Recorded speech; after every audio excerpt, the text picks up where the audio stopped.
The man slowly opened his eyes in pain, only to find himself in the ruins of a battlefield that had just ended. At that moment, a young woman dressed in tattered clothes and with a dirty face was slowly taking off his clothes. The man was immediately terrified. He pushed the young woman away with both hands and shouted, "Someone is assaulting me! Help!" However, just as he was about to flee, he discovered that many people around him were already dead, lying motionless on the ground. There were also some survivors who were starving and gnawing on tree bark. It turns out that Lin Yi unexpectedly traveled to an ancient world connected to a mobile game. But Lin Yi was not trapped here, because the system would send him back to the modern world every 12 hours. At this moment, the young woman immediately knelt down and pleaded, "Please have mercy and buy me. If you will give me 10 caddies of grain to bury my father, I will serve you as your slave for life." Lin Yi stared, momentarily stunned, at the woman kneeling at his feet. What kind of world was this? A woman could be bought for just 5 pounds of grain. Seeing that Lin Yi didn't respond, the woman mistakenly assumed he thought it was too expensive and cautiously looked up, saying, "3 caddies of grain is the lowest I can go. Even the worst coffin requires 3 caddies of grain." Hearing this, Lin Yi finally understood that she had misunderstood him. He didn't think it was too expensive. He just thought it was too cheap. Surprisingly, the cheapest food on Earth has become a form of hard currency here. People in coffins can even be bought and sold using food, a form of barter. Despite the cheap food, Lin Yi was empty-handed. He wished he could bring the little food he had at home with him. Thinking of this, a warehouse suddenly popped into my mind. Upon closer inspection, it was the warehouse function from that management simulation game. It used to be filled with all sorts of supplies, but now, only a few dozen bags of corn cobs remain. Those corns were just harvested from his own field. He never expected them to be stored in the warehouse and transported across time together. Now Lin Yi felt confident. He smiled and said to the woman, "Girl, don't worry. I bought the 10 caddies of grain you asked for. Go ahead and choose a coffin for your father." "Really? Thank you, sir. Thank you, sir." The girl kowtowed repeatedly with excitement. Lin Yi helped her up, and the two walked together toward a nearby coffin shop. After some bargaining, Lin Yi traded 5 jean of corn cobs for a coffin, and then used a few more ears of corn to ask someone to help her bury her father in a mass grave outside the city. Although this world does not have corn as a crop, it is currently a famine year, so as long as it is food, it will be fine. People were so hungry that they could no longer be picky about the type of food they ate. They ate dirt, grass, and some even began to exchange their own children for food. On the way back to the city, Lin Yi looked at the woman following behind him and asked, "Xiao Xiang, are you really sure you want to come with me?" "Master, you helped me bury my father. You are my greatest benefactor. I am willing to serve you like a slave, and I can never repay you in my lifetime," Xiao Xiang said gratefully. "All right, then you're mine now, Lin Yi's person." Lin Yi couldn't help but feel secretly delighted. "Okay, get up. Let's go into the city and have a look around." A dozen minutes later, accompanied by Xiao Xiang, Lin Yi returned to the city. This time, he finally had the opportunity to properly observe what the world looked like. The city gates were dilapidated, the streets were in disarray, and the stone slabs under his feet were uneven and bumpy. The shops on both sides hung with old-fashioned signs. Rice shops selling grain, tailor shops making clothes, blacksmith shops forging iron, and of course, taverns, tea houses, and brothels, which were most desired by men. However, what stood out most were the ragged homeless people. Even those who were dressed slightly better were pale and thin, appearing malnourished. Xiao Xiang told him that these people were refugees who had flocked from all over the country. Because Lanyan County was closest to the capital and the situation was relatively better, it became a gathering place for refugees. Over the years, the Dragon Kingdom has been at war for years. The Empress pacified the world, and the people finally looked forward to peace. However, not long after, they encountered several years of severe famine. Drought, floods, and plagues struck in succession, leaving the land barren. 9 out of 10 houses empty, corpses of the starving littered the land, and countless lives lost. This also explains why food is so precious. Now, having food means having everything. Food has become a hard currency that can be exchanged for all goods. After hearing this, Lin Yi felt more at ease.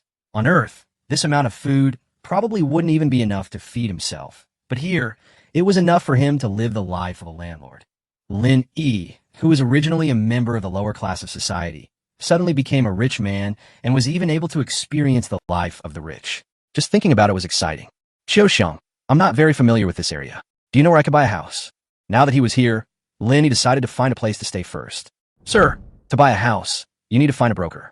There's one not far ahead. I'm just a commoner, and I've actually become a sir here. Lin Yi laughed self-deprecatingly. Half an hour later, with the help of the broker, Lin Yi finally owned his first house, a luxurious residence with a front yard, a backyard, and dozens of rooms. The price merely 500 caddies of corn on the cob. After seeing the broker off, Lin Yi stood in front of his new house, surveying the nearly new residence. Satisfied with the deed issued by the county government, he couldn't help but burst into laughter. This is life. On Earth, even after working like a slave for over a decade, you might only save enough for a down payment and become a mortgage slave. But here, Lin Yi lives a luxurious life with just a few bags of grain.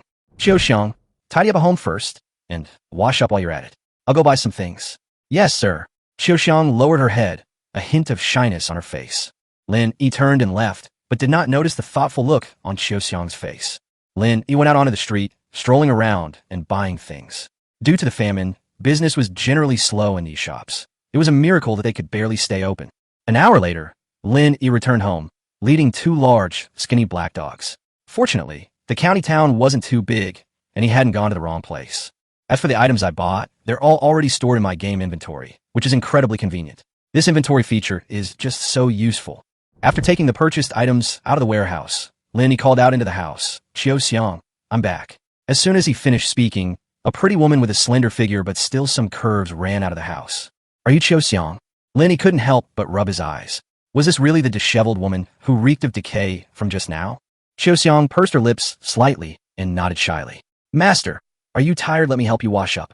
Xiao felt a little embarrassed by Lin Yi's gaze and asked in a low voice. Okay. Let's move your things inside first. Oh, by the way, these 2 pieces of clothing are for you. Lin Yi was a little stunned and quickly added, Thank you, master. You are so kind to me. Xiao hugged the clothes, her eyes welling up with tears. She hadn't bought any new clothes in a long time. There's no need to thank me.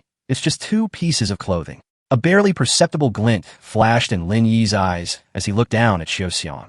Xiao, you're so beautiful, Lin Yi said tentatively, taking Xiaoxiang's small hand. Xiao trembled slightly, but didn't resist. She was just a little nervous. Let's go inside. Seeing how timid and adorable Xiao was, Lin Yi couldn't help but relax a lot. After all, she was his maid. After moving their belongings inside, Xiao changed into new clothes at Lin Yi's request. Although they were just ordinary coarse cloth clothes, the pretty Xiao still looked beautiful in them. Xiao, you look quite good in this outfit. Thank you, master, for buying me this new dress. Xiaoxiang's eyes welled up with tears, and she choked up as she spoke. Xiao is a servant girl. She doesn't deserve your kindness. Silly girl, I want to be good to you, and no one can stop me. Lin Yi gently pinched Xiaoxiang's little nose and smiled. Take a turn around. Let me take a good look at you. Xiao naturally dared not refuse her master's request. So, under Lin Yi's intense gaze, she blushed and spun around. Judging by her appearance, she seems like a good mother, Lin Yi said earnestly. Upon hearing this, Xiao instantly lowered her head in embarrassment. She whispered, Master, this servant is yours anytime. These words sent Lin Yi's blood pressure soaring, almost to the point of exploding. I want you right now. Lin Yi excitedly embraced Xiao, pouncing on her like a hungry wolf. More than an hour later, Lin Yi finally became a real man. Master, let me boil some water and help you wash up, Xiao said, propping herself up as she sat up. Rest a little longer. You must be tired, Lin Yi said considerately, pulling Xiao into his arms. Bang, bang, bang. Woof, woof, woof. Just then, the door was suddenly pounded on, and the 2 big black dogs that had just been bought started barking wildly. Xiao shuddered, her face turning pale instantly. Don't be afraid, it's all right. Lin Yi thought the rough knocking had frightened the maid, so he quickly reassured her, then hurriedly put on his clothes and ran towards the door. However, before he even reached the door, it was violently kicked open, and a group of thugs barged in, surrounding a one-eyed man. What are you doing? This is my house. Get out of here right now. Lin Yi said coldly. Boss, he's the one who bought that little wench.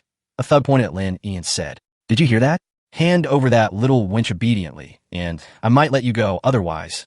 The one-eyed man glared fiercely at Lin Yi and threatened him. Upon hearing this, Lin Yi immediately understood that this group was after Xiao. Xiao was now his maid and also his first woman, so naturally he wouldn't give her away easily. I don't have the person you're looking for here, Lin Yi said decisively. Damn it, You won't listen to reason. Brothers, search him. One-eyed dragon roared. Let's see who dares. A wood-chopping knife suddenly appeared in Lin Yi's hand. He had bought the knife at the blacksmith shop earlier as a self-defense tool, and he hadn't expected it to come in handy so soon. Beat him. I'll take responsibility if you kill him.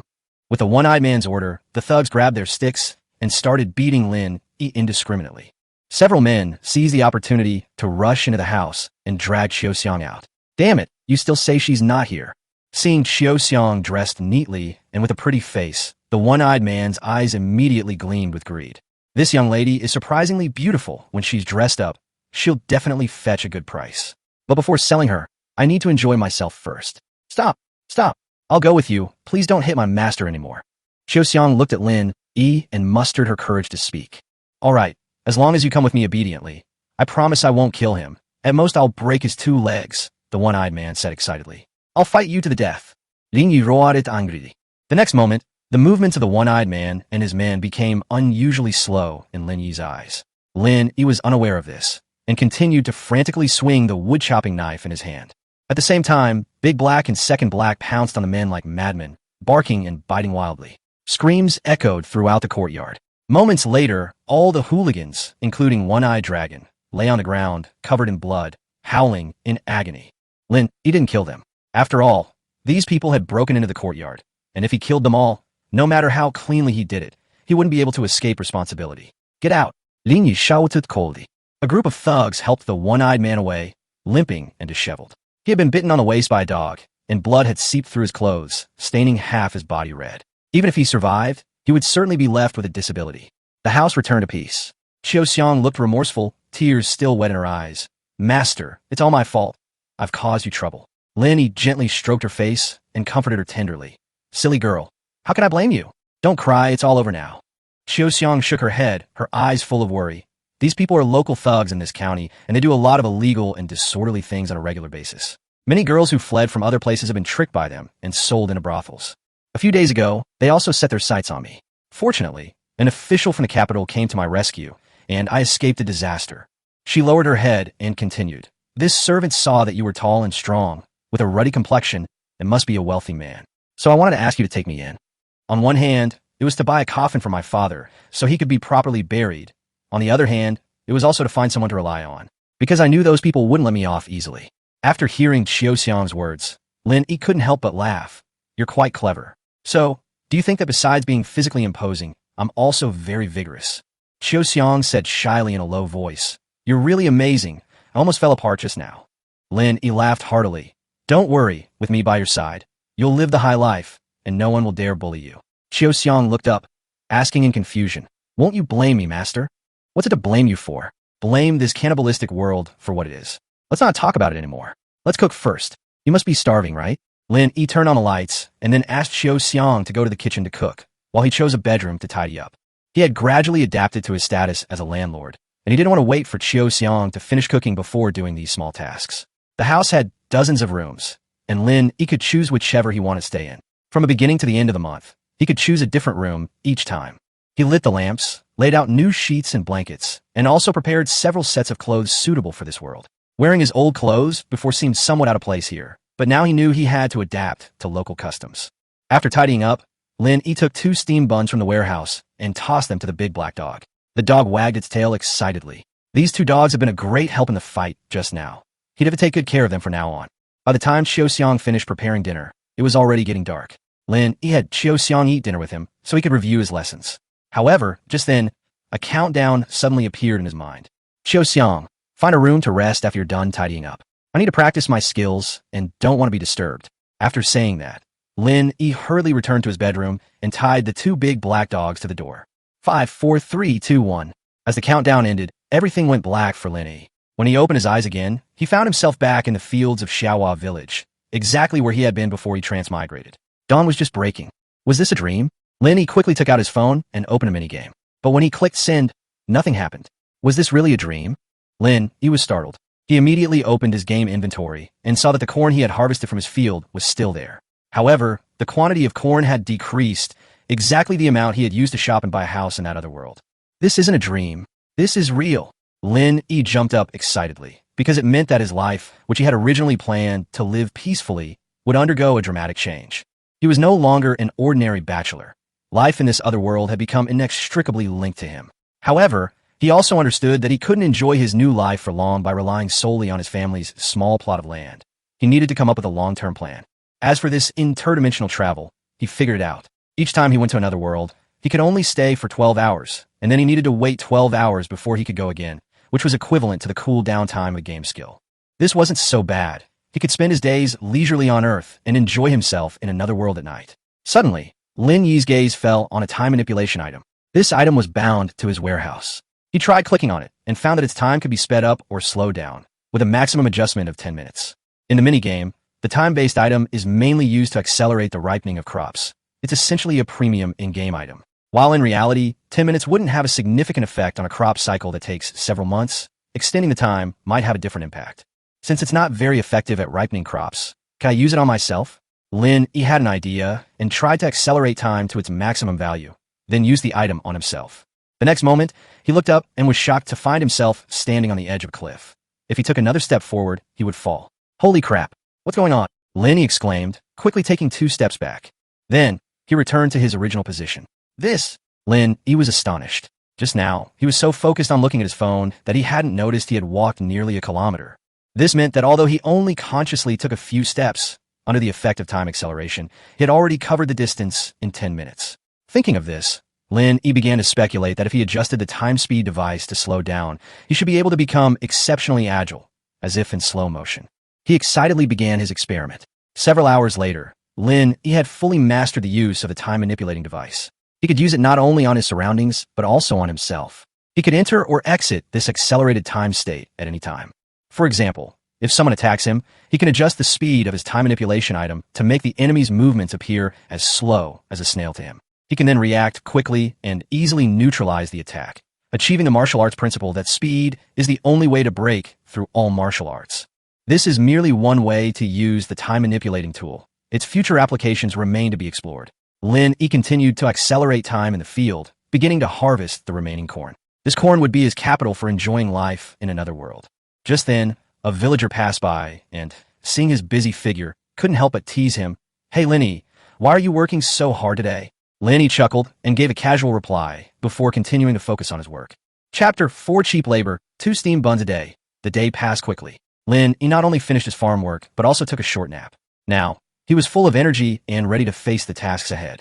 As dusk settled and the cool-down period ended, Lin Yi impatiently locked the door, returned to his bedroom, and clicked the teleportation button. The next second, he appeared in his bedroom in another world, overjoyed at the familiar surroundings. Master, are you awake? Xiao Xiang's voice came from outside the door. You're awake, Lin Yi replied, first messing up the bedding on the bed to look like he had just woken up, then going to open the door. Outside stood 2 loyal black dogs, which wagged their tails rapidly upon seeing Lin Yi, showing obvious affection. Master, let me help you wash up. Xiao Xiang stood at the door with a basin of water for washing her face. Coming quickly, Lin Yi beckoned to her to come in. This time, the 2 of them truly washed up. Although Lin Yi occasionally made small movements that made Xiao Xiang somewhat uneasy, he maintained his distance and refrained from any further inappropriate actions. Half an hour later, they arrived at the porridge distribution point at the city gate. Lin Yi looked around, then pointed to the exhausted refugees at the base of the wall and shouted, "Who's willing to help me with the work 2 steamed buns a day? Only 10 people allowed." Steamed buns, the words caused a brief silence, followed by a large group of refugees swarming forward, eagerly volunteering. I'm strong and healthy. I can move things. I can do anything. I can do any kind of work. The scene immediately descended into chaos. Lin Yi had no choice but to stand on the porridge distribution table next to him and shout, "Shut the hell up. Line up properly. Anyone who shouts again will be disqualified." These words immediately silenced the crowd. Everyone silently lined up, their eyes filled with a hopeful longing for work. Lin Yi began selecting the more robust-looking refugees and then led them home. Just then, a woman dressed in tattered, close-fitting clothes called out to him. "Is there something you need?" Lin Yi turned to look at her, giving her a quick glance.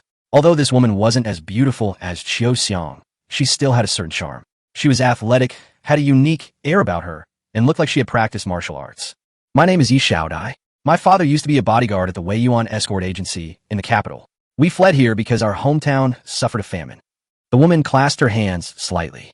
"I have been practicing martial arts with my father since I was a child. Ordinary thieves can't get close to me. I wonder if your family needs any guards. If so, I can also do some physical labor. I am quite strong." Lin Yi carefully examined Yi Xiaodai, and a hint of doubt arose in his heart regarding her words, but he didn't completely dismiss them. In this world, all sorts of people would do anything for a living. After all, a stutter isn't easy to solve, and finding someone with high martial arts skills to protect Xiaoxiang would be just right. You say you're strong. What can you do? Lin Yi asked. Yi Xiaodai didn't hesitate and immediately began to demonstrate her boxing skills. Although Lin Yi didn't understand martial arts, he could tell that she was indeed quite strong. Every punch she threw was solid and powerful, clearly showing the style of a trained martial artist. After demonstrating her boxing skills, Yi Xiaodai picked up several bricks and stacked them into a small tower. Then, with a sudden shout, she split the bricks in two with one hand. The surrounding refugees, witnessing this, exclaimed in amazement, "Amazing! She can even split such hard bricks in two." Lin Yi smiled with satisfaction, walked over to look at her hands, and then nodded, saying, "Well done. From today onwards, you are a member of the Lin family. As long as I have food to eat, I will never let you go hungry." Upon hearing this, Yi Xiaodia's face lit up with joy, but then she said with some difficulty, "Master Lin, can I bring my mother with me? I can eat less." Lin Yi was silent for a moment, then replied, "Of course, but you have to beat me first."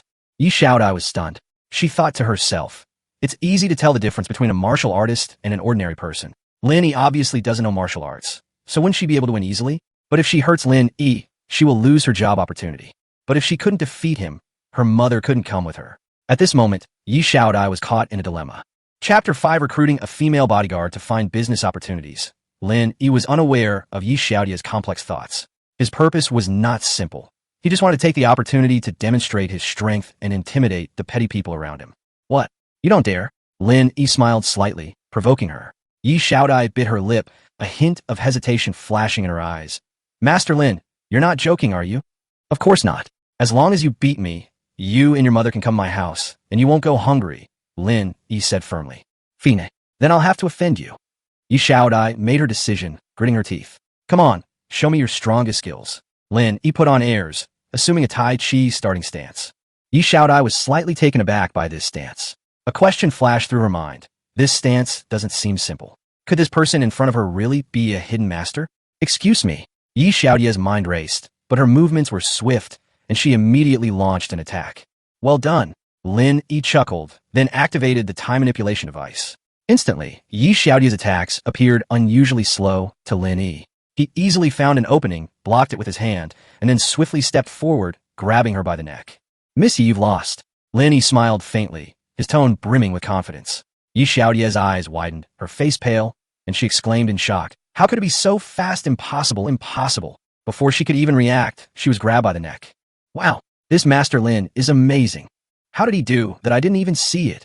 His speed is too fast, you can't see it with the naked eye.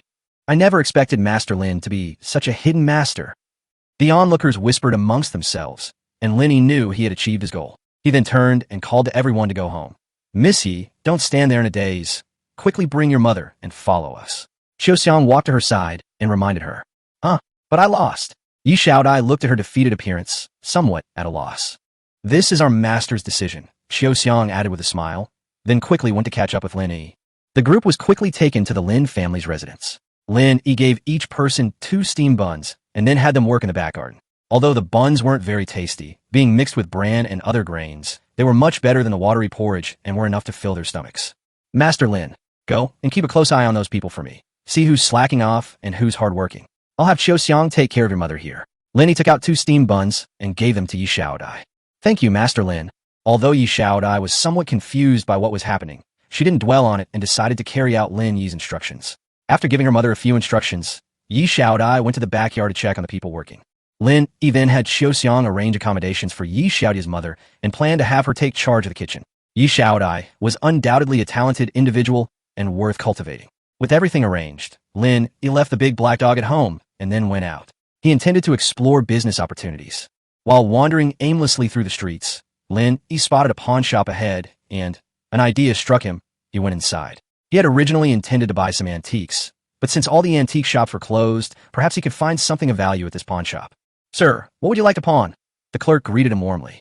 Although Lin Yi was dressed reasonably well, in this era, people usually went to pawn shops to pawn things in exchange for food. Pawn shops were also struggling to survive. If it weren't for their powerful backers, they probably would have closed down long ago. "Waiter, I don't want to sell things. I want to buy something." Lin Yi replied calmly. Buy things. The shopkeeper was taken aback, clearly surprised. I just bought a house and want to add some decorations. If you have anything good, I can trade it for grain, Lin Yi explained. Upon hearing about grain, the shop assistant's eyes lit up. Please wait a moment, esteemed guest. I'll go and fetch the manager. Not long after, the manager came out to personally greet Lin, leading him into the reception room at the back and offering him tea. Please have some tea, esteemed guest, the shopkeeper said with a smile. Thank you, shopkeeper. Lin Yi smiled slightly, picked up the tea, and took a small sip. The waiter just told me that you'd like to exchange some grain for some household decorations, the shopkeeper asked with a smile. That's right. May I ask what good things you have here, Sir, Lin Yi asked. Good things are naturally available. Our Fuyuan pawn shop has a main branch in the capital and extensive connections. As long as our distinguished guest can provide enough grain, we can even procure items from the homes of princes and ministers, the shopkeeper said confidently. My surname is Lin. I just bought a property in Lanyan County yesterday, in the riverside area of Beicheng. The shopkeeper should have good connections. Lin, he introduced himself. So you're Master Lin? My apologies for not recognizing you earlier. You traded 500 caddies of grain for this house, didn't you? The shopkeeper's tone was particularly respectful. The shopkeeper's information network is indeed excellent. May I take a look at the goods now? Lin Yi nodded and continued. You're planning to exchange them for corn? The shopkeeper asked curiously. That's right. Lin Yi nodded and smiled. How much corn do you have we can buy it in bulk? The shopkeeper asked. Lin Yi smiled and replied. Grain is very precious right now, and I don't have much. Mainly because I don't have any family, I was thinking of exchanging some of my surplus grain for other things. Understood. Let's take a look at the items first.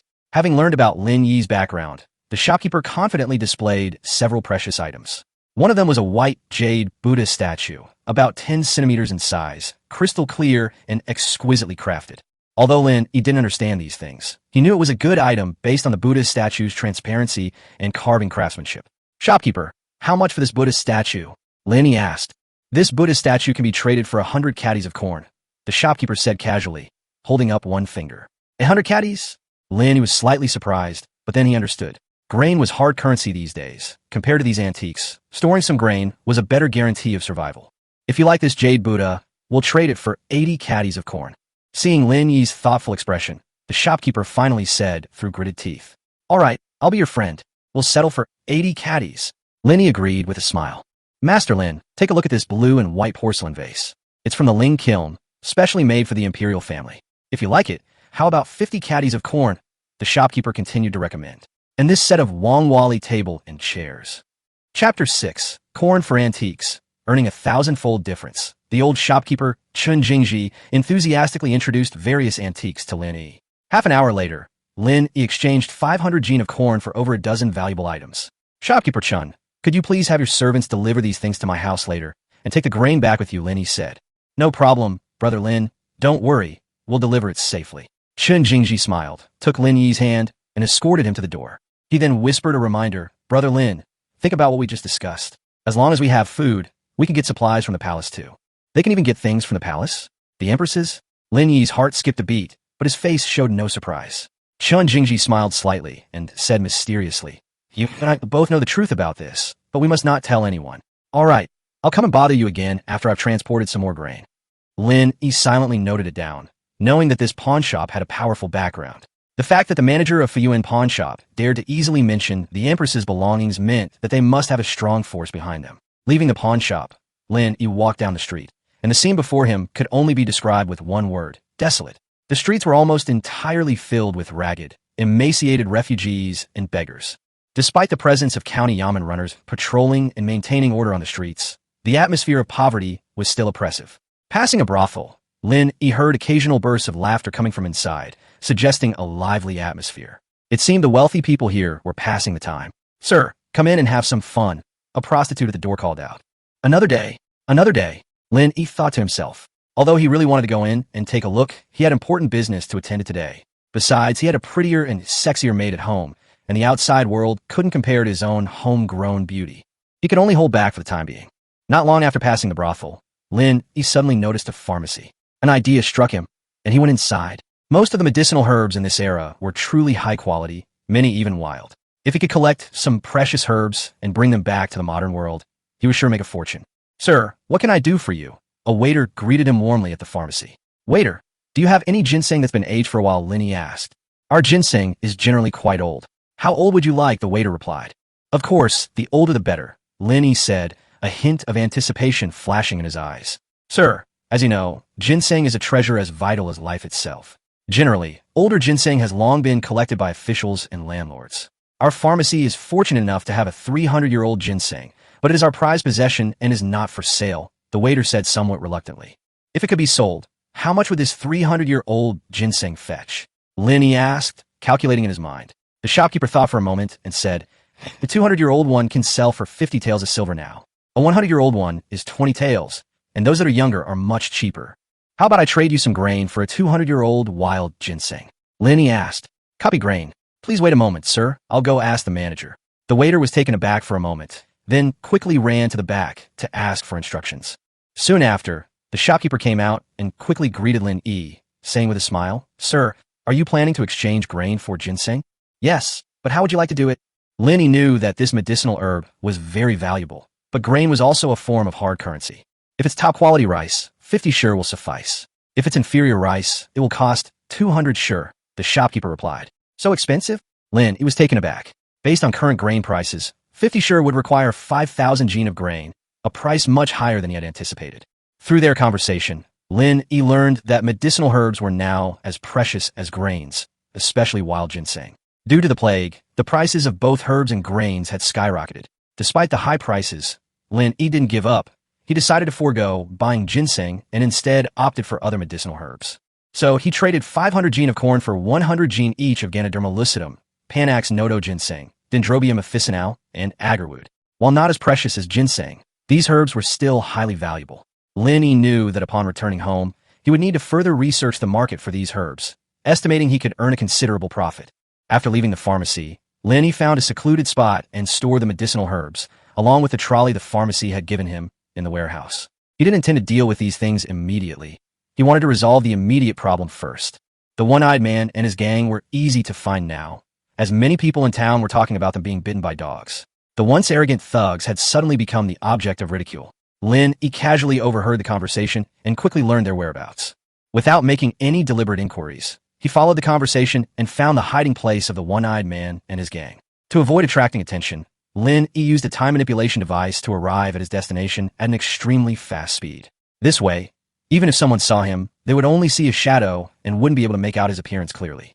One-Eyed Dragon's hideout was a dark and secluded brothel, but today it wasn't as lively as usual. Instead, it was filled with screams of agony. Lin Yi glanced over and, sure enough, saw the group of thugs, one of whom had his face mangled and was nearly dead. Looking at these bastards, Lin Yi decided to be a good guy and let them finally be free from their suffering. After activating the time manipulation item, everything in the room slowed down. Lin Yi took out his wood-chopping knife and began to cut the lives of these villains one by one. At first, he felt a little reluctant, but as he continued, the resistance in his heart gradually disappeared. How many innocent people had those people killed? Now, dying at his hands was doing the people a favor. A few minutes later, Lin Yi killed the one-eyed man and put all the corpses into the warehouse. As he left, he casually ransacked the house, taking all the gold and silver valuables with him. As for the trapped women, he didn't touch them, but instead knocked them unconscious and took them away. The whole process took only a few minutes. Afterward, Lin Yi pushed the cart onto the street and took the medicinal herbs home. In the afternoon, the pawn shop and the pharmacy staff arrived on time as agreed, and Lin Yi successfully delivered the grain, completing both transactions. With that, the one-eyed man's troubles were completely resolved, and Lin Yi had found a sustainable path, putting him in a great mood. Back home, he leisurely munched on sunflower seeds and walked to the backyard. 10-day laborers had quickly tidied up half the garden, and the weeds were piled into several heaps, ready to be dried and used as firewood. Master Lin. At this moment, Yi Xiaodai walked up from behind. You hid quite well. I didn't even see you when I came over. Lin Yi laughed. Mr. Lin is too kind. Don't always call me Mr. Lin. If you'd like, just call me brother. Xiaodi Wudendala. A hint of shyness appeared on Yi Xiaodai's face. Go ahead and call me that. Don't be so polite. From now on, I'll treat you like a good sister, and you can treat me like a good brother. Okay, Lin Yi said with a smile. Chapter 7, The First Pot of Gold. Yi Xiaodai hesitated for a moment, but finally nodded and agreed to Lin Yi's suggestion. That's more like it. Lin Yi smiled, took a bag of spiced melon seeds from his pocket, stuffed it into Yi Xiaodai's hand, and asked in a low voice, So, anyone trying to cheat? Yi Xiaodai paused, then answered seriously, Yes, the one by the wall. Remember, anyone who tries to shirk their duties, send them away tonight. The rest of you who work diligently can stay. Lin Yi's tone became slightly serious. By the way, is there no problem with the house's security? No problem. Yeshao nodded, answering confidently. From now on, the safety of the house is in your hands. Lin Yi said with a smile. Thank you for your trust, Master Lin. Yeshao bowed slightly in gratitude. Still calling me Master Lin? Lin Yi smiled helplessly. Yeshao looked a little flustered and said in a low voice, Thank you, dear brother. Haha, you're welcome. From now on, if I have something to eat, you and your daughter will have something too. Lin Yi smiled happily and then added, Oh, by the way, I don't want to be disturbed while I'm sleeping at night. No matter what happens, we'll talk about it when it's light. Understood. Yeshao responded quickly. All right, you keep an eye on things. Lin Yi instructed before turning to prepare. As night fell, Lin Yi and Xiaoxiang exchanged a few brief words, and the two large black dogs remained loyally guarding the door as usual. Lin Yi closed the door, and in a flash, he was transported back to the modern world. Wow, this really strains my back. Lin Yi stretched his aching back, experiencing a bittersweet feeling. He smiled, thinking that since this was his first time experiencing it, he'd better treat her well from now on. Lin Yi changed into clean clothes, washed his face, slung his bag over his shoulder, locked the door, and headed straight for the city. On the way, he took another nap, and by the time he arrived in the city, he felt refreshed and full of energy. He hailed a taxi and headed straight for the traditional Chinese medicine pharmacies. After visiting several pharmacies, Lin Yi compared the prices and quality, ultimately determining that the herbs he had were of superior quality and commanded a higher price. For example, ordinary Panax Nodo ginseng cost a little over 100 yuan per kilogram, but his Panax Nodo ginseng was of exceptionally high quality, and several pharmacies were willing to buy it from him for 500 yuan per kilogram. He also sold Ganoderma lucidum for 300 yuan per kilogram, and the most expensive Dendrobium officinale sold for a whopping 2,500 yuan per kilogram. Today, he sold a total of 430,000 yuan worth of medicinal herbs, while his cost was only 500 kilograms of corn cobs.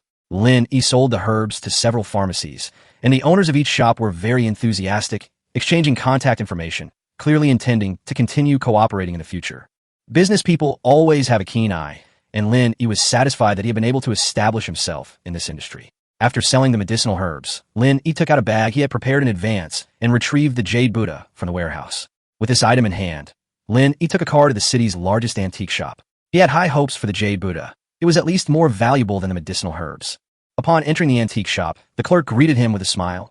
Hello, sir. Is there anything you need? I have a nice item here that I'm planning to sell. Could you please ask your boss to come out and take a look? Lin Yi said. The shop assistant led Lin Yi to the second floor of the antique shop, into an elegantly decorated office with a strong antique feel. There, an elderly man in his 50s or 60s was practicing calligraphy. Uncle Bo, this gentleman has something he'd like to sell. Please take a look, the shop assistant said. Uncle Bo didn't even look up, continuing to write his large characters. You've already mastered 8/10 of my teachings. Why don't you take a look for yourself? This gentleman insists on speaking with the boss, the shop assistant explained. Uncle Bo finally put down his pen, turned his head, glanced at Lin Yi, and smiled. Anyone who enters our Boy Azhai is a guest. Xiaoya, pour the guest a cup of tea first. Sir, please have a seat here. Xiaoya led Lin Yi to the tea table and sat him down. Uncle Bo stood up, glanced at the items in Lin Yi's bag, and asked with a smile, I wonder what little brother has to offer. A Jade Buddha. Lin Yi opened his bag and took out the Jade Buddha. Xiaoya and Uncle Bo's attention was instantly drawn to the Jade Buddha. Xiaoya stared at it with slight surprise, while Uncle Bo's eyes lit up. He quickly put on gloves and took out a magnifying glass and a small flashlight to examine it carefully. Xiaoya, tell us first, Uncle Bo asked. Xiaoya composed herself slightly and said earnestly, This Jade Buddha is of the highest quality in terms of both carving and material. The carving is lifelike, with exquisite details. Moreover, when I was observing it just now, I could even feel the compassion of this Buddhist statue. The craftsmanship is superb. In terms of material, the jade is delicate and white, crystal clear, and almost flawless. This is the first time I've ever seen such an ancient jade. As for its age, I really can't tell. After listening to Xiaoya's assessment, Uncle Bo nodded and turned to Lin. Brother, the quality of this Jade Buddha is indeed extraordinary, but there are no Buddhist statues of this style on the market. This is the first time I've seen this style. Although we cannot definitively determine the age, the jade quality and craftsmanship of this Jade Buddha are impeccable. If you're interested in selling it, I can offer you 2 options. You can consider them. Which 2 options? Lin Yi asked. Uncle Bo said, First, you can sell it directly to Boy Azhai. I think you should have already known about it before you came. Our prices are very fair. Second, you can go to an auction house. I can help you get a referral, and the auction price might be higher, but you'll need to pay some fees. Both options have their advantages and disadvantages. You can decide for yourself. After a moment of contemplation, Lin Yi asked, If we sell it to you, how much would you pay? Uncle Bo held up 3 fingers and said cautiously, 3 million. That's the highest price we can offer. The jade and carving are of superior quality, and the value of this Buddha statue is beyond doubt, although this style is rarely seen on the market. After a slight hesitation, Lin Yi smiled and said, add a little more, and I'll sell this to you. Uncle Bo thought for a moment, then finally smiled and said, I'll add another 50,000. Consider it as us becoming friends. How about it? Add another 200,000. This friendship is definitely on our side, Lin Yi replied with a smile. After some haggling, the Jade Buddha was finally sold for 3.18 million yuan. Lin Yi received 2 million yuan in cash, and the remaining amount was deposited into his bank account. Due to insufficient cash in the shop, Boy Azhai ultimately had to transfer the remaining amount via bank transfer. Chapter 8 today is a good day, perfect for spending money. After leaving the antique shop, Lin Yi found a secluded spot without security cameras and stored the large sum of cash in his game inventory. Today was undoubtedly a good day, perfect for lavish spending. He thought for a moment and decided to reward himself with a car. After all, it was a long-held wish of his. He remembered how he had always dreamed of owning his own car, and today it could finally come true. Lin Yi took a taxi to the area with many car dealerships and headed straight for the Tank 300. Although he had made a good amount of money today, he didn't want to be too flashy, so he chose a low-key Tank 300. This was a model he had always liked, and it was also the most suitable choice for his current status. An hour later, after completing all the formalities, Lin Yi drove his newly registered gray Tank 300 with temporary license plates towards the mall with great enthusiasm. At the mall, he bought a huge pile of clothes without hesitation, from head to toe. Sportswear, casual wear, jeans, everything imaginable. As for suits and tuxedos, Lin Yi never wore them, nor did he ever have a chance. Buying those was completely unnecessary. After buying the clothes, he first put everything in his car and then stored it in the warehouse before going to the supermarket. Lin Yi shoved all sorts of food, drinks, snacks, fruits, vegetables, and seasonings into his shopping carts, filling all 3 carts to the brim. Finally, he remembered rice, flour, and cooking oil and decided to go to the wholesale market to buy them.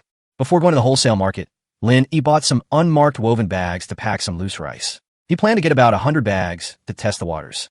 He intended to buy the flour directly from the flour mill, also in unmarked bags, another 100 bags. In addition, he bought some bran to mix into the steamed buns. For the hired refugees, eating white flour steamed buns was too extravagant and too conspicuous. Lin Yi also bought some grains and cornmeal for use in the other world. Finally, he rented a small warehouse in the suburbs to avoid attracting any unnecessary attention. He paid 20,000 yuan for 6 months, which could be adjusted as needed.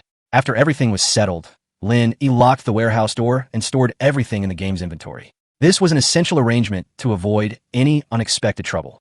Next, Lin Yi drove to the seed station and bought some seeds. He planned to grow some fruits and vegetables in his otherworldly backyard so he could eat pollution-free, green food. Now, he had more time to enjoy life and want to live a healthy and long life. After all, health is the foundation for enjoying life. On the way back, Lin Yi suddenly thought of another money-making opportunity to lease a piece of land, grow organic agricultural products, and then transport them to modern cities to sell. He was sure he could make a good price. However, to achieve this goal, he would need a real organic farming base to cover his tracks. Thinking about the hassle of leasing land, hiring employees, and obtaining permits, Lin Yi decided to give up. Why bother with all that trouble when he can make money so easily? After locking the gate to the courtyard, Lin Yi tried to store the car in the game's inventory, but was prompted that it could not be stored and that the inventory needed to be upgraded. It seemed that the inventory's function wasn't unlimited, so Lin Yi had to abandon the idea and slowly figure out how to upgrade it. Time passed quickly, and Lin Yi parked the car, locked the gate, and hurriedly began the teleportation process. In this other world, the morning air was exceptionally fresh. Lin Yi opened the door and saw 2 large black dogs squatting there, looking at him expectantly. Xiao Xiang was standing in front of the door with a basin of water for washing her face. She had clearly been waiting for quite some time. Why didn't you call me? Come in quickly. Lin Yi smiled, tossed 2 bones to the black dogs, and beckoned Xiao Xiang inside.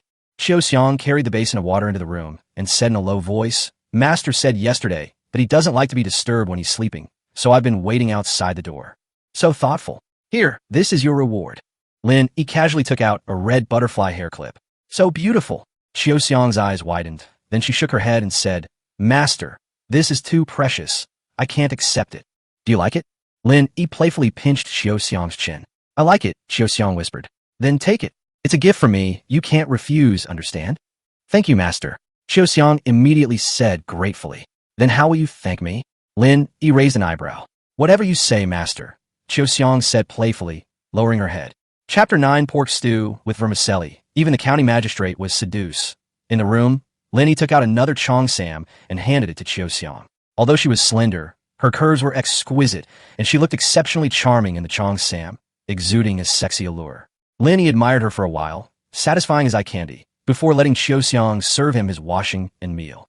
Afterwards, Lin Yi chose a room to use as a storeroom, where he stored some grains, vegetables, and meat. He entrusted the storeroom key to Chiu Xiang for safekeeping. Chiu Xiang felt Lin Yi's trust and affection, and her feelings for him deepened, wishing she could give him everything she had. Lin Yi's actions deeply moved Chiu Xiang, and tears welled up in her eyes. "Why are you crying?" Lin Yi said with a smile. "Come on, open your mouth, I'll give you something delicious." Chiu Xiang thought Lin Yi was going to be mischievous again, so she shyly closed her eyes. But she soon tasted something sweet in her mouth, opened her eyes, and found Lin Yi handing her a piece of candy. "Is it good?" Lin Yi asked with a smile. So sweet," Chiu Xiang said happily, her eyes narrowing into crescent moons, her face full of a satisfied smile. Looking at Chiu Xiang's smiling face, Lin Yi casually put a few pieces of milk candy in her little hand. "Go steam some buns, I'll go check on Xiao Dai and the others, and ask Mother Yi to help you make them." "Understood, master." Chiu Xiang took the candy, her smile becoming even sweeter. Upon arriving in the backyard, Lin Yi saw Yi Xiaodai directing the hired workers. After yesterday's test, the remaining 7 workers were all honest and hardworking. Those who had been slacking off had been dismissed. "Good brother." Yi Xiaodai saw Lin Yi and quickly came over to greet him. "Good morning, boss." The other employees also bowed in greeting. Lin Yi almost burst out laughing when he heard Yi Xiaodai's address, but considering the occasion, he held back his laughter. Some people slacked off yesterday, so they'll go hungry today. Those of you who stay behind, I hope you cherish this opportunity and work hard. Go get to work, and I'll make you something nice to eat later. Lin Yi handed some seeds to the hired workers, taught them how to plant them, and then became a hands-off manager. He took Yi Xiaodai's hand, led her to the pavilion, and sat down, taking out melon seeds, candy, and snacks to share with her. "Is it good?" Lin Yi asked with a smile. "Delicious, so delicious. I've never eaten anything so good before." Yi Xiaodai ate the spicy snack while sticking out her little tongue and sucking in the air with a satisfied sound. "Here, try this soda again." Lin Yi took out a bottle of cola, unscrewed the cap for her, and handed it to her. Yi Xiaodai was eating spicy snacks when she heard it was water, so she excitedly took it and drank a sip. As a result, the carbonated drink immediately went into her nose, and she choked, tears streaming down her face.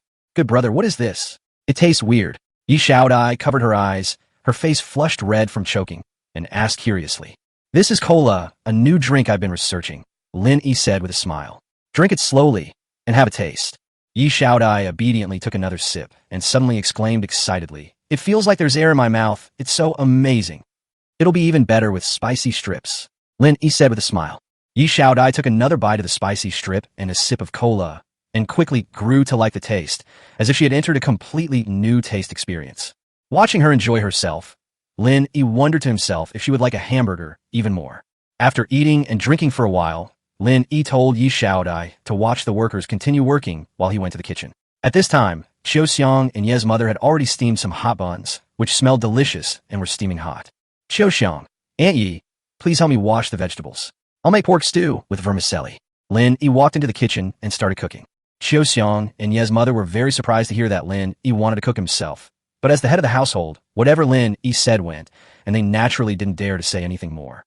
Lin Yi heated oil in a wok, caramelized the sugar, then added pork, used cooking wine to remove any gamey smell, and seasoned with light and dark soy sauce. He then added various spices, such as Sichuan peppercorns, star anise, bay leaves, and cinnamon. The aroma instantly filled the air, filling the kitchen with an enticing fragrance. Chiu Xiang and Aunt Yi were both captivated by the aroma and couldn't help but swallow. After stewing the meat for a while, Lin Yi added cabbage and glass noodles and continued to stew it. The aroma throughout the kitchen became even stronger, which broadened the horizons of the ancient people. At the same time, an official in his robes arrived at the Lin residence with several constables and yamen runners. "What is this smell? It smells so good." The official couldn't help but ask. The aroma was simply too tempting. "Sir, this fragrance seems to be coming from the Lin residence," said the constable beside him. "What a coincidence. Let's go in and take a look," the official ordered. "Please wait a moment, sir. I'll go knock on the door right away." A constable walked to the door and knocked. "The government is investigating a case. Open the door immediately. Hurry." "Master, it looks like government officials. Are they one of the one-eyed dragon's men? They were bitten by a dog yesterday and reported it to the authorities." Xiaoxiang asked anxiously, her face pale. Ye's mother was also a little pale, worried that Lin Yi would get into trouble because of this. Don't be afraid. We haven't broken the law or done anything wrong. Even if the king of heaven himself came, we wouldn't be afraid. Lin Yi remained calm and composed. He wasn't intimidated by these officials. Besides, he could leave the other world at any time, and these people couldn't do anything to him. Thinking of all this, Lin Yi ran to the front gate and opened it himself. Gentlemen, what brings you here? Lin Yi asked with a smile, looking at the officials standing outside the door. So you're the owner of this house? Lin Yi, the county magistrate, asked as he walked into the courtyard. Indeed. What are your orders, sir? Lin Yi replied calmly. Yesterday, Long Air's gang came here to cause trouble, and you released your dogs to bite them. Is that true? The magistrate suddenly stopped and looked at Lin Yi seriously. Lin Yi remained calm and composed. The Long Air you're talking about, sir? Is he the one-eyed thug? Stop talking nonsense. Just tell me if you have it or you don't. The constable next to him snapped. Lin Yi replied calmly. I'd only been in Lanyan County for a short time when I bought a maid named Xiaoxiang at the market.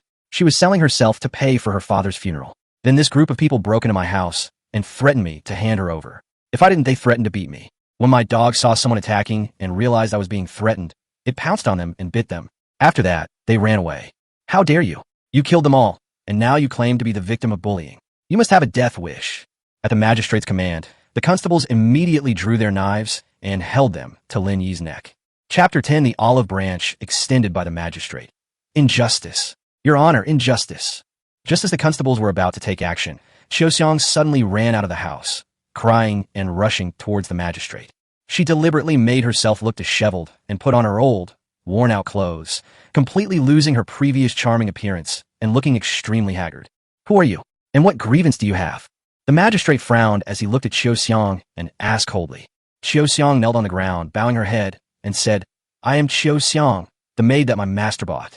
Your Honor is a good man. He saw that I was selling myself to bury my father and bought me a coffin, but he didn't want me to be his slave. How could such a man kill someone? That makes some sense. The magistrate nodded, then turned to Lin Yi. Why don't you take action? I don't understand what you mean, sir, Lin Yi replied calmly. I have already sent people to investigate. You went to the city gate to recruit workers yesterday and showed off your martial arts skills. I'm afraid none of my men could beat you. Why didn't you resist? The magistrate looked at Lin Yi, a hint of suspicion flashing in his eyes. Lin Yi hurriedly said, Your Excellency is joking. I am just a commoner. How could I dare to lay a hand on you? Besides, I learned some skills only to strengthen my body, and I would never use them to do evil or commit crimes. The magistrate was silent for a moment, then said, So far, based on the clues we have found, you're the only one with the ability and motive to kill Long Air and his gang. Lin Yi's heart skipped a beat, but he remained calm on the surface. Do you have any evidence? The magistrate changed the subject. However, we investigated your whereabouts yesterday. When Long Air and his group got into trouble, you had just left the pharmacy, so you had no time to commit the crime. Furthermore, Long Air and his group are still missing, and even the person who reported the crime can't explain the truth. Therefore, I have decided to treat this case as a cold case and deal with it when new clues emerge in the future. Lin Yi was slightly taken aback, somewhat puzzled, not expecting things to be handled this way. But he also knew that the storm had temporarily passed. The magistrate seemed to remember something, smiled, and said, However, just now in front of your house, I smelled a mouth-watering aroma. I wonder what it was. I'm working on a new dish. If you're interested, you can taste it from me, Lin Yi replied with a smile. Of course. The magistrate's smile became even more amiable. I'm very curious. What kind of dish can produce such a fragrance? Please come with me, Your Excellency. Lin Yi respectfully invited the county magistrate to the kitchen. As they approached the kitchen, the aroma grew stronger, almost intoxicating. The magistrate couldn't help but swallow, and the other constables and yamen runners also felt their stomachs rumbling, unconsciously peeking into the kitchen. My lord, please have a seat. Lin Yi invited the magistrate to the pavilion in the courtyard, set up a table and chairs, and then had someone go to the kitchen to serve him a bowl of freshly stewed pork with vermicelli, as well as several steamed wild vegetable and mixed grain buns. My lord, please enjoy. Lin Yi handed over a pair of chopsticks, his expression respectful. The county magistrate was already starving. He took the chopsticks and unceremoniously stuffed a large mouthful into his mouth. After chewing a few times, he began to eat heartily. Soon, the 2 steamed buns and the bowl of pork stew with vermicelli were completely devoured. Seeing the magistrate wolfing down his food, the other constables and yamen runners stared wide-eyed, their mouths practically watering. Xiaoxiang, Aunt Yi, quickly serve a bowl to the other officials as well, and bring up the freshly steamed buns as well, Lin Yi hurriedly ordered. A few minutes later, the courtyard was filled with the sounds of people eating rice noodles. Everyone was enjoying their meal, completely forgetting their original duties. Lin Yi served the magistrate another bowl, and seeing how satisfied he was with the food, he felt a sense of satisfaction. The magistrate finally put down his chopsticks and smiled with satisfaction. Lin Yi, your cooking skills are really good. Come to the county office to find me another day, and we can discuss it together. It would be my honor, Lin Yi replied with a smile. The magistrate stood up, patted Lin Yi on the shoulder, and said, "Have you all eaten your fill? It's time to go back. From now on, you need to take care of things at the Lin residence and make sure those shady characters don't come and bother us again." "Yes, sir," the constables replied respectfully. "Thank you, sir." Lin Yi saw everyone to the door and specially asked Qiu Xiang to fill a small porcelain bowl with pork stew with vermicelli and give it to the magistrate to take away. The magistrate took the basin and said with a smile, "Lin Yi, don't forget to come see me another day." "Yes, I will definitely go," Lin Yi replied, watching the magistrate and his entourage leave. After the magistrate and his entourage left, Lin Yi calmly returned to the courtyard and immediately instructed Qiu Xiang to go to the back garden to invite everyone to dinner. The fragrant pork stew with vermicelli made the hungry refugees almost forget themselves while enjoying the meal, eating with more gusto than ever before. The hired workers each received 2 steamed buns, while Yi Xiaodai, her mother, and Qiu Xiang received no such restriction. Yi Xiaodai, being a martial arts practitioner, naturally had a large appetite and ate 5 large steamed buns and 2 large bowls of pork stew with vermicelli, her face beaming with satisfaction. After dinner, the hired workers went back to work in the backyard, while Lin Yi called Yi Xiaodai and Qiu Xiang to his study. "Xiaodai, go out in a bit and find out what our county magistrate likes. I'm going to visit him at the county government tomorrow, so I need to buy him some gifts," Lin Yi instructed Yi Xiaodai. "Okay, I'll go right away," Yi Xiaodai replied and hurriedly left. After Yi Xiaodai left, Lin Yi smiled and looked at Qiu Xiang, pinching her cheek. "You deliberately made yourself so dirty just now. Were you worried that those government officials would take a liking to you?" Qiu Xiang said in a low voice, "This servant is worried that I will cause trouble for you again, master. Stop calling me servant, servant. From now on, you'll be my head housekeeper in this house. Haven't I handed over the keys to the storeroom to you? Thank you for your trust, sir. The better you treat me, the more I must know my place. Then you'll be my servant. In front of others, you'll be the head steward of the Lin family." Lin Yi smiled, picked up Qiu Xiang, and gently kissed her.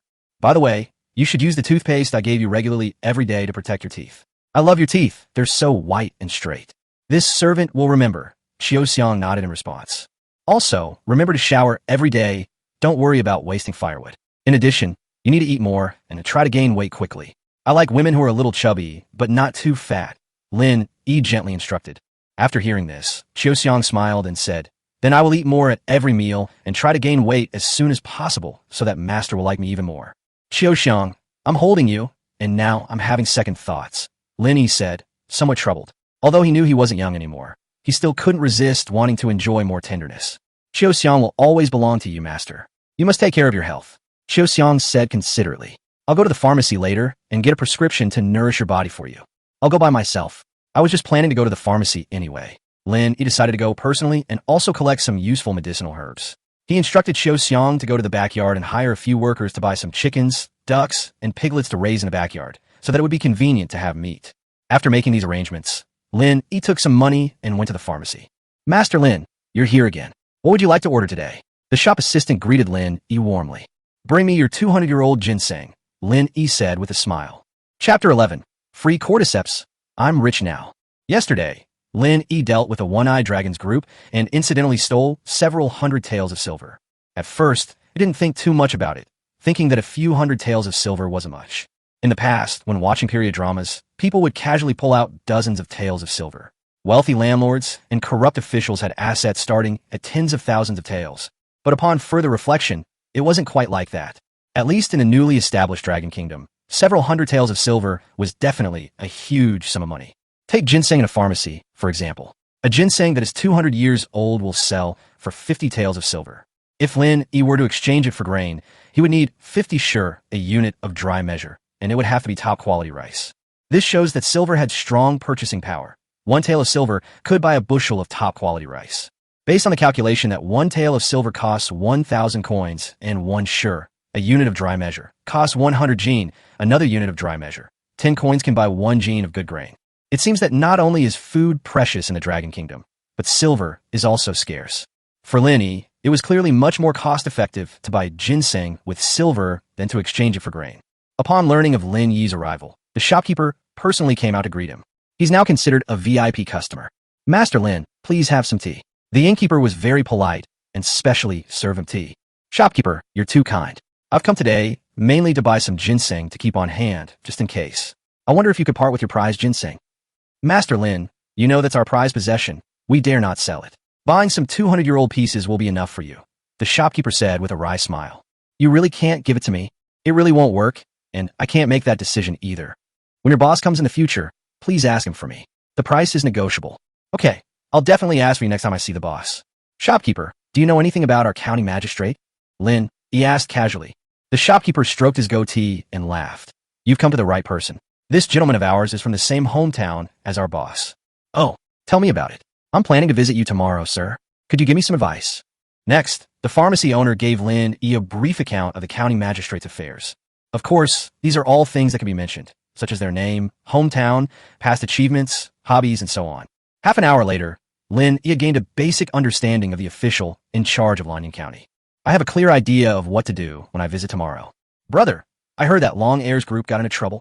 Lin Yi took a sip of tea and casually brought it up again. "That's right, I just heard the news too. But Long Air has committed many evils, so he deserves it. Didn't you see people clapping and celebrating? This guy bullies men and women and has done so many bad things, yet no one cares. There must be someone behind him, right?" "Brother, you don't know?" the shopkeeper asked in return, then slapped his forehead and said, "I forgot, you just moved to Lanyan County. Tell me about it, brother." Lin Yi subconsciously took out a cigarette and handed it over. "What is this?"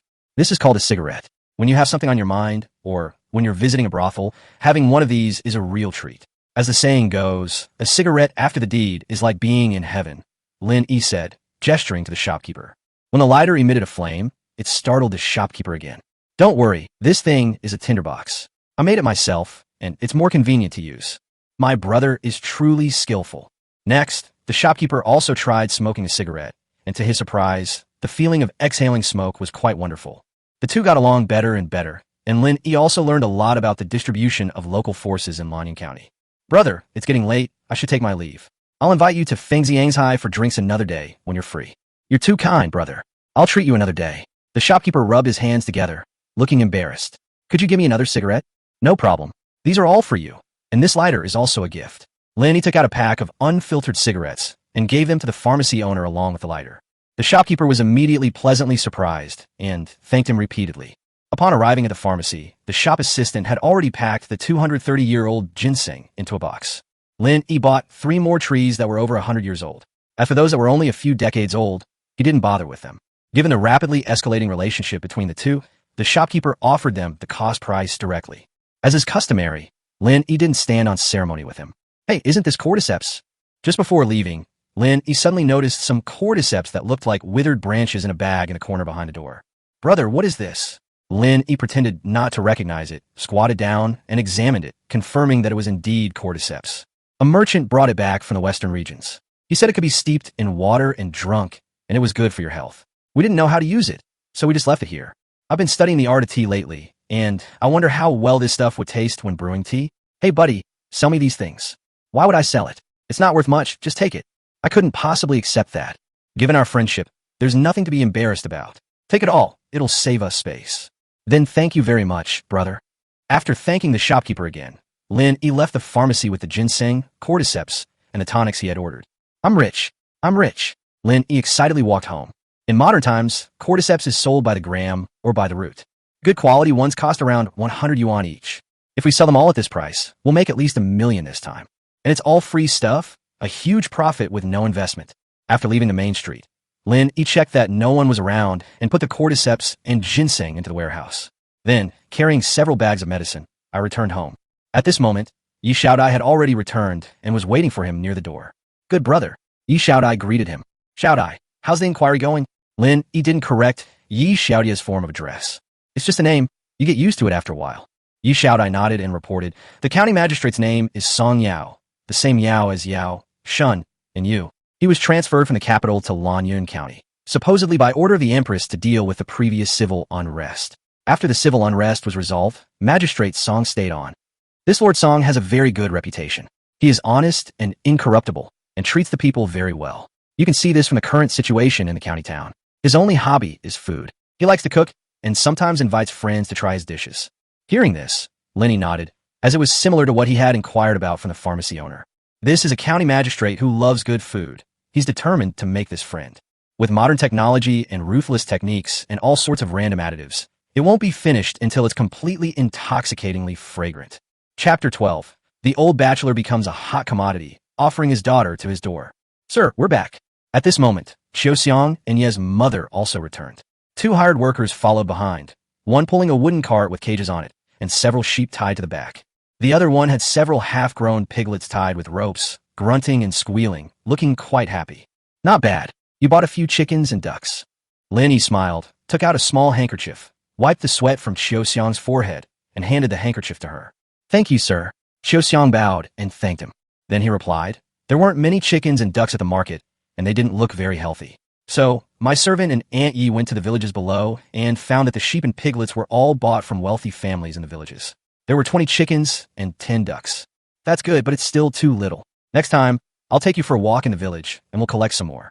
Master, food is scarce now, and there are far fewer families raising livestock and poultry than before. The village I went to only has these few left. If I go to another village, I'll have to go to another one, Xiaoxiang added. That's true. All the wild vegetables outside have been dug up, so what's left for poultry and livestock to eat? All right, you guys take these to the backyard first. Master, there's something else I did without your permission. Please punish me, Xiaoxiang said timidly. What is it? Lin Yi asked curiously. Xiaoxiang is a sensible person, and in principle, she wouldn't do something so outrageous. Like a child who had done something wrong, Xiaoxiang lowered her head and said, I met a brother and sister in the village. Their parents are dead. I felt sorry for them, so I brought them back. Sir, you are compassionate. Please see if you can take them in. Where is he? Bring him over so I can see him. Come on in. Xiaoxiang called out towards the door and then saw a girl of about 15 or 16 years old pulling a boy of about 7 or 8 years old, walking in nervously. Please, sir, take me in. I can do anything, and I eat very little. Just give me something to eat every day. I only hope that my younger brother can stay with me. As soon as the siblings entered, they quickly knelt down before Lin Yi. Lin Yi looked his sister up and down. She was pretty, but she was too thin, as skinny as a stick. However, due to years of famine, even landlords had no surplus grain, so there weren't many fat people. People like Xiaoxiang and Yi Shaodai are already considered good. Xiaoxiang, you're the housekeeper. What tasks do you think you can assign them? This servant wouldn't dare. Everything is up to you, master. Xiaoxiang knelt down with a thud. Lin Yi looked at the brother and sister and asked, What are your names? My name is Xiaochan, Jiao Xiaochan, and my younger brother is Jiao Sanhua. That's a good name, and it matches Xiaodia's name too. Lin Yi similed. Why is your younger brother called Sanhua? We also have an older sister named Jiao Xiaoi. She was taken to the capital, and we haven't heard from her since, Jiao Xiaochan replied. As you all know, it's so hard to have food to eat these days. I hope you can cherish this opportunity. Thank you, sir. Thank you for taking us in. We will definitely work hard and serve you well. Jiao Xiaochan was quite clever. Upon hearing this, she immediately pulled her younger brother to kowtow to Lin Yi. At this moment, Yi Shaodai suddenly moved closer to Lin Yi and said, Good brother, I think Sanhua has good potential. Oh, suitable for martial arts practice. Yi Shaodi nodded. Sanhua, from today onwards, you will train in martial arts with Shaodai. Xiaochan, you will be responsible for taking care of the chickens and ducks. Aunt Yi, please help settle the siblings down first. After seeing everyone off, Lin Yi helped Xiaoxiang up and took her back to her room. Master, Xiaoxiang was wrong. Please don't be angry with me, okay? As soon as she entered the room, Xiaoxiang knelt down in front of Lin Yi again.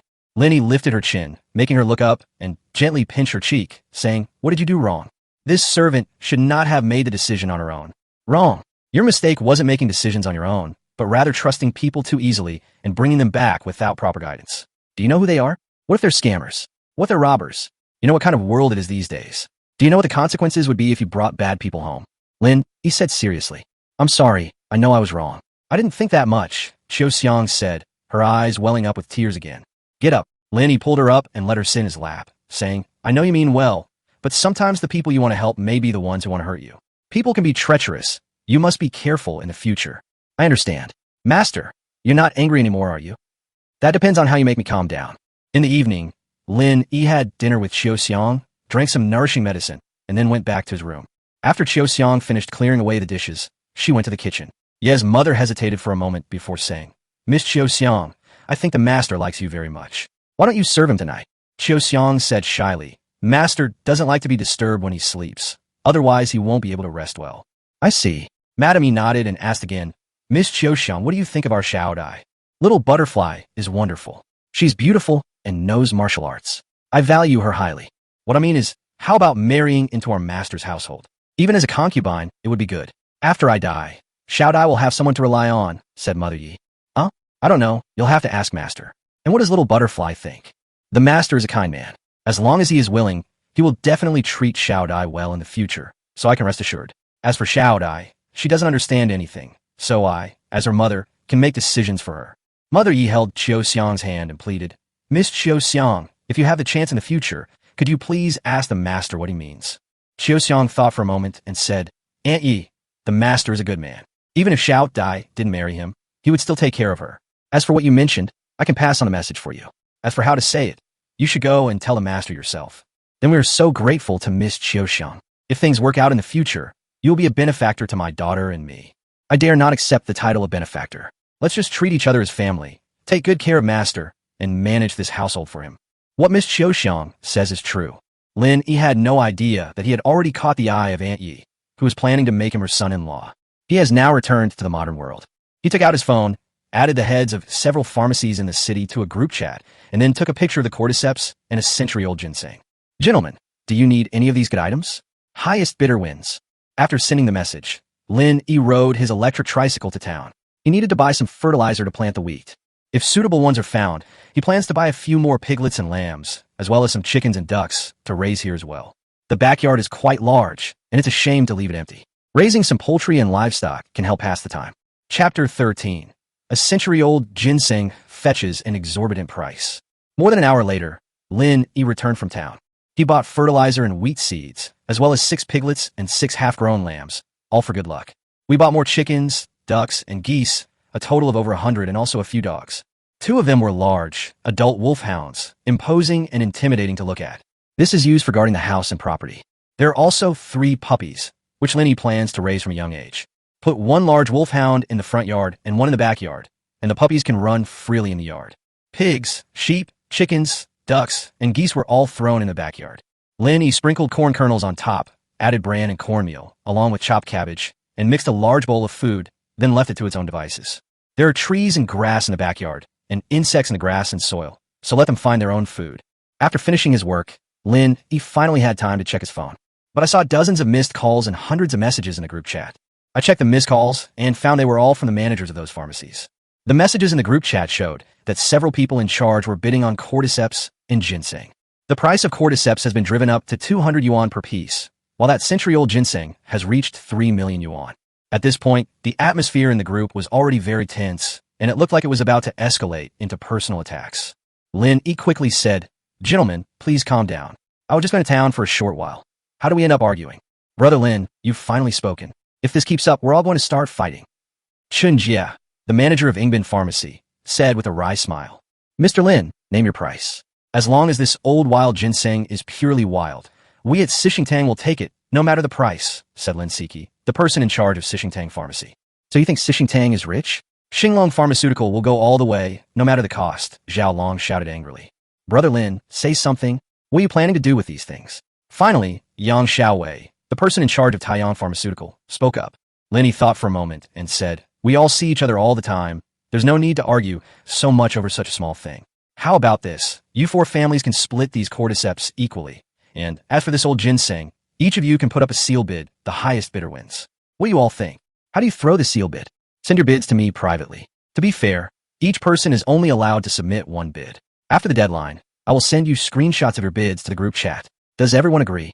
Lin Yi said, This method is good. I have no objection. Yang Xiaowei said first. Okay, I agree. I agree. Agree. Since everyone agrees, the 4 of you can send me your prices now. You have 5 minutes to consider.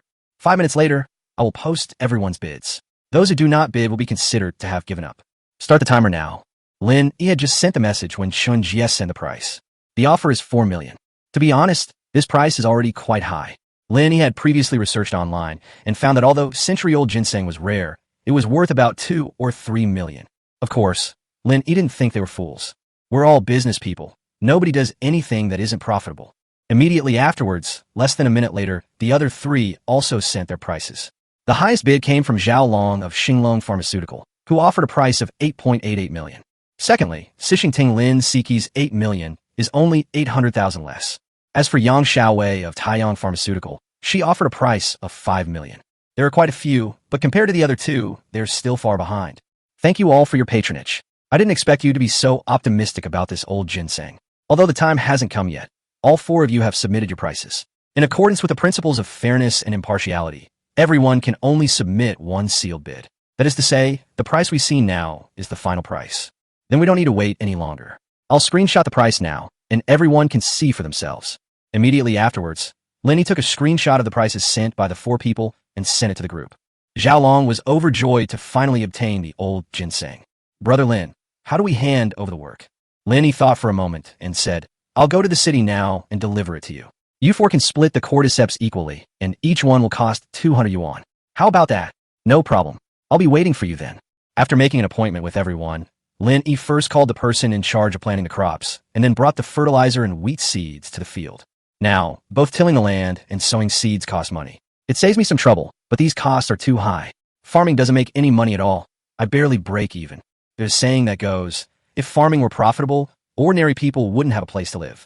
After arranging things in the fields, Lin Yi drove towards the city. Having your own car is so convenient. It only takes an hour and a half to get there. If you take the bus, it will take 2 or 3 hours, which is not only a waste of time, but also exhausting. Lin Yi first went to Xinglong Pharmacy. When he saw Zhao Long, Lin Yi took out the century-old ginseng. Zhao Long exclaimed in amazement, it really is a wild ginseng that is over 100 years old. I haven't seen such a good thing for many years. Brother Lin, you have done me a great favor. Mr. Zhao quoted me such a high price. I should be the one thanking you. Such a good item is worth the price. Brother, if you find anything good in the future, be sure to let me know. We can discuss the price.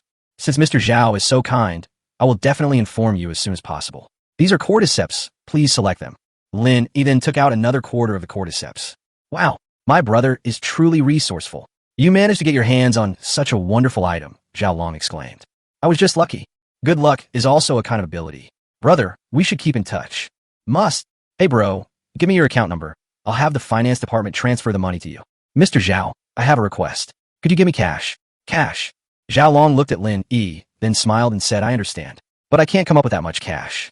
Wait a moment, I'll go check. Zhao Long left for a few minutes, then returned and told Lin that he only had 5 million yuan in cash in his several shops in the city. And that was only because he was going down to collect medicinal herbs. Nowadays, people don't use cash for purchases, so they don't have much cash on hand.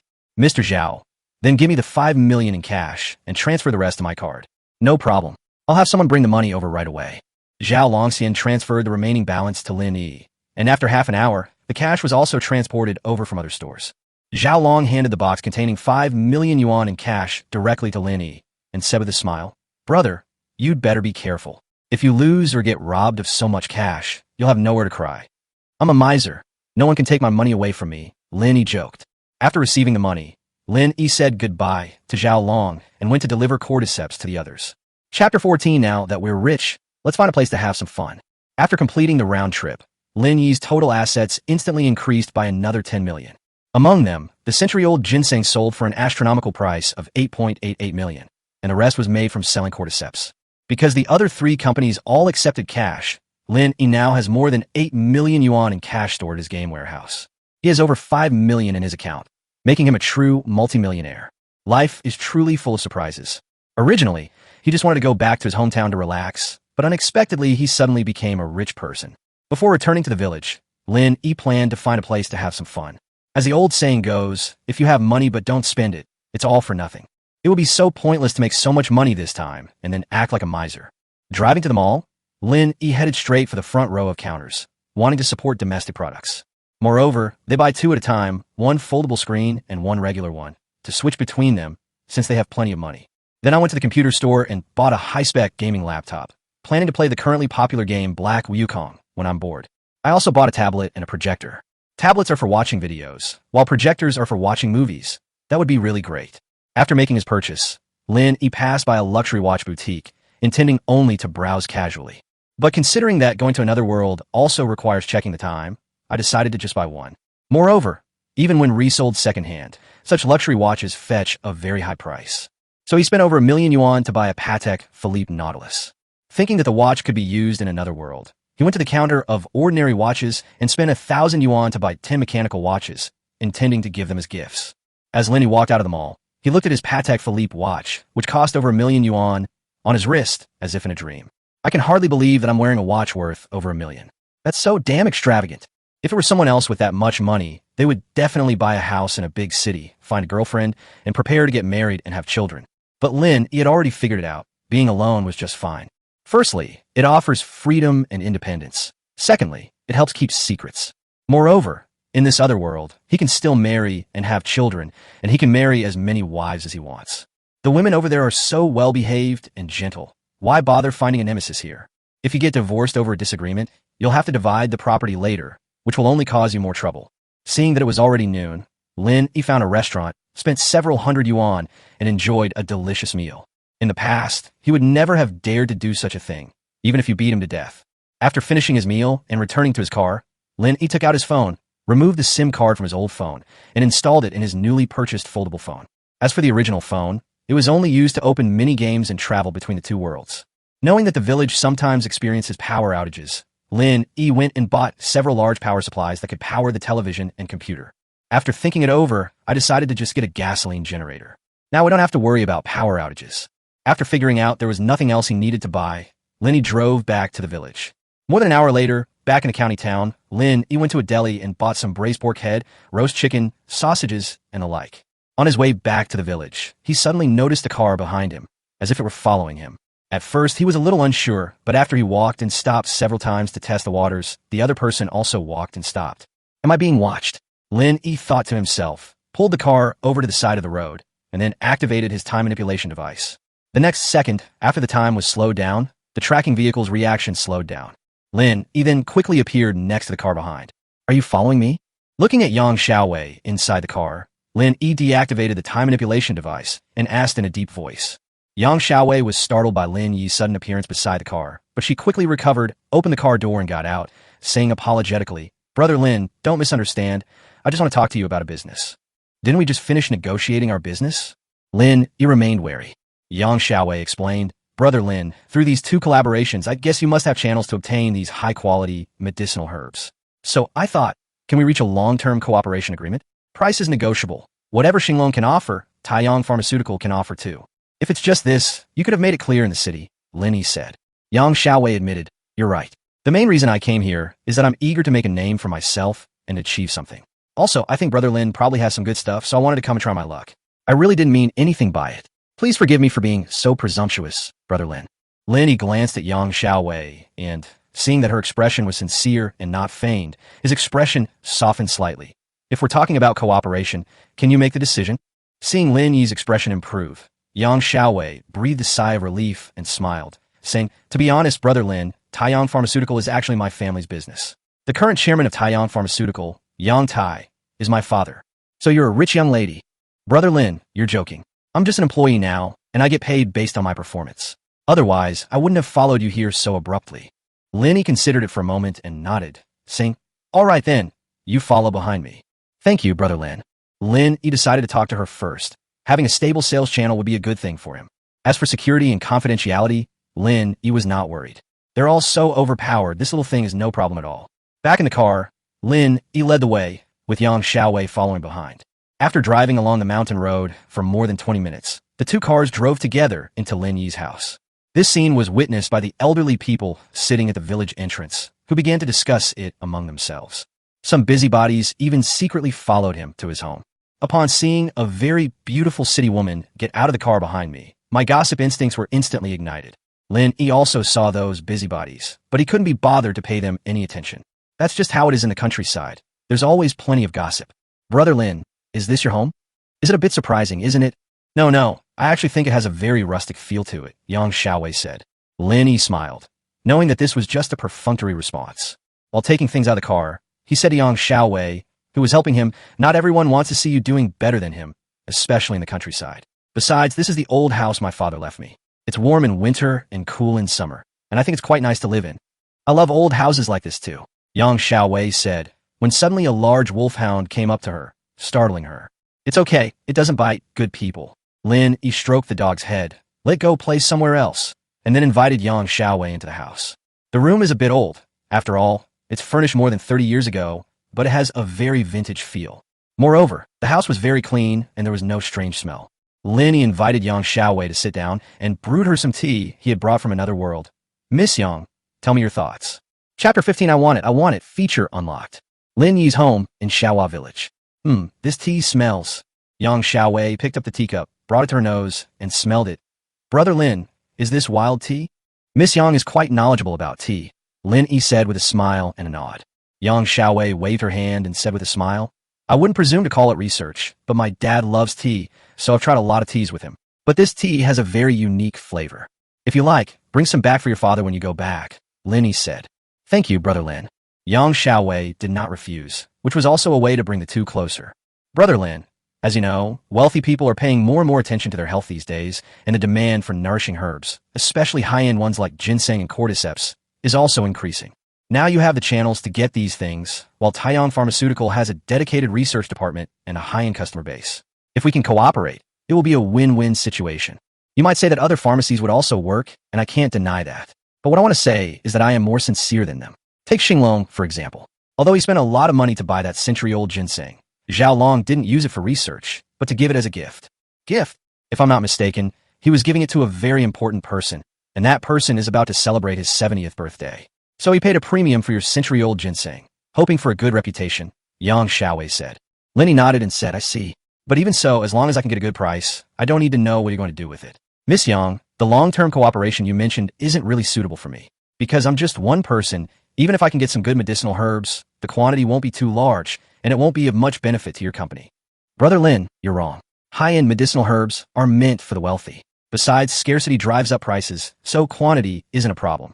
From now on, whatever medicinal herbs we get our hands on, we'll buy them all at the best price without any conditions. We can even send someone to handle the transaction, so you won't have to waste your time making another trip. Lin Yi thought for a moment and said, what you said makes sense, but I can't guarantee the supply quantity or the variety of herbs. I can only say that I will notify you as soon as I have stock. If the price you offer doesn't meet my needs, I have the right to sell it to someone else. No problem. As long as you give us this priority, I guarantee our price won't disappoint you. Okay, it's settled then. Brother Lin, shall we sign a contract? Forget about contracts. They only keep honest people in line, not dishonest ones. And honest people don't need contracts to bind them. Since I promised you, I will definitely keep my word. Otherwise, even if we sign a contract, I would still find a way to secretly trade with others behind your back. Lin Yi would definitely not sign such a contract, much less tie himself down. The priority right can be given to Yang Xiaowei, and it doesn't matter who she sells it to, as long as she offers a high price. Okay, let's do as Brother Lin says. Yang Xiaowei smiled and then said, Brother Lin, isn't it time to bring out your treasure possessions? Are you so sure I have something good in my hands? Lin Yi laughed. Such a fine ginseng, 100 years old, would definitely be sold for money if an ordinary person came across it by chance. But Brother Lin is not short of money, so he should keep it for himself. But Brother Lin chose to sell it, so I guess you should have something even better, or at least of comparable quality, Yang Xiaowei said. Miss Yang is very clever. That's right, I do have a century-old ginseng here, but as you said, I'm not short of money, and I want to keep it for myself. Good Brother Lin, look, I've come all this way in person with sincerity. You can't let me come all this way for nothing, can you? Besides, you have connections, so you'll definitely be able to find even better things in the future. Just give them to me. Yang Xiaowei shook Lin Yi's arm and even started to act coquettishly. Lin Yi couldn't resist this, especially since he had originally planned to sell it anyway, so he reluctantly agreed. Thank you, Brother Lin. Yang Xiaowei exclaimed excitedly. However, I have one condition. I need cash, and the price cannot be lower than what Mr. Zhao offered because this ginseng is even older than his. No problem. Is 10 million enough? I brought the cash with me, Yang Xiaowei said quickly. Looks like you really came prepared. But you're a young lady, carrying so much cash and coming all the way to the mountains with me. Aren't you afraid I'll try something bad on you? Brother Lin has plenty of money. He can't find any woman he wants. But you're a rich heiress. If Brother Lin really likes me, I'd be willing to date you, Yang Xiaowei said, half jokingly and half seriously. I was just kidding. Wait a moment, I'll go get your things. Lin Yi laughed and went into the inner room. After waiting for a while, Lin Yi came out with another century-old ginseng. Yang Xiaowei took a closer look and found that it was indeed better than the previous one. Actually, she came with a fluke mentality, but she didn't expect that Lin Yi actually had some in stock. Seeing how easily Lin Yi agreed, she couldn't help but ask, Brother Lin, you don't have someone better, do you? Where would I get so many good things? I'm already incredibly lucky to have found these two. If you want Dendrobium officinale, Panax nodo ginseng, or agarwood, I can get you some, Lin Yi said. I want it all. Yanxiao ishuotet extitedli. The voice sounded like it wanted that thing. It was incredibly urgent. Looking at Yang Xiaowei, who kept shaking his arm, Lin Yi was both amused and exasperated. Even if you want it now, I don't have it. You'll have to wait for an opportunity. Then it's a deal. Contact me as soon as you get your hands on anything good. Of course, haven't we already cooperated? Don't worry. Lin Yi assured her repeatedly before Yang Xiaowei left satisfied. After seeing the guests off, Lin Yi quickly locked the door and hurried back inside. 10 million in cash, such a huge pile, it's enough to make anyone's eyes water. Over the past 30 years, he hasn't even earned 1/10 of that. Just as I was immersed in a feeling of contentment and happiness, the phone suddenly rang. It turns out that the person who planted the seeds has already finished the work and is informing him. Lin Yi then put the money into his game inventory and prepared to go to the field to check on things and return the money to the other party. However, at this moment, both the time-based items and the warehouse function showed signs of being upgraded. Lin Yi first clicked on the upgrade icon for the warehouse function. With assets exceeding 10 million, warehouse upgrade restrictions are unlocked. This upgrade requires 1 million in funds and increases the types of goods that can be stored in the warehouse. Chapter 16 Item Upgrade, Mother Ye's Daughter's Wedding. No wonder I couldn't put my newly purchased laptop and projector into storage. It turns out that the warehouse has restrictions on the types of goods it can store. Lin Yi now has 18 million in cash in his warehouse, so spending 1 million to upgrade isn't too expensive. Of course, the main reason is that this money comes too easily, so people don't feel bad about spending it. The benefits of upgrading are obvious. Regardless of what category is added, as long as it is added, Lin Yi will be able to carry more things when traveling between the two worlds. The benefits generated from this are far beyond what this small amount of money can compare to. Upgrade. Lin Yi hesitated for a moment, then decisively spent 1 million to upgrade the warehouse. However, after the upgrade, it didn't show what new categories were added, but it did show that some new categories were added. The money was spent in a rather unclear way. Lin Yi tried to put the laptop into the warehouse, and to his surprise, he succeeded. The watches, cell phones, and portable power banks were all successfully stored in the warehouse. In the end, only the gasoline generator remained, which could not generate income. It seems that this upgrade mainly affects small electronic products. Larger machines will probably need further upgrades. However, another upgrade would require 10 million. I spent too much money on in-game purchases, and since I don't need the upgrades right now, I haven't upgraded them again. Anyway, we can upgrade it whenever we need in the future. As long as there are enough funds in the warehouse, it's fine. Next, Lin Yi checked the upgrade indicator for the time-related items. With assets exceeding 10 million, the upgrade limit for the time item is unlocked. This upgrade requires 1 million in funds and increases the time item's duration by 10 minutes. Upgrade. Lin Yi didn't hesitate and spent 1 million to increase the time item's duration from 10 minutes to 20 minutes. The time-limited item will still cost 1 million for the next upgrade. Lin Yi has leveled up again. The time limit has been increased to 30 minutes. Upgrade. The timer has been increased to 40 minutes. Continue. Lin Yi only stopped upgrading after increasing the time item to 1 hour. The upgrade would require 10 million, but the upgrade would increase the time by 1 hour. Lin Yi spent 6 million on this upgrade, and currently has 12 million left in the warehouse. This money can also be used to upgrade the warehouse function or time item once. However, Lin Yi doesn't plan to upgrade. He tried the time manipulation device, and the effect was indeed much better than before. Take steaming rice, for example. With the increased cooking time, it's almost cooked in seconds. However, the effect on crop growth is still not obvious. Unless the time item is increased to several days, the seed will not germinate instantly. But to reach that level, it's still unknown how much money you'll need to spend. He doesn't need it right now, so this is fine for now.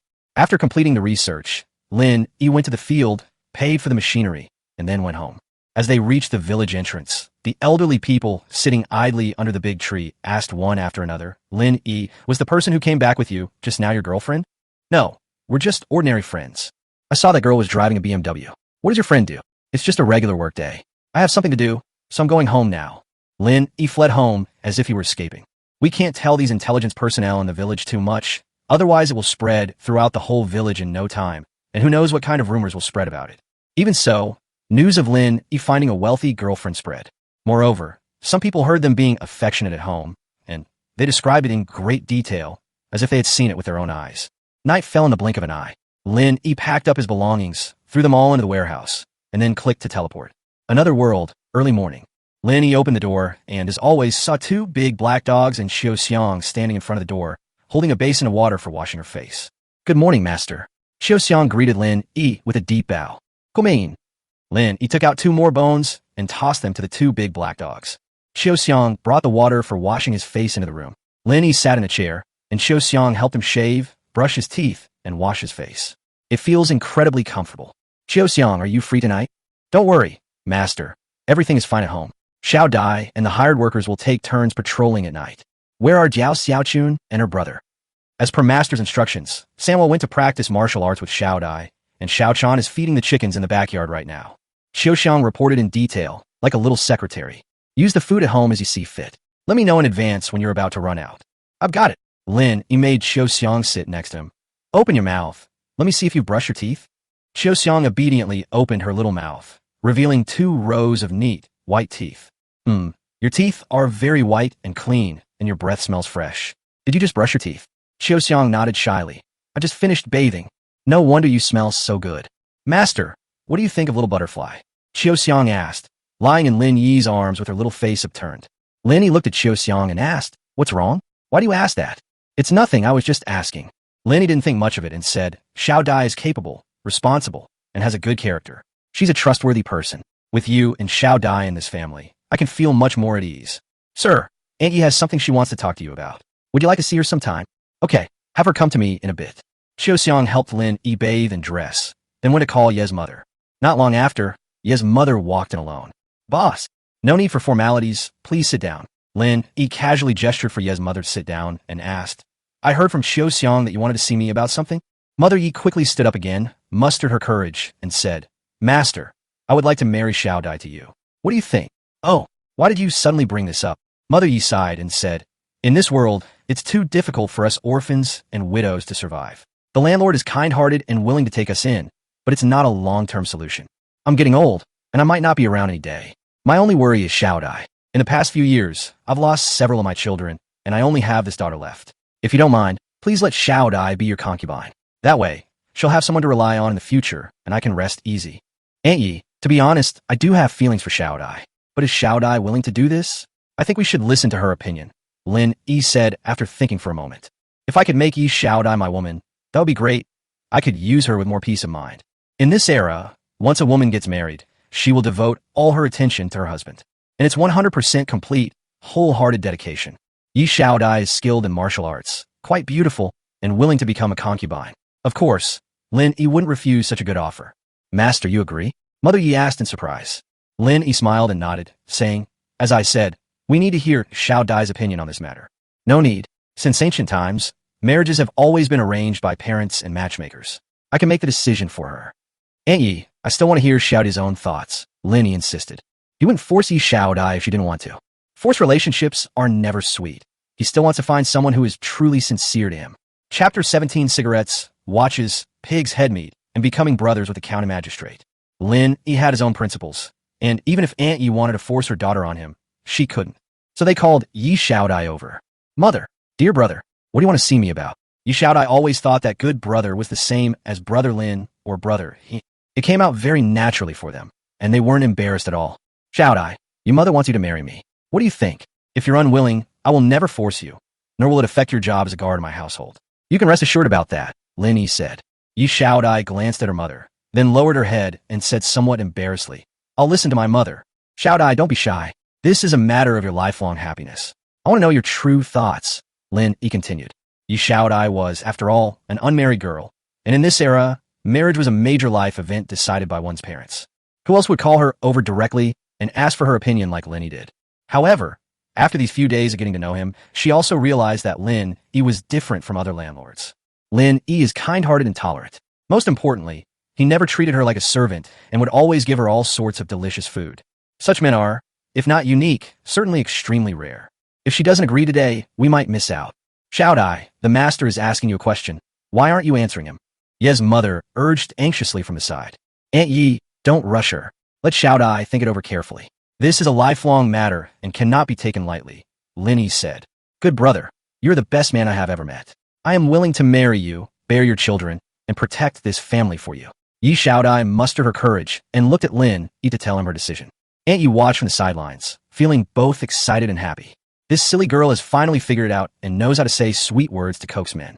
Lin Yi smiled and asked, Xiao Dai, is this what you really think? Ye shao di nodit seriously. Okay, then you'll be my woman from now on.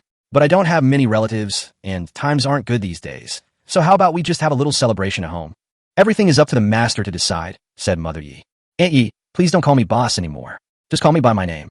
Then I shall respectfully comply. Xiao Dai, give me some time. I need to prepare some things. Once everything is ready, we can have a simple ceremony. I'll do whatever you say.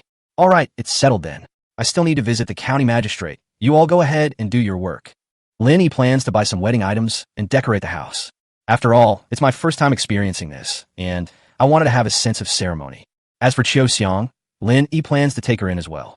We can't favor one over the other, otherwise Qiu Xiang will definitely be heartbroken. In his heart, there was no distinction between a principal wife and concubines. They were all his women, and he would treat them all equally and cherish them all. On Earth, he would be a real problem. Even finding a partner would be difficult. Unexpectedly, after only a few days in this other world, he already has 2 wives. Moreover, all the women of this era are naturally beautiful. Whether it's Qiu Xiang or Yi Shaodai, if they were dressed up in modern times, they would all be stunning beauties with a score of over 90. Lin Yi left the house in high spirits. Upon arriving at the county government office, Lin Yi gave his name and was quickly led inside. In the backyard of the county government office, Lin Yi met with the county magistrate, Song Yao. Lin Yi hurriedly stepped forward to bow. He knew that one should say what one is told in what place. Although he, as a modern person, disliked this kind of thing, he had to abide by the rules since he was here. Lin Yi, you've come at the perfect time. I've been working on a new dish today. Let's have a couple of drinks later. It is my honor. My lord, this is the roast chicken and pig's head I made. Please have a taste. Lin Yi handed over the basket. It smells so good. What's this smell? Song Yao immediately took the basket. My lord, some spices from the western regions have been added to this, which is why it has a unique flavor. Yes, that's the smell of spices. But this stuff is hard to get these days. It's very expensive in the capital. I used to be a merchant, so I have some stock. If you need any, sir, I can bring some over another day. I wouldn't dare, but the spices will definitely be helpful for me in researching new dishes. It is my honor to be able to help you, sir. I will come again tomorrow to bother you. Come on, let's eat and chat. Song Yao was even more enthusiastic this time, taking Lin Yi's hand and leading him into the restaurant. He served the side dishes he had researched, and also placed the roast chicken and pig's head meat that Lin Yi had brought, and the two of them began to drink together. The braised pig's head with various spices almost made Song Yao dizzy with its aroma. In a moment of joy, they all drank a few extra glasses. At this moment, Lin Yi offered him cigarettes at just the right time, gave him a brief explanation, and Song Yao began to smoke them with great relish. Brother Lin, you have quite a lot of good stuff. I really like this cigarette. Taking a puff after a drink is simply heavenly, Song Yao said with great satisfaction. As long as the adults like it. Brother Lin, we share similar interests. From now on, when there's no one else around, just call me elder brother. I'm older than you, so calling you elder brother isn't taking advantage of you, Song Yao said with a smile, patting Lin Yi on the shoulder. Upon hearing this, Lin Yi immediately feigned excitement and trepidation. I humbly accept your invitation. Let me offer you a toast, brother. All right, come on, let's drink together. Fueled by alcohol, the two began to talk about brotherhood. Brother Song, I've always had a question, but I'm not sure if I should ask it, Lin Yi asked, taking advantage of the lively atmosphere. Are you wondering why I had that attitude towards long hair? Song Yao said with a mysterious smile. Lin Yi nodded. Song Yao picked up a piece of pig's head meat, chewed it with relish, and said, Actually, I had some suspicions about you, but it's good that long hair died, so whether it's you or not, I won't investigate further. Oh, why is it better to die? Do you know anything about Ruji's background? I went to buy medicine yesterday and learned some things from the pharmacy owner, Lin Yi said truthfully. There are 4 families in Lanyan County, Zhao, Qian, Sun, and Li. They have lived here for generations, and they control almost everything in Lanyan County. This long heir is just a dog kept by the Qian family, who does all sorts of shady things. I have been ordered to quell the civil unrest. According to my investigation, the cause of the unrest is that these 4 families have been extorting and plundering the people, forcing them to the brink of starvation. It can be said that these 4 families are the cancer of Lanyan County. Song Yao said this with an undisguised disgust in his voice. Of course, it's also possible that it was intentional to show that Lin Yi was watching. Brother, you say it's good that Long Heir died, because his death led to a way to eradicate this cancer? Lin Yi asked. Chapter 18 Lin Yi doesn't want to get wrong into the muddy waters of Lanyan County. Lanyan County, the backyard of the county government office. Only Song Yao and Lin Yi were in the restaurant. When Lord Song got down to business, his previously hazy eyes suddenly sharpened. Brother Lin, I've investigated you secretly. Song Yao stared at Lin Yi and suddenly said, "What do you mean?" Lin Yi was taken aback. Could it be that his identity had been questioned? Just as Lin Yi was lost in thought, Lord Song continued, "Because I want to see if you are one of us." "I don't quite understand," Lin Yi said, puzzled. It seems that whether in modern times or ancient times, no official is easy to deal with. His words and actions are beyond the comprehension of an ordinary person. "Brother, let's put this behind closed doors and have a frank conversation. Don't let my position as the county magistrate fool you. I'm not the one who calls the shots in this county. In many matters, I'm not even as influential as the heads of the 4 clans. I want to change this situation, and Her Majesty the Empress must also break this shackle. Lanyan County is a test. If it succeeds, Her Majesty the Empress can promote these experiences throughout the country. But if I fail, I will die without a burial place." "Brother Song, what you're saying is making me a little scared," Lin Yi said with a wry smile. "Why is the county magistrate telling me this? I'm not an official, and I don't want to get involved in this mess. Isn't it better to enjoy life comfortably?" Song Yao continued, "I investigated you because you're an outsider with no connection to the 4 families. Moreover, you have a certain level of insight and skill, making you the kind of helper I need. If you were responsible for Long Heir's death, I would be very happy, because only someone like you can help me. I truly know nothing about Long Heir's affairs." "That's not important." Song Yao waved his hand, staring at Lin Yi and said, "Brother, I need your help, and His Majesty also needs your help. Are you willing to help His Majesty? Are you willing to help your elder brother?" At this moment, Lin Yi wished he could slap himself. They shouldn't have shown their strength in public in the first place. While it deterred petty criminals, it also attracted the attention of others. He is very distressed, but he can't directly refuse. After all, he's a county magistrate. He has his pride too. Besides, they've already brought up Her Majesty the Empress. If we refuse, wouldn't that be tantamount to defying an imperial decree? Of course, Lin Yi wasn't afraid. At worst, he would just leave. He always has a safe way out. "I'm just not willing to give up. This place is so much fun. Does that mean I'll never come back? Or should I just go to another city?" Seeing that Lin Yi was deep in thought, Song Yao did not press him. "Brother, you don't need to answer me in a hurry. Go back and think about it carefully." And that's the end of the topic. Song Yao picked up his wine glass, clinked it with Lin Yi's, and said, "By the way, I heard that you have some grain that you got from overseas?" "Corn. I still have some in stock. If you'd like to try some, I'll bring it to you another day. Do you know if you have any way to get more food? As you know, the entire Dragon Kingdom is short of food right now. Winter is just around the corner, and by then we won't even be able to get tree bark and wild vegetables. Many people will definitely starve to death." His Majesty held a court meeting a few days ago and issued an edict that anyone who can solve the current food crisis will be richly rewarded. Lin Yi thought for a moment and said, "There's a food shortage all over the country right now. Even if we can get some food, it will be a drop in the ocean and will only treat the symptoms, not the root cause." "You're right. But winter is coming soon, and even if we want to plant crops, we'll have to wait until next spring. So we need to figure out how to get through these next few months. Those landlords must have grain, right? They definitely have some, but they won't give it away easily. In addition, with the continuous famines in recent years, they probably don't have much surplus grain left. Under such circumstances, they're struggling to even feed and drink themselves, let alone share it," Song Yao said. "So many people across the country are suffering from famine. If this isn't handled properly, it could lead to a popular uprising," Lin Yi interjected. "This is also the most troublesome problem for His Majesty right now. We can't just kill all the rioting people, can we? They are just trying to make a living. If we kill them all, who will grow the crops in the future?" "Brother Song, you said before that to solve the problems in Lanyan County, could it be that you want to eradicate the malignant tumor and dig out the grain?" Lin Yi suddenly realized that these things were actually all about one thing, and the purpose was the same, to obtain grain. A country can exist without landlords, but it cannot exist without its people. Ordinary people can farm and pay taxes, which is the foundation of a country. However, the landlord class still controls the vast majority of the country's resources and wields considerable influence in the court, leaving the Empress with no way to solve this problem, even if she wanted to. As Song Yao said, if things go wrong, they will end up dying without a burial place.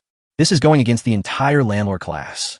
After a moment's thought, Lin Yi secretly decided that he shouldn't get involved in this matter. It's so nice to live a comfortable and peaceful life. Of course, he couldn't refuse Song Yao, so he had to come up with a solution that would satisfy both sides. After a satisfying meal, Lin Yi took his leave. Song Yao, who was already drunk at the table, suddenly sobered up. He spoke to the shadowy corner of the room. "What do you think he'll choose? He's a smart man. He certainly won't offend you. But he also won't go against the 4 families." At this moment, a woman dressed in black stepped out of the shadows. "Have you found out where Long Heir and his group are?" Song Yao continued to ask. "No, but this Lin Yi doesn't seem to know martial arts, while his bodyguard Yi Shaodai is quite skilled. However, Long Heir's gang disappeared without a trace. and Yi Xiaodia's abilities couldn't have kept them so clean, the woman in black said. I have a feeling that Lin Yi killed Long Air and his gang. Although I have no evidence and don't know how he did it, this man is definitely not an ordinary person, and I can't quite figure him out, Song Yao said. You told him so much today. Aren't you afraid he'll betray you? You should know that once this is leaked, even your master can't protect you. Before coming to Lanyan County, I was already prepared to die. His Majesty has high expectations of me. I am not afraid of death, but I am afraid of failing to complete the task assigned by His Majesty. But now I am somewhat confident. Just because of that, Lin Yi, you have so much faith in him. Have you seen this before? Song Yao raised his wrist and waved the watch on his wrist at the woman. This is what Lin Yi just gave to Song Yao, and he also taught him how to use it. He even sent an extra piece, asking him to pass it on to Her Majesty the Empress. Lin Yi was also thinking of flattering the Empress and leaving a good impression. The woman in black shook her head. Anyone who can obtain something like this is no ordinary person. Please present this watch to His Majesty on my behalf. I have already written down the details in the memorial. You should return to the capital now. I will return when you take action. By the way, I have already sent people to move your family to a secluded place. The master promised you that he would protect your family. Thank you, Your Majesty. I will certainly do my utmost. The woman in black nodded and disappeared back into the shadows. Chapter 19 receives special attention from the Empress. The streets of the county town were sparsely populated. Because of this, porridge was being distributed at several city gates, and the refugees all went to drink it. After leaving the county government office, Lin Yi wandered over to the pharmacy. The shop assistant said that the manager had gone to the capital on business. Lin Yi didn't stay long. He bought some medicinal herbs that are relatively expensive in the city, such as Panax nodo ginseng, Ganoderma lucidum, Dendrobium officinale, and agarwood, and then went home. However, as soon as they arrived at their doorstep, they saw a horse-drawn carriage parked in front of their house. Without giving it much thought, he walked toward the gate. Just then, a voice came from inside the carriage. Patriarch Lin, please wait. Who are you? Lin Yi stopped and turned to ask the young man who was getting off the carriage. My name is Qian Lianbua, and my father is Qian Duoman, the head of the Qian family. So, it's young Master Qian, my apologies for not recognizing you sooner. Lin Yi returned the greeting with clasped hands, then asked, You didn't come here to see me, did you? That's right. I came here specifically to pay my respects to Patriarch Lin. In that case, please come in. Lin Yi knew that the Qian family's arrival was suspicious, and they might have come for Long Air. But he pretended to be nonchalant and invited Qian Lianbua to go home with him. Master, you're back. Qiu Xiang quickly went to greet Lin Yi as he entered. Qiu Xiang, brew a pot of tea. Yes. Young Master Qian, please. Lin Yi invited Qian Lianbua into the living room and served him tea. After some pleasantries, Lin Yi asked, Young Master Qian, we are not acquainted before. May I ask what brings you here today? Master Lin, you're too kind. Our two families are both gentry from Lanyan County, so we should visit each other more often. Of course, I'm here today mainly to apologize. Oh, what makes you say that? I only heard today that Long Air had caused trouble with the Lin family. This was due to our Qian family's lax discipline, and we hope that Patriarch Lin will forgive us. To express our apology, please accept this 100 taels of silver. As soon as Qian Lianbua finished speaking, the servants of the Qian family presented him with 100 taels of silver. Young Master Qian, you're too kind. It was just a small misunderstanding, and they were also bitten by my dog. I'm very grateful that you don't hold it against them. Patriarch Lin, you are mistaken. Those bastards, like Long Air, dare to trespass and cause trouble at the Lin family's residence. They deserve to be bitten to death. I was originally going to take them to apologize in person, but now they've vanished without a trace. Young Master Qian, you wouldn't also suspect that Long Air's disappearance is related to me, would you? No. Even if those bastards really died, they deserved it. They disgraced the Qian family. Of course, if Patriarch Lin knows their whereabouts, it would be best if he could inform us. I'm short of money, but I'm in the same boat as you. I hope to find them as soon as possible so that I can clear my name, Lin Yi said with a wry smile. Qian Lianbua tried to get the answers he wanted by asking questions for a while, but left disappointed. However, the 100 taels of silver were kept. Master, why would the Qian family give us money? Qiu Xiang asked, puzzled. In her mind, the Qian family was an extraordinary family, and they would never bow down to someone because of servant. This money is burning my hands. Lin Yi put the silver away and went to the backyard to find Yi Xiaodai. He planned to have Yi Xiaodai recruit some more people. In addition to hiring ordinary guards, they also planned to adopt some children with martial arts talent and have Yi Xiaodai focus on cultivating them. In this cutthroat society, to enjoy life without worries, you must have enough strength to deal with those who covet your wealth. Lin Yi was simply taking precautions. The capital city, the imperial palace, and the back garden. The empress was sitting in the pavilion, listening to the report from her shadow guard. My lord, These are some of Lord Song's recent actions and achievements. Also, this is a watch from abroad and some corn. It was brought to you by a merchant from Lanyan County who moved here from elsewhere, and he presented it to you through Lord Song. The shadow guard who reported was the same woman in black who had spoken with Song Yao at the Lanyan County government office earlier. The Empress took the watch, glanced at it, and put it aside. Then she picked up the large corn cob. She still cares more about food now. To grow this big, this corn must be a high-yield crop? Your Majesty, Lord Song has written it all in the memorial. The Empress put down the corn cob, and then picked up Song Yao's memorial to read it carefully. After about the time it takes to drink a cup of tea, the Empress put down the memorial and asked, "Who is this Lin Yi? Why does Song Yao value him so highly?" I have investigated, but there are too few clues about Lin Yi. Moreover, there has been war for many years, followed by years of famine, and there are refugees and rioters everywhere. The floating population is huge. Some people have died, some have disappeared, and there is simply no way to find out. Could it be a spy from another country? The Empress asked, raising an eyebrow. He did not collude with the local gentry, nor did he bribe the people in the county government. If Lord Song had not taken the initiative to invite him, he probably would not have had any dealings with the people in the county government. This man is interesting. Go and rest for a while, then head back to Lanyan County immediately. Keep an eye on Lin Yi for me. Regardless of whether he is a spy or not, I must obtain this corn cultivation method from him. This servant obeys the decree. When does Song Yao plan to make his move? Just recently. Select 10 men from the Imperial Guard to go with you to Lanyan County. Make sure they protect Song Yao's safety. Yes, Your Majesty. Lin Yi, Lanyan County. It was already evening, so Lin Yi had Yi Xiaodai and Qiu Xiang have dinner with him before returning to his room. However, when it was time to return today, the countdown did not appear. Lin Yi waited until an hour later before returning to the city. A 1-hour delay? Could it be related to the time-related props? Lin Yi just upgraded the time item today, increasing the time from 10 minutes to 1 hour. Then, the time to return to the city from the other world was extended by an hour. This is definitely not a coincidence. However, the specific logical relationship will need to be determined after another upgrade. In addition, the interval time should also be verified to see if it has been shortened accordingly. Seeing that it was still dark outside, Lin Yi took a nap in bed. When I woke up, it was already past 11 a.m. After washing his face, Lin Yi went to the backyard, fed the poultry and livestock, and then drove to the city. Today he plans to get a batch of food, aged wheat, expired food, and even zombie meat. Anything edible, taste doesn't matter. He couldn't handle the nationwide food shortage, but he could manage a small county like Lanyan. This was also the biggest problem he helped Song Yao solve. Song Yao's biggest fear in taking action against the Zhao, Qian, Sun, and Li families was that it would cause trouble. Now that Lin Yi is providing ample food, the refugees and ordinary people will not be swayed. As long as there is no chaos, it will be much easier to resolve the issue, as it only involves 4 families. Chapter 20: Recruiting workers and taking concubines to increase the family size. The wedding night will eventually come. After working for half a day without even having a sip of water, Lin Yi finally managed to prepare the food rations for Lanyan County for January. He even bought more, because now there are not only local residents, but also a lot of refugees. Even so, the entire county's population is only 50 to 60,000. This is because it is adjacent to Kyoto and is a populous prefecture. In remote areas, a county town might only have a few thousand people, unlike modern county towns that often have hundreds of thousands. Standing at the entrance of the warehouse, which was piled high with goods, Lin Yi closed the door and, with a thought, moved everything inside into the game warehouse. After finishing, Lin Yi locked the warehouse door and rushed back to the village. This time, we not only bought grain, but also materials for building greenhouses. We won't use the steel frame.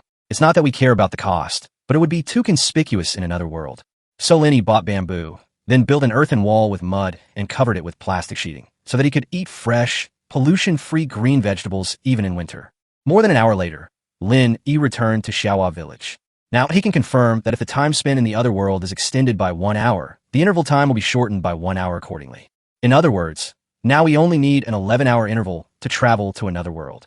In another world, one can stay for 13 hours. The total time is still 24 hours a day. If we follow this line of reasoning, with the upgrade of the time travel item, he might be able to achieve 0 time intervals, meaning he could travel to another world at any time. As for how long one can stay in another world, whether it's a day, a few days, or even when time is no longer restricted, that's also possible. This will require further verification in the future. After parking the car and locking the door, Lin Yi returned to his bedroom and teleported to the other world again.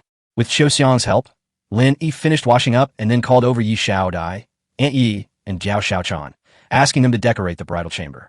He didn't buy many things, just red cloth, red candles, big red flowers, and big red double happiness characters. But in those days, they were already very rare. Lin Yi took 4 red thermos flasks and placed them on the table in the living room, facing the door. In the coming winter, we'll definitely need to use thermos flasks. He also plans to renovate the room, adding underfloor heating and a heated comm, a traditional Chinese bed stove. Of course, it doesn't use traditional heating pipes, but rather utilizes the principle of a heated comm, a traditional Chinese heated platform bed, to warm the ground as well. Winter is coming soon, and he doesn't want to freeze here. Shout-I, wait a minute, tell me how many people you recruited yesterday? Lin Yi asked, keeping Yi Shout-I behind. Good brother, yesterday I went to the city gate and recruited another 30 refugees, but after the assessment, I will definitely drive away a few more. In addition, there are 5 children with martial arts talent, including 2 girls and 3 boys, the oldest being 14 and the youngest being 6 years old. That's good. If we come across any children with martial arts talent in the future, we should bring them back. As long as they have a good personality, we can train them well, and they can become our help in the future. Yes, Shout-I understands.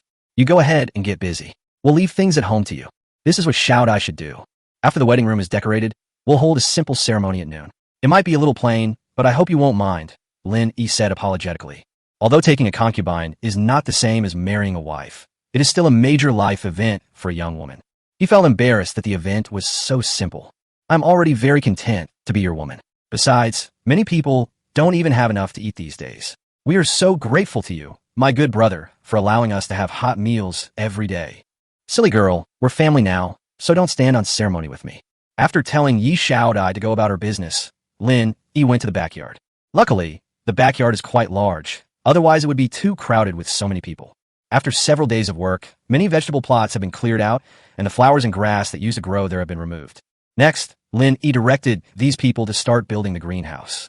After working tirelessly until noon, Lin Yi, with Xiao Xiang and Yi Shout-I as witnesses, held a simple ceremony. He then treated everyone to a delicious pork stew with vermicelli and a little wine. These refugees were practically ready to eat their own tongues. They even hoped that their employer would take concubines every day so they could eat pork stew with vermicelli every day. Actually, weddings here are usually held at dusk. However, Lin Yi is the head of the family, so he can hold the event whenever he wants. Moreover, no relatives, friends, or neighbors were invited, so naturally no one said anything. After they had eaten and drunk their fill, the hired workers went back to work in the backyard, while Lin Yi took Yi Shout-I to the bridal chamber. He didn't have time in the evening, so everything was done ahead of schedule. Yi Shout-I also knew that Lin Yi never let anyone serve him when he slept at night, so it was fine to do it during the day. Good brother, it's too bright. Could you please close the curtains? Yi Shout-I said shyly. Now, thick curtains have been installed in the bedrooms of the main houses, which not only block the wind and light, but are also very beautiful. Yi Shout-I really liked the big red peony curtains in her room. Lin Yi smiled, drew the curtains, and the room immediately became dark, giving it a bit of a wedding night feel. Good brother, I'm scared. Seeing Yi Shout-I, whose actual combat strength was much higher than his own, showing such a girlish demeanor, Lin Yi suddenly felt an urge to conquer her.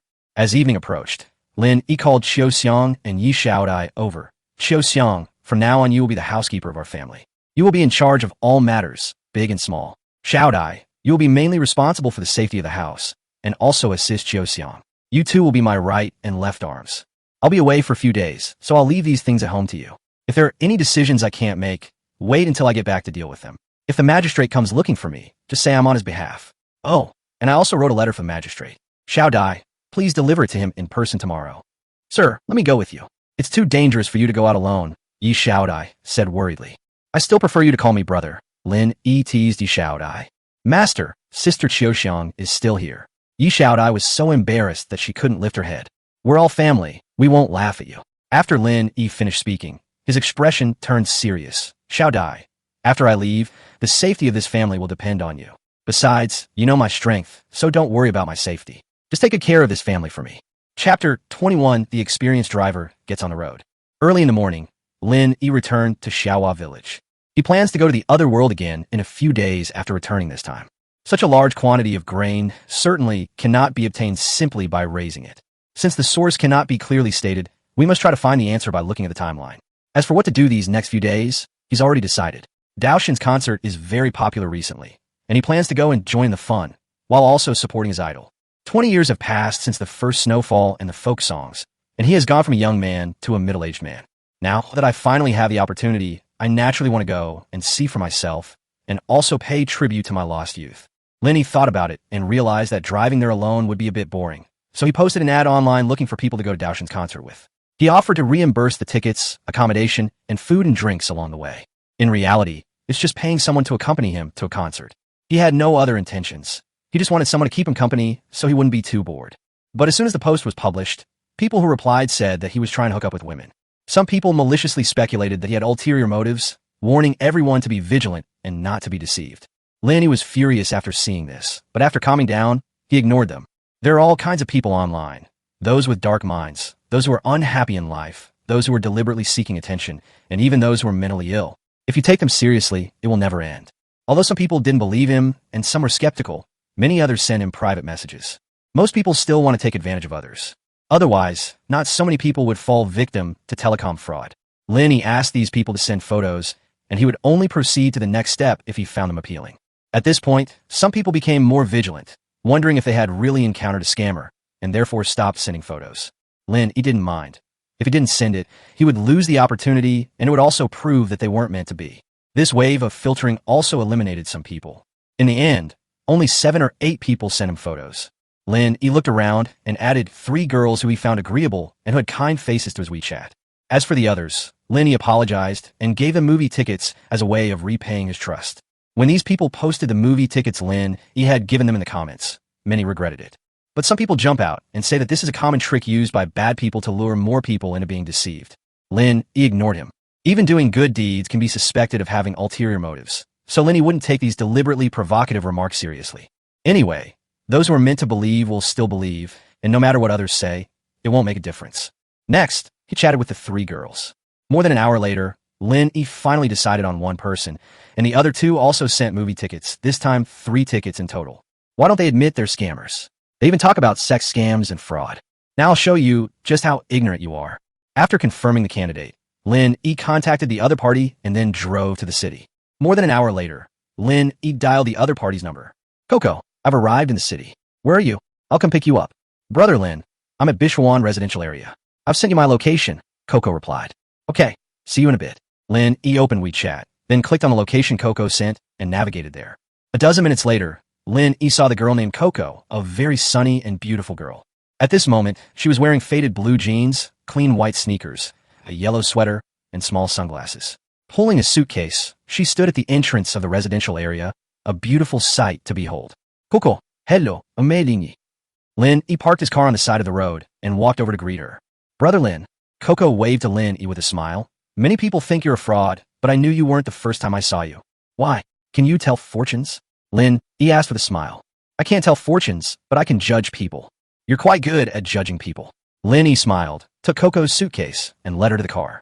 After putting their suitcases away, the 2 got into the car together. Coco, give me your ID card.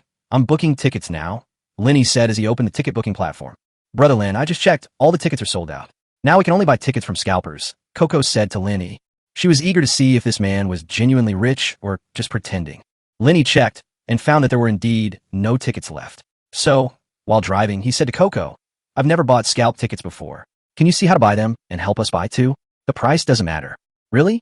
I heard that the price of a ticket has increased more than tenfold, and the closer you are to the inner area, the more expensive it is, Coco said. Buy it. I went out of town specifically to see the God of Swords. So, am I really going to buy it? You contact them first, and I'll pay you once you've made the contact. By the way, you can drive, right? Yes, I got my license a long time ago.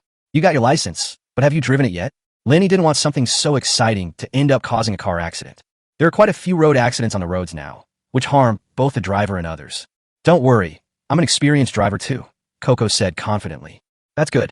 We'll take turns driving along the way, otherwise it will be too tiring. No problem. I'll buy the tickets first, Coco said, and started operating on her phone. Before getting on the highway, they had already bought their tickets, and Coco excitedly posted a picture on her WeChat moments, even including a photo of half of Lin Yi's profile. Accompany my uncle to see Dao Shu's concert. Let's go by road. After posting on her WeChat moments, Coco also reposted it to one of Lin Yi's previous posts. Some people shouldn't be so cynical. The uncle is a very nice person, and there's nothing sinister about him. We're heading to the concert now. I'll keep you updated. You can follow me. After clicking publish, Coco put down her phone with satisfaction and then lazily stretched. Uncle, thank you for taking me to the concert. Why did you elevate my seniority? You were just calling me brother a moment ago. I think calling you uncle sounds natural. Coco giggled. looking at Lin Yi and asking, "Uncle, are you still not married?" "Yes, I don't plan to get married either." "Why?" "Being alone is great. For example, right now, if I want to go to a concert, I can go anytime without having to think about this or that." "That's true. I also think being single is great, so I don't have a boyfriend. Otherwise, I wouldn't be able to go to the concert with you today. We're quite alike. By the way, don't you have to go to work?" "I write web novels, and I just finished one recently, so I'm going out to relax. But I don't socialize much and don't have many friends." I happened to see that the uncle was looking for someone to go to a concert with and was even reimbursing all the expenses. "This is such a great opportunity. It's like it was made for me, so I contacted you right away." "I see. Uncle, what do you do?" "I can say I'm unemployed now, and I usually farm in the village." "Huh? Farming is so carefree." "Uncle, I'm not well educated. Don't try to fool me. I don't have any relatives left. I'm the type who only needs to feed myself, so I spend more when I earn more and less when I earn less." Yeah, that's what I think too. "Anyway, we won't starve to death." The two drove on the highway, stopping to explore interesting cities along the way. I must say, the partner Lin Yi found was really great. Not only did he chat and play with her, but he also drove and took photos. Lin Yi and she got along quite well, and even before this trip was over, they had already booked the next one so they could travel together again. 3 days later, the two arrived at their destination and settled into a hotel. But when checking in, Lin Yi was a little confused. "Coco, didn't I tell you to book 2 rooms? Why did you only book 1? There are no extra rooms here. Besides, there are only 2 of us. We can make do with 1 room. There's no need to waste money on another one." "Is this about money? If you post in the thread later, and I end up sharing a room with that uncle, even if I had 100 mouths, I wouldn't be able to explain it clearly," Lin Yi said with a wry smile. Chapter 22. The uncle is a good person. After Coco repeatedly assured him that she wouldn't post about the 2 of them sharing a room online, Lin Yi finally agreed to spend the night with her. The main problem is that it's impossible to book a room right now. The concert by Dao Shun was so popular that crowds flocked to it, bringing traffic to a standstill throughout the city. Some people didn't even manage to buy concert tickets, yet they still traveled 2,000 or 3,000 miles to come and support Dao Shun. In any case, the hotel lobby was almost entirely filled with fans of the knife god from all over the country, and they were all talking about topics related to the concert. After registering and receiving the key, Lin Yi and Kiki went to the guest room together. Fortunately, it was a standard room with 2 single beds. Otherwise, Lin Yi would have had to sleep on the floor tonight. He's not some saint. If we sleep together, something is bound to happen. But Lin Yi doesn't want those stories to happen in the city right now. Finding a female travel buddy to travel and chat with to relieve boredom is fine, but you absolutely cannot do those things between men and women. "Uncle, I want to take a bath. Can you scrub my back for me?" Coco said with a smile. Lin Yi knew she was joking, so he ruffled her hair and laughed. "Go take a shower quickly. I need to take a shower to relax too." "Uncle, you're such a good person. Is this some kind of friend card they're giving me?" "I'm serious. There are so few men like you in this society, especially when faced with a beautiful and lovely woman like me. You're completely unmoved, old man. You don't have a problem in that area, do you?" Lin Yi's face immediately darkened. "Do you want me to show you what real manly prowess is?" Okay, I'm really interested." Coco blinked her big eyes excitedly and clapped her hands. "You little filthy girl. Go take a shower right now." After shooing Coco into the bathroom, Lin Yi took out the medicinal herbs he had brought from another world, took a picture of each, and then sent a WeChat message to Yang Xiaowei. Yang Xiaowei quickly replied eagerly, "I want it. Give it all to me. So thirsty." Lin Yi laughed. "Are you home? I'll come over right now, with the cash you like." "Lin Yi, I wasn't home. I've been out watching Dao Shin's concert these past few days." "So you were the one looking for concert buddies in the same city?" "You saw that post too?" "Of course. If I had known it was you, I would have signed up." "You should have asked me first about such a great opportunity," Yang Xiaowei said coquettishly. "You're such a busy person. How would I know you'd have time? Next time you go out, be sure to call me first. I'm better than that little girl, right?" "That little girl is quite nice too." "Brother Lin, you didn't do that to her, did you?" "How could that be? We've been sleeping in 2 rooms the whole way, and if I really did that kind of thing, wouldn't I just be a womanizer?" "Yeah, I also think Brother Lin doesn't seem like that kind of person. So, are you coming back right after the concert?" "Yes, we'll finish watching it tonight, rest here for the night, and go straight back tomorrow. When you get back to the city, remember to call me. I'll go back to the village with you." "All right. As we agreed last time, I'll keep all these medicinal herbs for you this time, but you have to satisfy me on the price." "Don't worry about that. I'll definitely make you happy. By the way, do you still have that wild tea you gave me last time? My dad has had it a few times and really likes it, so he wants me to get him some more. I still have some left. I'll give you some more when I get back." "Thank you, Brother Lin." Just then, Coco came out after a bath, her body smelling sweet and white. Wrapped in a snow-white bath towel, he dried his wet hair as he asked, "Uncle, which pretty girl are you texting? You're smiling so lewdly." "Did I laugh?" Lin Yi put away his phone, took out a bath towel and a change of clothes from his suitcase, and went into the bathroom. Just as he was about to close the door, Coco poked her little head over and asked, "Uncle, do you want me to scrub your back?" "Go and rest now." Lin Yi tapped Coco's forehead with his finger to push her away, then closed the bathroom door. "Uncle, my underwear is still inside. You're not going to do anything bad, are you?" "I don't lack women, and I'm not a pervert," Lin Yi said irritably while taking a shower. Coco stood at the bathroom door and continued. "So you have a woman, huh? I wonder what type you like. You ask too many questions. Just tell me, I'm very interested in you, and I'm planning to make you the male protagonist of my next novel." "Don't write. Are you trying to kill my inspiration? That's cruel, old man. Big sister, can't you just let me take a shower in peace? Oh, then when you come out, you have to tell me what kind of woman you like. Let me finish washing first." Without Coco's harassment, Lin Yi enjoyed a comfortable hot shower. Lin Yi changed his clothes in the bathroom before coming out, but he saw that Coco was already asleep in bed. Lin Yi didn't disturb her. He set an alarm and lay down on the small bed next to her. He fell asleep without realizing it. Lin Yi didn't know how much time had passed when he suddenly felt something soft and fragrant beside him. He opened his eyes and saw that Coco had somehow gotten into his bed. "Uncle, give me a hug." Before Lin Yi could speak, Coco put on a pitiful look. Lin Yi looked at the girl who had snuggled into his arms and said threateningly, "Coco, do you know how dangerous this is?" Coco shook her head. "All I know is that the uncle is a good person." "Good people can be impulsive too. Then why don't you act impulsively and show me what you've got?" Many people regret their impulsive actions. Lin Yi get Coco tightly. "Let's rest for a while and then go to the concert together." "Okay," Coco obediently replied. After that, the two of them didn't speak again, but they didn't fall asleep either. They could clearly feel each other's heartbeats and their obviously suppressed breathing. "Pop!" Coco suddenly looked up and kissed Lin Yi on the cheek. "Uncle, this is to thank you for treating me to the concert." "Pop! This is to thank you for giving me a different life experience." "Pop! This is to thank you for not having any ill intentions towards me." "Stop!" Seeing that Coco was about to come any closer, Lin Yi quickly pushed her away, sat up, and said, "If you keep thanking me, I'll have to thank you." "Thank me for what?" Coco was taken aback. "Thank you for releasing the demons from my heart." Coco chuckled. "I didn't expect you to be so humorous, Uncle. I've decided that you'll be the male lead in my next book, and I'll be the female lead. I'm going to write a heartwarming and love story. Can you please stop writing? I don't want to be famous." "Don't worry. You're my one and only uncle. I won't let anyone else know." Chapter 23. Exchanging old grain for thousands of acres of land, becoming a small landlord. The concert by Daoshin made Lin Yi, a grown man, cry like a child. I don't know why, but since the people around him were crying, he started crying too. Coco was also crying her eyes out. She hugged Lin Yi and cried with him, wiping her tears and snot all over Lin Yi's clothes. Lin Yi suspected that Coco was hugging her just to find a place to wipe her nose. My voice was hoarse after the concert, but my mood improved. He also filmed some videos from the concert and posted them on his WeChat moments. Many people who hadn't been in touch with him much before asked him where he found the video, saying it was quite clear. Because they never imagined that Lin Yi would spend money to go to a concert. This doesn't fit his previous public image.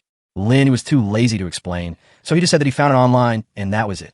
At his age, he has come to terms with many things. Forget about social niceties and emotional intelligence. As long as you're comfortable, that's all that matters. Aside from your parents, no one expects you to be better off than them. After returning to the hotel with Coco, the two quickly washed up and went to sleep. In the middle of the night, Coco snuggled into Lin Yi's arms again. She seemed to lack a sense of security, always liking to be held while curling up like a lazy and mischievous cat. Lin Yi acted like a beast, suppressing the demons in his heart. The next morning, the two checked out and went home. Because we took turns driving and didn't stop along the way, we arrived home safely around 9 p.m. that night. After dropping Coco off at the entrance of Bishwan residential area, Coco hugged Lin and kissed him on the cheek. "Uncle, thank you again for giving me a different kind of journey. Let's go out and have fun together another time. Go back and rest now. Goodbye, Uncle. Keep in touch sometime." Lin Yi made a phone call gesture, then got into the car and returned to Xiaohua village. As for Yang Xiaowei, let's call her again tomorrow. Back home, Lin Yi locked the door, tidied up briefly, and then teleported to another world. I've been getting really annoyed by Coco these past few days. Another world, morning. Lin Yi came out of the bedroom, activated the time-accelerating item, and left the city unnoticed. Then, in front of many people, he walked into the city and returned to the Lin residence. "Master, you're back." Xiao Xiang was the first to appear at the door when she heard the knock. "You're back. Did you miss me?" Lin Yi pinched her smooth little face, then casually took out a hairpin from his satchel and stuck it in her hair. The Dalian is an ancient backpack, a cloth bag carried while traveling. "Thank you, Master. I missed you every day since you left, and I've been looking forward to your return. I feel so lost without you at home." Xiao Xiang took the satchel and carried it for Lin Yi. Are you thinking about it again? Lin Yi teased Xiang as he moved closer. Sir, there's still people here. What's there to be afraid of? This is our own home. Who cares? Knock, knock, knock. Just then, there was a knock on the door, followed by Jiao Xiaochan's voice. Master, the magistrate has sent someone to ask you to go to the county office. Jiao Xiaochun and Jiao Sanhua, siblings, have been bought by Lin Yi, so they have to call Lin Yi master or master. In terms of status, she is the same as Xiang. However, now that Xiang is Lin Yi's woman, since the Lin family does not have a principal wife and Xiang is the housekeeper, their status and position are different. Understand. Go tell the person who came that I'm coming right now. Yes. Jiao Xiaochun ran off. Lin Yi bathed and changed clothes with the help of Xiang and Yi Xiaodai, and then went to the county government office with Jiao Sanhua. Sanhua, do you miss your big sister? Reporting to Master, I was still young when my eldest sister left, so I don't have a deep impression of her. However, my second sister once said that as long as she has the opportunity, she will definitely go to the capital to find her. Jiao Sanhua said honestly, yes, you should practice your skills diligently with Master Xiaodai. When the opportunity arises, I will take you to the capital to find your eldest sister. Thank you, Master. Jiao Sanhua immediately knelt down and kowed out. All right, don't kneel down so easily. There aren't so many rules here. Lin Yi helped Jiao Sanhua up and then instructed, wait for me outside. I'll call you if anything happens. Yes, Master. Lin Yi followed the yamen runners into the backyard. Just like last time, the backyard was quiet and there were no servants around. Brother Lin, you've just arrived home and haven't even had a chance to rest. I'm calling you here right away. I hope you won't mind. Magistrate Song Yao warmly invited Lin Yi into the living room and personally served him tea. Brother Song, you're too kind. Actually, I was just about to come and report to you. How's it going? Song Yao asked, his tone clearly anxious. This matter is related to his entire subsequent plan. I have successfully completed my mission. However, the grain I collected this time is all old grain, and it will only last for 1 month. Great. Brother, you've really helped me a lot. Where's the food? Because I was worried about the news leaking out, I had it unloaded into a cave outside the city, which is very safe. That's good. You've done a great service this time. I don't have much to thank you for, so please accept these land deeds as a token of my gratitude. I hope you won't find them too stingy, my brother. Song Yao took out a stack of land deeds and handed them to Lin Yi. 1,000 acres? That's way too much. Lin Yi was stunned. How could such a small amount of old grain be exchanged for thousands of acres of land? This is the start of them becoming landlords. Brother, this 1,000 acres are a gift to you. I also plan to rent out another 3,000 acres to you, following the strategy you mentioned in your letter. The land will belong to the government. You will pay 30% of the grain as rent, and the rest of the income will be yours. What do you say? Lin Yi was somewhat bewildered by the question. For 1,000 mu? Does the government own that many official lands? No. Song Yao smiled faintly. Of the 1,000 acres I gave you, they are official land. As for the remaining 3,000 acres, I intend to take them from the 4 great families. Do you dare? Chapter 24, The Female Bodyguard, Who Came to My Door. Song Yao's use of the word want was quite impressive, and it made Lin Yi's mind wander. However, he didn't ask any further questions, but simply nodded and said dare. Since Song Yao is confident that he can take the land from the 4 major families, it proves that he already has a plan. Moreover, he has the Empress backing him up, so the success rate is still very high. Now that he's been put in charge of these lands, what's there to be afraid of? It's just farming. If we bring a few tractors, we can cultivate even several thousand acres. Of course, the game's inventory may not be able to store items like machines yet. Looks like we need to hurry up and raise money to upgrade the warehouse functionality. Lin Yi told Magistrate Song the location of the stored grain, and then left the county government office with the land deeds for 1,000 mu of land and the lease agreement for 3,000 mu of land. At this moment, Jiao Sanhua stepped forward and said, Master, there's a woman over there who's fled here. She says she knows a little martial arts, and is asking if we need any more guards. Lin Yi looked in the direction Jiao Sanhua pointed and saw a woman dressed in tattered clothes standing there somewhat awkwardly. Upon seeing Lin Yi looking over, the woman quickly clasped her hands in a gesture of respect. Did she come to you to ask? Lin Yi asked. Jiao Sanhua reported, that lady just walked by the county government office and asked me where we were hiring. I asked her what she knew, and she said she knew some martial arts, saying it was a family tradition. I thought my master might need someone like that, so I asked her to wait over there for a while. Lin Yi nodded, walked up to the woman, and asked, What's your name? Where are you from? What skills do you have? In reply to you, Sir, my name is Ayu, Lin Ayu. My family is from Yanchuan County. Because of a great flood, my whole family perished, so I fled to the capital with my neighbors. My ancestors were soldiers. I learned military combat skills from my grandfather since I was a child. However, as a woman, I cannot join the army. I only learned them for self-defense. Lin Yi nodded. All right, you can come back with me now. Thank you, sir. Thank you, sir. Everyone has a hard time during famine years, so I certainly won't hesitate to lend a hand if I can. But I have to make this clear up front. If you have any other intentions, don't blame me for being impolite, Lin Yi warned. Don't worry, sir. My family is a military family, a family of loyal and good people. We are willing to accept your investigation. If you find any ulterior motives in me, you can send me to the county government at any time, Lin Yi swore. That would be best. Lin Yi took Lin Yi home and then called Yi Xiaodai over. They were allowed to compete, and even though Yi Xiaodai gave it her all, she couldn't gain the upper hand against Lin Yi. Of course, Yi Xiaodai did not lose, but from Lin Yi's perspective, Lin Yi must have held back.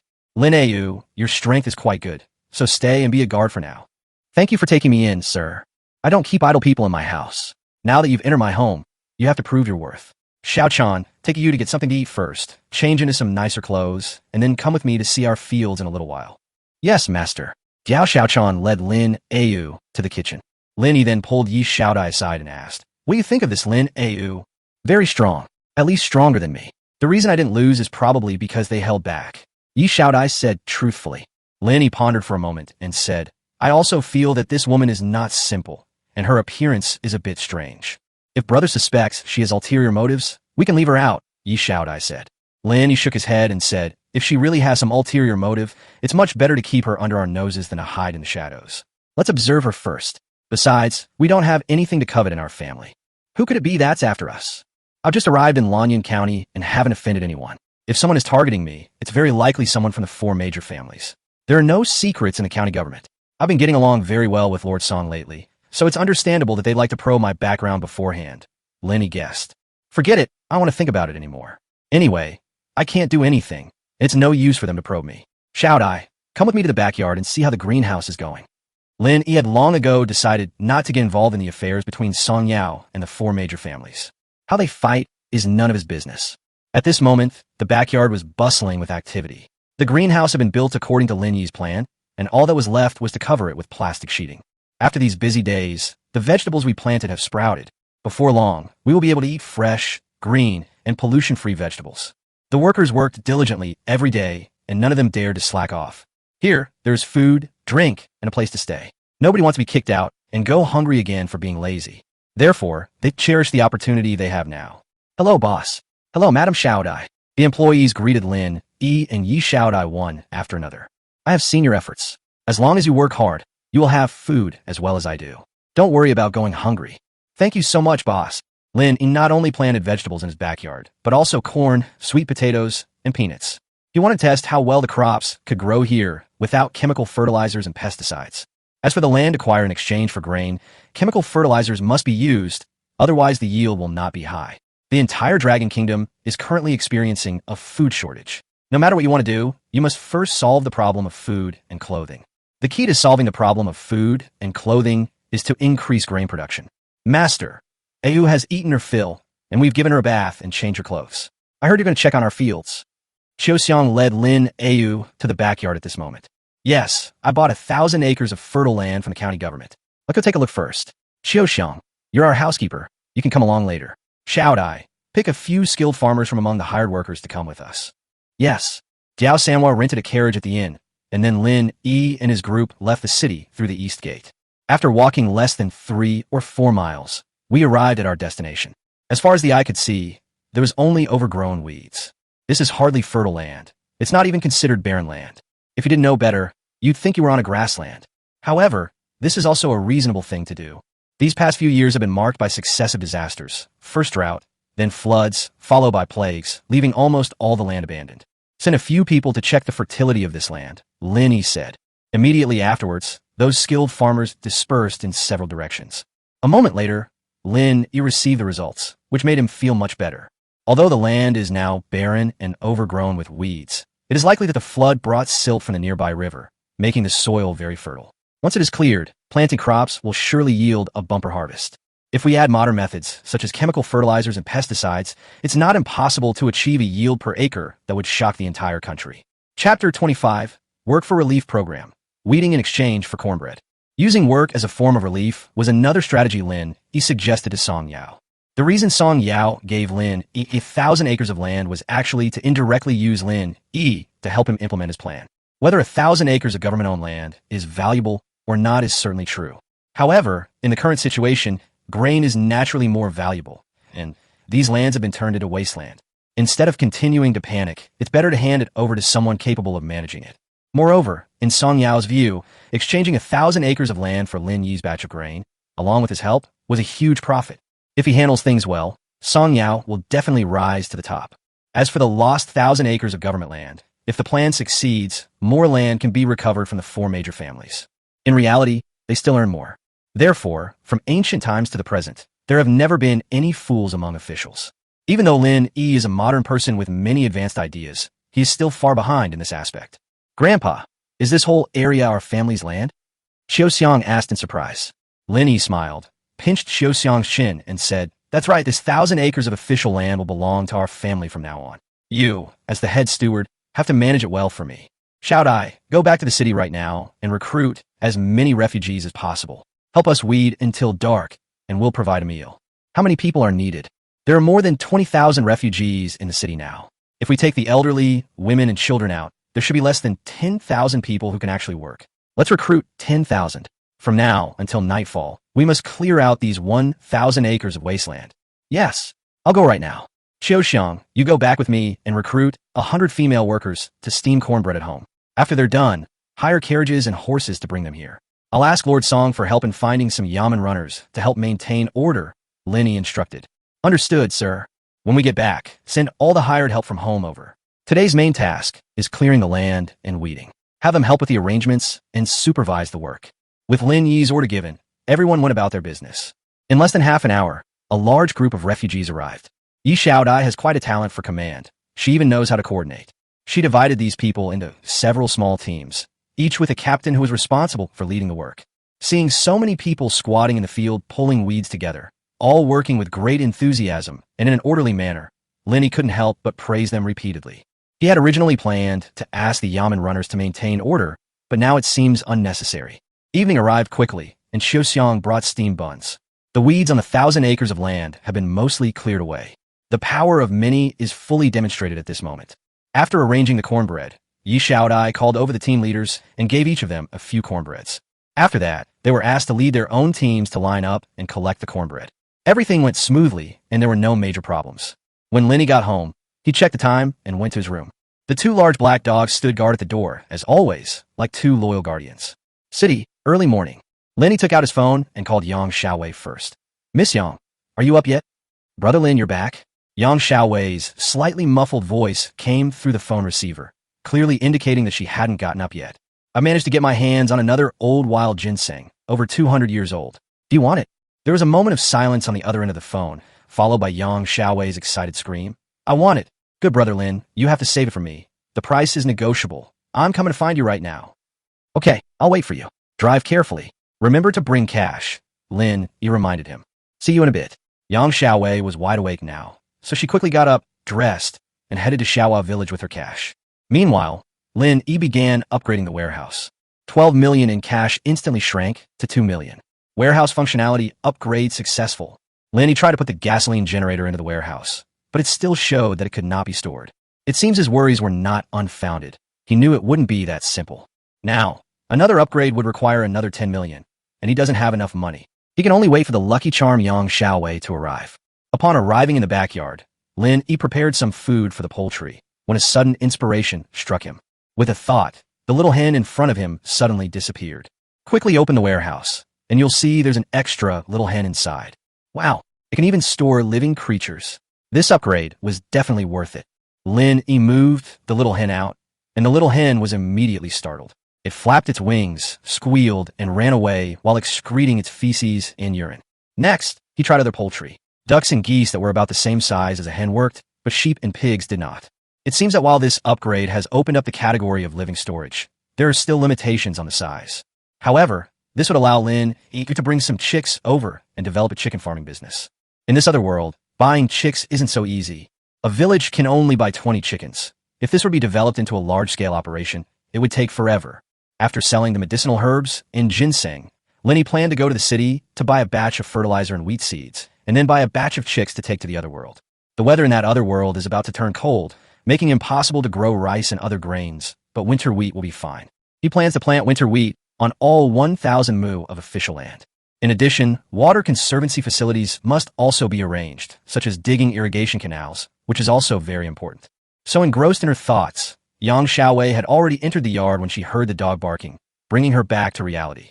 Brother Lin, let me see it quickly. As soon as she entered the door, Yang Xiaowei grabbed Lin Yi and asked anxiously, "What's the rush? Have a cup of tea first.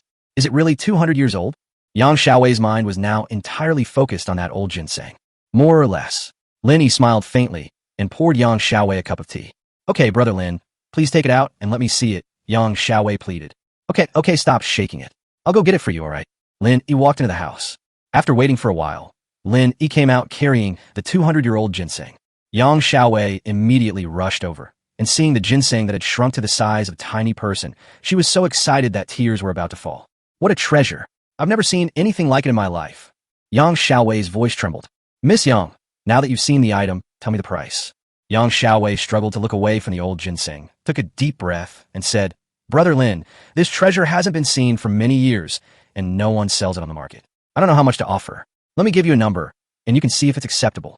Lin Yi nodded. Yang Xiaowei pondered for a moment, then gestured with 2 fingers to Lin. 20 million. How about that? Chapter 26. Premium Rewards. Special Pet, Iron-Armed Ape. Upon hearing Yang Xiaowei's offer, Lin Yi smiled faintly. "Ms. Yang, I'm a rather greedy person. Let me ask others what their prices are before we talk about it." "No, Brother Lin, you can ask for the price if you're not satisfied." Yang Xiaowei quickly stopped her. "This is a wild ginseng that is over 200 years old. It has a golden yellow skin and many long ginseng roots. It is an absolute treasure. It would be a very prestigious thing to buy it and display in the company. Actually, the price you offered is already quite high. We don't really know how much this thing is worth, so I can't ask you to raise the price further," Lin Yi said truthfully. Yang Xiaowei quickly waved her hand. "Brother Lin, don't be so polite with me. It's normal to haggle over prices when you're doing business. Here's what we'll do. Don't tell anyone else yet. I'm going to call my dad." "Okay, I'll wait a little longer. If the price still doesn't meet my expectations, I'll have to inquire with a few other suppliers. Please understand. After all, pieces from this year are almost extinct now. They're truly priceless treasures." "Thank you, Brother Lin. We will definitely consider it seriously." Yang Xiaowei didn't dare to delay and quickly went to the yard to call her father. A moment later, she came in and said, "Brother Lin, my dad needs to come over in person. Could we wait until he comes and takes a look before asking others for prices?"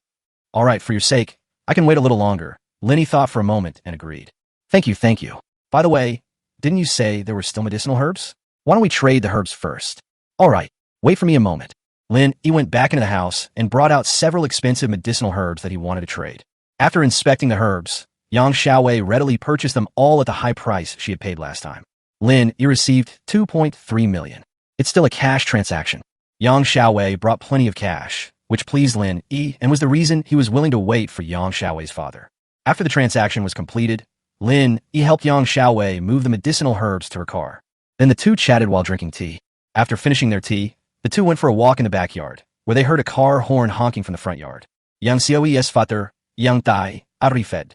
Yang Tai had the driver stop the car at the gate, and then walked into the courtyard alone.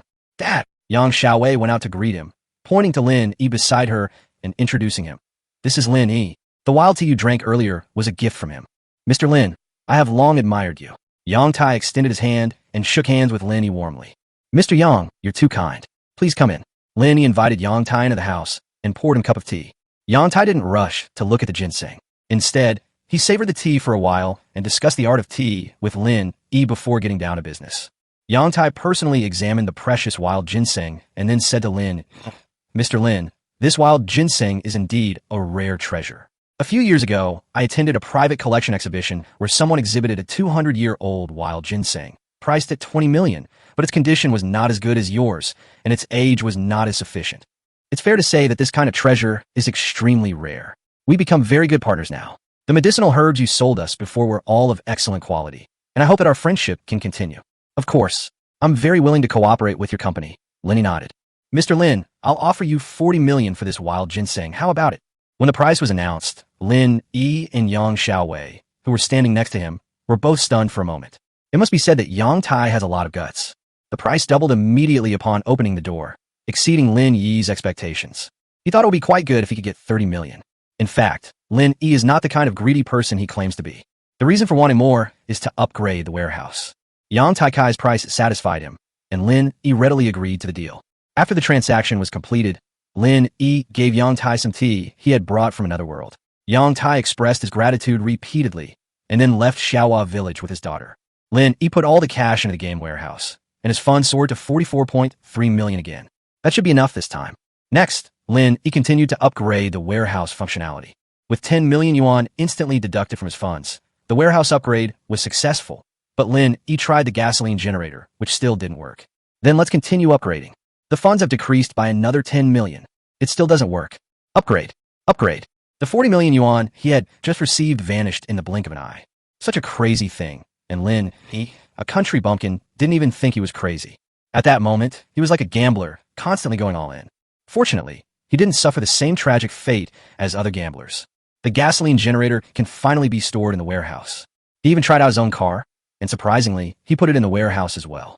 This means that tractors can also be taken to other worlds. Once Lin Yi calmed down, he couldn't help but feel a pang of heartache when he realized he had made 40 million in such a short time. However, making money is easy now, and besides, he still has nearly 10 million in assets, so there's nothing to worry about. Ding! You have spent over 50 million in-game currency. You are rewarded with a special pet, the iron-armed ape. Holy crap! Isn't this a pet from a game? Lin Yi was pleasantly surprised. This iron-armed ape was very powerful. It could easily crush rocks with its two hands, was absolutely loyal to its master, and could help guard the house and protect its master, etc. It was much better than a watchdog. As soon as Lin Yi brought out the iron-armed ape, a giant ape as tall as a person, bared its teeth and excitedly pounced on him. Just as they were about to collide, the iron-armed ape slammed on the brakes and stopped in front of Lin Yi. Then it bowed to Lin Yi and spun around in circles, looking very excited. From now on, I'll call you Great Sage, Lin Yi said, patting the monkey's head. The iron-armed ape nodded repeatedly, scratching its ears and cheeks excitedly. They were just short of saying, I have a name now. After interacting with the Great Sage for a while and getting it some fruit, Lin Yi asked it to guard the house before driving to the city. We had a lot of things to buy this time, and we were busy until dark before only a small portion of the good arrived. Lin Yi decided not to go back, to avoid having to come back early the next morning, which would be too troublesome.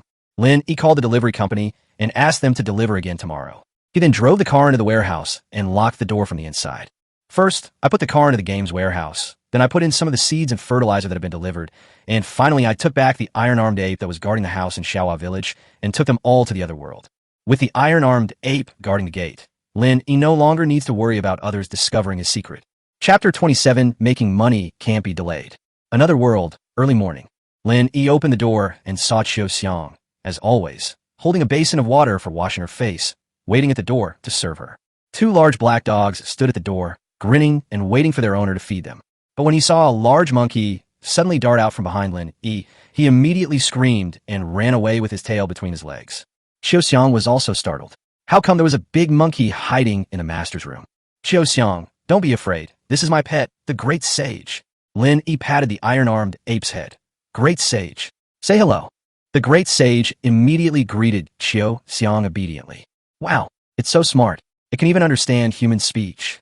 Qiu Xiang exclaimed in surprise. It can also guard the house and protect its owner. Great Sage, Qiu Xiang is one of our own, so you must protect her from now on, understand? Woo woo woo, the Great Sage whimpered, nodding repeatedly. Okay, let's go out and have some fun. Upon hearing this, the Great Sage excitedly ran out. Sir, did you sleep well last night? It's all right. With Qiu Xiang's help, Lin Yi brushed his teeth, washed his face, and shaved. After finishing the whole process, he went to the restaurant to eat. Ye's mother is now considered to have gained status because of her daughter, but she is a person who knows when to advance and when to retreat, and she is very tactful in her dealings with others. She does not eat at the same table as Lin Yi. Qiu Xiang shouted, I have to go on a long trip tomorrow to get grain for our county magistrate. I'll leave the household affairs to you two. Shouted, these next few days you will be in charge of leading people to repair the irrigation canals and level the land. If there is time, you can start cultivating the land first. As for hiring workers, the more the better. The elderly, the weak, women, and children can all be used. It would be best to recruit all the refugees to work for us. With so many people, they must consume a lot of food every day, Yi Xiaodai said worriedly. It's all right. I'm doing this so that everyone has food to eat. Consider it a good deed. As long as we do a good job, it's nothing if we contribute some food. I can afford it. Xiaodai understands. Sir, you are such a kind man. Many people praised you yesterday, Qiu Xiang said with a smile. Whether you read it well or not, just don't cause any trouble. If anything happens, go to the county government office and find Lord Song Yao. I've got it. After breakfast, Yi Xiaodai led a dozen or so hired workers to the city gate to recruit refugees to work. Qiu Xiang and her family steamed cornbread at home. Lin Yi then visited Song Yao and told him about his itinerary. Song Yao knew Lin Yi wanted to hide, but this was a good excuse. Moreover, Lin Yi has already done everything he was supposed to do. The biggest variable is that Lin Yi has already dealt with the refugees. The rest is Song Yao's problem. Brother, you're truly resourceful. Where did you get so much grain?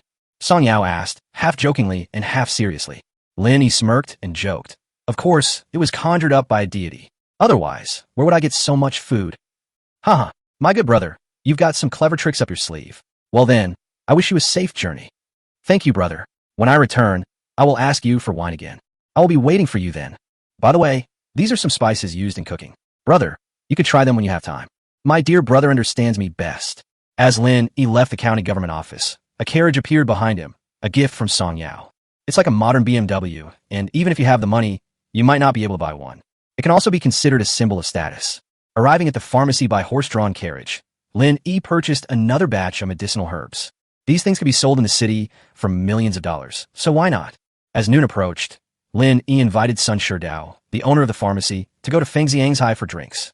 Fengxiangzai has a powerful background. It is said to be owned by a prominent figure in the capital, so even during years of famine, it can continue to operate as usual.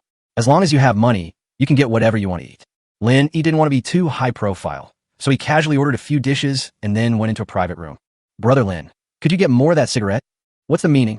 To be honest, brother, a few days ago, I went to the capital to report the accounts to my boss. He saw the cigarettes and the lighter you gave me and immediately took a liking to them. He even showed them off, and now many people want them. My boss was thinking, how about we cooperate? You can supply the goods, and my boss can handle the sales in the capital? Lin Yi thought for a moment and then smiled and said, sure, who doesn't like making money? Brother Sun, just go and report back. When I come back from my next trip, I'll bring him a batch of cigarettes, and I'll also bring some lighters. Let him think about the price first. Oh, by the way, I have another good thing here. At this point, Lin Yi took out a watch from his pocket and handed it to Manager Sun. What kind of treasure is this? This is called a watch, used to tell time. I even asked Lord Song to present one to Her Majesty the Empress. Lin Yi boasted for a while, and with the Empress as a living advertisement, plus the fact that the watch was indeed magical, he immediately attracted the interest of Manager Sun. Brother Lin, you really have a lot of good stuff. I think this watch has great potential. I'll go to the capital soon and report to my boss. I can also get my hands on spices, as well as rouge and face powder for noble women, beautiful clothes, and the like. They're all good stuff. When you get back to the capital, talk to your master about it, and see what he thinks. I'm going to the capital right now. Manager Sun turned and left. Want to finish your drink before you leave? I'm not drinking anymore. I need to focus on making money, Sun Shidao said, and then he left. But he quickly turned back and whispered in Lin Yi's ear, brother, the 4 major families in our Lanyan County have powerful backers in the capital. You have to be careful. Thank you for the reminder, Brother Sunday. Going out now is a good time to avoid the storm. Brother Sun is right. Take care, brother. Sun Shidao clasped his hands in a fist salute, then turned and left. This time, he's really gone. Lin Yi lost interest in eating and drinking, packed up the food and wine, and then drove his carriage home. As soon as you enter the courtyard, you see the great sage riding on Big Black, chasing after Little Black.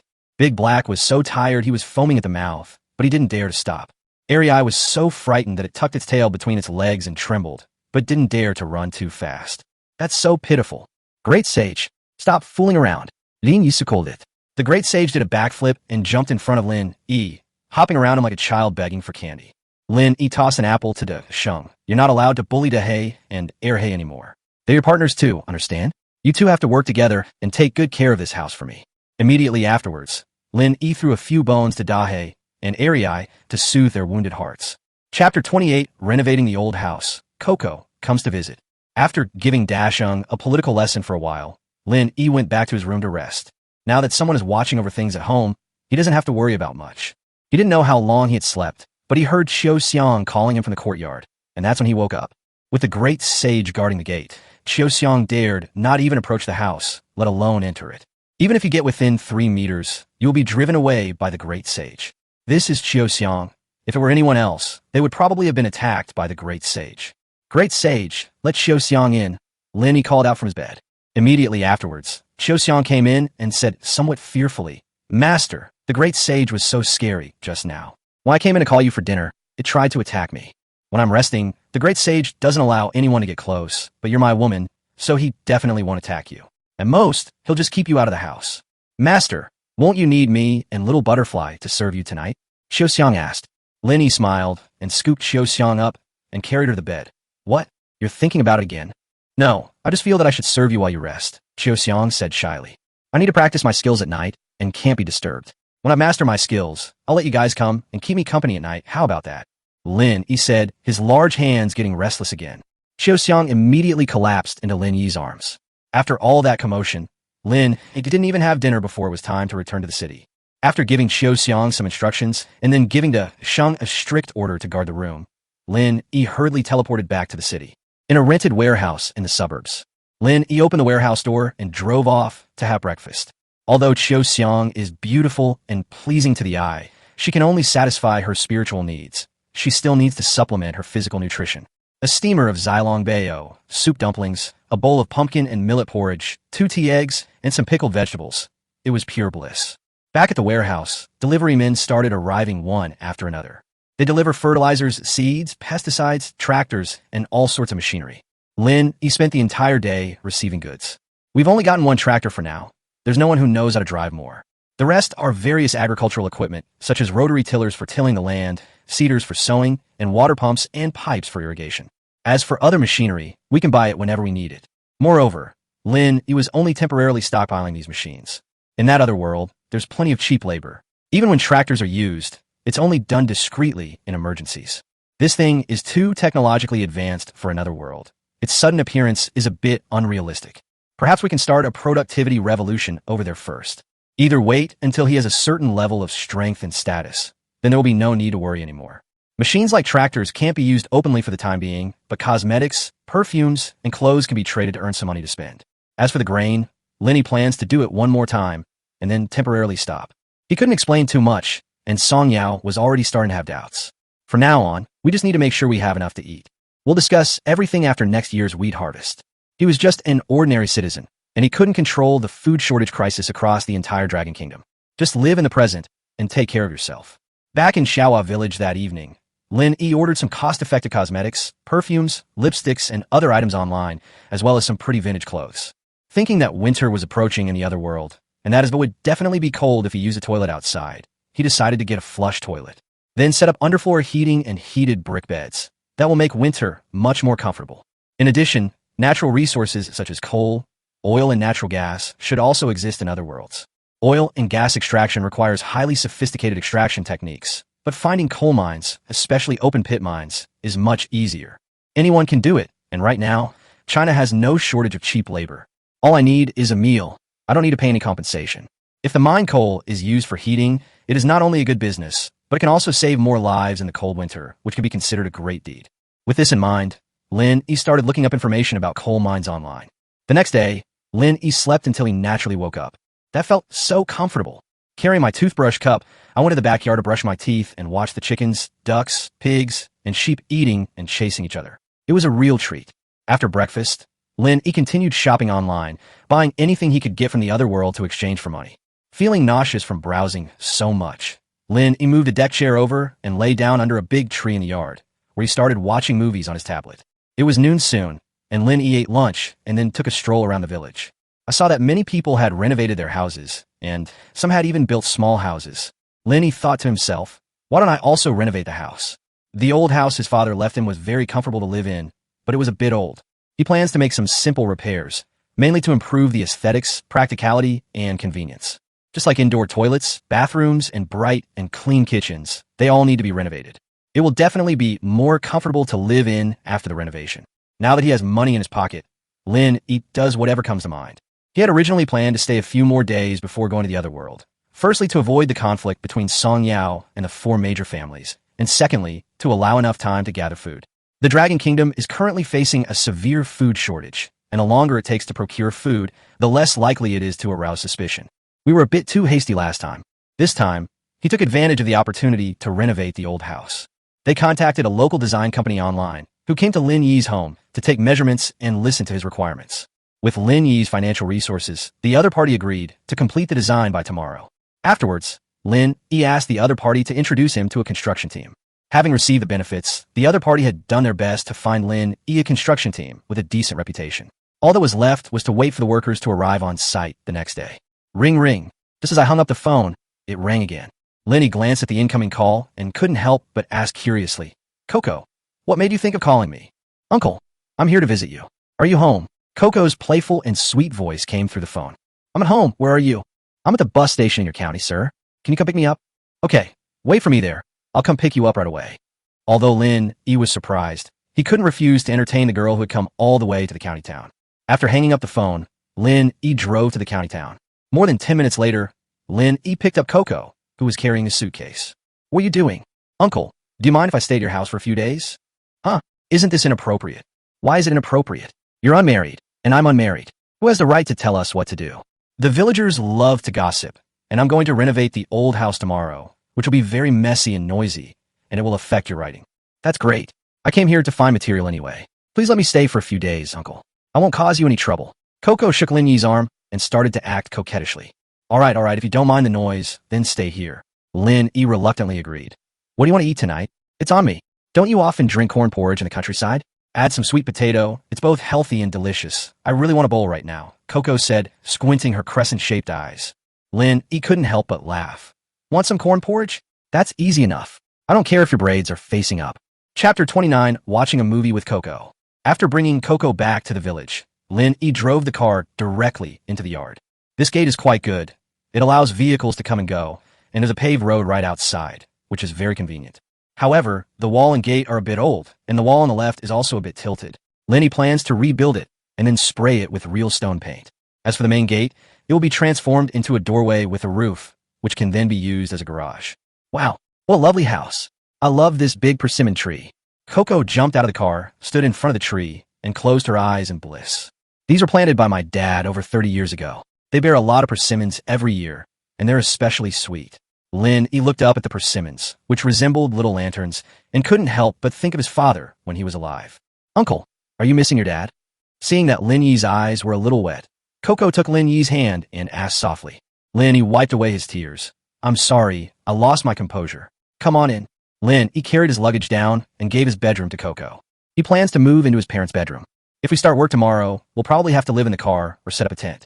Anyway, the yard is big enough, so we can just find any spot. Coco was thrilled to hear that they were going to set up a tent in the yard. She loved that kind of environment. After dinner, before it was completely dark, Lin Yi took several dogs and led Coco for a walk outside the village. Lin Yi named the 2 large wolfhounds Dalong and Erlang, respectively, and the other 3 puppies Samlang, Silang, and Wulong. After this period of getting to know them, they have basically accepted the name. They respond happily to whoever's name Lin Yi calls, which is quite interesting. Lin Yi, is this your girlfriend? A busybody in the village asked when they saw Coco next to Lin Yi while they were strolling around. No, they're friends from the city who are staying in the countryside for a few days. The little girl is a bit young. Auntie, I'm already 25. I'm not young anymore, Coco replied. He's about the same age as my rascal. Want me to introduce you? My son works in a big city, and he's in a public institution. No need. Auntie, I don't want to find a boyfriend right now. After saying that, Coco pulled Lin Yi away quickly. After walking quite a distance, Lin Yi laughed and said, Just you wait. Tomorrow news about you will spread throughout the whole village. I don't even know them. Why are they spreading news about me? And nobody knows me anyway, Coco said, puzzled. Whether you know it or not doesn't matter. As long as it's interesting gossip, everyone will pass it on from one person to another. That's how it is in the countryside. There are no secrets. Is that even possible? I've lived in the city for years and never spoken to my neighbor across the hall. The city and the countryside are 2 completely different environments. You'll see after a few days. After strolling along the mountain path in the village, the 2 return home. Coco, want to see a movie? Lin Yi asked, seeing that it was still early. Great. I want to watch a horror movie. I was too scared to watch it alone before, but now that I have this uncle with me, I can finally fulfill this wish. Let's skip the horror movie and watch an action movie instead. Uncle, you're so naughty. Lin Yi immediately frowned. What are you thinking, you little pervert? I'm talking about action movies, the proper kind. What I said was very serious, Coco said with an innocent and naive expression. Lin Yi pinched her little nose, then took out the projector, found a Hollywood action blockbuster, and started watching. Uncle, you even have a projector? This brand must cost tens of thousands. It's so extravagant.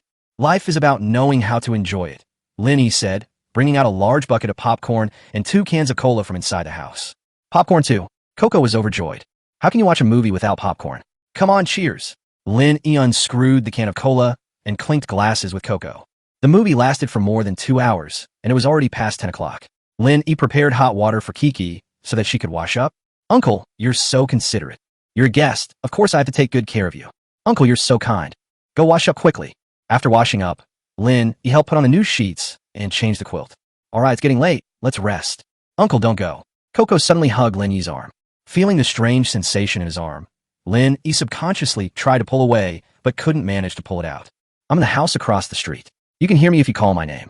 That's not as convenient as chatting in the same room. It's not like we haven't lived together before. At Coco's repeated requests, Lin Yi had no choice but to stay with her for a while. The two lay side by side on the bed, with the bright moonlight shining through the window and the occasional bark of a dog coming from the village. Uncle, hug me, just like last time, Coco asked, turning to the side. Lin Yi paused for a moment, then silently pulled her into his arms. Uncle, you're so kind. Actually, I'm not good at all. Anyway, in my eyes, you are the best. How's your novel coming along? I haven't started writing yet. I want to learn more about you before I start writing. Coco, you're a good girl. Coco suddenly covered his mouth with her little hand. Uncle, let's not talk about this now. Let's just quietly enjoy the moonlight. Look how beautiful the moon is tonight. Yes, it's beautiful. Lin Yi intended to stay with her for a while before returning to another room, but he ended up sleeping until dawn. The construction team has arrived. Lin Yi quickly got up and then let the construction team come in and start working. Lin Yi planned to renovate the courtyard wall and gate first, and then tear down and rebuild the east wing room. Once everything is tidied up, we can renovate the main house so that the items in the main house can be moved to the side rooms. Although he could store it in the warehouse, Coco had arrived, and villagers would often come to check on things when they had nothing else to do. He didn't want to make it too abrupt and arouse suspicion.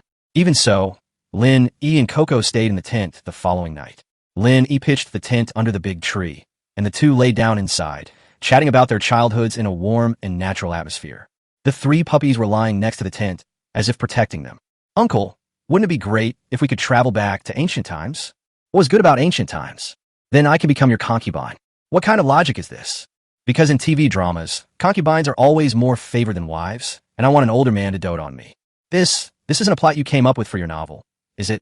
Yes, in the character design I created, I'm the uncle's most beloved concubine, and the uncle is a great general whose achievements overshadow the emperor. You are a modern person who traveled to ancient times, but what you don't know is that I also travel for the modern era. What's so great about this? Lin Yi asked, somewhat amused and exasperated. Of course, you don't know I traveled from the past, but I know you did, and that's awesome. Chapter 30, the old house renovation, is complete. 10 days later, the renovation of Lin Yi's courtyard wall and east and west wing rooms was completed. The east wing was converted into a kitchen and dining room. The west wing contains a toilet, a bathroom, and a guest bedroom. Next, the main house will be renovated. First, all the furniture will be moved to the side room. After the renovation is completed, Lin Yi plans to move the furniture left by his parents back as a memento. But the living room and my own bedroom need to be redesigned and some new furniture added. Compared to the reconstruction of the side rooms, the renovation of the north room was more complicated. According to Lin Yi's idea, the original 4 rooms were changed to 3, with an enlarged and spacious living room in the middle and bedrooms on both sides. The 2 bedrooms are also connected to the side rooms on both sides, so when it's cold in winter, you can move around in the dining room, kitchen, and bathroom without leaving the house. This is arguably the most significant change in this renovation.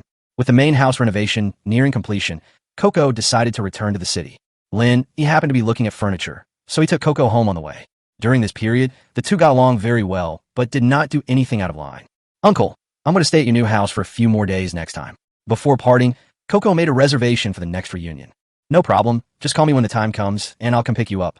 After saying goodbye to Coco, Lin Yi went to the furniture store and bought furniture, such as a sofa, coffee table, bed, and wardrobe according to the dimensions of his renovated home. He also bought a new TV, air conditioner, and washing machine. To make drinking tea more convenient, he even spent a lot of money to buy a tea table. When guests come in the future, we can show it off. After buying the items, I had them all deliver them directly to a warehouse in the suburbs. After receiving the goods, Lin Yi put them directly into the game's inventory. The game inventory is almost full, especially the corpses of Ruji and the others, which haven't been disposed of yet. When they go to the other world again, Lin Yi plans to throw him into a mass grave. A few days later, the house renovation was completed, and Lin Yi spent a total of several 100,000 yuan. Furniture accounted for more than half of his purchases, mainly because he bought high-end goods. The entire house has been completely transformed. The walls were sprayed with real stone paint, the yard was paved with colored bricks, and the gate was replaced with an electronic security door. The only thing that remained unchanged was the persimmon tree that my father planted in the yard. In the dead of night, Lin Yi locked the door and moved all the furniture out of the game warehouse. First, the bedroom was furnished, then the living room, while the other bedroom contained some old furniture that the parents used back then, old family photos, and other old items. There's no bed in this room, and I don't plan to let anyone else live there in the future. I'll just use it as a study, as a way to keep something for myself. The guest room was also carefully decorated. He didn't have many friends, mainly to be prepared. What's more, there's also Coco. This girl isn't being polite to him now. Who knows, she might suddenly decide to come and stay for a few more days. With everything arranged, Lin Yi strolled around the various rooms with satisfaction, growing more and more pleased with each look. The front yard was clean and tidy. In addition to the big persimmon tree, there were several large flower pots, making the small yard particularly cozy. A shed was also built in the backyard for poultry and livestock to live in.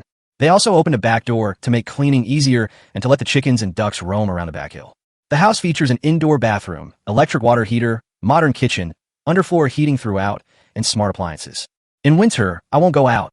I'll just stay at home, watching movies, cooking delicious food, and then enjoying life in another world at night. It sounds wonderful. After wandering around for a while, Lin Yi finally arrived at the living room, sat down at the tea table, and brewed himself a cup of tea. The tea table, carved from an old tree root, is surrounded by lights and features carvings of a rockery, pavilion, waterfall, and even a few small figures drinking tea in the pavilion, creating a very artistic atmosphere. Lin Yi took a few photos and then posted them on his WeChat moments. Coco was the first to give it a thumbs up, followed by Yang Xiaowei and others, who also expressed their desire to visit him for tea. After exchanging a few pleasantries with everyone, Lin Yi opened a shopping platform and went through his orders to review the items he had purchased recently. Cosmetics, clothes, accessories, and even sanitary napkins and underwear specifically for women. The sanitary napkins and underwear were bought for Qiu Xiang and Yi Xiaodai. And of course, we also wanted to test the waters and see if the ladies of the capital would accept them. His plan was to open a women's product specialty store. These items were all prepared for this specialty store. After all, this is a world ruled by Her Majesty the Empress. As for cooperating with the owner of the pharmacy, Mr. Sun, it's not impossible, but we'll have to see how capable the other party is. More than 20 days passed in the blink of an eye, and Lin Yi felt it was time for him to show himself. In fact, he had secretly returned to the other world several times during this period, but he did not alert anyone else. After finishing his tea, it was already past 10 o'clock at night. Lin Yi locked the door, drew the curtains, and then activated the teleportation. The next moment, Lin Yi appeared in the other world, in his own bedroom. With the time-accelerating item activated, Lin Yi sped out of the city. First, they went to the mass grave and disposed of the corpses. Then they went to the cave where they had previously stored the grain. He took out half the amount of supplies he had last time from the game inventory before returning to the city. In fact, he still had a lot of grain. The reason he took out half of it was mainly to dispel Song Yao's doubts and create the illusion that it was difficult to raise grain at present. When Lin Yi got home, he saw Qiu Xiang looking out the door. Upon seeing Lin Yi's figure appear, Qiu Xiang immediately cheered and ran over. "Master, you're finally back. I was so worried," Qiu Xiang said, her voice choked with tears. "Don't cry. I'm back now, aren't I? Is everything all right at home?" Lin Yi reached out and wiped away Qiu Xiang's tears. Qiu Xiang nodded. "Everything is fine at home, but we are all very worried about you. It's quite chaotic outside right now, with refugees everywhere." This journey took a bit longer, mainly because it was difficult to gather food, and we traveled to a more distant place. The two said as they entered the house, "Where is Xiaodai? Little Butterfly has taken people to work. As per Master's instructions, they have already dug the irrigation ditches and turned over the soil. Now, they're building the manor over there." "Build a manor?" "Yes, we have so much land, and we'll definitely need a lot of people to work in the future. The manor is a place for these people to live. You've thought of everything so thoughtfully. You truly are my capable wife." "Qiu Xiang, send someone to call Xiaodai back. I need to speak with her." "I've already sent someone. Little Butterfly has been missing you terribly these days. If she knew you were coming back, she would definitely fly back," Qiu Xiang said with a smile. Not long after, Yi Xiaodai returned, and Lin Yi assigned her a new task. "First, we will build another breeding farm in Tianzhuang to prepare for future expansion into the Beijing food industry. Hot pot, stewed goose in an iron pot, mutton hot pot, spicy hot pot, etc. With all kinds of seasonings, technology, and hard work, it's not enough to just confuse these ancient people with their delicious aromas. Second, send people to explore the surrounding coal mines. With winter fast approaching, the heating process needs to be expedited. Otherwise, who knows how many more people would have died. The third point is to build factories and research institutes to study the production of glass, papermaking, clothing, and simple machinery. We can add more projects as needed in the future. The main purpose of this mission was to cover one's tracks. Lin Yi will bring more groundbreaking things from the city in the future, so we need to find a source for them. Upon receiving the task, Yi Xiaodai excitedly began to make arrangements. Yi Xiaodai is now full of energy and enthusiasm. Xiao, find me a few workers. I need to renovate the house. Yes, I'll go right away. Xiao hurriedly went to the backyard and called over several hired workers. Lin Yi explained his ideas, which included the renovation of the heated kong, a traditional Chinese bed stove, underground flue, and indoor bathroom. The bathroom is located in the adjacent room, so that it can be isolated in case of odors on rainy days. After giving the instructions, the workers got to work. Lin Yi instructed Xiao to keep an eye on things while he took Lin Yi to visit the county magistrate. Yi, I heard from Xiao that you've been doing well lately. Keep up the good work, and I, your master, will not treat you unfairly. Lin Yi asked from inside the carriage. Lin Yi, driving the carriage, replied, Thank you, sir. Thank you, Madam Xiao. I will certainly not let you down. Your self-defense techniques are quite good. How about you spend some time each day teaching those kids?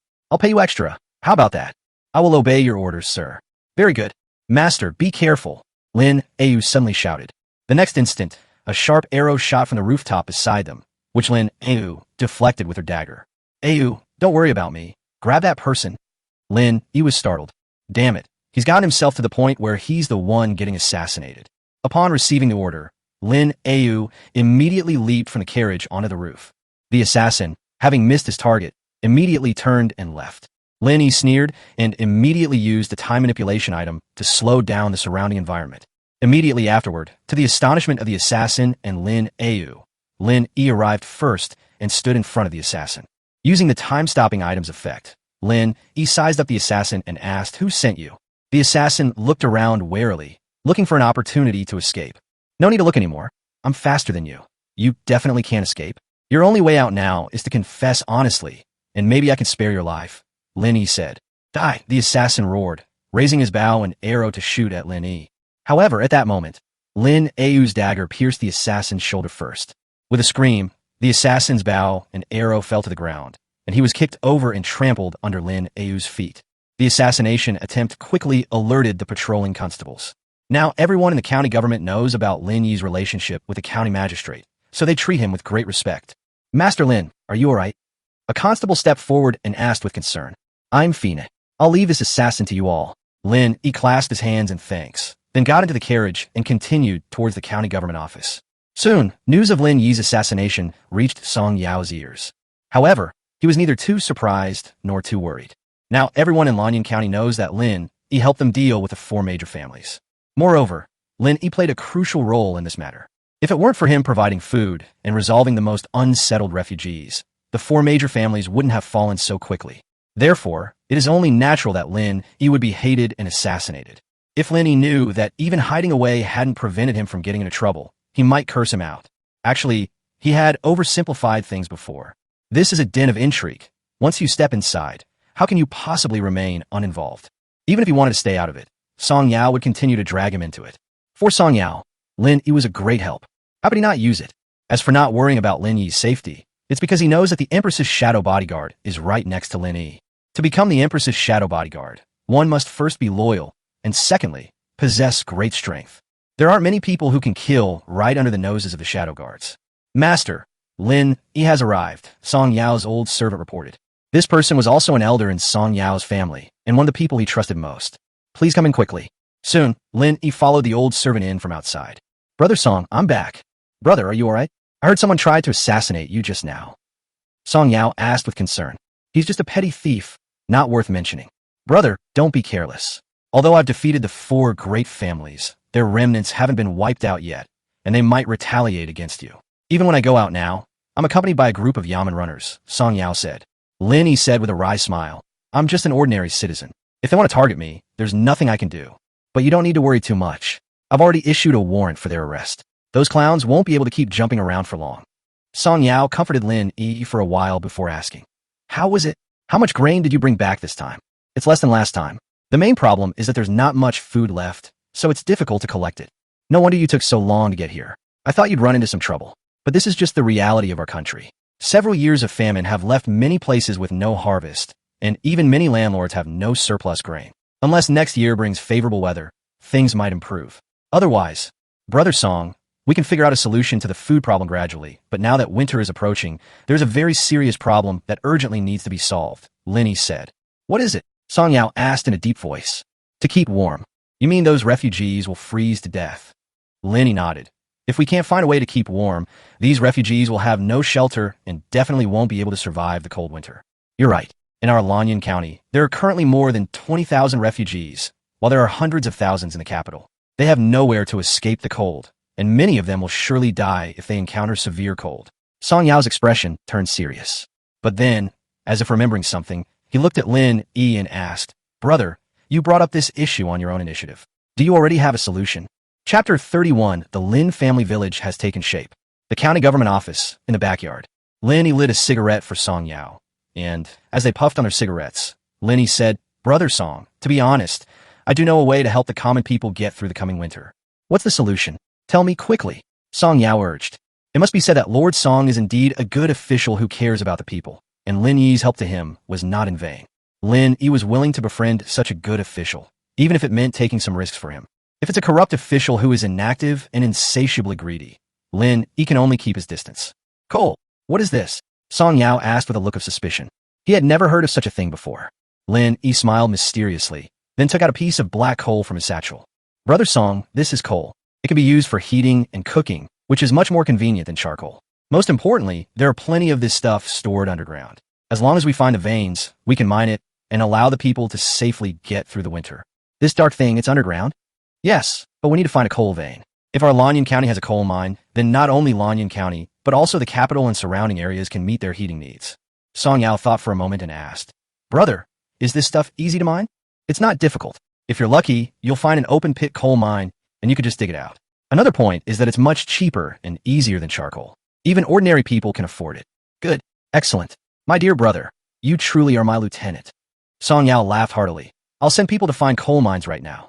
If there aren't any in Lanyan County, we'll go to the surrounding counties, or even the capital. If His Majesty knows the benefits of coal, he'll definitely be willing to hand it over, even if there's coal under the imperial estates. I've already sent people to look for it. Brother Song, why don't you have someone look through the county annals, or issue a public notice to get everyone in the city and refugees from all over the country involved? A reward will be given to anyone who has any clues about the coal mine, Lin Yi suggested. Good idea. Song Yao was also a decisive person, and he was very quick to act. After hearing Lin Yi describe the benefits of coal mining, he immediately issued an order for everyone in the county government to consult the county annals. Following Lin Yi's advice, a reward notice was posted. Now we just have to wait for news. Lin Yi left the county government office and prepared to visit the farm outside the city. At this moment, Lin Yi said while driving the carriage, Master, the assassin just now confessed. Oh, are you from one of the 4 major families? Lin Yi asked. Lin Yi shook her head, her expression somewhat grave, and said, They were sent from the capital. The capital? Lin Yi suddenly remembered Sun Shidao's words. Lin Yi explained, According to the assassin, these 4 families all have powerful backers in the capital. Now that you have helped Lord Song eliminate these 4 families, it is as if you have slapped them in the face. They do not want to take action against Lord Song for the time being. So they chose you, sir, to give Lord Song a warning. So, I'm taking the blame for our county magistrate, Lin Yi said with a wry smile. You could say that. I just helped them buy some food. Is it really that big of a deal? No matter how much you do, even if you're just on Lord Song's side, you can't avoid it. Ayu, how did Lord Song deal with the 4 great families? He wiped them all out in such a short time. 3 days ago, all members of the 4 major families were executed on charges of treason. Impressive technique. Lin Yi gasped. Song Yao looks so gentle and refined, but I never expected him to be so ruthless. However, Lin Yi also knew that he must have already prepared sufficient evidence, and whether the 4 major families really wanted to rebel was no longer important. Song Yao was hesitant to act because he feared that the large number of refugees might be misled by the 4 major families and cause a popular uprising. If that were the case, even if he eventually defeated the 4 major families, he would still suffer the consequences and might even lose his life. But Lin Yi solved this problem with ease. The 4 major families no longer had the power to deter Song Yao, while Song Yao had obtained a lot of evidence against them. With Long Air as a breakthrough point, Song Yao turned the tide spectacularly. Even the powerful backers of the 4 major families could only suffer in silence. Unable to find a reason to deal with Song Yao, they vented their anger on Lin Yi, while also using the opportunity to warn Song Yao. This is the general outline of the whole incident. The carriage left the east gate and soon arrived at the farm. Lin Yi jumped off the carriage, and the first thing he saw was a row of newly built thatched huts. Some of the houses are already inhabited. At the entrance to the village, there is a wooden sign with the words Lin Family Village written on it. Lin Yi couldn't help but smile as he looked at those words. Yi Xiaodai is a really good wife. Not only does he have organizational skills, but he also has great foresight and a broad perspective. Yi Xiaodai had already considered things that Lin Yi hadn't thought of. Meanwhile, Yi Xiaodai was organizing the refugees to build a breeding farm. Not far from Linjiazhuang, all the materials were sourced locally. Thatch mixed with mud was enough to build walls. The surrounding forests were also being cut down indiscriminately because that piece of land now belonged to Lin Yi. The scene was bustling with activity as sheds were being erected and walls were being built. The remaining people weeded and cleared land on the 3,000 acres of rented farmland. Lin Yi had never seen a scene of tens of thousands of people working together before. It's often said that there's strength in numbers, and it's really hard to appreciate the awe-inspiring feeling without seeing it for yourself. Especially now, the refugees are working very hard just to have a bite to eat, fearing that they won't be allowed to work the next day. They're working to survive. No one slacked off, so the efficiency was extremely high. While Lin Yi was still in a daze, he saw that the woodland on his left had been cleared out. The patch of weeds on the right was also cleared away, just like a locust swarm had swept through. Of course, using a tractor would be more efficient. However, Lin doesn't want machines to take away the jobs of these refugees. Good brother, what brings you here? Yi Xiaodai ran over from a distance when she learned that Lin Yi had arrived. I'll come and check on you all. Lin Yi took out a handkerchief and wiped Yi Xiaodai's sweat. With so many people working, you don't need to do anything. I've got nothing better to do anyway. Good brother, I've done as you said and sent people out. I believe we'll have results soon. Oh, some of the refugees have seen that kind of coal mine, but it's hard to say for sure if it is. I sent a few people with a piece of coal you gave me to compare it. Great. Is it within Lanyan County? Lin Yi asked excitedly. Yes, it's right behind that hill. It seems like a flood washed out some black water, and that's when it was discovered. That area should be our territory too, right? That's right. According to the area defined in the lease, this whole area, as far as the eye can see, is ours, Yi Xiaodai said excitedly. With such a large family business, I could be ecstatic even in my wildest dreams. So now Yi Xiaodai is full of energy for everything she does, because she is working hard for her man. Chapter 32, we became coal bosses too. Lin Yi was overjoyed to learn that the coal mine was located on his own territory. This is truly like a pie falling from the sky. Since it wasn't far, Lin Yi decided to go and take a look himself. Lin Yi was going, so Yi Xiaodai naturally had to accompany him, and she even picked out a few strong-looking refugees to go with him. The group hiked for more than an hour before reaching the top of the hill. I used to only hear the saying, looking at a mountain makes a horse run itself to death, but now I truly understand it. However, Lin Yi did not complain. Instead, he was quite excited, because this entire area of land now belongs to him. Although 3,000 mu of it was leased from the government, the right to use it belonged to him, which was practically equivalent to it being his. Moreover, this place is near the county seat, making it very convenient for mining. Good brother, look, they're over there. Standing on the top of the hill, the view became very open. Yi Xiaodai has excellent eyesight and immediately spotted several figures moving about not far below. Lin Yi nodded and said happily, let's go take a look. The group ran down the hill and soon met up with the figures. Looking at the ditch that had been washed out by the flood, the water inside had dried up, but a layer of black coal ash remained. Lin Yi immediately said excitedly, that's right, this is a coal mine, and an open-pit coal mine at that. That's great. Yi Xiaodai smiled as she saw Lin Yi so happy. Master, what's the use of this coal? Lin Yi suddenly asked. Lin Yi glanced at Lin Yi, then smiled mysteriously and said, this is a treasure. Why is this dark thing so precious? Yi Xiaodai asked curiously. Lin Yi said, this coal mine can be used for heating and cooking, which is much better and cheaper than charcoal. With this, we don't have to worry about people freezing to death this year. Wow, if that's the case, then coal really is a treasure. So many people are displaced. If they can't keep warm, they definitely won't survive this winter, Yi Xiaodai said excitedly. That's right. I've already reported this to Lord Song, and I believe more coal mines will be discovered in the future. This year, not to mention other places, no one in Lanyan County will freeze to death from the cold, Lin Yi said confidently. As night fell, Lin Yi returned to the city with several sacks of coal. At this point, the renovation of the bedroom was only halfway complete. The heated kong, a traditional heated brick bed, hasn't been built yet. They've only dug a flue in the ground. As for the toilet, they've only dug a septic tank in the backyard, and they'll have to use pipes to connect it to the house later. Lin Yi had to do the pipe installation himself. After dinner, Lin Yi found another room to rest. Desheng and Erhe also moved their positions. In the stillness of the night, the Lin residence was peaceful. Lin Yi put on her night clothes and quietly jumped out of the Lin residence from the backyard. Lin Yi's house is right next to the city moat in the backyard. At this moment, a small boat was moored in the river. Lin Yi leaped into the air and landed lightly on the small boat. Deputy Commander, a woman dressed in black, also from inside the cabin, bowed respectfully to Lin Yi. Send this secret report back to the capital immediately, without fail. Lin Yi said in a deep voice. Yes. Also, have the women in the capital keep an eye on the household of Xia Yin, the left vice minister of the Ministry of Revenue. Today I caught one of their assassins who was trying to kill Lin Yi. Your subordinate obeys. Lin Yi patted the other person on the shoulder, then jumped ashore and returned to the Lin residence. The small boats on the river also quickly followed and left.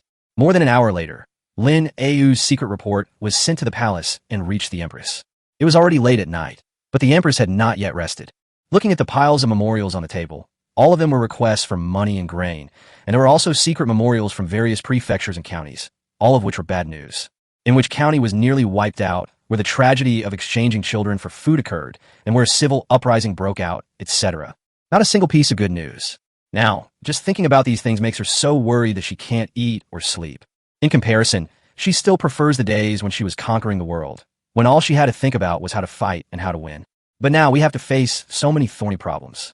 Some of the ministers in the court are former officials who are now basically holding their positions without doing anything, and some are even engaging in underhanded tactics behind the scenes. Those who are willing to do things are either hampered or powerless. She was well aware that the Dragon Kingdom was now in a very dangerous situation. Fortunately, he still had absolute control over the military, which prevented the worst possible outcome. But she understood that if the food shortage problem wasn't solved, even the army would mutiny. Who would serve an emperor who couldn't even feed them properly? Alas, the Empress let out another long sigh. This is the 9th sigh tonight. However, at that moment, a dark figure appeared in front of the imperial desk and knelt down. Your Majesty, who has sent an urgent secret memorial from Lanyan County. Bring them here quickly. The Empress immediately put down the troublesome memorials. The shadowy figure respectfully delivered the sealed secret document to the Empress. The female official serving beside her removed the seal and placed it on the table in front of the Empress. The Empress then opened it and began to examine it carefully. A moment later, a rare smile appeared on the Empress's face. This Lin Yi is truly a talent. He actually managed to discover such a good thing. Rui, has Song Yao, the magistrate of Lanyan County, sent any memorials? Your Majesty, Lord Song's memorial has not yet arrived. The Empress thought for a moment and said to the shadowy figure, Wu Shuang, go to Lanyan County yourself and find out what this coal is. Is it really usable for heating and cooking? And is it stored underground? This information is crucial. Report back immediately after you found out.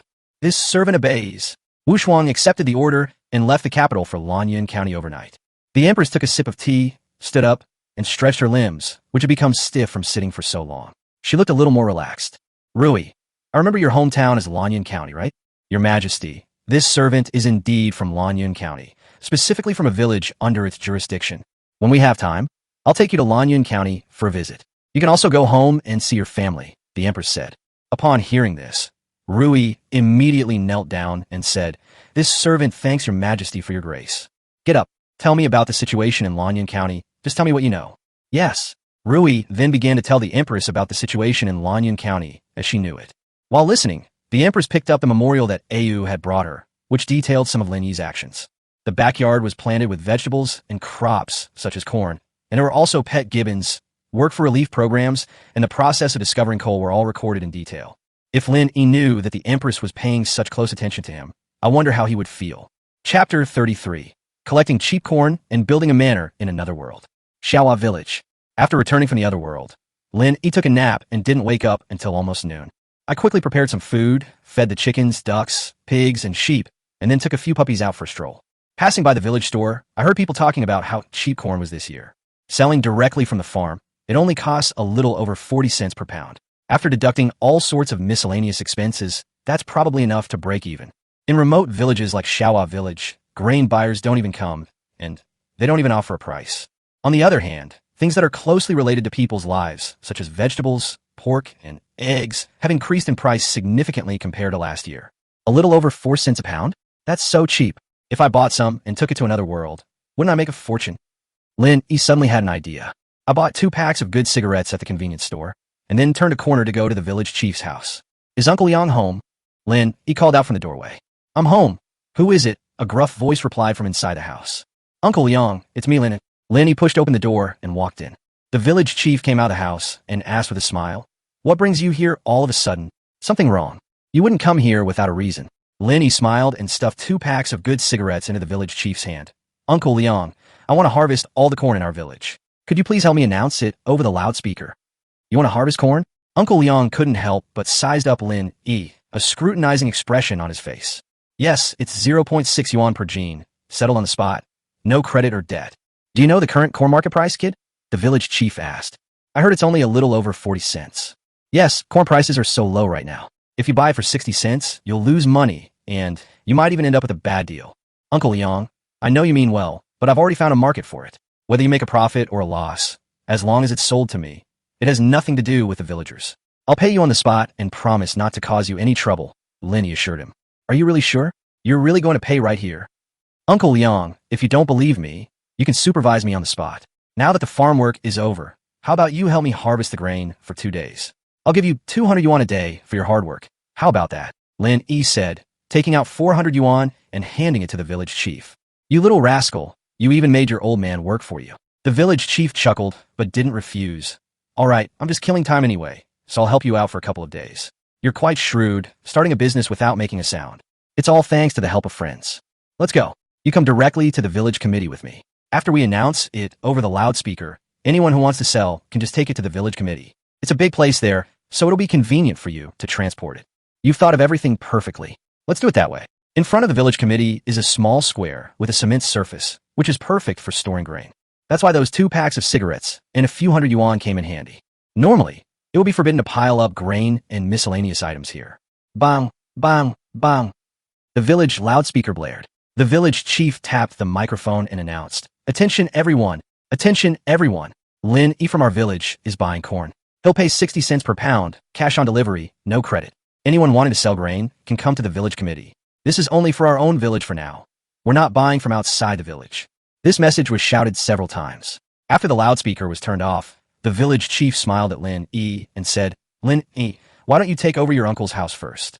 Sure, if you can help me find a few more people to weigh the items and do some lifting and moving, I'll give each of them 150 yuan for their hard work. You're a generous guy. I'll make a call right now. The village chief took out his phone and started making calls to get people to help. Soon, the village accountant, Uncle Kai, and 4 others who were helping out were all in place. They rode their electric tricycles over directly to the village chief's house to transport grain. Upon hearing the news, people rushed over from their homes. 6 cents is a low price, but it's better than not being able to sell them at all. Moreover, the corn has just been harvested and still has a high moisture content, so it's a good time to sell it. Of course, some people are reluctant to sell and want to hold on to their stock a little longer. Seeing that the village chief's family had brought all the corn over and waited, and then Lin Yi paid them on the spot, everyone's last bit of doubt disappeared. They all went to Lin Yi, wanted to sell their corn to him. Don't worry, everyone. I'll buy anything from our village until it's all gone. But let me be clear, if the price goes up later, don't regret it. If you really want to hold on to it, you could choose not to sell. It's all voluntary. Lin Yi is right. If you want to sell, then sell, and don't regret it. They're already being generous by buying at 60 cents a day, which is already taking care of our fellow villagers. Everyone should be aware of that. If you think the price of corn will go up, you can hold off on selling until the price is right, the village chief said. These words made a few shrewd people think that the price might rise, so they decided not to sell. But most people choose to sell their corn directly to Lin Yi. Only money you actually receive is your income. Since no one knows fortune-telling, who can predict what the future price will be? With the help of the village chief and others, Lin Yi's grain collection went smoothly. All he had to do was pay the money. As darkness fell, the corn in the square had already piled up like a mountain. The village has only harvested less than a third of its corn. The main problem is the lack of a weighbridge, which makes things too inefficient. Uncle Yang, let's call it a day. Everyone's tired. Let's continue harvesting tomorrow. I'll arrange for a vehicle to take the corn away tonight. All right, let's pause after we finish receiving this one and talk about everything tomorrow. Half an hour later, the last family's corn was weighed, and Lin Yi paid the money, thus concluding the day's business. Lin Yi gave each of the people who helped 200 yuan, and the village chief added another 100. I've been so busy this afternoon, I haven't had a moment to rest. The people who helped were a little tired, but they had smiles on their faces. They earned 200 yuan in half a day. If this kind of work were available regularly, they could do it for a lifetime. Lin Yi, do you need help hauling grain tonight? No need, they can collect the grain themselves. There are machines. Okay, I'll head back now. Let me know if you need any help. Thanks, Uncle Yang. I'll treat everyone to drinks when I'm done with this. After seeing everyone off, Lin Yi hired several trucks that were usually used for hauling grain and gave them a good freight fee to take them directly to the warehouse area in the suburbs. These fees cannot be waived. However, during the loading process, Lin Yi secretly took some of the game items into the game warehouse. They worked until midnight, and hundreds of thousands of kilograms of corn were all hauled away. Lin Yi also rushed to the warehouse in the suburbs overnight and put all the corn into the game warehouse. After finishing his work, Lin Yi didn't return to the village. Instead, he teleported directly to another world. Chapter 34, simultaneously mining coal and growing grain. At this time, it was already midday in the other world. Opening the door, Lin Yi pretended to have just woken up, yawning and stretching his limbs. Master, you're awake? This servant will go and invite Lady Qiuxiang. Diao Xiaochun quickly came over to greet Lin Yi when she saw him wake up. Lin Yi nodded, then took out 2 large bones from the warehouse and threw them to Dahe and Ariai respectively, and also gave Dasheng a few peaches to eat. Great sage, does anyone approach my room at night? Lin Yi asked. The great sage's wise eyes darted around, then he shook his head. All right, go play. Lin Yi patit da Shanxheat. The great sage immediately grinned happily, then leaped onto the back of the big black dog that was gnawing on a bone, and rode off outside. During this period, Dahe gnawed on bones every day and became much stronger. Otherwise, he would definitely have been crushed by the great sage. Master, you must have been exhausted yesterday. Qiuxiang quickly walked over with a basin of water for washing her face. Although several more maids were added to the household, Qiuxiang was always personally responsible for serving Lin Yi. She never considered herself superior to others. As for Yi Xiaodai, she was the type of woman who took care of external affairs, and she handled all the external matters for Lin Yi perfectly. One of them took care of the home, and the other took care of external affairs, which saved Lin Yi a lot of trouble. There is some, actually. Are they doing other work nearby? Lin Yi asked. It's underway. I've been keeping an eye on it. The heated Kong, a traditional heated brick bed, has been installed, but the flue in the ground hasn't been built yet. I'll go check on her in a bit. Has Xiaodai gone to the farm again? Yes. Now in addition to building the breeding farm, we also need to build irrigation canal for the 3,000 mu of land we leased, as well as clear weeds and cultivate the land. We have hired so many refugees, but the food is being consumed a bit too quickly. Don't worry about the food supply. Just let them do their jobs well. I was overthinking it. After serving Lin Yi until he finished washing up and eating, Lin Yi went to inspect the construction of the heated Kong, a traditional Chinese bed stove. He lit a fire on the stove, made sure the flue was working properly and the smoke was coming out smoothly, and then let them finish up. As for the renovation of the indoor bathroom, the preliminary work has already been completed. Next up is Lin Yi. He dismissed the hired workers and then got busy with his own affairs. An hour later, the pipes were connected and the soil was put back in. The remaining tasks of leveling the land and laying bricks were left to hired workers. Lin Yi bought antique-style floor tiles from the city so they wouldn't look too out of place. Once everything is set up, install the toilet yourself, and you can use it. In addition, he left extra water pipes in preparation for installing a water heater and a bathtub. This adds another layer of fun to the story with Qiuxiang and Yi Xiaodai. It's convenient to take a shower after all that fuss. After finishing here, Lin Yi had Lin Yu drive him to the farm. He first poured the bulk fertilizer onto the edge of the field, then had the refugees spread the fertilizer evenly on the ground before tilling the land. As for the 1,000 mu of government-owned land, it's time to start sowing. In addition, Lin Yi asked Yi Xiaodai to allocate several hundred people to go to the coal mine to build simple workshops and storage areas. In addition, a road needs to be built to pass through the other side of the mountain. Because there is a hill to climb, it would be very difficult to do so by manpower or animal power.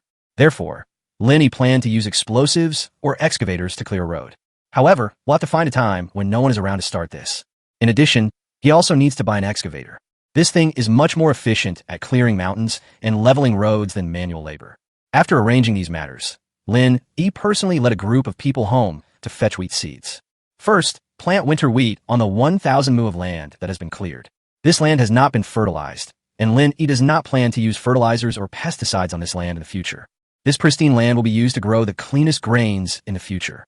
If you can't eat it all yourself, you can take it to the city to sell. Give it a name that's exclusively for the wealthy, and they'll definitely be willing to pay a high price for it. Moreover, this is truly a pure and unpolluted land. They used farmyard manure and wood ash. With the establishment of livestock farms, more fertilizer can be produced, and the resulting straw can be fed to the livestock, thus creating a virtuous cycle. As it was getting dark, Lin Yi took Yi Xiaodai home first. Good brother, I won't feel at ease if I don't personally oversee so many wheat seeds. I believe that many people still abide by the law. Besides, they can now feed themselves and have hope for the future, so there is no need for them to take risks. Moreover, there aren't many seeds left, so it's okay to lose them. You need to pay more attention to the coal mines. Whether we can reduce the number of deaths this year depends on them. Don't worry, dear brother. I'll take good care of the coal mine for you. Don't overwork yourself. Look how thin you've gotten these past few days from being so busy. Back at the Lin residence, Lin Yi called Xiaoxiang and Yi Xiaodai into the house. The two thought Lin Yi was going to do something naughty again, and they were both too embarrassed to look up. Lin Yi, however, took out sanitary napkins and underwear, explaining the function of sanitary napkins and how to wear underwear. Master, this is so embarrassing. Although Xiaoxiang was extremely embarrassed, she was unwilling to go against Lin Yi's wishes. But in his heart he was thinking, how could his master's brain be so strange and wonderful to come up with so many bizarre ideas? If their figures used to be rated 80 points, now they'd be rated 100 points. It's an absolute temptation.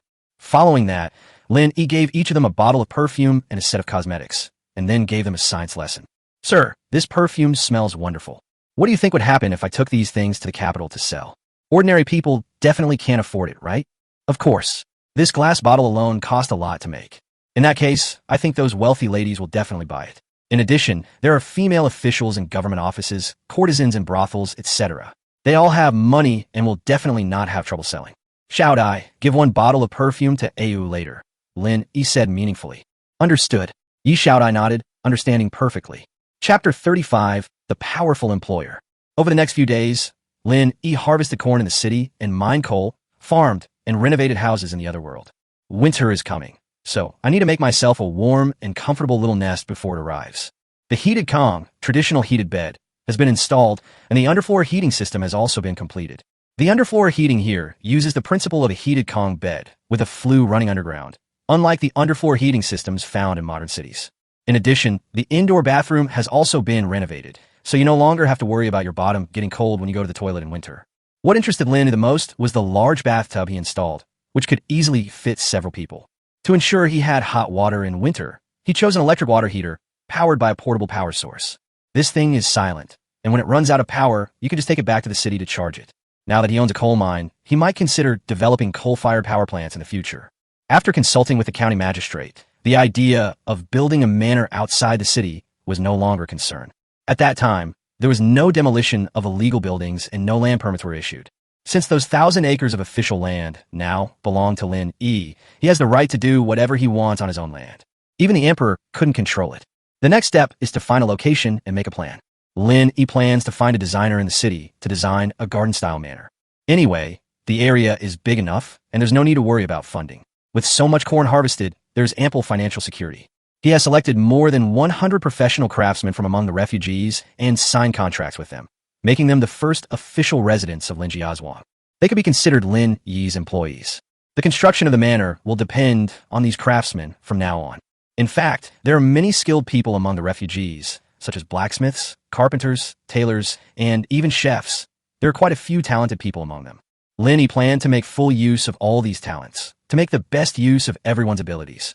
All of these talented individuals were signed into contracts by Lin Yi and became part of the Lin family village. Food is scarce all over the country right now, and survival is a problem. If Lin Yi can give them a place to stay and a bite to eat, they would be willing to sell themselves to Lin Yi. The reward was just a few steamed buns, which was incredibly cheap. With Lin Yi's strong support, the coal mine has already started operations. Among the refugees, apart from those with special skills and those responsible for farming, everyone else came to mine coal. They even brought over 1,000 mold from the city to make honeycomb briquettes. Tens of thousands of honeycomb briquettes have been made in the past 2 days, and that's only because the workers aren't very skilled at it. Once you become proficient, your efficiency will definitely improve significantly. Lin Yi also brought several hundred iron honeycomb briquette stoves and deliberately had them made rather crudely. However, these furnaces were intended to be sold at a higher price later. The villagers of Linjiazhuang now use mud stoves. It was built with adobe bricks, and a few iron rods were used for ventilation underneath. This was the simplest and cheapest way to do it. However, it has provided great convenience to everyone. There's no need to worry about heating or cooking anymore, as the coal is produced on-site and supplied free of charge. Villagers can even go home and wash themselves with hot water. Some people who like to drink tea even got some wild tea and brewed it with tea water. Soaking my feet in hot water before bed is especially comforting. It was Lin Yi who suggested soaking your feet before bed. He was also a very conscientious small landlord. Lin Yi also repaired the road connecting the coal mine to the official road. He secretly dug it himself with an excavator during the dark. He had never driven this big vehicle before, so he figured it out on his own. Anyway, nobody here cares, and there's no such thing as operating without a license. Unexpectedly, after a few days, he actually learned how to drive it and became more and more proficient. Practice makes perfect. It seems I really need to practice this skill a lot. The rumbling of machinery at night led these ancient people to believe that Lin Yi had used some kind of divine magic. In just a few days, a smooth road was created. The hill was split in two, as if cleaved in two by a divine blade. Lin Yi then planned to build a gate at this man-made pass and station guards there.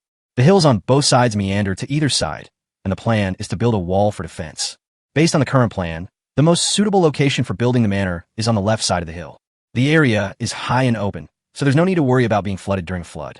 There's no need to worry about the water source, because there's a very clear river below. The river water is mountain spring water, clear and sweet, flowing out from the mountains further away. This place is some distance from the coal mine, and there is a forest buffer zone, so there's no need to worry too much about environmental issues. In addition, it would be convenient to draw electricity from the coal mine if a power plant were to be built.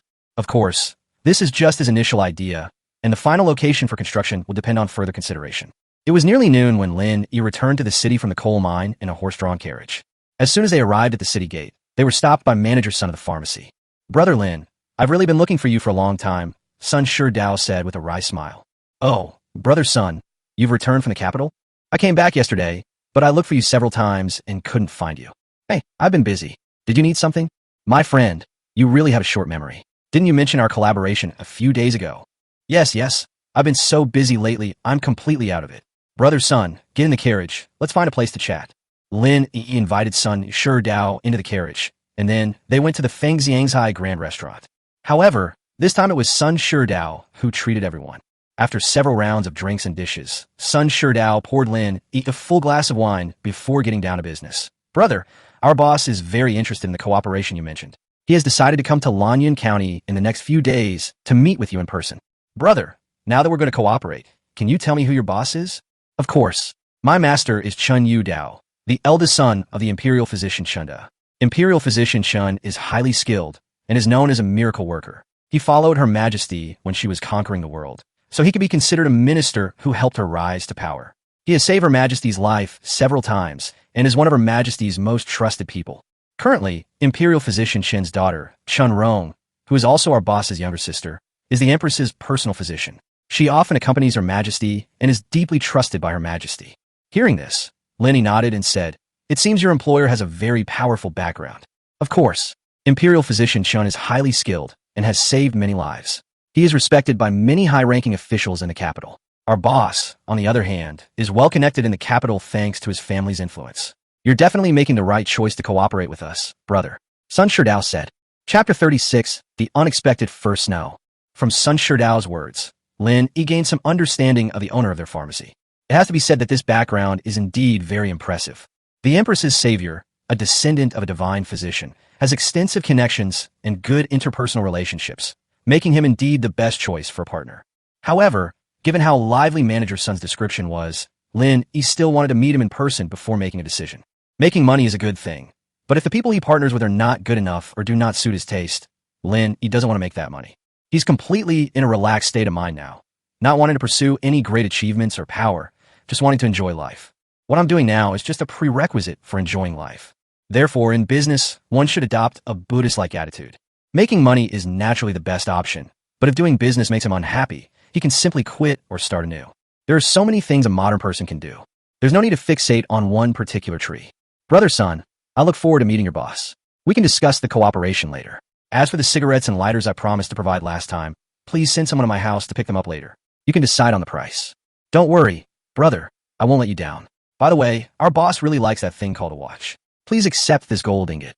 Sun Shi Dao directly took out a 10-tael gold ingot. This was the first time Lin Yi had ever seen such a golden object. Unexpectedly, this young master of the Chun family is quite generous. Based on current gold prices, even disregarding issues like purity, this gold ingot could sell for several $100,000.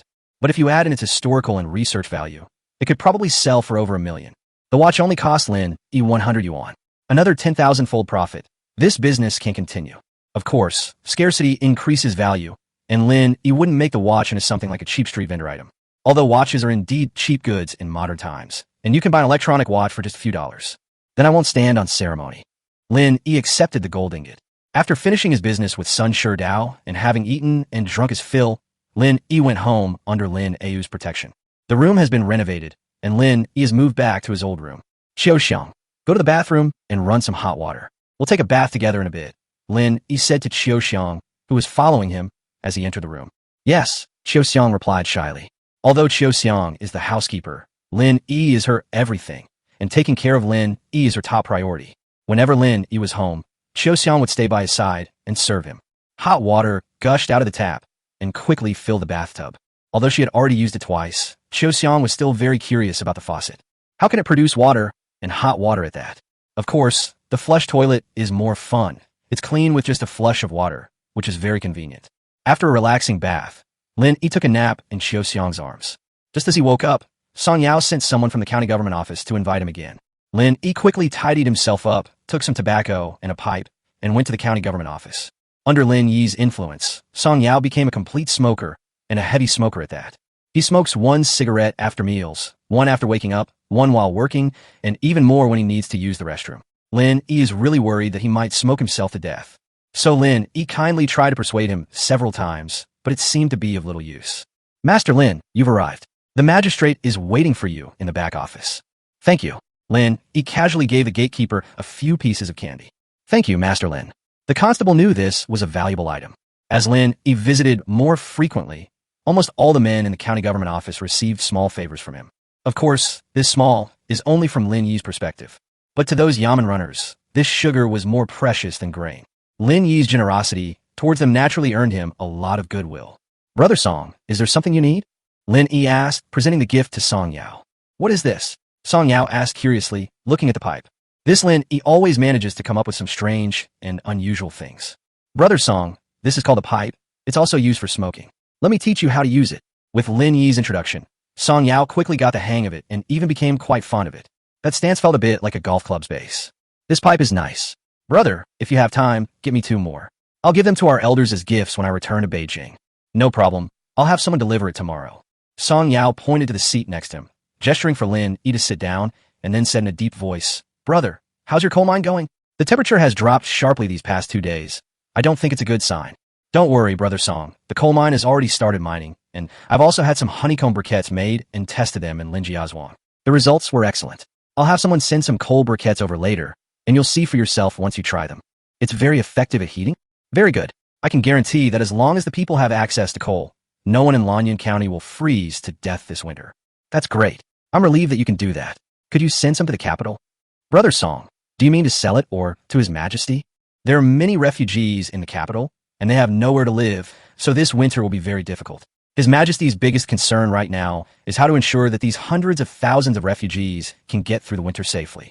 If we can help His Majesty share this burden, His Majesty will be very happy. Lin Yi thought for a moment and said, mining coal is hard work. Even if everyone in our county went to mine, we probably couldn't support heating for hundreds of thousands of refugees. Besides, transportation is also a problem. Once it snows, the ground becomes slippery and it's easy for vehicles to overturn. And we don't have enough vehicles to transport them. I can ask the Imperial Court for help with transportation. If I give you enough manpower, do you think that will work? Song Yao asked. It's worth a try. Even if we can't solve the problem of heating for all the refugees, saving even one more person is good. All right, I'll leave this matter to you.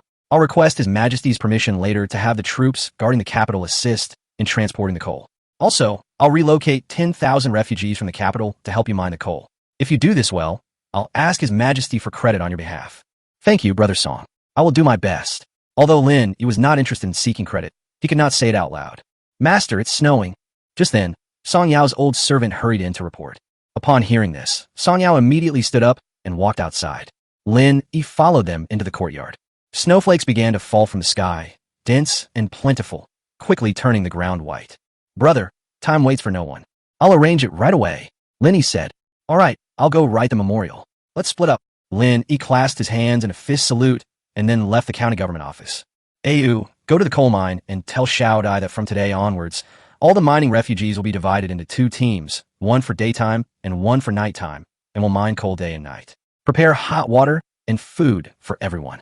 It's snowing, and many people may die in the capital. If we mine more coal, fewer people will die. This is also a way for us to accumulate good karma.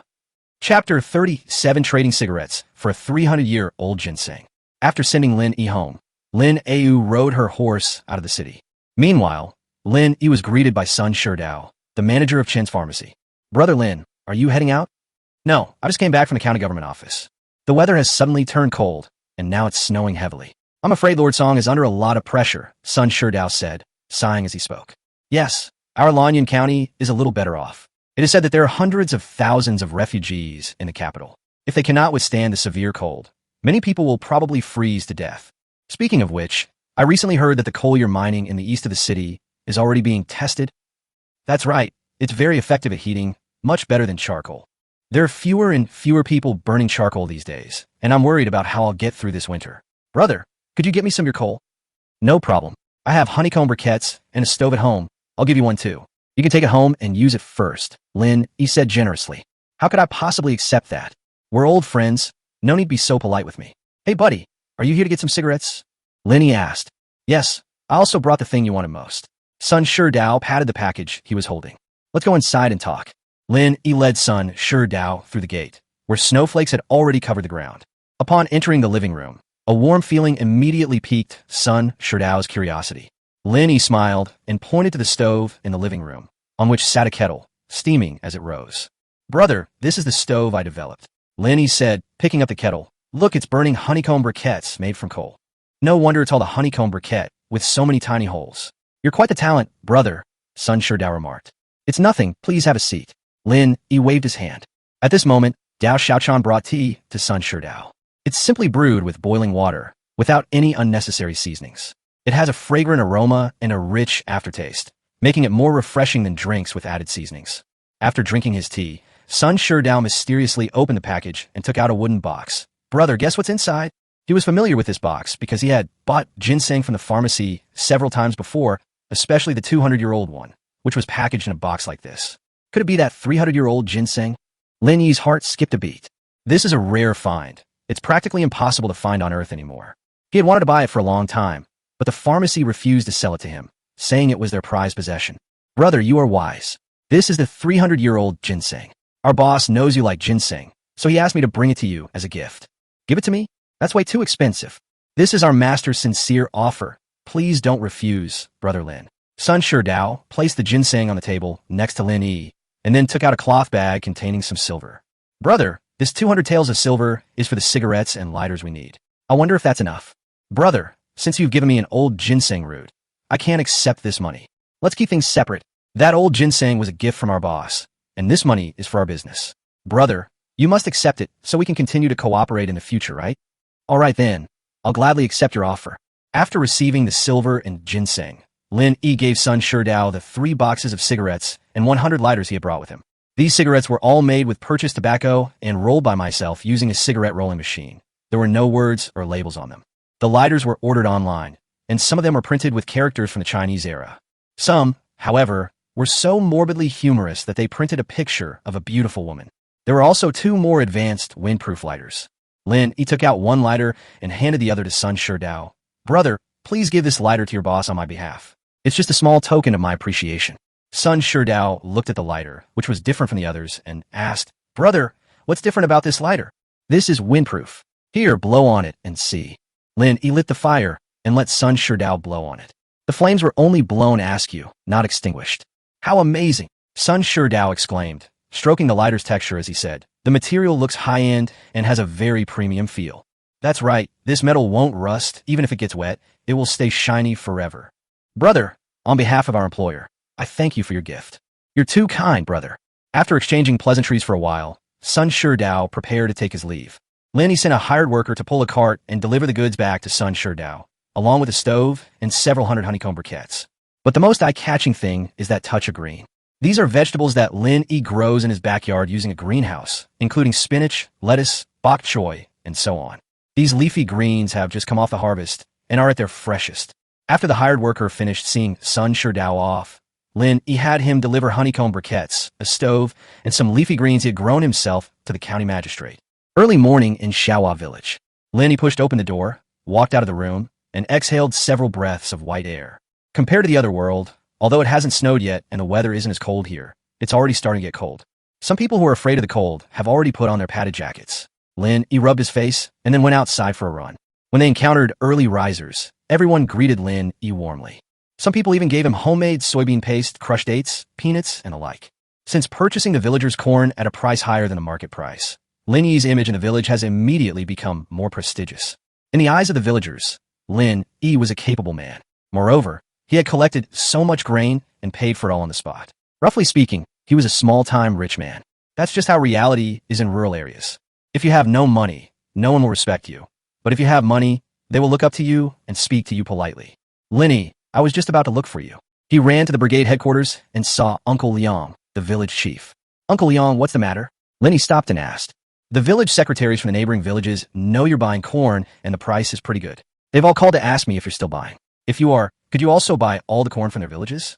The price of corn is so low right now. Everyone's feeling anxious, Uncle Liang said. Chapter 38, Designing the Manor and Preparing Winter Supplies. After listening to the village chief's words, Lin Yi pondered for a moment and said, Uncle Liang, we can continue to harvest corn, but if they want to sell it, they should bring it over themselves. Also, I have to go to the city on business today, so I can only pay you when I get back. If they're willing, they can send it over now. Uncle Liang, could you please help me check this out? You can write them a note, and I'll pay you directly when I get back. I'm fine here. Let me call them and ask.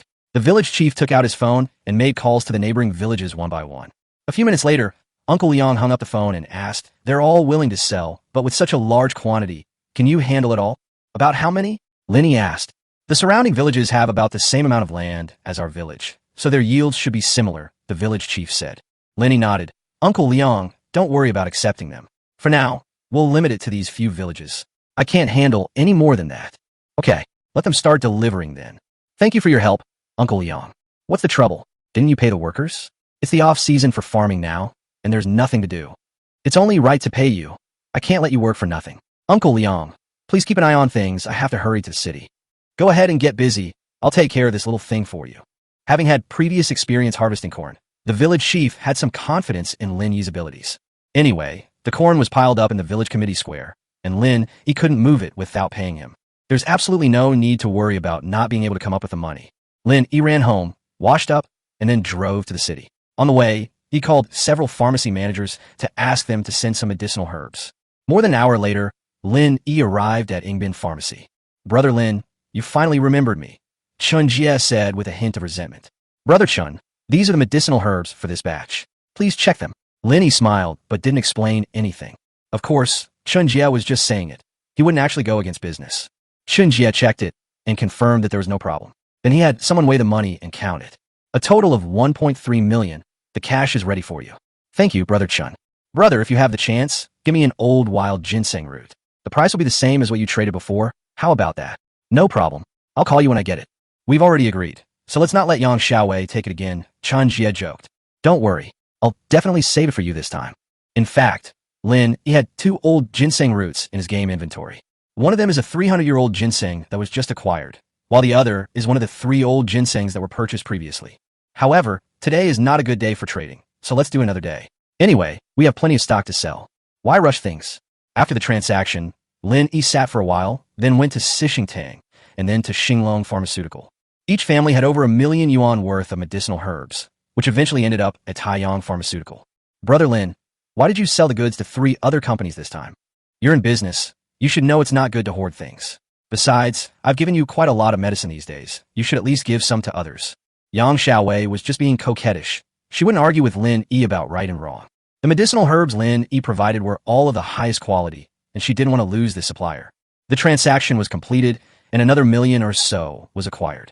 This time, I made a total of 5 million yuan selling medicinal herbs in the city. Moreover, it was all cash, which Lin Yi put into the game's inventory. Brother Lin, it's almost noon. Let me treat you to lunch. That's great. I also have something I wanted to ask you. Then let's go to a restaurant and chat while we eat. Half an hour later, Yang Xiaowei led Lin Yi to the place where they were eating. They ordered a few local specialties and started chatting while they ate. Brother Lin, you said you had something to ask me. What is it? Oh, I'm looking for a design company, the kind that builds houses. Do you know anyone there? Someone with a high level of expertise. Lin Yi had previously looked for designers in the county town when renovating his old house, but they could only handle ordinary houses. They didn't have the resources for the manor, so he came to the city to find a designer. I don't know the designer, but my friend should. Please wait a moment while I make a call. Yang Xiaowei put down her chopsticks, picked up her phone, and made a call. Yang Xiaowei quickly handed Lin Yi a business card. Brother Lin, this Su Yun is quite famous around here. She studied abroad before and has designed many works, winning major international awards. She's definitely talented, but her price is also quite high. It's okay, as long as the design is good, spending a little more money is fine. After we eat, I'll take you to see her. Thanks. Why are you being so polite with me? By the way, Brother Lin, I saw you posted on WeChat Moments. Your old house has been renovated? No, it was just slightly modified to make it more comfortable and convenient to live in. The pictures look great. I'll definitely visit your home next time. No problem. I'll be all ready to welcome you. When I take a vacation, I'll go stay there for a couple of days and relax a bit. Your place has a nice environment. Then call me in advance. After lunch, Lin Yi, accompanied by Yang Xiaowei, went to Su Yun's studio. After exchanging introductions, Su Yun began talking to Lin Yi. Su Yun originally wanted to go and see it in person, but she knew she wouldn't be able to. Lin Yi had anticipated this, so he took a lot of photos beforehand. Mr. Lin, photos and on-site inspections are definitely different, and the results will be greatly reduced. It's okay, just design according to these photos. I won't blame you if there are any problems. Okay, you're the customer. I respect your opinion. Miss Su, how long will it take to complete this drawing? The manor design is quite complex and will probably take about a month. Besides, I have a lot of other work to do, so this is the fastest I can do. Okay, then 1 month it is. Emerging from a studio, Yang Xiaowei exclaimed in surprise. Brother Lin, you're building a manor? Is it an investment or for you to live in? I'm helping a friend. I couldn't afford to build this myself. Lin Yi laughed it off. You've made so much money. You should have more than enough to build a manor in the countryside. Even if we had enough money, there wouldn't be enough space. Land isn't something you can just move around on any day these days. After finishing her business, Yang Xiaowei had to go back to work. After they parted ways, Lin Yi went to the mall to buy some winter clothes for Qiu Xiang and Yi Xiaodai. Especially Yi Xiaodai. She works so hard outside every day, and the weather is so cold, we need to buy her a warm coat. In addition, you should also get things like hand warmers and heat patches, as well as insulated cups. It's your woman. If you don't take care of her, who will? Although it was his first time being a husband, he still had this much awareness. Chapter 39. With a full set of winter gear in place, this winter will never be cold again. Inside a shopping mall in the city, Lin Yi spent over 100,000 yuan to buy 2 mink coats, one for Qiu Xiang and one for Yi Xiaodai, without favoritism. At this price point, the quality is indeed excellent. In addition to the leather coat, Lin Yi also bought him a down jacket, cashmere leggings, cotton socks, cotton boots, and so on. They've practically made cotton underwear too. Of course, Lin Yi also added some winter supplies for himself. Although he had already decided that once winter came, he would not go anywhere and would just stay at home and hibernate. But what if he need to go out for some reason? So it's always better to be prepared. In addition, he also bought winter clothes for Lin Yi, Aunt Yi, Diao Xiaochan, Diao Sanhua, and the other children. Diao Sanhua and those other children will be groomed to be his trusted confidants in the future. That's when you need to start investing. It's just a matter of a few pieces of clothing. And of course, Lin Yi really felt sorry for those children. The youngest is only 6 years old. Who could bear to see them freeze? As for Aunt Yi, she was a true mother-in-law. Although she wasn't treated as well in this other world as she was in the city, she was still an elder. Moreover, she married her daughter to him. Although her purpose was to find a backer, Yi Xiaodai was indeed very good to Lin Yi and is now his virtuous wife. For Yi Xiaodai's sake, we should treat Aunt Yi better. Lin Yi goes without saying. She's the Lin family's mainstay of martial arts. And these days she's been doing her best for Lin Yi, handling everything meticulously. He even saved Lin Yi once before. Although her origins are questionable, Lin Yi has not yet revealed any ill intentions. With the intention of winning her over, Lin Yi also wanted to try and see if he could win her over. Finally, Lin Yi bought Song Yao a fur coat. Whether Song Yao would have a smooth life in Lanyan County in the future would depend on this county magistrate. Moreover, he enjoys the Empress's deep trust, and his future prospects are limitless. It's much better to build relationships now than to try and establish them later when the other person has been promoted. After much deliberation, Lin Yi bought the Empress another mink coat, which was more expensive and more luxurious than those worn by Qiu Xiang and Yi Xiaodai. I already gave you a watch last time, so giving you a piece of clothing as a gift isn't too much to ask, is it? Forget about this simp nonsense. Anyone would do anything to cultivate a good relationship with the Emperor. After leaving the mall, Lin Yi threw all the clothes into the game's inventory and then returned to the county town. There are specialized bedding manufacturers in the county town. Lin Yi ordered 1,000 sets in one go and kept the existing 100 sets for later. In addition, I went to a garment factory and ordered 1,000 sets of cotton padded clothes. The existing factories are mostly small workshops, but they are cheaper and more affordable. In addition to cotton-padded clothes, Lin Yi also bought 1,000 pairs of large cotton-padded shoes. These supplies were intended as rewards for the hard-working refugees. Of course, it also has the meaning of winning people's hearts, because people are indispensable for the future development of Linjiazhuang. In fact, Lin Yi already has a good reputation among the refugees. Those who moved into Linjiazhuang even called Lin Yi a living bodhisattva, because Lin Yi not only fed them, but also provided them with shelter from the wind and rain. In the current extremely dire situation, Lin Yi's willingness to share his food with them is more compassionate than that of Buddha. Therefore, people work very hard, and there's almost no cheating or shirking.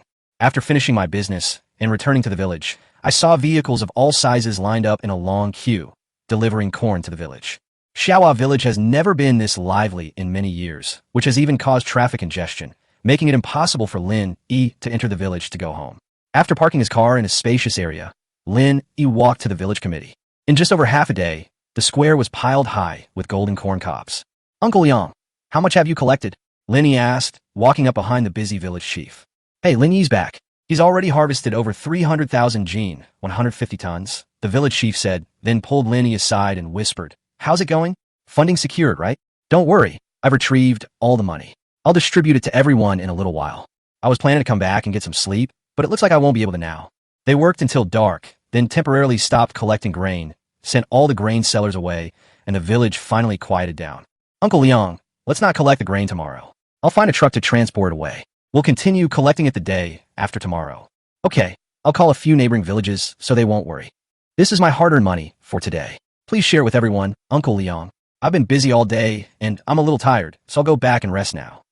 "Then you should go back and rest. I'll take care of things here." Lin Yi exchanged a few pleasantries with everyone and then went home. I locked the door, checked that it was almost time, and then teleported to another world. "Qiu Xiang, Guomin." Lin Yi called from inside the bedroom. Immediately afterward, Qiu Xiang, who had heard the commotion, came in. "Qiu Xiang, when it gets cold, don't wait at the door anymore. Just stay in the room, and I'll call you when I wake up." "Master, I'm fine. The children get up early every day to practice. If they can persevere, so can I.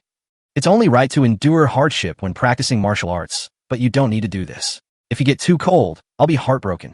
I'm very happy that you dote on me, but serving you is my duty. I also want you to see me the first thing when you wake up," Qiu Xiang said, looking at Lin Yi with deep affection. "All right, whatever you want, but you need to take good care of yourself and dress warmly. Also, from now on, don't always refer to yourself as a servant in front of me. You are my woman, and more importantly, the mistress of this house. I just want to be your servant and serve you forever. You're such a good woman." Lin Yi then looked at Yi Xiaodai beside him. "Our Xiaodai is also very good. She works hard outside every day and shares a lot of my burden. Come, see what gifts I prepared for you too." As Lin Yi spoke, he brought out a pile of winter clothes from a bedroom. "These are mink coats, one for each of you." Lin Yi handed 2 mink coats to Qiu Xiang and Yi Xiaodai respectively, followed by cashmere leggings, down jackets, cotton boots, gloves, hats, thermos cups, and so on. Yi Xiaodai also received hand warmers and heat patches, as well as Aunt Ye's clothes. "Thank you, dear brother." Yi Xiaodai hugged the pile of warm, thick clothes, her eyes brimming with tears of gratitude. She was especially touched that Lin Yi was still thinking of her mother. "Thank you, sir. You are my women. Why are you being so polite with me? Put on your coats first. Let me see you." Hearing this, Qiu Xiang and Yi Xiaodai felt incredibly sweet inside, as if they had eaten honey. Under Lin Yi's guidance, the 2 women put on mink coats. Because they had great figures, the coats made them look particularly elegant, like ladies of high society. "Grandpa, these clothes are so warm. With these clothes, we won't be afraid of the cold anymore." Lin Yi looked at his 2 pretty women and felt a little proud. After delivering the items, Yi Xiaodai hurried out. She needs to keep an eye on both the farm and the coal mine. Lin Yi originally wanted to encourage her, but now he has no choice but to continue working things out with Qiu Xiang. Chapter 40 Instant Connection. Introducing my sister to you. A few days later, on the official road leading from Lanyan County to the capital, horse-drawn carts loaded with coal formed a long line. After several days of snow, it finally stopped, and the sun shone through the sky for once. The winter's sun, however, is like an old man, devoid of passion. Not only did it feel cold, but even the light seemed dim. With coal arriving in Beijing, the refugees were relieved of the severe cold crisis and finally had a chance to catch their breath. So far, no one has frozen to death, a piece of news that greatly encouraged Her Majesty the Empress. This Lin Yi is really quite capable. Not only did he discover coal, but he also created such a simple stove, which is very convenient for heating and cooking. The Empress sat before the fireplace, warming her hands as she praised it. She was wearing the mink coat that Lin Yi had presented to her. Ever since she tried it on, the Empress has been reluctant to take off the coat. Even when sleeping, I have to cover myself with it. Master! At this moment, a dark figure knelt before the Empress. What's up? Reporting to my master, secret reports have been sent back from various parts of Kyushu, indicating that coal has been discovered in 4 of these provinces and mining has already begun. What about the other states? Haven't they found it, or is it simply not found? It's not certain yet. Pass down the order. In the prefectures where coal has been discovered, mine it with all your might and supply it to the military and civilians free of charge, so that no one freezes to death this winter. In the prefectures where no coal has been discovered yet, continue to search for veins. In addition, you can borrow some coal from neighboring prefectures with coal deposits to get through this difficult time first. Yes, your majesty. The shadowy figure accepted the order and left. At this moment, the Empress raised her wrist, looked at her watch, stood up and said, "It's almost noon. Rui, go and prepare the meal. Bring me some wine. I'm in a good mood today, and I'd like to have a couple of drinks." This servant obeys the order. If Lin Yi knew that the Empress liked the watch and the mink coat he gave her, she would definitely be very happy. This proves that the flattery was successful, and it also helped to make his presence known. While the Empress was having her meal at Lin Yi's home in Lanyan County, Lin Yi was also drinking, and sitting opposite him was a richly dressed, distinguished young nobleman. "Brother Lin, the hot pot you invented is so damn delicious. I've decided from now on, I'm going to eat hot pot every day." Chen Yudao, the owner of Chen's pharmacy, said while wiping his sweat. Outside, the cold wind howled, but inside, it was warm as spring. Adding a spicy and flavorful hot pot to the meal makes it incredibly satisfying. Moreover, even in this cold season, Lin Yi's family is able to eat green vegetables. This made Chen Yudao very curious about Lin Yi. Hot pot is delicious, but you can't eat it every day. Uranus can't handle it. Here, let's eat more vegetables. This is a cucumber. It's crisp and fresh, especially refreshing. Lin Yi handed Chen Yudao a cucumber with its flower and prickles still on top. These are the first batch of cucumbers produced in the greenhouse. Chen Yudao is in for a treat today. Lin Yi wondered if it was just his imagination, but he felt that these unpolluted vegetables tasted particularly good, and his appetite improved as a result. "Brother Lin, this melon is clearly green. So why is it called yellow light?" "Because it has another useful function, and is quite yellow. It is called cucumber." "What do you mean?" "Come on, let's keep drinking." Lin Yi couldn't explain it to him, and besides, explaining too much would only lead to censorship. "Brother Lin, I, Chen Yudao, have never admired many people in my life, but you are one of them. You flatter me, my dear brother." "No flattery, I'm absolutely telling the truth. Take this lighter, for example. Anyone who didn't know better would think it was some kind of divine intervention. It was this very lighter that allowed me to meet the courtesan Shur at the Drunken Fragrance Pavilion. You don't know? Not just anyone can meet Shur. Oh, what's so special about this Miss Shur? Even my brother can't see her." Lin Yi asked with great interest. Chen Yudao lowered his voice and said cautiously, "Brother Lin, I'm only telling you this, but you mustn't tell anyone else. This is a secret. Don't worry, my mouth is like a zipper, very tight." "What is a zipper?" "That's not important, just tell me." Chen Yudao gestured for Lin Yi to come closer, then said mysteriously, "Miss Shur is a princess from the neighboring Yan kingdom." "Princess? How can a princess go to a brothel? Does His Majesty know?" Lin Yi asked in surprise. "Of course I know. This princess was also His Majesty's prisoner of war. He personally captured her from the battlefield.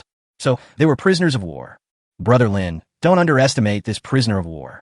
His Majesty pays close attention to her and has shadow guards secretly monitoring her." "How did you know about such a private matter?" "Of course, it was my sister who told me. She knows I like to visit brothels, so she reminded me not to mess with this girl, Shur." At this point, Chen Yudao suddenly remembered something, took Lin Yi's hand and said, "Brother Lin, we hit it off immediately. Why don't I introduce my sister to you?" "Huh?" Lin Yi was stunned by Chen Yudao's words. "What kind of logic is this? Just because you hit it off at first sight, you're going to give your sister away? My little sister is incredibly beautiful, and she's also His Majesty's personal physician. She's both talented and virtuous. A perfect match for a remarkable person like Brother Lin." This is a bit. "Brother Lin, aren't we good brothers?" "Certainly. So you don't want to be my brother-in-law?" It's settled then. I'll make this happen once I return to Beijing. Isn't this too hasty? Besides, I haven't even met your sister yet, and I don't know if she'd be willing. My sister will definitely like the person I've set her sights on. Just wait for my good news."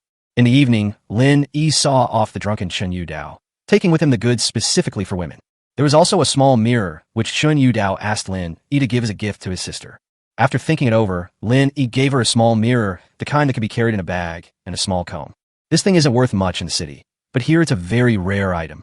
especially those mirror-like surfaces, which reflect light much more clearly than bronze mirrors, are absolutely a must-have for ladies. Who knows, it might even start a trend in the future. Of course, Lin Yi also wanted to use his position as the Empress's personal physician to advertise the little mirror. As for Chen Yudao's request for him to become his brother-in-law, Lin Yi didn't take it seriously. Chen Yudao was already quite drunk at the time, so perhaps it was just drunken talk. Chapter 41: The Joys of Hibernation. Chen Yudao gets a beating from his sister. As the weather turned cold, Lin Yi also began his hibernation in the other world. He would read books, cook, discuss the true meaning of life with Qiu Xiang and Yi Shaodai, and occasionally check on the progress of Diao Sanhua and the other children's martial arts practice. Life is fulfilling and enjoyable. Compared to the life of cattle and horses in the past, it's so much better now. No need to worry about making a living, and there are beautiful maids and concubines to accompany you.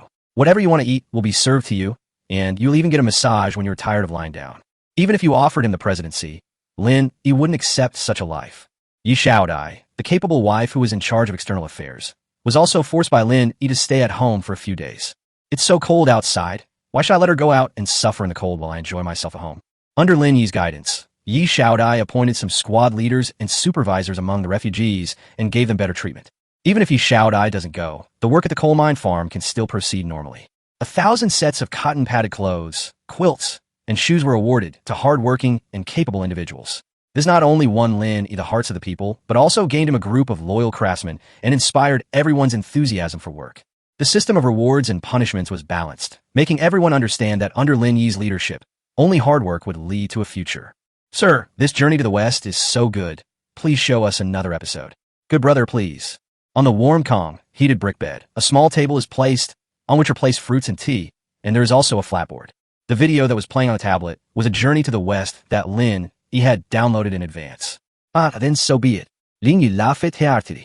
When Journey to the West was played again, the monkey suddenly appeared, and the two girls were immediately attracted to him.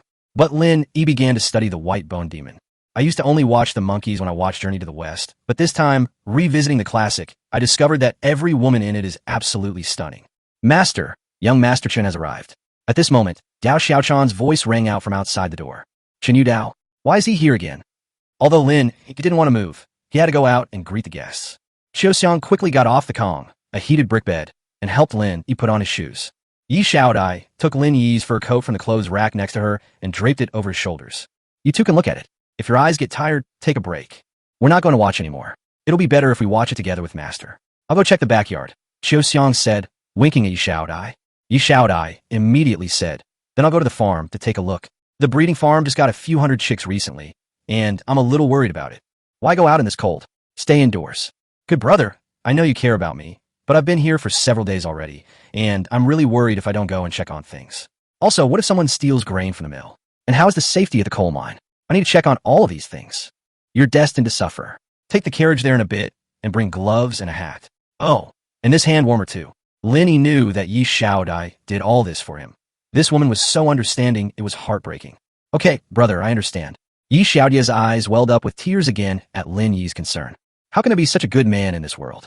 Lin Yi went to the front living room and saw Chen Yudao sitting by the stove, warming himself. Brother Lin, you have to make it up to me. Look at my eyes. Chen Yudao immediately began to complain when he saw Lin Yi. What happened?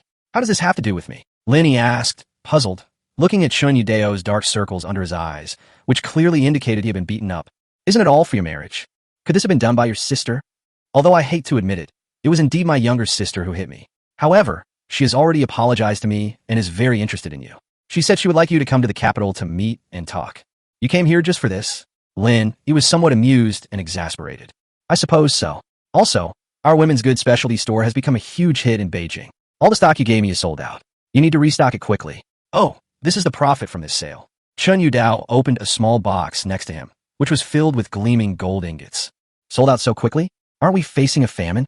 How come everyone has so much money? It is the common people who suffer from hunger and starvation, and it is the common people who starve to death. How many officials' families have you seen have people starve to death? That's true, but restocking won't be quick. It'll take a while. As for the remaining profits, I'll take half, and you can exchange the other half for calligraphy, paintings, antiques, or precious medicinal herbs. My family has a 500-year-old ginseng, but it's my father's treasure, and I dare not touch it. But I have a 400-year-old one that I can give to you. As for the rest, I'll take care of it for you and send it over in the next couple of days. Thank you very much, my dear brother. This hand warmer is a small token of my appreciation. We're family now. No need to be so polite with me. Chen Yudao waved his hand, but when he saw the exquisite hand warmer, his eyes widened so much that they almost touched his eyes. Ouch, that hurts. What kind of treasure is this? Chapter 42, A Rendezvous in the Capital. The most familiar stranger. In the imperial garden of the imperial palace in the capital city. Several days of heavy snow have draped the blooming flowers here in a white veil. The empress had been busy all morning and had just finished lunch, so she came here for a walk to clear her head. She was still wearing the mink coat that Lin Yi had specially chosen for her. Compared to the dragon robe, this mink coat is warmer and more comfortable to wear. As long as she is not attending court, the empress usually wears a mink coat. It was precisely because of this that the empress had a deep impression of Lin Yi, a complete stranger she had never met. In addition, Lin Yi would occasionally send him information about Lin Yi. It could be said that in the empress's mind, Lin Yi's fame was higher than that of some officials who had little presence. Your Majesty, Imperial Physician Chun has arrived, the female official Rui reported. Announce. Soon, Chen Rong walked over quickly with a small package in her hand. Your Majesty, this humble subject pays his respects. No need for formalities, the empress said before Chen Rong could kneel. Thank you, Your Majesty. Chen Rong had a close relationship with the empress, and the empress trusted her greatly, so the formalities between them were not so strict and private. Rong, what are you holding in your hand? The empress asked. Chen Rong quickly approached the empress and said, as if presenting a treasure, Your Majesty, these are all novelties for a women's goods specialty store. I think they are quite good, so I brought them here for Your Majesty to inspect. Is this store owned by your brother Chen Yudao? He's certainly got a knack for making money. I heard the business is booming. They sold out of stock in just 2 days after opening. Some people even got into fights because they couldn't buy anything. Your Majesty, my brother is guilty. Please punish him. Chen Rong knelt down again. You mean the matter of using me for publicity? The empress smiled and waved her hand, saying, Your father has already apologized for this matter, so there's no need to mention it again. Thank you for your leniency, Your Majesty. Ronger, tell me what all these things are, the empress asked with some interest. Yes. Chen Rong picked up the small mirror first and said, Your Majesty, this is a dressing mirror. There is also a small comb inside. It can be carried with you to tidy your appearance. It is very convenient. What is this mirror made of? How can it reflect so clearly? The empress picked up the mirror and looked at herself. She could see herself very clearly in the mirror, even the most inconspicuous pores. I don't know either, but we'll find out in a few days. Oh, this was sent to me by my elder brother through Lin Yi from Lanyan County. I have already asked my elder brother to invite him, and he should be arriving in the capital in the next few days. You mean Lin Yi is coming to Beijing? Yes, Your Majesty. And look at this women's underwear. It is indeed much more convenient to wear. I deliberately wore it before bringing it to present to Your Majesty. Please try it on as well. Also, this is a sanitary napkin for use during menstruation. And these are cosmetics, perfume, scarves, handbags, and hats. Chen Rong took almost everything from Chen Yudeo's shop. It almost broke Chen Yudeo's heart. If Chen Rong hadn't threatened him with his previous publicity campaign in the name of the empress, he would never have given it to her, even if he were beaten to death. These things were all provided by Lin Yi, right? He certainly knows a lot about women. Your Majesty, I think Lin Yi is very talented. Although his ideas are sometimes strange, some of them are indeed valuable. Take that watch, for example. It can tell the time accurately. And the honeycomb briquettes and stove also made a huge contribution to people's resistance to the cold. Now, my father is almost always by the stove. Yes, that stove is indeed very useful, and the honeycomb briquette invention is also excellent. So far, none of the hundreds of thousands of refugees in the capital have frozen to death. Lin Yi deserves great credit for this, the empress said with satisfaction. Your Majesty, I invited Lin Yi to the capital because I wanted to see if he was truly capable and could share Your Majesty's burdens. Well then, you take a good look at this person for me. I obey the order. Lin Yi couldn't produce the goods for the time being, and Chen Yudao was staying in Lanyan County and wouldn't leave. She said she wanted to go back to Beijing with him. It was so cold that Lin Yi really didn't want to go out, but Chen Yudao was determined to stay if he didn't go. So in the end, he had no choice but to go. Of course, Lin Yi also wanted to broaden his horizons and do some research. After stabilizing Chen Yudeo's situation, Lin Yi returned to the city to restock. After several busy days, Lin Yi had harvested all the corn in the surrounding villages. The village has finally returned to its former tranquility. He still preferred the village. Those few days had been far too noisy. They called over a dozen trucks to transport the corn to the city warehouse. After a whole day of hauling, the last load of corn was finally hauled away. The shipping costs alone were quite high, but it was a necessary expense. One must be meticulous in everything one does. At the city's small commodity wholesale market, Lin Yi replenished all kinds of goods, even adding more varieties. Items like hair clips, hair ties, pajamas, and leather boots. Of course, they were all retro styles that I bought. In addition, I also bought from the online stores I had previously ordered from, and the quantity increased several times over. However, Lin Yi did not intend to give all of these goods to Chen Yudao at once. Rather, it's to save themselves trouble and avoid making fewer trips. This also creates a false impression that scarcity increases value, making people think that the items in women's product specialty stores are all high-end goods. This will enhance the brand effect. After finishing his shopping, Lin Yi went to Boyazhai again and sold a pair of porcelain vases for 20 million. In addition, a 100-year-old ginseng was sent to Chun Jie of Ingbin Pharmacy, earning him 9 million. Before going back, Lin Yi went to see Coco, bought her a lot of snacks and fruits, and also gave her a big doll. Lin Yi didn't have any ulterior motives. He just thought the girl had a nice personality, and it would be good to be friends with her or treat her like a younger sister. "Uncle, you're so kind. I'm almost moved to tears," Coco said, hugging Lin Yi affectionately. "Then why didn't I see any tears from you?" Lin Yi pinched her little nose. "Hee, that's just an exaggeration." Coco smiled mischievously. "Uncle, are you going back tonight? Why don't you stay at my place for the night, and we can watch a horror movie together? Why do you always want to look at this stuff? It'll give you nightmares at night. Aren't you scared living alone?" He's just looking for some excitement. "Hey sir, why don't you come with me?" "Okay, don't blame me if you're scared then." "Yeah." Coco pulled Lin Yi home first. This is Coco's own house. She usually lives alone, saying that it is more conducive to her creative work. In Lin Yi's view, whether it is conducive to creative work is unknown, but the freedom of living there is real. "Uncle, this is my room. It looks pretty good, doesn't it?" Coco led Lin Yi into her bedroom. Lin Yi looked at it and said, "It's very good, and it's very clean. Uncle, I want you to hug me again." At this moment, Coco suddenly hugged Lin Yi from behind. Chapter 43, Girlfriend. Lin Yi treated Kiki to a big meal, and Kiki, in turn, treated Lin Yi to a movie. The film is the horror movie that Coco has always wanted to see. Even though I know the horror movies are made and acted by people, I still feel scared in that atmosphere. Even Lin Yi, a grown man, felt a chill run down his spine. On my way home, I always feel like someone is following me. Coco was even worse off. In her own home, Lin Yi would follow her even to the toilet. I'm even more afraid to sleep alone at night. Lin Yi had no choice but to stay with her and play some soothing music on his phone, which helped ease her tension. After putting Coco to sleep, Lin Yi began upgrading the time manipulation item. Today's income is 29 million, plus the 9 million I saved before, which will bring the total to less than 40 million, enough to complete 3 upgrades. Each level up extends the time spent in the other world by 1 hour, while the corresponding interval time decreases by 1 hour. Lin Yi was eager to see if the interval time would become 0 as the upgrade progressed. If that were the case, it would be much more convenient for him to travel to other worlds, as he could go anytime, anywhere. Funds decreased by 10 million, but time-limited items increased to 2 hours. Continue upgrading. The time item is now increased to 3 hours. Continue. The time item has been increased to 4 hours. If things had followed the previous pattern, he could have stayed in the other world for 16 hours, extending his stay from evening to late at night. Life is getting better and better, and this kind of simple life is simply wonderful. "Uncle, give me a hug. Aren't we hugging each other? Hold me tighter." Lin Yi had no choice but to use a little more force to hug her even tighter. The night passed quickly, and when I woke up, the sun was already high in the sky. Coco had been awake for a while, but she didn't get up. Instead, she nestled in Lin Yi's arms, blinking her big eyes at him. "You woke up early?"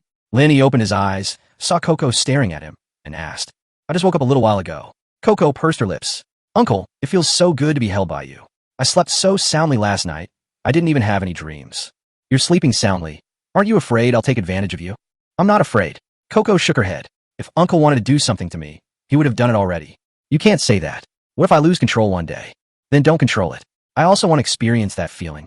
It will enrich my experience and make my creations more authentic." "Don't talk nonsense. If you tell the truth, the police will invite you for tea." Lin Yi checked the time on the bedside table and said, "I should go back now. What do you want to eat for lunch? I'll treat you to another meal." "Uncle, I want to eat your cooking. Is this also a way to experience life?" Lin Yi smiled, then sat up and said, "Okay, I'll cook for you then. Let's see what dishes you have at home." The two then went to the kitchen.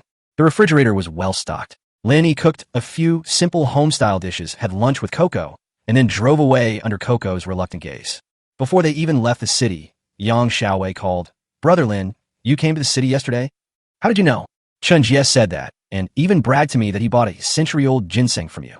"You've come here to settle scores with me?" "Brother Lin, how could I dare? The goods are yours, and it's your freedom to sell them to whomever you want. Although we have a contract, you've already given us a lot. I'm more than grateful." Since this isn't about settling accounts, you're calling me because you want a few more wild ginseng roots? Miss Yang, wild ginseng isn't easy to find, especially those over 100 years old. They're extremely rare and depend on fate. Lin Yi said with a wry smile. Brother Lin has such good luck, finding so many precious old ginseng. He must be a very fortunate person. Flattery won't work. There really isn't any lately. It's okay if you don't have any. We can get other medicinal herbs. By the way, Brother Lin, are you home? I'm off work these 2 days, and I'd like to come over to your place to relax. I'm still in the city. Then send me your location, and I'll come find you right now. All right. More than 10 minutes later, Yang Xiaowei drove to meet up with Lin Yi, and then they returned to Xiaohua village together. Back in the county town, Lin Yi bought over 1,000 yuan worth of cooked food at a deli, including pork head meat, pork intestines, pork liver, beef, and roast chicken. These things were intended to be taken to another world to satisfy Qiu Xiang and Yi Xiaodia's cravings. Of course, I also planned to give some gifts to the county magistrate to build a relationship. Afterwards, I went to a seafood condiment shop and bought some seasonings, live fish, fresh beef and mutton, and various kinds of meatballs. Lin Yi knew that these meatballs were made using advanced technology and involved ruthless craftsmanship, so he didn't plan to eat them himself, but rather to give them to Song Yao. Lord Song is a gourmet. This dish is a perfect match for him. After making some purchases, the two vehicles returned to Xiaohua village together. As soon as he entered the village, the villagers who were sunbathing under the wall at the village entrance greeted Lin Yi warmly. This enthusiasm made Lin Yi feel somewhat uncomfortable. However, since the other person had greeted him, he couldn't just stay silent, so he got out of the car and took out a cigarette to warm himself up. After exchanging a few words, he took Yang Xiaowei home. Lin Yi is really rich now. All the girls he dates drive BMWs. Didn't you say last time that we were just ordinary friends? You believe that? Didn't you see that young girl from last time? She stayed at his house for several days. A man and a woman alone together at night. How could things not happen? That's true. It's just that you change girlfriends a bit too often. Both cars drove into the yard. Yang Xiaowei got out of the car and looked at the tidy and picturesque courtyard, which made her feel much better. Brother Lin, you've done a great job. I'd like to have a courtyard like this too. You city folks only care about novelty. You get bored after a few days. How could that be? I love the idyllic life of mountains, rivers, and fields the most, Yang Xiaowei retorted. Big brother, third brother, fourth brother, fifth brother, come here. Lin Yi called out, and a large wolfhound came running over with 3 puppies. Lin Yi threw some chicken livers and bones he had bought to them, and then went to the backyard. Brother Lin, where's Erlang? Erlang is in the backyard. Lin Yi arrived at the backyard, where Erlang was sleeping on the ground. After throwing some food to it, Lin Yi started feeding the chickens, ducks, pigs, and sheep. Miss Yang, you can stay here, but from now on, these chores will be your responsibility. Yang Xiaowei was a little confused. She came in to do chores as soon as she entered the door. So it was to teach her how to do it? Any objections?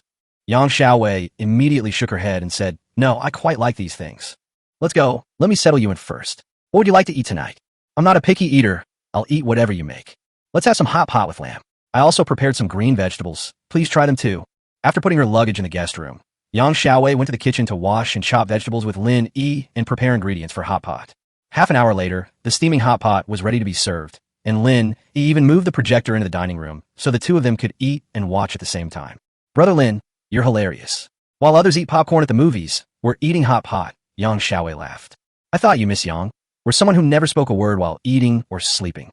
My family doesn't have such strict rules. You've met my dad. He's just an ordinary old man who came from the countryside.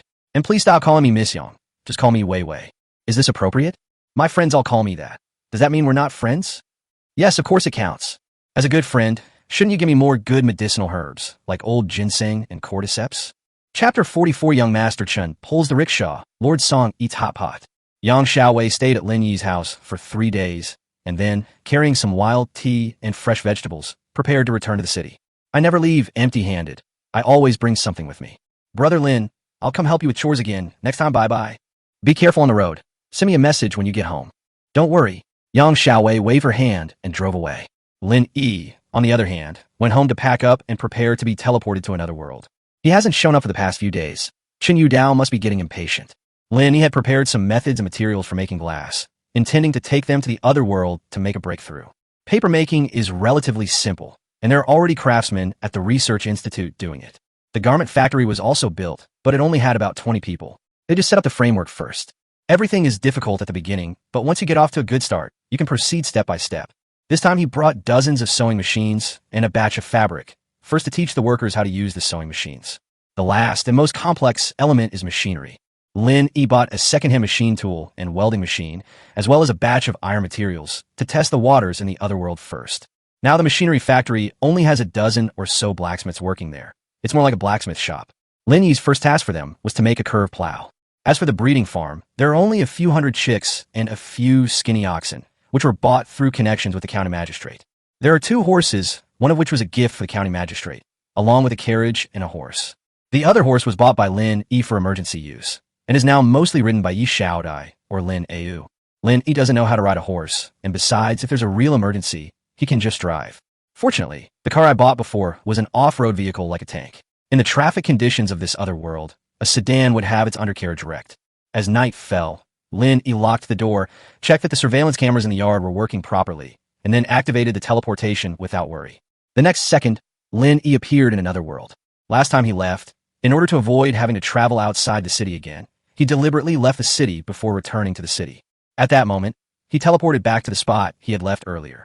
At the same time, a wooden cart appeared behind them, piled with some goods, and then it was pulled into the city.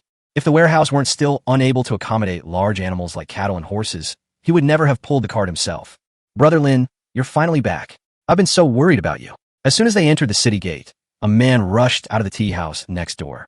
It was none other than Chen Yudao. It's Brother Chun. What are you doing here? Of course I've been waiting for you. So how much stock did you get this time? They're all in the car. Let me see. Chen Yudao was so excited that he was about to pounce on her. Lin Yi quickly pulled him back and said, there are too many people around. Let's wait until we get back to see.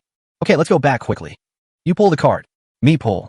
Chen Yudao blinked, then readily pulled the wooden cart and wobbled towards the Lin residence. Wow, all treasures. All treasures. I'm rich. I'm rich. In the living room of the Lin residence, Chen Yudao was so excited about the goods that he was almost going crazy. Lin Yi sat in a chair, drinking hot tea and enjoying Xiaoxiang's service. Master, it's so cold. Please don't go out anymore. It's too hard on you, Xiaoxiang said with concern as she massaged Lin Yi's legs. Lin Yi touched Xiaoxiang's face. Just knowing that Xiaoxiang cares about me makes all the hardship worthwhile. Master, Brother Lin, let's hurry back to the capital. I can't wait. I want all those ladies and young women to go crazy for us. Ha ha ha. Brother, calm down. It's just this little bit of stuff, right? There will be plenty of opportunities to make big money in the future. I can't calm down. Don't try to persuade me. Let me go crazy for a while. After much persuasion, Chen Yudao finally agreed to let Lin Yi rest at home for a day before setting off. After taking a bath together with Xiaoxiang, Lin Yi went to the county government office feeling refreshed. Hey, it's getting cold. Dress warmly. At the entrance of the county government office, Lin Yi said to Lin Yi, who had escorted him there, the cotton padded coat that the master gave me is so warm. I'm not cold at all. You're missing a scarf. Here, I'll put it on you. Lin Yi took out a fluffy scarf from the tower chain and personally put it around Lin Yi's neck. Not bad, quite nice. Sir, this is far too valuable. The master gave it to you, so just wear it. Don't worry about whether it's valuable or not. Lin Yi helped Lin Yi tidy up and then walked into the county government office. Thank you, sir. Lin Yi's eyes were filled with complicated emotions as she watched Lin Yi's retreating figure. Brother, good news. Song Yao's face lit up with joy when he saw Lin Yi. Let me guess, could this good news be coming from the capital? Brother, you are wise. Song Yao warmly pulled Lin Yi to sit down. Our coal has brought warmth to the refugees in the capital. Not a single one of the hundreds of thousands of refugees froze to death. Moreover, your discovery has saved many lives throughout the Dragon Kingdom. His Majesty has issued a special decree to commend you. Your future is limitless. I'm just an ordinary citizen, and I'll be content as long as I can live a good life. A promising future isn't what I need. But Brother Song, are you about to get a promotion? I will have to stay in Lanyan County for a while longer, but His Majesty has instructed me to prepare to take up the post of prefect in Lingyang Prefecture, Song Yao said with a hint of joy. Oh my, this is wonderful news. Congratulations. I just brought you a newly invented delicacy today. Let's have a taste to celebrate. What kind of food? Song Yao, a gourmet, became even more interested upon hearing about food. Hot pot, Lin Yi said, and had someone bring in the pot and food together. How did you make this pot like this? Song Yao asked curiously. This is a special pot for hot pot. It has a charcoal compartment inside, so it can keep warm. Next to it is the compartment for putting ingredients, so you can cook them. Brother Song, this hot pot is perfect for winter. I guarantee you'll be satisfied in a little while. Good. Now that you've heard from me, I can't wait any longer. Chapter 45, Going to the capital for a blind date. The other party is a female imperial physician. After having hot pot with the county magistrate, Song Yao was thoroughly enjoying himself. He especially praised the various kinds of meatballs, saying they were a testament to both technology and skill. Having established the situation, and with the dinner party drawing to a close, Lin Yi left behind a roast chicken and some pig's head meat before departing from the county government office. Master, are we going home? Lin Yi greeted him and asked. You haven't eaten yet, have you? Here, take this. Lin Yi took out a roasted sweet potato. This was brought from the city. Xiao Xiang and Yi Xiao I haven't had any yet. The sweet and soft taste made Lin Yi's mouth water instantly. She swallowed back the words she wanted to say.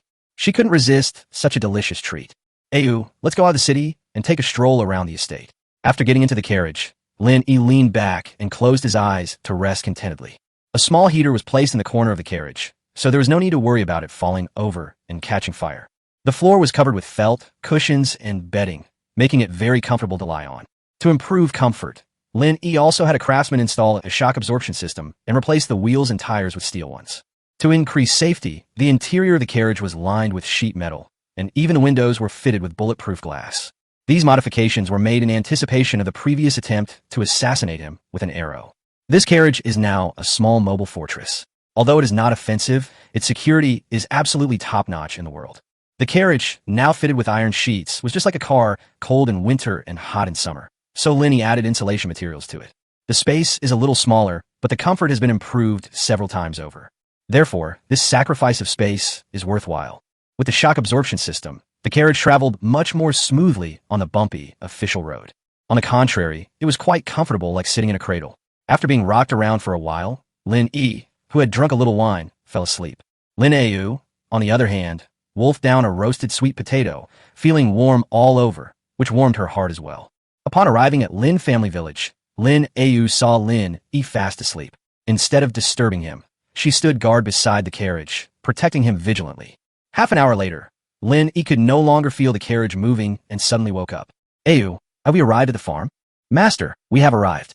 We didn't wake you because you were taking a nap, Lin Yi replied. Lin Yi opened the car door, and a gust of cold wind rushed in, causing him to shiver. Master, it's too cold. Shall I move the carriage inside? No need. You go and rest in the carriage for a while. I'll go check on everyone. Yes. Please call me if you need anything, sir. Lin Yi nodded, and then walked into the heavily guarded research institute. The so-called strictness was just an increase in the number of guards and patrols, and these people didn't know martial arts. If they encountered someone like Lin Yi, they could only shout at her. But Lin Yi doesn't have that many talented people under his command right now, so it's better than nothing. The entire research institute is one large courtyard, which is divided into several smaller courtyards, all of which are built of rammed earth. Lin Yi plans to build a new research institute using reinforced concrete and connect it to the manor. This place is only for temporary use. We'll discuss everything once the manor's design plans are finalized. He first went to the garment factory, took out a sewing machine, and taught everyone how to use it. The female workers here are mostly skillful, and they all learned the skills in no time. Lin Yi then took out several styles of clothing and asked them to try making them. Following that, Lin Yi visited the paper mill and Lilikang in turn. Lilikang is a glass manufacturing area, and some raw materials were already piled up here. Lin Yi quietly added some more, so it was not noticeable that anything unusual happened. With Lin Yi's guidance, the workers processed a certain proportion of the raw materials, and the research and development progressed much faster. Finally, Lin Yi arrived at the machinery factory. After throwing the old machine tools and welding machines into a corner, Lin Yi called the workers over and taught them how to operate them. However, since the power plant hasn't been built yet, without electricity, it can only be used as a model for the craftsmen to familiarize themselves with. Once the subsequent thermal power plant is built and connected to electricity, these craftsmen will be able to get started quickly. After getting to know the craftsmen, Lin Yi went to the breeding farm and then to the coal mine. After a round trip, it was getting dark, so Lin Yi called Yi Xiao and they took a carriage home together. Another world, the next morning. Lin Yi had just teleported from the city when he heard Chen Yudao shouting in the courtyard. Brother Lin, are you up yet? We should head back to the capital. Lin Yi quickly responded to stop the kid from yelling incessantly. After a quick breakfast, Lin Yi, escorted by Lin Yi, drove his carriage towards the capital. Chen Yudao also shamelessly squeezed into his carriage. Brother Lin, your carriage is so comfortable. It's not bumpy at all, and it's so warm. Don't make a fuss. Yudao, tell me first, what kind of person is your sister, so I can have a better understanding of her. Lin Yi handed Chen Yudao an apple. Chen Yudao had eaten apples several times already, and he had absolutely no resistance to this fruit. My younger sister is not only beautiful, but also virtuous and kind, and has an extraordinary medical skill. Many people in the capital want to marry her. However, My sister has very high standards and doesn't look down on most people. In addition, she is someone close to His Majesty. Although she's a bit older, my father has not forced her to get married. Yu Dao, we're practically brothers. Are you sure your sister is the virtuous and gentle type? Of course, why would I lie to you? Lin Yi pointed to Chun Yudeo's eye socket and said irritably, your eye socket isn't healed yet. It's a misunderstanding. This is all a misunderstanding. My little sister is actually very gentle. You'll see when you meet her. I just can't believe it. Brother Lin, you have to believe me. We're good brothers. I would never push you into a fire pit. Then tell me honestly, does your sister have violent tendencies? Does acupuncture count? Actually, I deserve half the credit for my sister's medical skills today. Speaking of this, Chen Yudeo's tone was somewhat tragic. When I was little, she practiced acupuncture on me. It was because of this that I gave up my family's medical skills and started a business instead, and my father didn't beat me. Actually, I also know acupuncture. I'll avenge you if I get the chance. Lin Yi said, patting Chun Yudao on the shoulder. Brother Lin, you're so kind. No wonder we hit it off so well at first sight. Chun Yudao was so moved, he almost cried. Chapter 46 Blind Date Blunder. Who was my blind date? Dragon Kingdom, capital city. The magnificent city walls, though weathered and dilapidated, still convey a profound sense of history. Those mottled and ruined traces silently tell of the cruelty of dynastic changes and the trauma brought by war. Near the city gate, rows of shacks stretched far out. This is a place where refugees are temporarily gathered. Every day, the granaries here are open to distribute porridge. No wonder refugees flock to the capital, because only here can they have a chance to survive. These refugees are so pitiful, Lin Yi said, looking at the refugees dressed in tattered clothes and barefoot. Chun Yudao also sighed. There's nothing we can do about it. When disaster strikes, how can mortals stop it? Lin Yi gazed at the tragic scene outside the car window and remained silent. It's not that I don't want to say it, but it would be useless to say it anyway. In today's society, ordinary people are enslaved, and who cares about their lives? Once inside the city gates, the scene on the main street suddenly changed.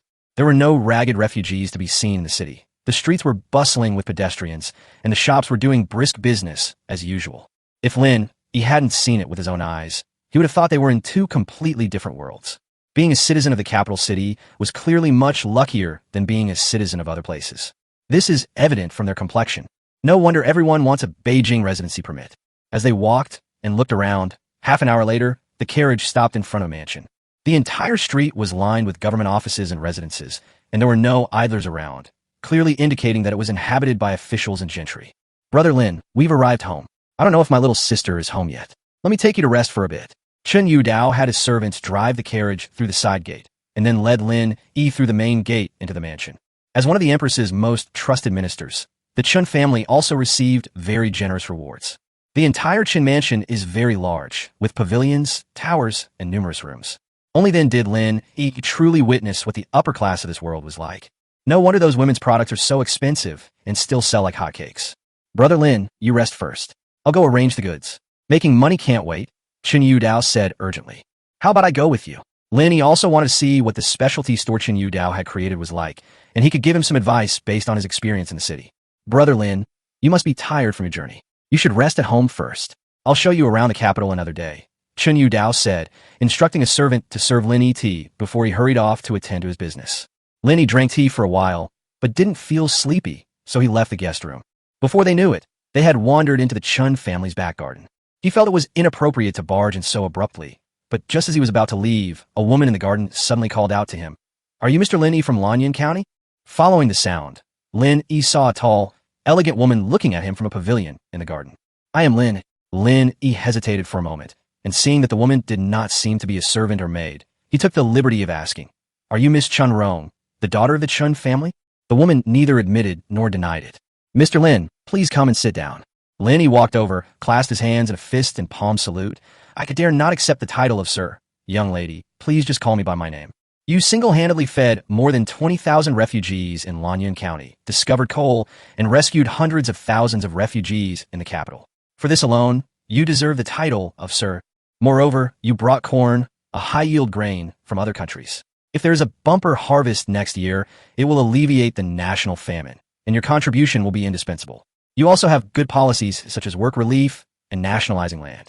I must say, you are a very thoughtful and talented person. Miss Chun, you flatter me.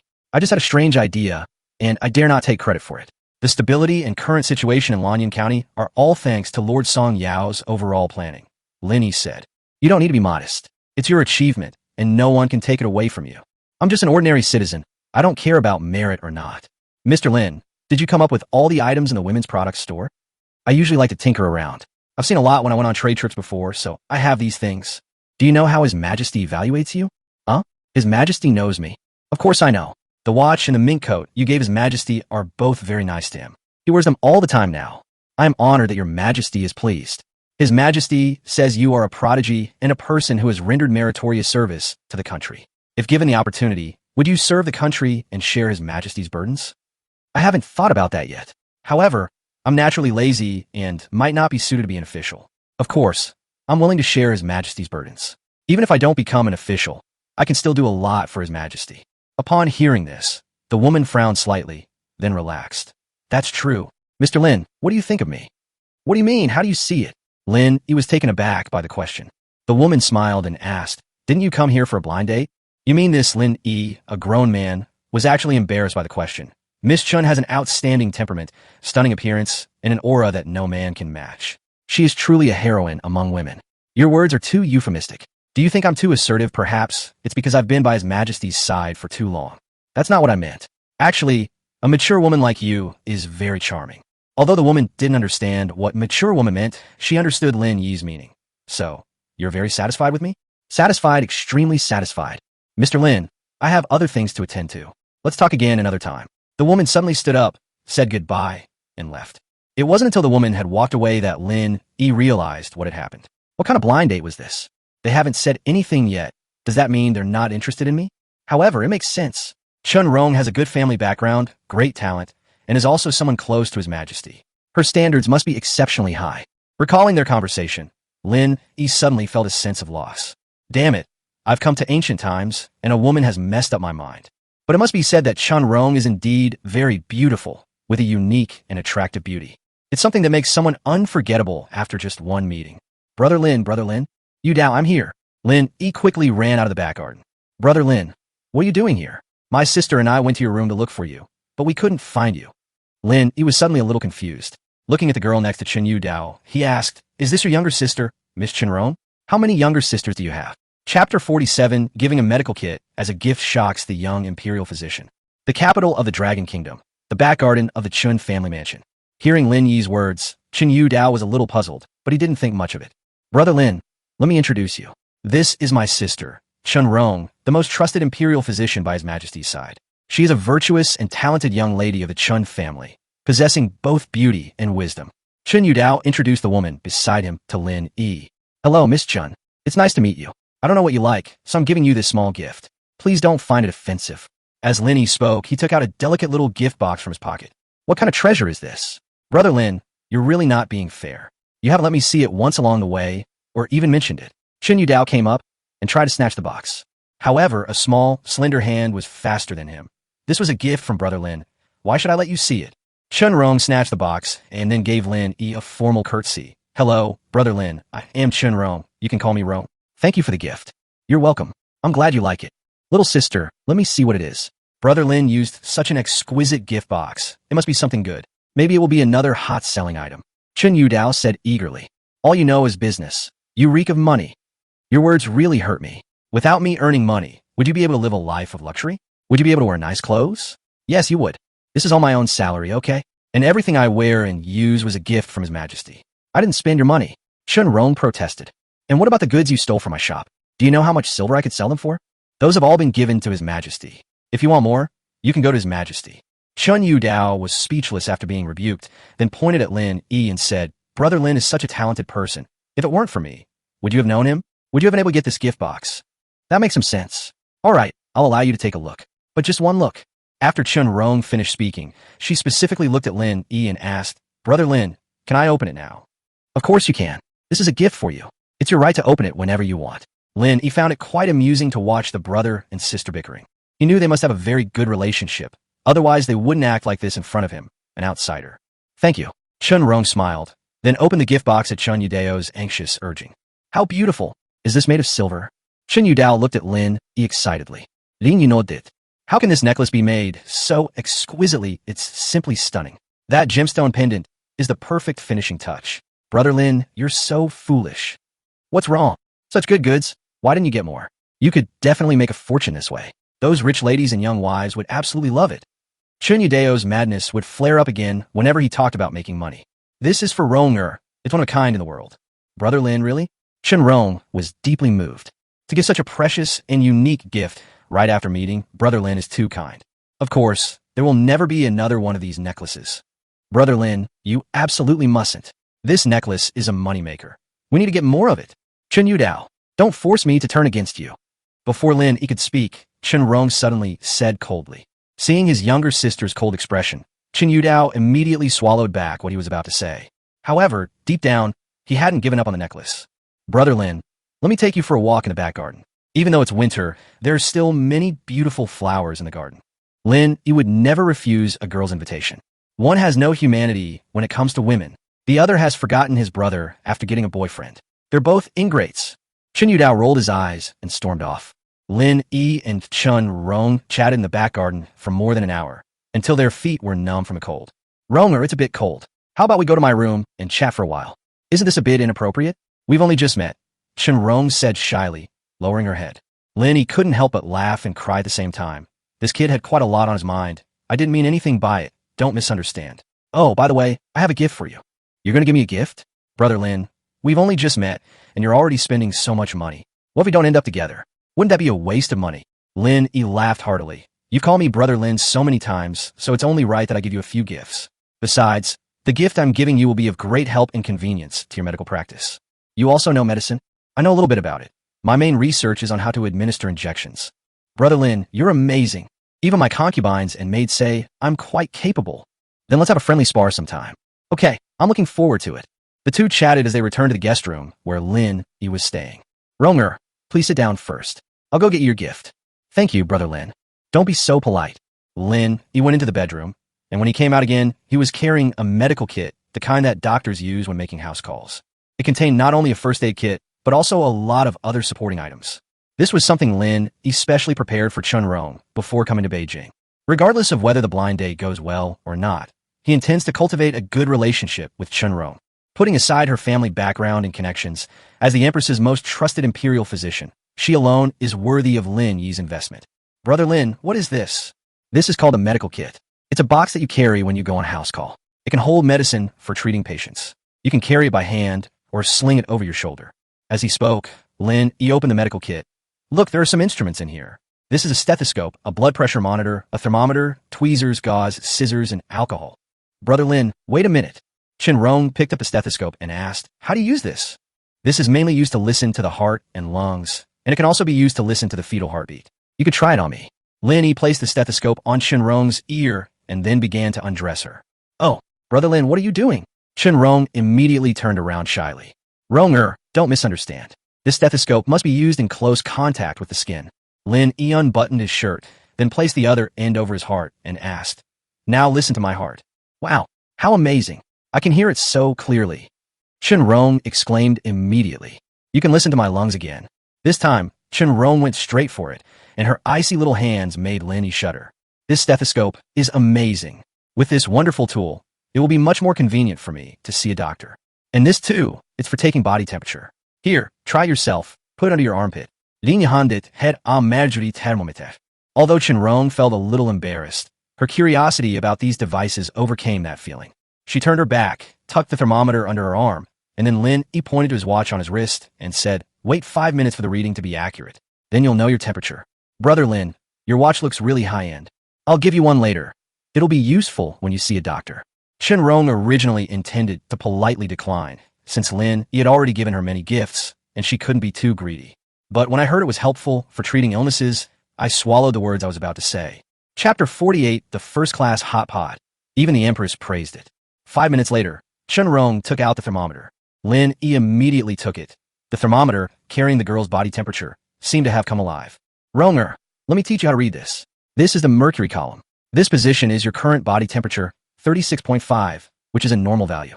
As long as the temperature doesn't exceed 37 degrees Celsius, it's generally fine. 37 to 38.5 degrees Celsius is considered a low-grade fever, which doesn't require medication. Physical cooling methods are sufficient. Anything higher is considered a high fever and requires medication.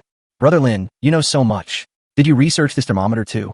I guess so, Lin Yi said vaguely. After taking a temperature reading, you have to shake the thermometer to get the reading below the actual value before you can take a second reading. Otherwise, the reading won't be accurate. Here, let me take your temperature, and then you can check it. Next, Lin Yi demonstrated to Chun-Rong how to use the blood pressure monitor, the normal range of human blood pressure, what high blood pressure is, and what low blood pressure is, which stunned the young imperial physician. Finally, Lin Yi unscrewed the small bottle containing alcohol and held it to Chun-Rong's nose. This is wine, Chun-Rong asked in surprise. Could also be useful in medical practice? This isn't ordinary wine, it's alcohol. It's for disinfection, like these instruments. Disinfecting it before use and for wounds can reduce infection and help wounds heal faster. Alcohol has such wonderful uses, it's incredible. Chun-Rong was deeply shocked by Lin Yi's erudition.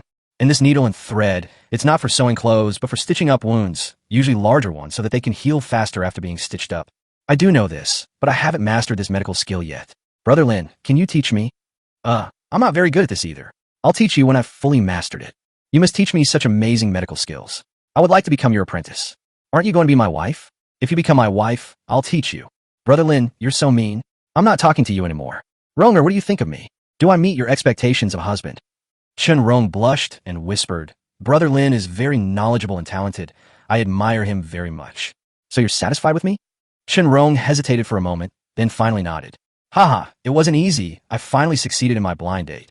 Lin Yi, who couldn't find a wife in the city, actually caught the eye of the emperor's physician in this other world. Where could he go to complain? In countries ruled by empresses, the social customs are relatively open, and women can hold official positions. Therefore, they are not as taboo about matters of love between men and women as they are in other countries. Brother Lin, are you still satisfied with me? Ronger's medical skills are so good, and she's so beautiful. Of course I'm satisfied. Then you can stay at my house for a few more days. Your father will also be meeting you later. Good. After staying in Lin Yi's room for more than an hour, Chun-Rong left with her medical kit. Not long after, she appeared in the palace. Ronger, weren't you supposed to be on a blind date with Lin Yi from Lanyan County today? Why did you end up in the palace again? The empress asked with a smile when she saw Chun-Rong. Your Majesty, I have something important to report. Please dismiss those around you. Seeing Chun-Rong's serious expression, the empress dismissed the servants and asked, Ronger, what is it? Your Majesty, please take a look. Chun-Rong placed the medical kit on the imperial desk. This is a medical kit, a gift from Lin Yi.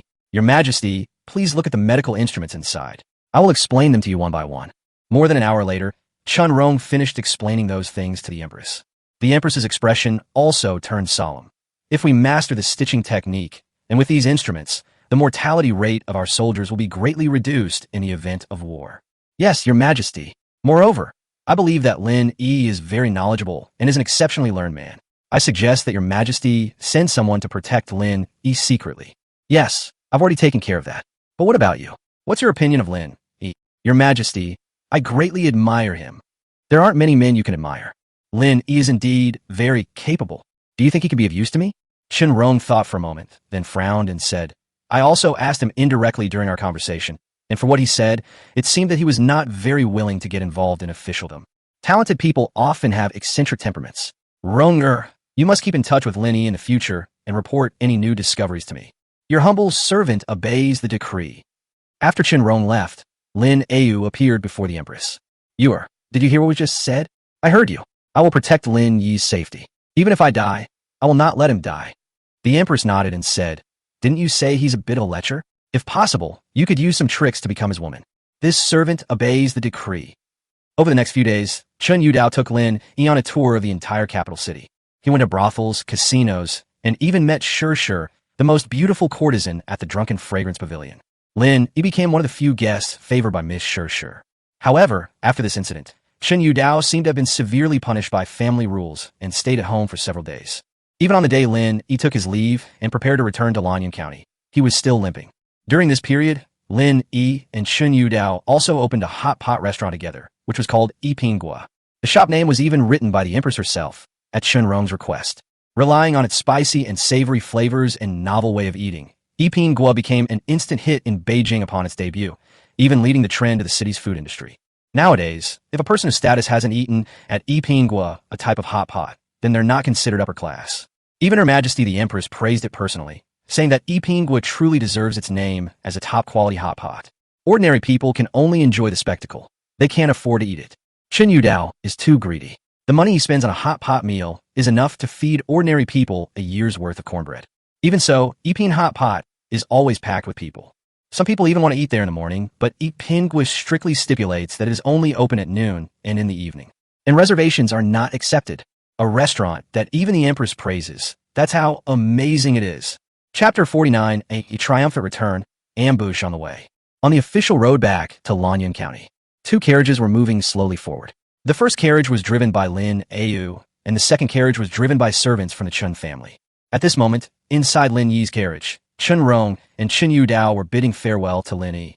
Brother Lin, we must part ways eventually. When you have time, please come visit the capital more often. Yes, brother-in-law, we're family now. Come to the capital anytime. I'll take you there. Chen Yu Dao was about to say brothels when he suddenly noticed the murderous look in his sister's eyes, so he immediately changed his words to eat good food. Among all the delicious foods in the capital, is our Ipin hot pot any better? Lin, he asked with a smile. That's true. Even Miss Shershur praised it highly, saying she wanted more after eating it. You don't know, but Miss Shershur specially played a piece of music for me as a reward for the hot pot, Chen Yu Dao said proudly. Chen Yu Dao, are you ever going to stop? I'm warning you. Stay away from that courtesan. You know who she is. Chen Rong warned. I was just listening to some music. I didn't do anything else. That would be best. Otherwise, father will not only punish you according to family rules. You're right. Ronger is right. Your family are close to the emperor, while Miss Shershur is a prisoner of another country. Getting too close won't do you any good. If some petty person gossips, it will cause unnecessary trouble for your uncle. Lin Yi also reminded him. During his time in the capital, he gained some understanding of the power dynamics within the city. This information was mainly obtained from Chen Yudao's father, imperial physician Chunda. This old imperial physician, a close advisor to the emperor, seemed to value Lin Yi highly. Not only did she approve of his relationship with Chen Rong, but she also treated him very well, even gifting him many valuable medical books before parting. This left Lin Yi somewhat speechless, both amused and exasperated. This thing looks like an ancient book to him.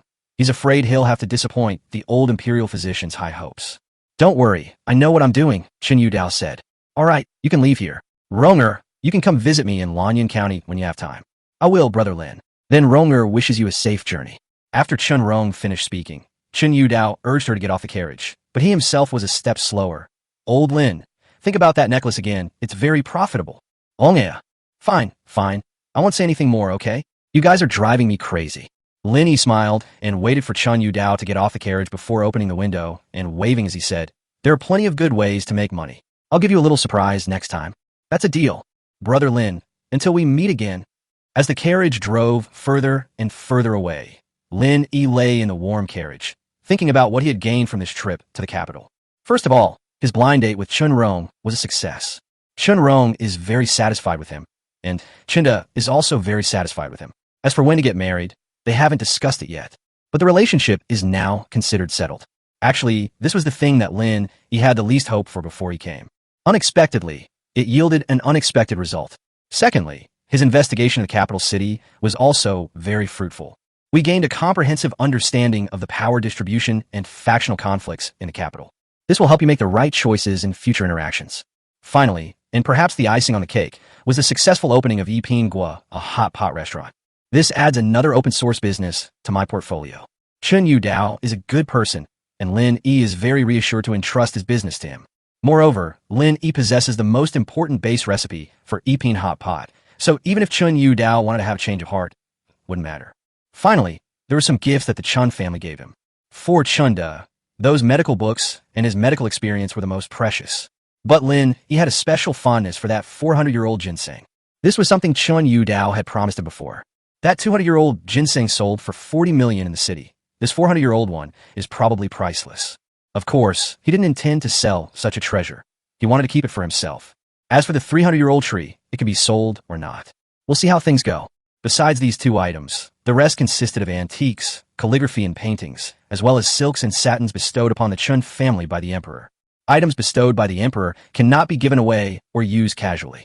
However, items such as silk, satin, grain, and land are not included in this category. What's left are a few gold ingots, which represent the profits of Yiping Hot Pot and the women's product specialty store during this period. The fact that he earned so much in such a short time shows that Chen Yu Dao is indeed a shrewd businessman. Whoa! Lin Yi was lost in thought when the carriage, which was traveling at a steady speed, was suddenly brought to a stop by Lin Yi. Why aren't we moving? Lin Yi was about to open the carriage door, Sir, there's a big tree blocking the way ahead. Oh, Lin Yi pushed open the carriage door and looked ahead, only to see a large tree lying across the official road. Looking around, the environment was also quite treacherous, with hillsides on both sides and a dense forest in front and behind. Did we run into robbers? Lin Yi smiled, not taking it seriously. With Lin Yi's strength, ordinary bandits would be no match for her. What's more, there's this cheat code guy who controls time and therefore controls everything. Master, I don't think it's that simple. Lin Yi gripped her long sword, her expression cold as she surveyed her surroundings. You mean this is aimed at me? I've never heard of any robbers here, and this place isn't far from the capital. No criminal would dare to cause trouble under the very nose of the nation unless they have other schemes. I haven't offended anyone, have I? My lord, your land policy has already offended all the landlords. And throughout the court, which of those officials doesn't own countless fertile lands? Really, Lin Yi touched his nose somewhat awkwardly. I become public enemy number one without even realizing it. No, at the very least, the people love and support you. This can be seen from the praise you receive from the refugees in Lanyin County. Let's not talk about that. Let's talk about what to do right now. Lin Yi was a little annoyed. He just wanted to enjoy life and didn't want to make enemies with anyone. But since things have come to this, it's not a big deal. When soldiers come, generals will block them.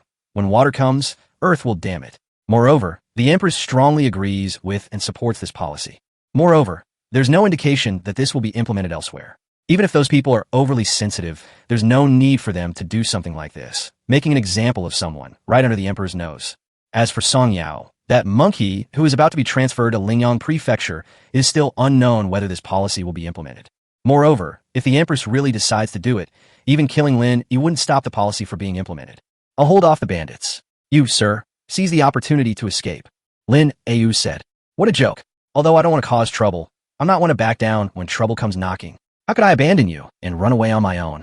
Master, no need for further words. We'll go together. Let's kill to our heart's content. You don't need to worry about me for a while. Just keep killing the enemy. The faster you kill, the safer I will be. All right, I'm going then. Sir, you hide in the carriage. Chapter 50 grants attribute gems and unlocks new items. Intense fighting soon erupted from within the dense forest. Lin Yi didn't make a move. Instead, he took out a handful of melon seeds and sat in the carriage to wait for the result. A moment later, two masked men, wielding gleaming broadswords, rushed out of the woods and attacked Lin Yi. But they only made it halfway before Lin Yi caught up with them from behind and stabbed them to death with a sword. Lin Yi had originally planned to leave one alive to question him. Master, I've killed all the bandits. Didn't you leave anyone alive to ask? Lin Yi took out a handkerchief and wiped the bloodstains off Lin Yi's face. Lin Yi looked somewhat uneasy. I've already asked. They're from the Imperial Guard. The Imperial Guard? His Majesty's men. Lin Yi was taken aback. Lin Yi shook her head and said, it's not that complicated for His Majesty to kill whomever he wants. A decree is all it takes. Besides, His Majesty has no reason to kill Master. That makes sense, but besides His Majesty, who else can mobilize the Imperial Guard? Lin Yi asked. I don't know. Lin Yi said, shaking her head.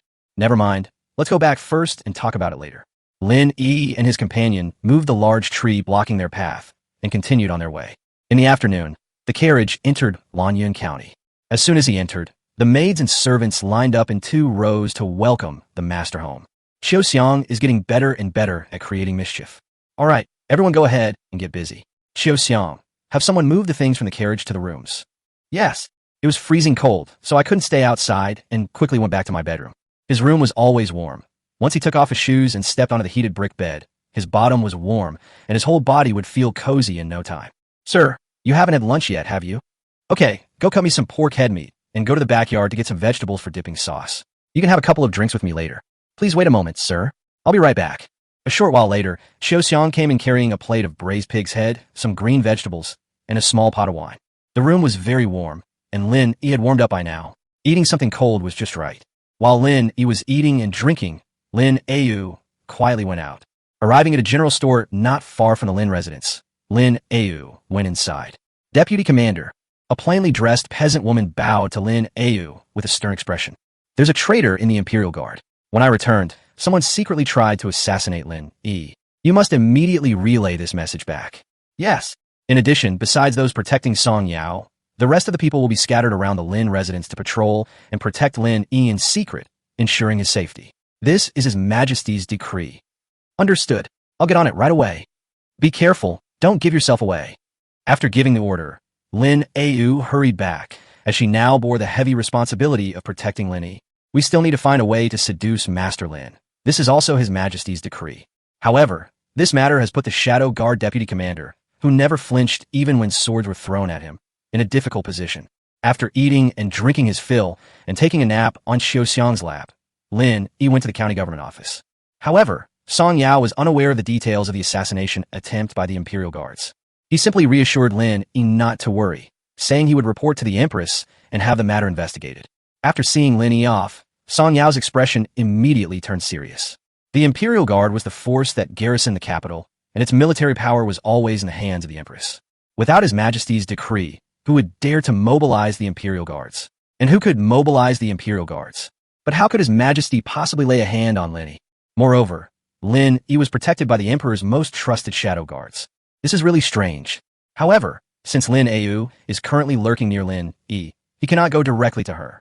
As for whether Lin Yi might mistake someone for someone else, others might, but it's absolutely impossible for a shadow guard, especially a commander-level figure. Late at night, Lin Yi returned to the city. During his time in the capital, he would return to the city late at night. It was late at night, and everyone was asleep, so it didn't arouse any suspicion. Lin Yi took out his phone and dialed Yang Xiaowei's number. Brother Lin, so early? Still not up? I bought a lot of good medicinal herbs this time. Bring money if you want them. Do you have any old ginseng? We have 2 100-year-old trees, but I can only give you one. I also asked Sishing Tang about it last time, so we have to give them one. Then keep all the other medicinal herbs for me, okay? Okay. Also, I'll let you in on a heads up. We have cordyceps this time, and the quality is excellent. I want it. I want it all. Brother Lin, wait for me. I'm coming right now. So, thirsty? Yes, I am that thirsty.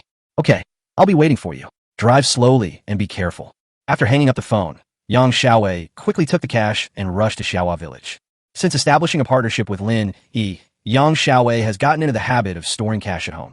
Of course, if you really don't have enough, you could transfer money. But Lin Yi prefers cash, and paying in cash would seem more sincere. More than an hour later, Yang Xiaowei drove directly into Lin Yi's house. Lin Yi took out the medicinal herbs, and after Yang Xiaowei examined them, she immediately beamed with joy. The quality of the medicinal herbs this time is generally much higher, including cordyceps, which Lin Yi found in the Chun family storeroom. Without spending a single penny, they still managed to make over 10 million. Including the century-old ginseng and other precious medicinal materials, Yang Xiaowei, the money-bringing maiden, paid Lin Yi a total of 23 million. Yang Xiaowei didn't stay long this time either. She quickly returned to the city after getting the medicinal herbs. The funds in the game's inventory have now reached over 30 million. Thinking back to when I spent 50 million on in-game purchases last time, the game gave me a pet, the iron-armed ape. I wonder if there will be any rewards for spending over 100 million in-game currency. Moreover, he has already spent 80 million on in-game purchases and is still short 20 million. Should we give it a shot? After a brief hesitation, Lin Yi began spending money on in-game purchases. Let's keep upgrading the time-manipulating items. The time has been increased to 5 hours. Upgraded again.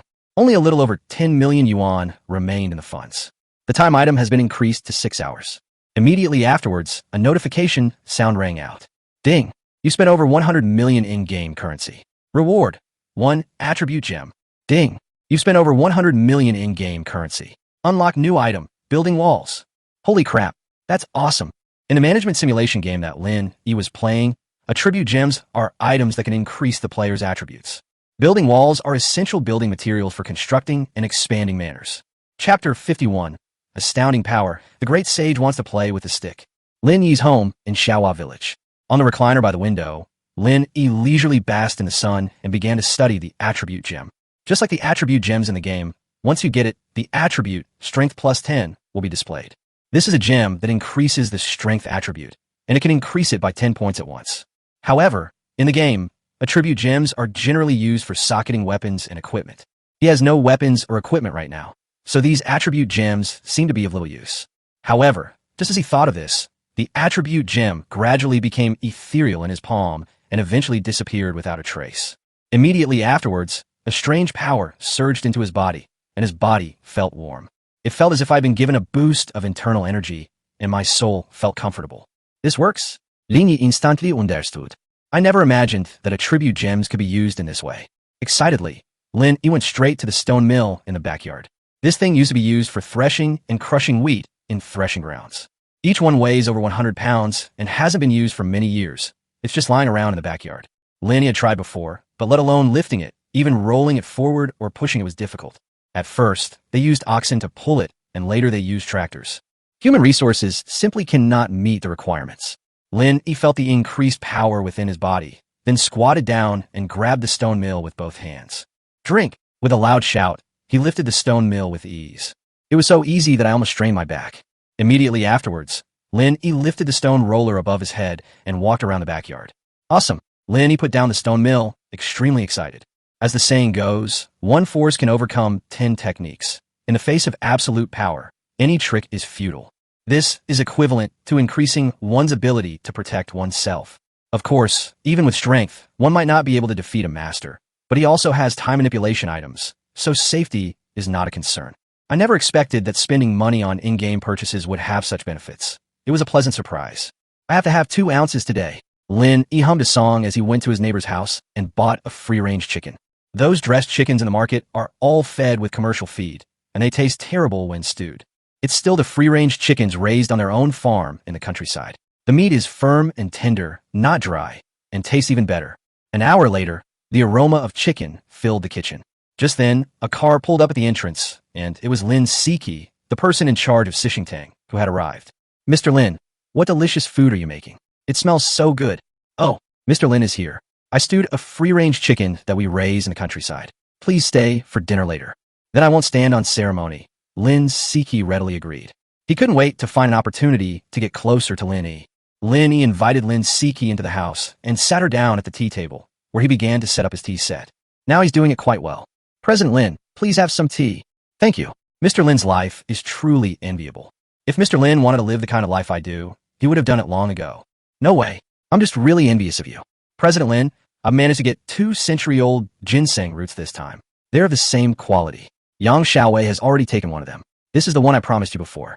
I'm fulfilling my promise this time. Mr. Lin is so considerate. Thank you so much. You spend money, I sell goods. It's a normal transaction, so don't be polite with me.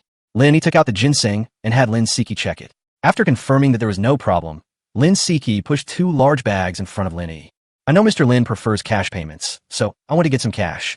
But that's all the amount I can get today. Can I transfer the rest to you? Sure, Lin Yi readily agreed. Actually, cash transfers are the same. The reason he wants cash is because he needs to spend money on in-game purchases. In cities, electronic payment is more convenient for spending money. After the deal was struck, Lin Yi treated Lin Yi to lunch at his home. However, Lin Yi had to drive back to the city, so she couldn't have a few drinks with Lin Yi. After taking a nap, Lin Yi woke up and began to study the newly unlocked items. As the name suggests, building walls are used to construct buildings. This prop can be purchased with funds. A section of the wall, 10 meters long and 2.5 meters high, only costs 100 yuan. Moreover, it's molded in one piece. You could just take it out and place it on the ground without needing a foundation, making it convenient, affordable, and sturdy. Lin Yi was just about to build his own manor, and this prop came at the perfect time. Lin Yi was very satisfied with the results of this in-game purchase. Although he already had the building walls, Lin Yi still planned to open a brick factory in the other world, and he also needed to produce cement. The roads over there are too difficult to travel. This is the main road, not to mention the other side roads. If it rains, you can't even go out, and you'll get covered in mud. So he plans to build cement roads, at least around his estate, the main roads leading to the farm, Lanyan County, and the coal mine. Cement can be used not only to build roads, but also to construct city walls and other structures. Selling them later will be a big business. He now has 30,000 refugees who are eating with him. They are not a burden, but an asset. Once they have cement and bricks, Lin Yi will set up a construction team, and then the coal bosses will start to align themselves with the real estate tycoons. They must all stay. If possible, we even plan to go to the capital and bring over some more refugees. From now on, these refugees will work for me. Food will be a minor issue. After wandering around the village and its surroundings, Lin Yi was teased by the elderly women and young wives left behind, and then he fled back home. Good heavens! They're all like wolves and tigers. They look terrifying. Qiu Xiang and Yi Xiaodai are more in line with his aesthetic. Of course, the young imperial physician Rong is also quite good. As for the noblewoman he met on a blind date in the Chun family's back garden, Lin Yi still doesn't know who she is. There is no such person in the Chun family. Night fell in the blink of an eye. Lin Yi locked the door and teleported to another world. In another world, it's dawn again. As he opened the door, the cold air from outside rushed in, making Lin Yi shiver. As usual, he took out a few large bones and threw them to Dahe and Ariai, while preparing bananas, peaches, and other fruits for dashing. Don't let its vegetarian appearance fool you. This big guy is incredibly strong, and once it gets angry, even a dozen people couldn't control it. Master, I have something to complain to you about, Xiao Xiang said, standing at the bottom of the steps with a wronged expression. What's going on? Who are you complaining about? Xiao Xiang pointed at the great sage with her small hand. That's it. It stole our tablet and won't let us watch it. Lin Yi was taken aback. Great sage, why are you grabbing the tablet? At this moment, the great sage took out his tablet, skillfully opened Journey to the West, pointed at Sun Wukong's golden cudgel, and gestured at it from time to time. Lin Yi immediately understood and asked with a smile, You want to stick like that? Chapter 52, Selecting Talents for Stewing Meat, Moving Stones from the Mountains. Upon hearing Lin Yi's words, the great sage immediately danced with excitement. At this moment, even the great sage almost cried. It has to be one of our own. After gesturing with Xiao Xiang and Yi Shaodai for a long time, we still couldn't figure out what it wanted. The great sage was so angry he almost lost his temper. Great sage, give the tablet to Xiao Xiang. In a few days, I'll give you a stick. Squeak, squeak, squeak. The great sage immediately bowed and thanked him. All right, go play. After sending Da Sheng away, Xiao Xiang followed Lin Yi into the house to help him wash up. Xiao Xiang took such good care of him that she spoiled Lin Yi. Now, if you want to wash your face, someone has to prepare the water. If you want to brush your teeth, someone has to squeeze out the toothpaste for you. Shaving was a piece of cake for Lin Yi. He could simply lie back in his chair and twirl a papaya in his hand for a while. Sir, are you going out today? Yes, we need to go check out the farm and the coal mine. You can come with me later and bring a few cooks with you. Yes, sir, I'll arrange it right away. Xiao Xiang never asked why. As long as it was arranged by Lin Yi, she would fulfill it unconditionally. Before long, he finished shaving, and the papaya he had been holding was almost melting. Next, Xiao Xiang served Lin Yi breakfast, with Yi Shaodai accompanying him. Yi Shaodai has her own role and never competes with Xiao Xiang for tasks that could help her get closer to Lin Yi. She's not very good at it either. Actually, this is better. Everyone should do their job, and harmony in the family brings prosperity. After finishing their meal, Lin Yi led Xiao Xiang, Yi Shaodai, and their group out of the city. Nowadays, you can no longer see beggars and refugees in the county town because they have all gone to work in the coal mines and Lin Yi's farm. In the county town, they could only drink thin porridge that was so watery you could see your reflection in it. But when they helped Lin Yi with his work, they got to eat cornbread. Although we still weren't full, dry food was much better than thin porridge. Lin Yi is a very good driver. Now, whenever Lin Yi goes out in a carriage, Lin Yi is usually the one driving. The servants in Lin Yi's household are now all arranged clearly. There were cooks, gatekeepers, servants, and maids who handled chores, and laborers who grew vegetables in the backyard. Xiao Xiang, the head housekeeper, is quite adept at managing household affairs, keeping everything in perfect order. Even Ye's mother was given a job, in charge of the household's purchasing. In fact, Lin Yi was responsible for most of the household expenses, while Ye's mother only took care of the trivial matters that Lin Yi couldn't remember. After all, they're our own people, so we feel safe using them. Not long after, Lin Yi and his group arrived at the research institute. He handed over the cement research project to others, left some documents behind, and went to the coal mine.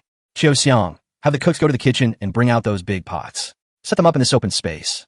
I want to stew meat. Yes. This time, Lin Yi personally took charge of the cooking, using frozen meat brought from the city. This stuff has been frozen for who knows how many years. It tastes much worse than fresh meat, but it's cheap. With Lin Yi's signature ingredients added, the aroma instantly spread for miles around. The unpleasant smell was completely masked by the various seasonings. It smells so good. Is the kitchen making stewed meat for us today? Dream on. The meat isn't for you to eat. You should be grateful for the broth. Who do you think you are? You want some meat soup? Just smell it. It smells so good. I haven't smelled meat in years. Shaodai, go and call all the workers back. I have something to say to them. Yes. Before long, the miners, led by their respective team leaders, walked over in an orderly line.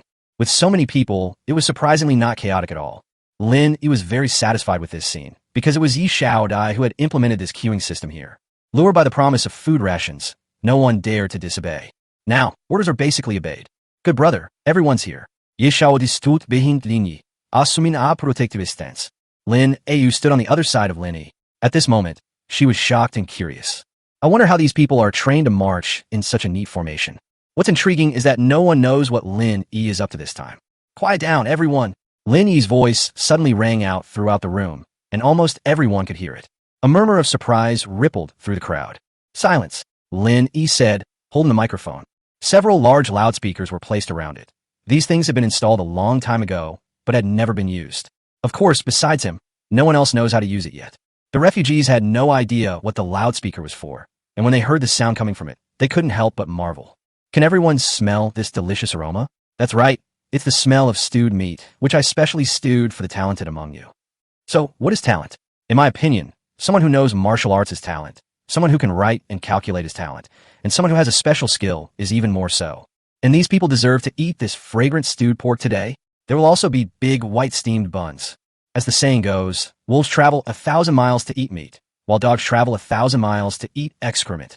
Whoever has the ability gets to eat meat. If you don't have the ability, you can only smell the aroma and watch others eat.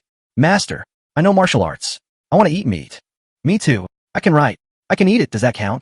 Shut the hell up. We're going to assess everyone in different groups now. You can't just think you're capable. You have to pass our tests first. If you pass, you'll get your share of the meat.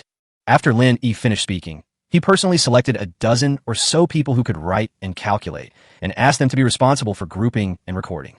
Those who feel they have no talent should stay where they are. Those with the skills should find the corresponding group to register and participate in the assessment. Lin Yi was in charge of assessing those who knew martial arts, and Lin Yi also valued these people highly and personally supervised their work. The first person to come up was a very tall man, probably over 2 meters tall, who stood out from the crowd like a crane among chickens. In this day and age, it is truly rare to grow to such a height. He looked relatively thin because of hunger, but even so, he was much stronger than others. Boss, I can eat a lot, and I'm strong. So am I considered talent? The tall man walked up to Lin Yi and asked, Wow, it's a shame you don't play basketball. What is basketball? I'll organize a basketball team sometime, and you'll be the center. Lin Yi smiled and asked, What's your name? My name is Dashin. Zhao Dashin.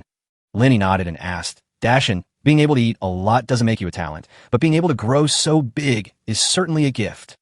What do you mean? Does that mean I can eat meat? Didn't you say you're strong? Let me see just how strong you really are. Okay. Zhao Dashin looked around, then pointed to a large rock not far away and said, I can move that rock. Really? Lin Yi was somewhat surprised. This rock must weigh several hundred pounds. If someone could lift it, they would definitely be a strong man. Chapter 53, A Wealth of Talent. All coming to the pot. In another world, on an open area near a coal mine. With a loud shout, Zhao Dashin easily lifted the large stone, weighing several hundred kilograms, and even raised it above his head. The people around him were so frightened that they quickly dodged away, fearing that when the guy ran out of strength, the stone would fall and hit them. However, Zhao Dashin held up a stone and walked towards the crowd, which frightened them so much that they quickly hid behind him. If it weren't for the fear of Zhao Dashin throwing stones at me, I probably would have been cursing. Bung!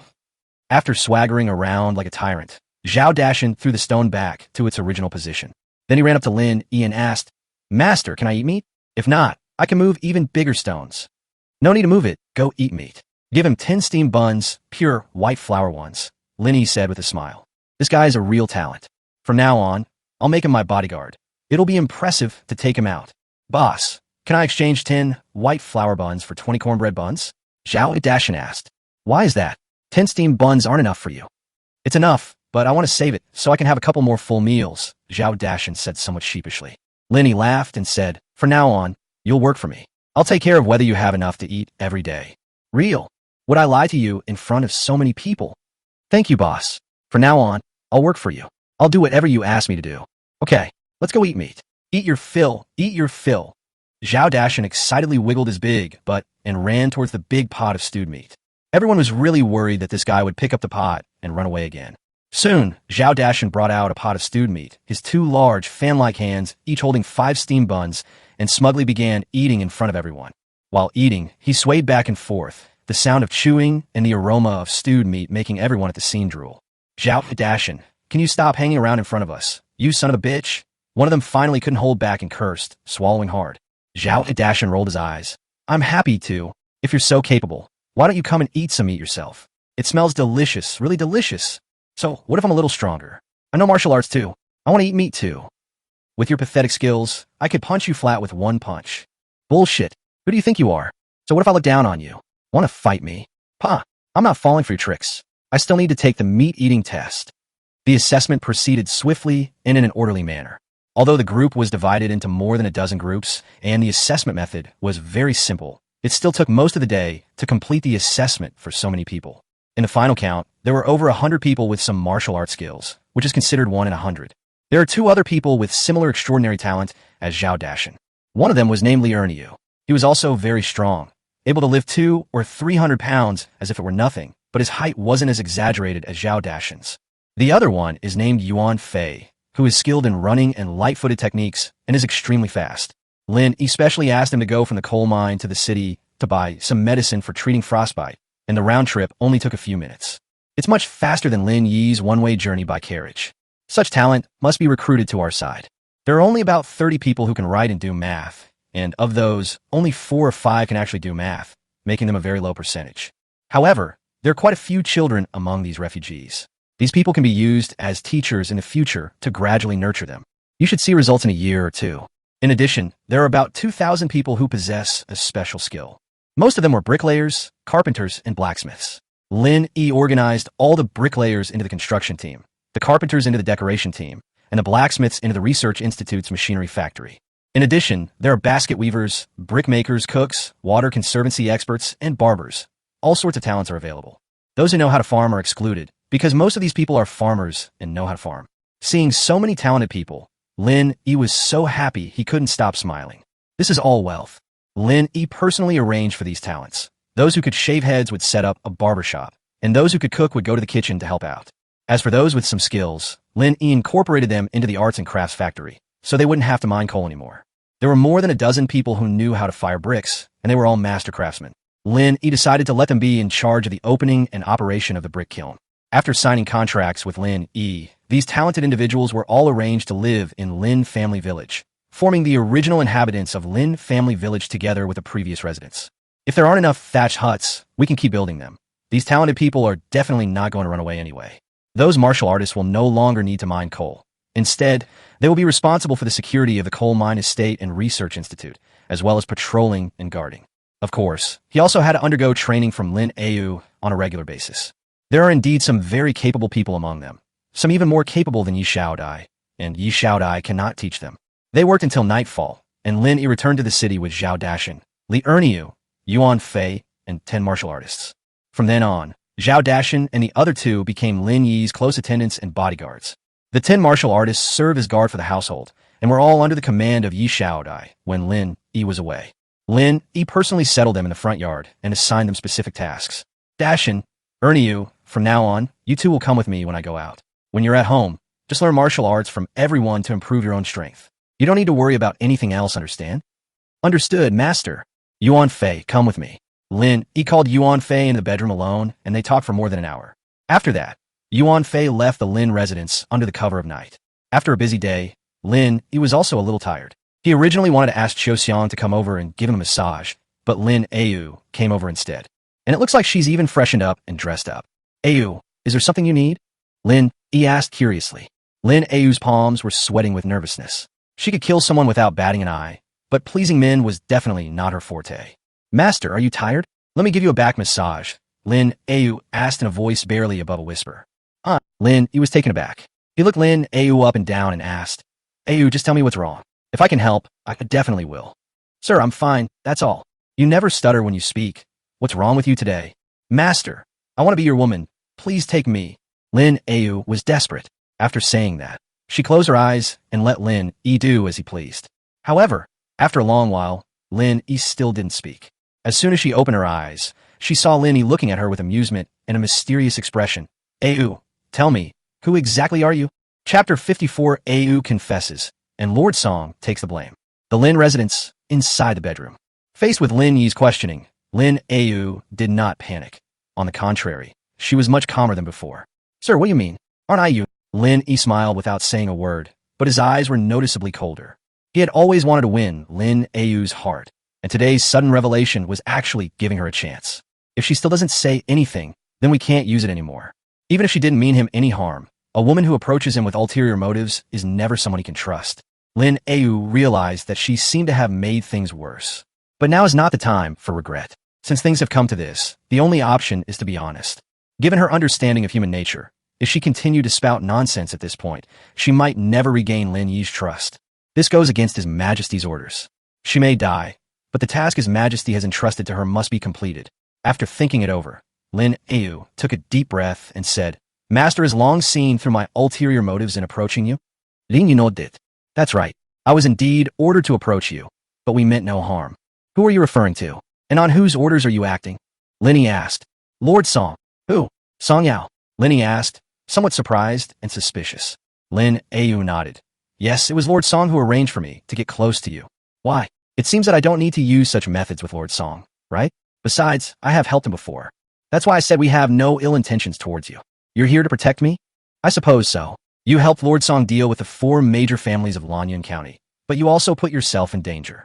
Lord Song doesn't want anything to happen to you, and he also wants to use you to find out the power behind the 4 major families.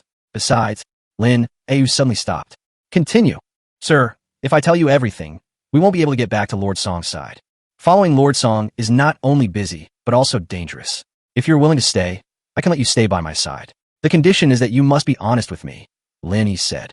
Lin Yi hesitated for a moment, then looked at Lin Yi with sincere eyes and said, Lord Song wants to know where you got those grains from. I see. Lin Yi similed. Our county magistrate has quite the ambition. Lord Song is highly valued by His Majesty. If he can share His Majesty's burdens, he will surely have a bright future. That makes sense. Moreover, by destroying the 4 major families in Lanyan County, he has offended the forces behind them. In the current environment, controlling the grain means controlling the discourse, so he wants to know the source of my grain. Your Excellency is wise. You don't need to flatter me. If I were wise, I would have seen through your background much earlier. Lin Yi waved his hand and continued to ask, You just said you wanted to be my woman. Was that also Song Yao's idea? Given your personality, you shouldn't go that far. Lord Song will be going to Linyang to take up his post after the new year.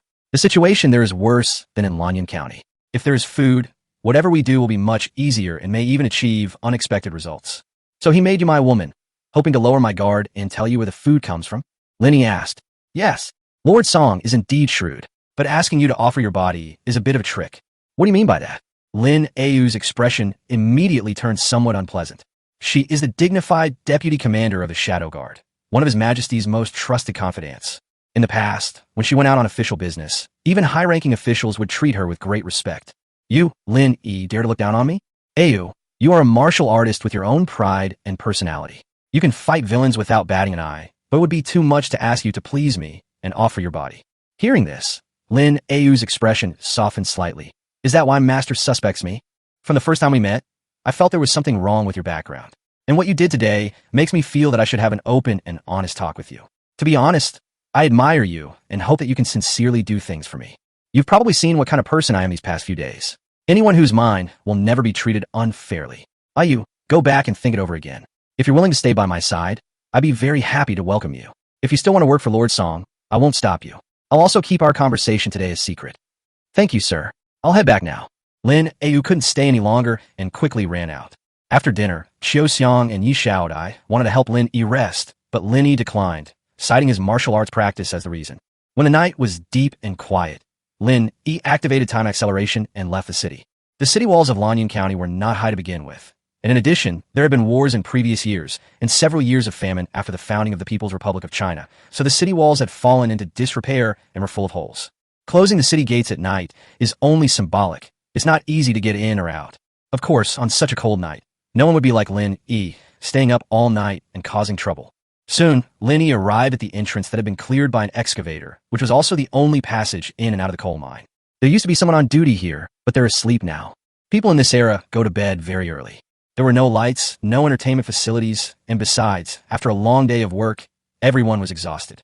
And you won't feel hungry after falling asleep. Once the location was determined, Lin Yi began purchasing game items to build walls and construct a fence. Purchase successful, take it out, and place it on the ground. The building wall will then become a solid, seamless part of the ground. Lin even pushed it with all his might, but with his current strength, the wall didn't budge, demonstrating its sturdiness. Lin Yi already knew the surrounding terrain like the back of his hand. Following the outline in his mind, he built a wall around the Future Manor, Research Institute, and Lin Family Village.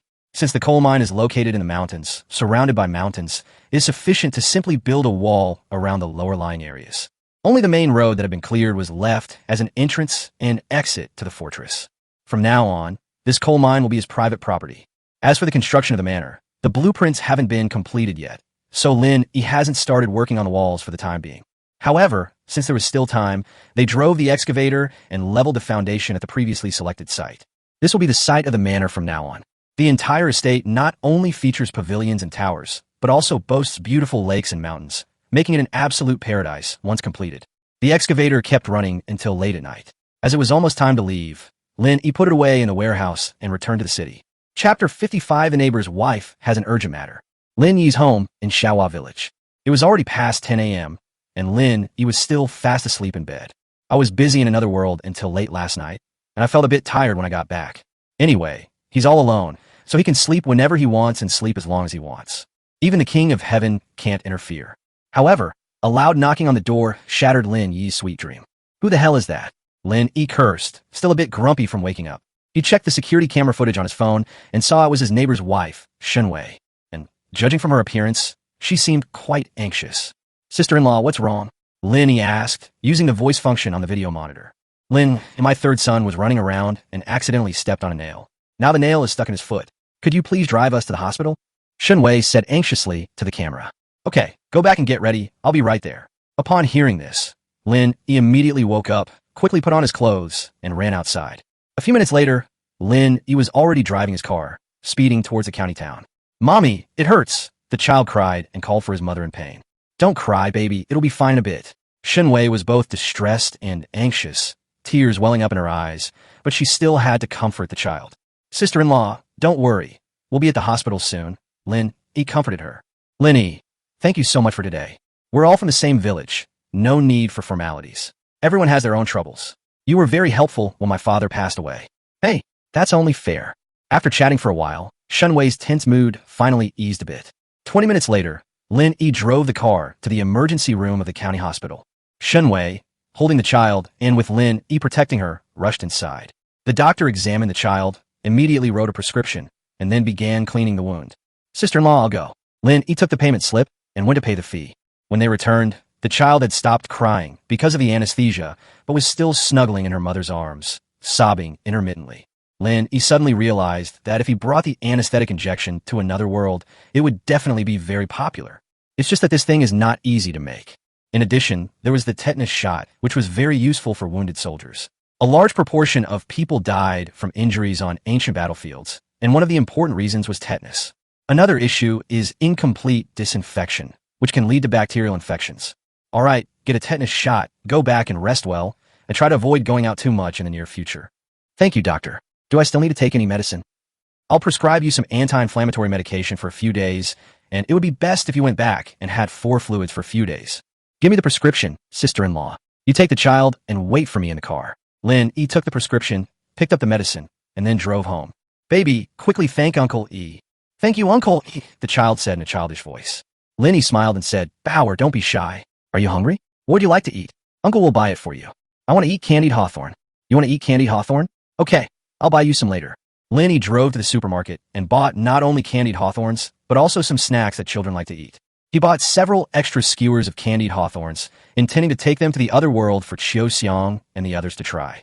Back in the car, Lin Yi gave the candied hawthorns and snacks to the child. Lin Yi, you've gone to too much trouble. I'll give you all the money back. Sister-in-law, I bought this for the child, so please don't be shy. Give me the payment slip, and I'll get the money for you when I get back. It's not much money. Let's forget about it. No way. We're already very grateful that you drove us to the hospital. Lin Yi exchanged a few polite words and then handed the payment slip to Shenwei. Back in the village, Lin Yi escorted the mother and daughter to their doorstep before going home himself. Not long after, Shenwei came to our door carrying 2 chickens. Lin Yi, this is the medical bill you paid for us. These 2 chickens are ones I raised myself. You can have them. Sister-in-law, you're being too polite. We're all from the same village, so helping each other out is only natural. Besides, you've already given too much money. It's just a little money for gas, not much. You can keep it. I'm going back to see the kids. Shenwei threw down the money and the chicken and quickly left. Shenwei's husband works away from home, while she stays at home taking care of their 3 children, which is quite difficult for her. Lin Yi didn't want to take advantage of her, so he took the chicken back and returned it to her. Lin Yi returned the extra money. When neighbors help each other out, they shouldn't expect anything in return. After working for a while, it was already afternoon. Lin Yi fed the livestock, cooked himself a simple bowl of hot noodles, made 2 poached eggs, and then went to his study.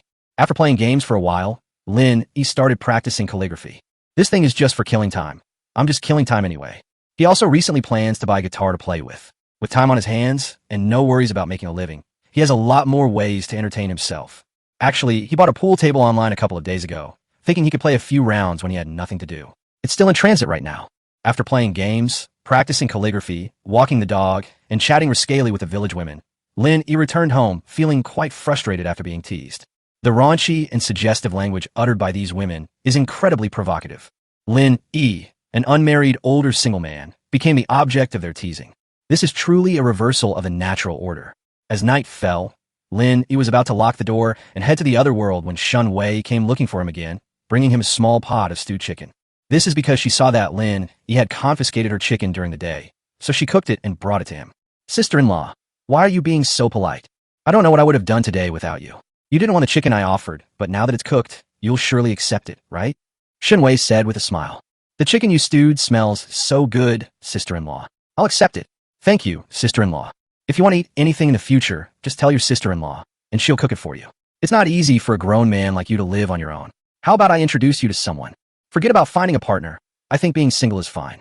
Sister-in-law, wait a minute. I'll go empty the bowl. Lin Yi carried the bowl, poured the chicken into his own plate, and then washed the bowl as well. Then he brought some fruit and gave it to Shun Wei. Look at you. I brought you chicken, and you give me all this fruit. Take it. I can't eat too much by myself. Lin Yi, you're a good person. Think about what I'm telling you. The other person is quite well off. He has a car and a house, and he's a graduate student. He's just been divorced once.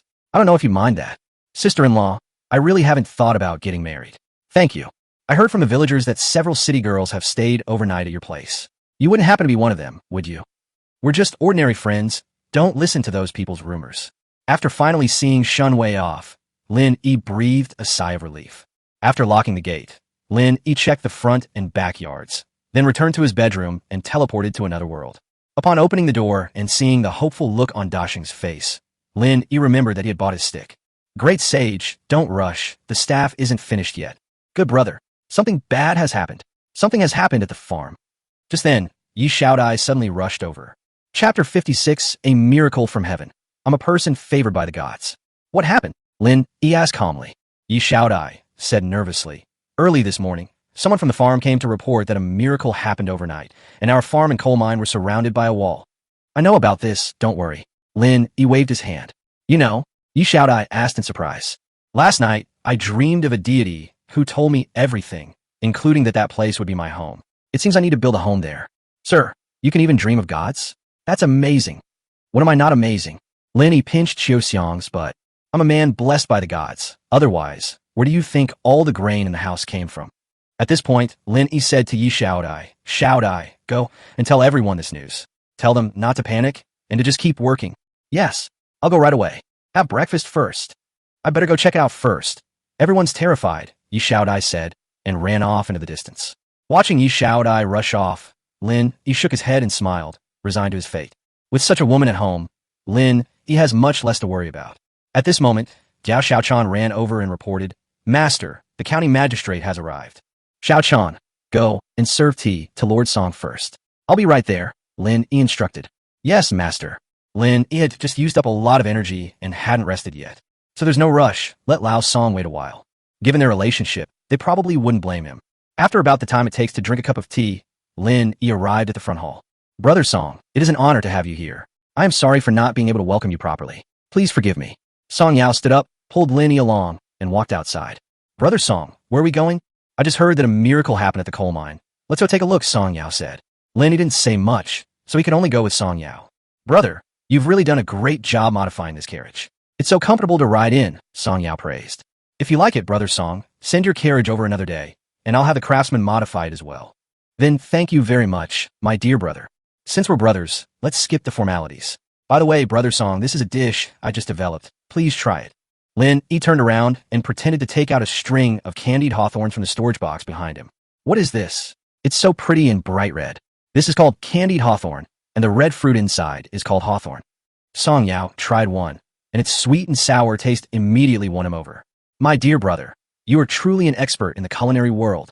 These candied hawthorns are so delicious, with a perfect balance of sweet and sour flavors. You must teach me how to make them when you have time. No problem. The two talked for short while before arriving at Lin Family Village. This place is even more bustling than Lanyan County now. Especially during rush hour, the streets are packed with people, and since everyone has food to eat, there's no trouble. It's a peaceful scene. As the local official in charge, Song Yao was very pleased and satisfied with this. Brother, with your abilities, you would certainly have a bright future as an official. Moreover, you have already left a deep impression on His Majesty. I think you should seriously consider this. I know you mean well, brother, but that's not my ambition. However, if you have any instructions, I will do my best to help you. Haha, my worthy brother is indeed a man of great loyalty and righteousness. I will remember your words. Song Yao got off the carriage and immediately saw the wall winding along the terrain on the hill in front of him. He had initially thought it was just a rumor, but it turned out to be true. This is really a miracle. It's unbelievable that such a long wall could grow out of the ground overnight. It's something no human could do. Brother, did you really dream of immortals last night? Song Yao asked Lin Yi again. This Lord Song has a wide network of informants. He can find out what's happening at the coal mine immediately. Therefore, they naturally already knew about the legend of divine favor that Lin Yi had fabricated before they came. Lin Yi nodded and said very seriously, "To be honest, Brother Song, I did dream of immortals. This walled area is the home that the immortals gave me. Was the grain you obtained before also a gift from the gods?" Lin Yi adopted a posture of not daring to speak. "Brother Song, there are some things I can say, but there are some things I really cannot say. Please understand." Song Yao stared at Lin Yi for a moment, then nodded and said, "I understand. I won't put you in a difficult position, brother." "Thank you, brother. Shall I go take a look?" "Walk." The group walked together to the wall and took a look. Song Yao even had his subordinates test its sturdiness, and it was even stronger than a city wall. Such a sturdy wall could not possibly have been built by human hands. Song Yao was certain of this. After looking at the wall, Song Yao also went to the coal mine and then boarded the vehicle to return. "Brother, I have already informed His Majesty that this year you will supply the capital with coal free of charge, and starting next year, the coal mine will belong entirely to you. If the court wants to use it again, it will simply pay for it as usual. This is His Majesty, and I'm giving you in return." "Oh, that's wonderful. Thank you, Your Majesty. Thank you for your kindness, brother. You deserve it." Song Yao waved his hand. "By the way, there's something else I need to apologize to you for. Brother Song, you're being too polite. It's about Au. She's actually someone I placed by your side. Initially, it was just to protect you and find evidence of collusion between the people behind the four major families. Later, I had my own selfish motives and wanted to investigate your source of food." After hearing Song Yao's explanation, Lin Yi couldn't help but ask curiously, "Brother Song, why did you suddenly tell me about this today?" "Because of today's miracle. I know that you are no ordinary person. I don't want to know your secrets anymore. I only hope that we can become true friends, so I told you frankly. Of course, I also hope to continue to receive your help and support, my dear brother. As you know, after the new year, I'll be going to Lingyang to take up my post. The situation there is even worse than in Lanyan County. There is no food, and nothing can be done. Brother, don't worry. Your problem is my problem. I will help you." "Thank you very much, my brother. Your magnanimity is truly astounding, making me feel ashamed. Brother Song, Au is a good helper. I think it would be better to take her with you when you go to Lingyang to take up your post. Actually, Au and I are not in a subordinate relationship. She is a person of the martial arts world. The reason she was willing to help me is because I helped her in the past. Now she has done what she needed to do, and we have nothing to do with each other anymore." At this point, Song Yao patted Lin Yi on the shoulder and said earnestly, "Brother, Au has a tragic past and has no relatives left in this world. From now on, let her stay by your side. If you think she is still useful, I will consider it carefully." Chapter 57 Undercurrents. The Imperial Palace, the Imperial Study. The Empress was reading a secret memorial sent by Lin Au via carrier pigeon. The report above concerns the miraculous event that occurred in Linjiazhuang. This morning, as soon as she received the news, Lin Au went to see for herself and then immediately wrote a memorial, which was secretly sent to the palace. "Wu Shuang, take a look at Yuer's secret memorial." The Empress casually tossed the memorial behind her. Immediately afterward, a dark figure appeared and caught the memorial. Wu Shuang is the commander of the Shadow Guard and also the Empress's shadow. Wherever the Empress is, she's definitely nearby. Strictly speaking, Wu Shuang is both the Empress's shadow and bodyguard, as well as her shield and human shield. On the battlefield, Wu Shuang once shielded the Empress from no fewer than 100 sneak attacks and hidden arrows. She herself suffered serious injuries many times, made great contributions to the Dragon Kingdom, and was regarded as a confidant and sister by the Empress. It can be said that Wu Shuang is the person the Empress trusts most in the world, without exception. Wu Shuang took the memorial, opened it, and frowned as she read it. "What? You also find it unbelievable?" the Empress asked. Wu Shuang nodded. "Master, this miracle is truly unbelievable. But since Au witnessed it herself, it shouldn't be fake. This is also what I find puzzling. Could there really be immortals in this world?" The Empress stood up, put her hands behind her back, and paced back and forth in the imperial study, deep in thought. "Your Majesty, how about I make a trip to Lanyan County myself?" "No need. Since Au said she saw it with her own eyes, it shouldn't be false." As the Empress said this, she suddenly recalled the scene in the back garden of the Chun residence that day, and then pursed her lips. This Lin Yi is really hard for me to understand. This servant has personally investigated, and this Lin Yi does indeed have some unknown background. But to say that he is a spy from another country doesn't seem quite right. What if he is someone sent by a deity? The Empress suddenly asked. Does His Majesty still believe in these things? Believe it or not, the facts are right in front of you. Otherwise, where did all that grain come from? Can you find out his channels and routes for transporting grain? No. Wu Shuang shook her head. Let's leave it at that for now. In any case, he has no ill intentions towards us. On the contrary, he has done a lot for me. I don't really care where he comes from or who he is, as long as he has value and can be used by me, the Empress said. Your master is wise. So you've learned to flatter too. The Empress smiled, then her expression turned cold as she asked, how's the investigation into the Imperial Guards going? This servant was just about to report to Master. According to the information sent by Au, those who abducted and killed Lin Yi were all newly recruited soldiers of the Imperial Guard, the earliest of whom had been recruited for less than half a year. Oh, these people are all alone, with no relatives left. They either died in the war or during the famine. I have also investigated the people who received these new recruits in the process, and there are no problems in any of the steps. It seems someone planned this all along, arranging for these people to enter the Imperial Guard camp 6 months in advance, the Empress said. Yes, but there's something I don't understand. You mean, since you infiltrated the Imperial Guard, you must have had some ulterior motive. Why then did you attack Lin Yi and expose your identity? That's right, it doesn't make sense. Sometimes, the more illogical something is, the more it may indicate a bigger conspiracy behind the event. If their target isn't Lin Yi, then what is it? Wu Shuang asked, puzzled. The Empress snorted coldly. Their target is me. This servant does not understand. Everyone knows that the Imperial Guard is my private army and my most trusted force. They're doing this to sow discord between me and the Imperial Guard. What do you think will happen if the Imperial Guard becomes disloyal to me? They're going to rebel? A cold, sharp glint flashed in Wu Shuang's beautiful eyes. These scheming villains are like bedbugs in the gutter, always resorting to underhanded and despicable tricks. But they ultimately underestimated me, and they underestimated my Imperial Guard. At this moment, the Empress displayed her powerful and domineering aura. My lord, although the Imperial Guard is trustworthy, now that someone has infiltrated, could there be others among them? You want to conduct a thorough investigation within the Imperial Guard camp.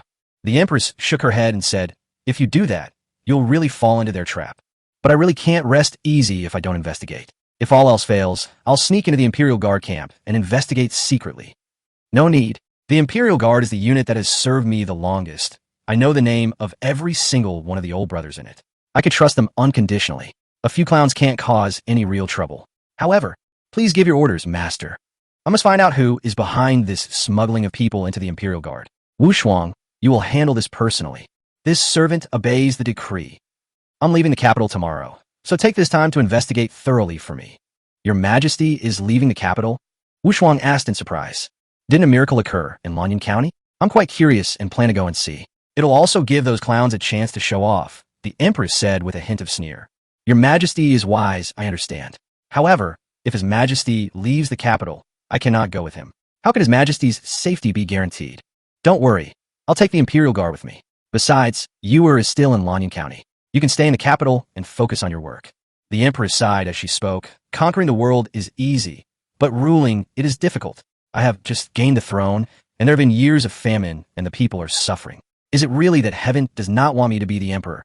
Master, please don't think like that. Natural disasters and man-made calamities cannot represent the will of heaven. Only the hearts of the people are the most important. Yes, but if this famine continues, I'm afraid the people's hearts will not be able to support us. The common people don't care who the emperor is. They'll follow whoever can feed them. I don't care about any of that. Anyone who dares to oppose my master, I will make sure they die a horrible death. The Empress smiled, her gaze softening as she looked at Wu Shuang, and said, You've suffered these past years. Find some time to select a few promising talents and train them properly. Don't do any more risky things in the future. Thank you for your concern, Master. Go ahead and get busy. Don't worry about me. Just do your thing. As you command. Wu Shuang left without anyone noticing. Rui, have there been any unusual developments with the border guards recently? Your Majesty, apart from a few recent disturbances on the Lingnan border, which have been quelled by the Jinan army, there are no other abnormalities. Is there anything unusual in Yan Kingdom either? The Empress frowned. This situation is very abnormal. Yes, Your Majesty. The Jinbei army has not submitted any secret reports. Give the order to Mole to go and check on the Jinbei army immediately. Chapter 58, Au's Ice and Fire. The story of the miraculous event spread like wildfire throughout the county. But the person who started this whole thing stayed home, acting as if nothing had happened. The joy of hibernating lies in the word cat. Lin Yi accompanied Song Yao on a trip to Lin family village and then never left the house again. On the Kong table, a tablet is playing Journey to the West. Lin Yi lay on Xiaoxiang's soft lap, studying a book on Machiavellianism. It said that people in business all read this, and he plans to learn it too. For example, the saying goes, better to be a tortoise than a hedgehog. It's the essence of the story, and I was greatly inspired after reading it. In the afternoon, the sunlight made the room warm and cozy. The redesigned large glass windows allow sunlight to stream in freely. The person taking the photo was also lazy and soon fell asleep. Seeing that Lin Yi had fallen asleep, Xiaoxiang quickly turned down the TV volume and then gently shifted her body to make Lin Yi more comfortable. When it comes to serving others, 10 Yi Shaodai's can't compare to one Xiaoxiang. Of course, both women have their own strengths, and Lin Yi likes them both very much. It was soon evening when Yi Shaodai returned. Lin Yi called her in and then took out 2 strings of candy hawthorns. Master, what is this? Xiaoxiang looked at the bright red, shiny candied hawthorn and immediately fell in love with it. This is called candied hawthorn. The outer layer is filled with sugar. Try it. So delicious. Good brother, can I leave a few for my mother? Yi Shaodai asked. Of course you can. Your filial piety towards your elders proves that you are a good woman. Thank you, brother. Lin Yi gently patted Yi Shaodai's cheek, then got off the calm, heated brick bed. You guys eat. I'm going out for a walk. I lay on the calm, heated brick bed, all afternoon, and my body felt a little weak. Hello, boss. Upon arriving in the backyard, the servants working in the greenhouse greeted Lin Yi warmly. Go about your business. Don't worry about me. Lin Yi waved his hand, casually picked a cucumber with flowers and thorns on top, and started eating it. I don't know if it's just psychological, but the cucumbers grown in this pure land, without chemical fertilizers or pesticides, seem to taste better than those from the city. The texture is completely different. After quickly finishing a cucumber, Lin Yi picked a tomato and ate it. It was sweet and sour and tasted quite good. After wandering around for a while, Lin Yi strolled over to the chicken coop. Under Jiao Xiaochan's careful care, these chickens grew quickly and were very healthy. Not a single one died, and each one was full of energy, which was a joy to see. Master, Jiao Xiaochun brought over chicken feed and quickly bowed when she saw Lin Yi there. Xiaochan, you've raised these chickens very well. It seems you put a lot of effort into them. This is what I should do. Here, this is a reward for you. Lin Yi took out 2 pieces of candy and stuffed them into Jiao Xiaochan's hand. Thank you, master. Jiao Xiaochun couldn't help but smile. All right, get back to work. Lin Yi strolled around the backyard, and it was completely dark by then. As I returned to my room, I wondered whether I should have Xiaoxiang serve me tonight, or Yi Shaodai, or perhaps both of them should serve me together. Just as he reached the door, he suddenly bumped into a dark figure, which startled Lin Yi. Sir, are you all right?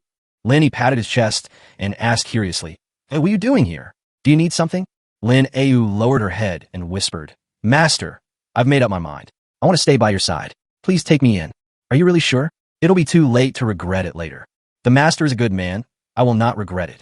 Then you can take care of me tonight. What? You don't want to? No, it's not that I wanted to. Okay, come inside with me. Lin Yi also joined us at the dinner table this time. After finishing their meal, Lin Yi asked Xiaoxiang to run the water and let Lin Yi take a bath. Without Lin Yi saying anything more, Xiaoxiang and Yi Shaodai understood what he meant. So after filling the tub with water, the two went back to their own room. It was Lin Yi's first time taking a bath in a bathtub, and there was even shower gel that produced lots of foam, leaving her feeling fragrant. There are also special shampoo and toothbrush dispensers, which are quite novel. Despite her usual aloofness, Lin Yi was incredibly passionate last night, giving Lin Yi a wonderful surprise. Even after returning to the city, I was still savoring that wonderful feeling. Just then, a phone call interrupted Lin Yi's thoughts. Sujun. Lin Yi saw the incoming call and quickly answered it. Mr. Lin, we have completed your design drawings. When would be a convenient time for you to come and pick them up? If there are any aspects you are not satisfied with, we could discuss them on spot. That was pretty quick. I happen to have some time today, so I'll head over now. Okay, I'll wait for you in my office. More than an hour later, Lin Yi drove to Su Yun's studio. Mr. Lin has arrived. Please have a seat. Please wait a moment. Okay. Lin Yi sat down in the chair in front of his desk and looked at the busy Su Yun. I must say, career-oriented women are quite charming when they're working hard. Of course, she's not bad-looking either. She's the kind of person who could easily make a living based on her looks, but chooses to rely on her talent. I'm sorry to have kept you waiting. After working for a while, Su Yun finally finished and took out the design drawings from the cabinet behind her and placed them on the table. Mr. Lin, these are all the design drawings. Please take a look and see if there's anything you're not satisfied with. I can make some changes. The main issue is that I didn't visit the site in person, so some parts may not meet your requirements. Miss Su is too modest. With your skill level, this design is no less impressive. Lin Yi looked at it and finally nodded, saying, Miss Su, this design is perfect. There is nothing that needs to be modified. Thank you very much. I should be the one saying thank you. Thank you so much for your recognition.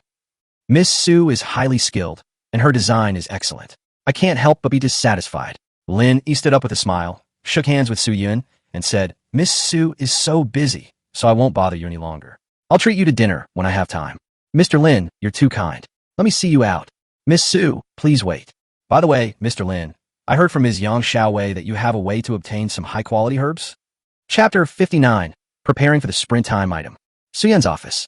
Lin Yi was about to leave, but upon hearing Su Yun's words, he turned around and stopped. What herbs does Miss Su need?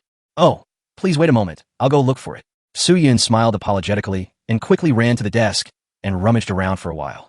A few minutes later, Su Yun came over with a note. Mr. Lin, I'm so sorry to have kept you waiting. Could you please tell me if you can get these medicinal herbs? Ginseng, Angelica, Atractylodes, Macrocephala. Lin Yi glanced at them and smiled. These are all relatively common Chinese herbs. I'll ask about them for you when I get back. That's great. Then I'll trouble you, Mr. Lin. How much will it cost? Please give me a quote later. Because the medicinal herbs I handle are all of the highest quality, the prices are relatively higher. Especially for precious herbs like ginseng. If you need older ones, the price can be very high. Lin Yi said in advance to avoid any misunderstandings later. I know, Miss Yang has already told me. I can't afford ginseng that's over 100 years old. Could you see if you could find me some that's a few decades old? Spending a few $100,000 would be acceptable. Okay, then wait for my call. Thank you very much. You are welcome. Su Yun personally escorted Lin Yi to the elevator and waited until the elevator doors closed before returning to her office. Wei, are you free? Let me treat you to a meal. Lin Yi got in the car and called Yang Xiaowei. Brother Lin, you've come to the city? Yang Xiaowei asked with a smile. What happy thing happened that made you think of treating me to dinner? You introduced me to a client, so I have to treat you to a meal. The client? You mean Su Yun? She called me a few days ago. Yang Xiaowei explained. Didn't you need her help with that design? So I thought I'd make her owe you a favor. So she put more effort into the design. You won't mind if I say that, will you? You're quite shrewd. Lin Yi laughed. If I blamed you, I wouldn't have called you. Yang Xiaowei chuckled. I knew Brother Lin wouldn't blame me. Where are you? I'll come find you. I'll come pick you up. We'll have a meal together, and then I'll go back to the village. All right. Then I'll trouble Brother Lin to make the trip. As the daughter of the prestigious Taiyang Pharmaceutical Company, there must be a long line of people wanting to pick you up, right? It's already an honor for me to take you out to dinner. Brother Lin, you're making fun of me again. How could I dare? Okay, I'll talk to you later. I'm driving over now. Let's talk when we meet. Lin Yi smiled and hung up the phone. 20 minutes later, Lin Yi picked up Yang Xiaowei. Isn't this considered leaving early? It's not time to leave work yet. Well, I'm a rich young lady, so I have this much right, Yang Xiaowei joked. Brother Lin, you're so stingy. You came to pick me up, and you didn't even buy me a bouquet of flowers. Buying flowers is so unoriginal. What are you going to give me? I've prepared some organic, pollution-free vegetables for you. Would you like them? You grew these yourself? It's completely organic, without any chemical fertilizers or pesticides. The taste is completely different. You'll know once you try it. Thank you, Brother Lin. I'm not familiar with the city. Tell me a place, and I'll pay the bill when you order. Then I'll have to order a few more dishes and give you a good beating, you rich guy, Yang Xiaowei teased.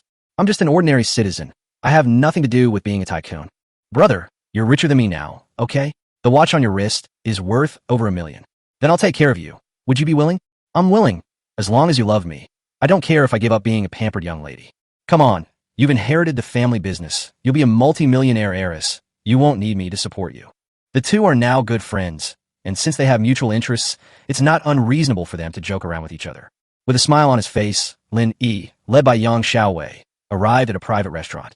These wealthy people specifically prefer to find quiet places amidst the hustle and bustle. Eating a meal is also about the environment and service. Miss Yang has arrived. Is my usual private room empty? No one's here. I'll take you there. Thanks. You're too kind. The lobby manager personally led Yang Xiaowei and Lin Yi to the private room. Yang Xiaowei didn't order any food, leaving it to the manager to decide. It seems she's a regular here. Although the place looked high-end, Lin Yi had plenty of money in his pocket and wasn't worried, so he could pay the bill with a smile no matter the price. If all else fails, just throw out a gold ingot. Brother Lin, what brings you to the city today? Did you finish designing the blueprints? Lin Yi nodded and said, This morning, Miss Su called me and said that the blueprints were finished. I happened to have some time, so I came over. This manor's design plan it really wasn't designed for you. Of course not. I don't have that ability. Then why don't you just get more medicinal herbs? High-quality Chinese medicinal herbs are in short supply right now, and prices are rising continuously. It would be a shame not to take advantage of such a rare opportunity to make a fortune. Do you think this medicinal herb is like cabbage, something you can just take as much as you want? Lin Yi said that, but in reality, he really had as many as he wanted. He simply didn't want to do it. He lives alone. If he's full, the whole family isn't hungry. I still have over 4 million in my bank account and over 8 million in my game inventory, which is more than enough to live on. Unless you continue to upgrade the warehouse or time-limited items, there's no need to spend so much money. He's completely laid down in the city. I don't want to get married, I don't want to date, and I don't want to buy a house. It's a waste of energy. You might as well go to another world and enjoy yourself. As for what others say, so be it. If you think it's good, that's fine. He's just an ordinary citizen. He has too much money but doesn't know how to spend it. With over 10 million now, he can live a very carefree life. Speaking of time manipulation devices, Lin Yi plans to add another 6 hours to the time limit in one go. This eliminates the time gap between trips to other worlds, making it much more convenient to travel to other worlds anytime, anywhere. If I really run into trouble in the city, I can just go to another world. I can come back whenever I want, or I can stay away if I don't want to. Even if he gets into trouble in another world, he can still return to the city at any time. For him, this was not just a matter of convenience, but also a precautionary measure for his own safety. Thinking of this, Lin Yi continued, Wei, don't say I don't consider you a friend. In a few days, I'll get a 300-year-old ginseng. I plan to invite Zhao Long, Lin Siki, and Chun Jie to a small auction. If you want it, prepare enough money. At least 60 million in cash, and the rest can be transferred. What? 300 years old? Are you sure? Yang Xiaowei's eyes widened immediately. Such old ginseng from that year probably only exists in legend now. 300 years, and an entire dynasty has perished. Such aged ginseng is an absolute treasure that is extremely rare and hard to come by. Lin Yi nodded and said, some ginseng diggers have already contacted me, but they haven't started digging yet. I'll get definite news in a few days. Okay, Brother Lin, can we not auction off? Just name a price, and we'll take it all without hesitation. Yang Xiaowei said, shaking Lin Yi's arm affectionately. Your pleading won't work. I don't know how much to sell this old ginseng for. If I ask for too much, you'll be unhappy. If I ask for too little, I don't think it's worth it. So let's have an auction. No matter the price, at least it's a mutually agreeable choice for everyone, Lin Yi said. Chapter 60, Trading Daughter for Ginseng. After lunch, Lin Yi drove back to the village. Yang Xiaowei didn't let Lin Yi spend any money. She was trying to curry favor with him right now. So how could she let him spend money? After seeing Lin Yi off, Yang Xiaowei hurried home. She needed to tell her father the latest information and work out an effective strategy. Taiyang Pharmaceuticals must acquire this 300-year-old ginseng. After receiving this news, Yang Tai made a decision after only a moment's thought. Wei, I'll call the bank right now and ask them to prepare the money. Tomorrow, take the cash directly to Lin Yi and try to persuade him not to hold the auction. So what price should we offer? If the price is too low, it probably won't sway him. Then let's raise it a bit. He told you to prepare at least 60 million. So let's prepare 100 million. 100 million? That's way too much. I spent 40 million on that 200-year-old ginseng. A 300-year-old ginseng is an absolute treasure, and it's definitely not as simple as just doubling the price. 100 million is just my conservative estimate. If there's a real auction, it could go even higher. Of course, it also depends on the specific condition and quality. The quality of anything Lin Yi brings out is definitely not a problem. So we'll prepare 100 million in cash first. If that still doesn't work, we'll use checks. We can get it for no more than 200 million. You'll stay at his house for the next few days until we get the ginseng. Dad, how can you do this? Trading your daughter for ginseng. Yang Xiaoipo dead. Yang Tai laughed and said, you've stayed there before, haven't you? Actually, if this kid could become my son-in-law, it wouldn't be bad. It would be a good choice for both you and our company. This guy's a blockhead. Then you should think of a way to make this block of wood work. Is it enough to mobilize 100 million in one day? No problem. I'll arrange an armored car for you, and you can take it yourself. I won't arrange anything else. I suppose that kid doesn't want too many people to know his address. Old Ginger is spicier. With our sincerity, we should be able to move him. 100 million 100 yuan bills, with a volume of approximately 1.19 cubic meters, can be considered a cube 1 meter long, 1 meter wide, and 1 meter high. The weight is approximately 1.25 tons. This is the information I found. Arranging for box truck transport. Is that all right? Lin Yi was unaware that Yang Tai and Yang Xiaowei were already plotting against him. Listening to music, Lin Yi drove with the rhythm in hand, looking absolutely adorable. There was a time when he longed to have a car where he could stay dry from the wind and rain and travel around to see the beautiful landscapes of his motherland when he had time. And now his wish has come true. Although the car isn't the best, its safety is pretty good. It can handle long distances and rough roads without any problems. He plans to spend the Lunar New Year in a warmer place this year and experience different folk customs. Back in the county, Lin Yi went straight to the supermarket in the shopping mall and bought all the candied hawthorns. The reason I don't buy it outside is because I don't know if it's clean. A while ago, I saw a video of an old man licking the glutinous rice paper, wrapping a candied hawthorn with his saliva. So to prevent the old man from adding any more unnecessary work, it's safer to buy from a shopping mall. After that, he bought several dozen kilograms of candy and nuts to give as a reward to the servants or to pass the time. After coming out, Lin Yi saw that there were vendors selling cupcakes and roasted sweet potatoes, so he bought them all. The game inventory is permanent, so there's no need to worry about it breaking. Moreover, there are dozens of people in the family, and if they wanted to divide it up, there wouldn't even be enough for one person to eat. Shopping like this is still the most satisfying. Young man, I still have several £100s of these apples left. Do you want them? Sure, but you have to deliver it to my house. Where do you live? Is it far away? It's not far. It's in Shawa village, only a 10-minute walk away. No problem. If you want all-inclusive, I'll deliver it to your home and give you a discount. Okay, it's settled then. I'll give you 100 yuan as a deposit first, and you can pay the rest when we get there. Okay? The young man is an honest person. I have nothing to worry about. So Lin Yi led the way, with the old man selling apples following behind on his tricycle. They soon arrived at the village. After unloading the apples and weighing them one by one, Lin Yi paid the remaining balance. Young man, let's exchange phone numbers. If you want any fruit in the future, just give me a call and I'll bring it to you, the old man said with a smile after taking the money. Grandpa, you're a master at business. Lin Yi smiled and exchanged phone numbers with the old man. Actually, this is quite convenient. If I don't want to go out in the future, I can just have the old man deliver it to me. This saves me time and makes things convenient, while the old man can also earn some extra money running errands. A win-win situation. After seeing off the old man selling apples, Lin Yi tidied up his things and put them all into his game inventory. Lin Yi took Delang and the 5 dogs to stroll around outside the village. After returning, he sat down in his study and turned on his computer.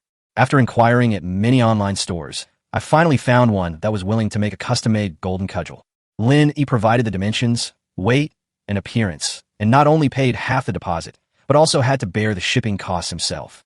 Lin Yi was going all out for the sake of the great sage. Ring ring. The phone rang. Seeing the sign indicating it was a food delivery service, Lin Yi quickly answered, "Hello, sir. The pool table you ordered online has arrived. Are you home right now?" "I'm at home." "Then we'll send it to you now." "Okay, thanks."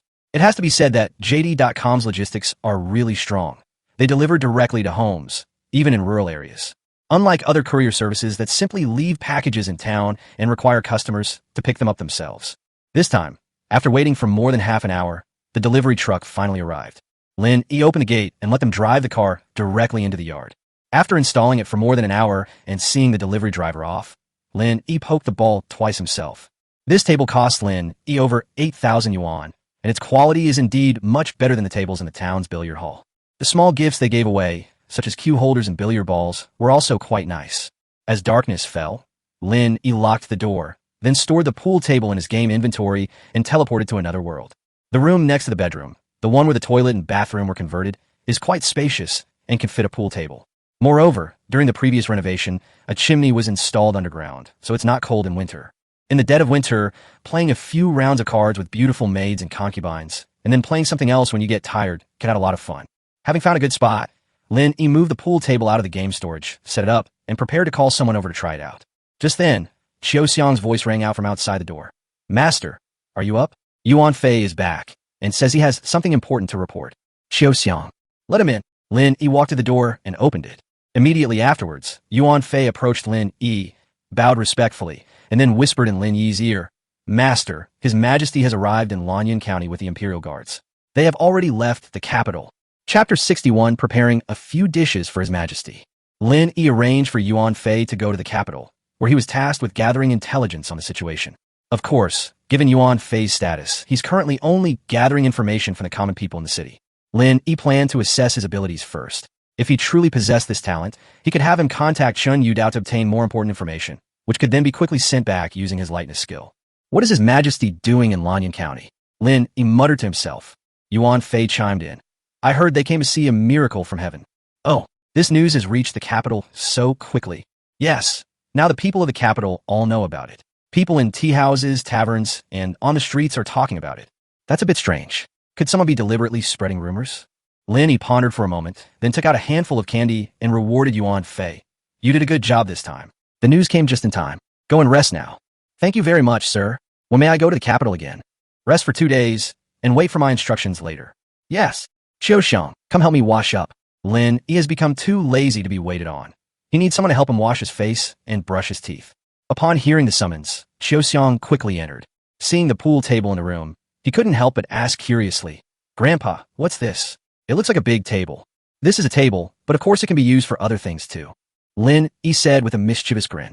Master, you're so naughty. Xiao understood immediately. So, do you like it? Xiao blushed, and her face flushed slightly. Huh, let me give you a kiss. Lin Yi cupped Xiao's face and pressed his big mouth against hers. Playing with this pretty little maid every morning makes my whole day wonderful. After washing up, Lin Yi took out some cut cake and roasted sweet potato and shared them with Xiao, Yi Shaodai, and Yu.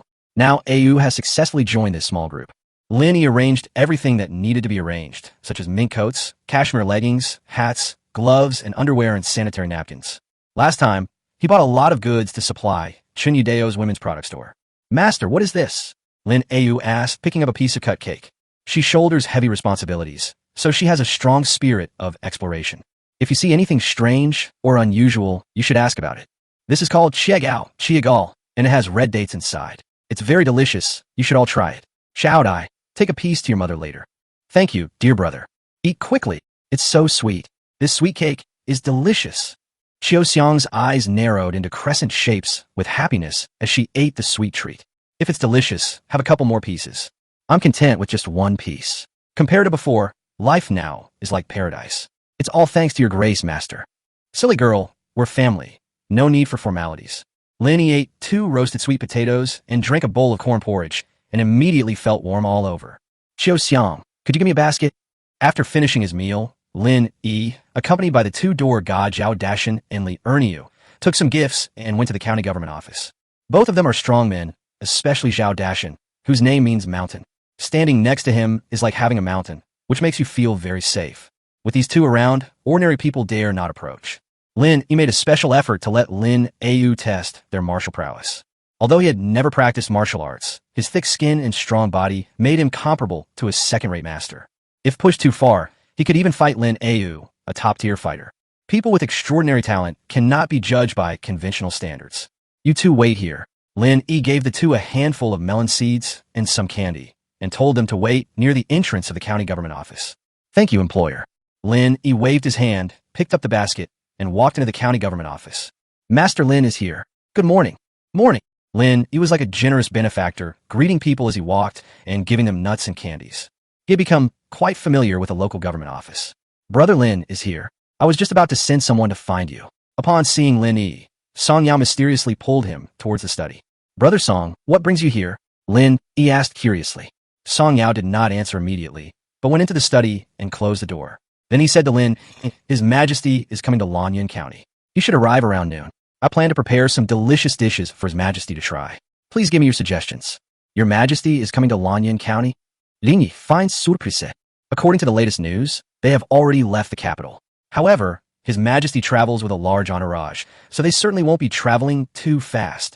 Therefore, we still have plenty of time. Brother Song, what dishes are you planning to make? I brought a few delicacies here. I wonder if they'll come in handy? Oh, what delicious food did you make this time? Let me see, Song Yao said excitedly. Lin Yi placed the basket on the table and took out several strings of candied hawthorns, 2 pieces of cut cake, and a few roasted sweet potatoes. These candied hawthorns are excellent. They could be considered a dish. His Majesty will surely enjoy them. Song Yao burst into laughter. He had eaten candied hawthorn before. It was sweet and sour and very delicious.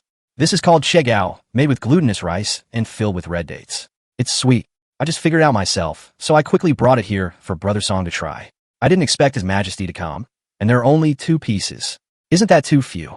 It's a bit small, but I trust my brother's cooking skills. This is still a dish. Brother Song, why don't you try some first? This is prepared for His Majesty. How can I eat it? Your Majesty cannot eat all of this by yourself. It is too sweet and will be cloying if you eat too much. Brother Song, please cut off a small piece to try. It will be all right. After thinking for a moment, Song Yao finally couldn't resist the temptation of this novel and delicious food. How about I try it? Try it. Lin Yi smiled, then took out a small knife and cut a small piece for Song Yao. Song Yao looked at the pearl-like pastries, then opened his mouth wide and stuffed them all in. Slowly chewing, Song Yao closed his eyes in enjoyment, and soon his chewing speed increased again. It has the delicate fragrance of glutinous rice and the sweetness of red dates in your mouth. It's soft, chewy, and incredibly delicious. People in this world have almost no resistance to sweets. Sweet flavors can bring happiness and joy. This also increases the allure of this delicacy. Brother, your cooking is absolutely amazing. It's so delicious. His Majesty would definitely love it too. After saying that, Song Yao pointed to the steaming sweet potatoes and asked, "And what are these?" This is called sweet potato, also known as yam, and it is also a high-yield food. 1 acre can produce dozens of bushels, which is 20 times better than growing grains. It is delicious whether eaten raw, steamed, or roasted. Today I am roasting sweet potato. What did you say? This is another high-yield grain? Song Yao's eyes widened immediately. Chapter 62, The Empress Arrives. Empress. In the study in the backyard of the county government office.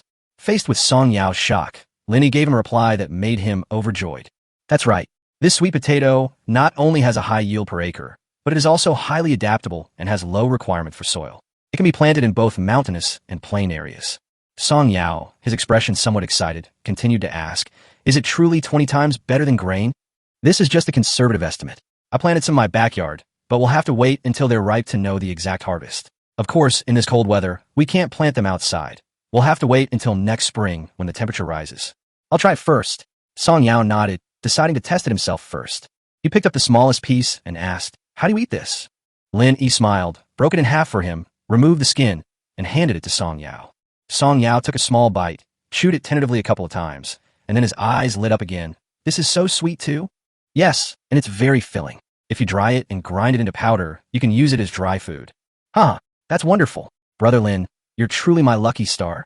This roasted sweet potato is the grand finale for His Majesty. With this, His Majesty will surely be very satisfied. How can I possibly thank you? We're good brothers. Why be so polite?" Lin Yi waved his hand and said.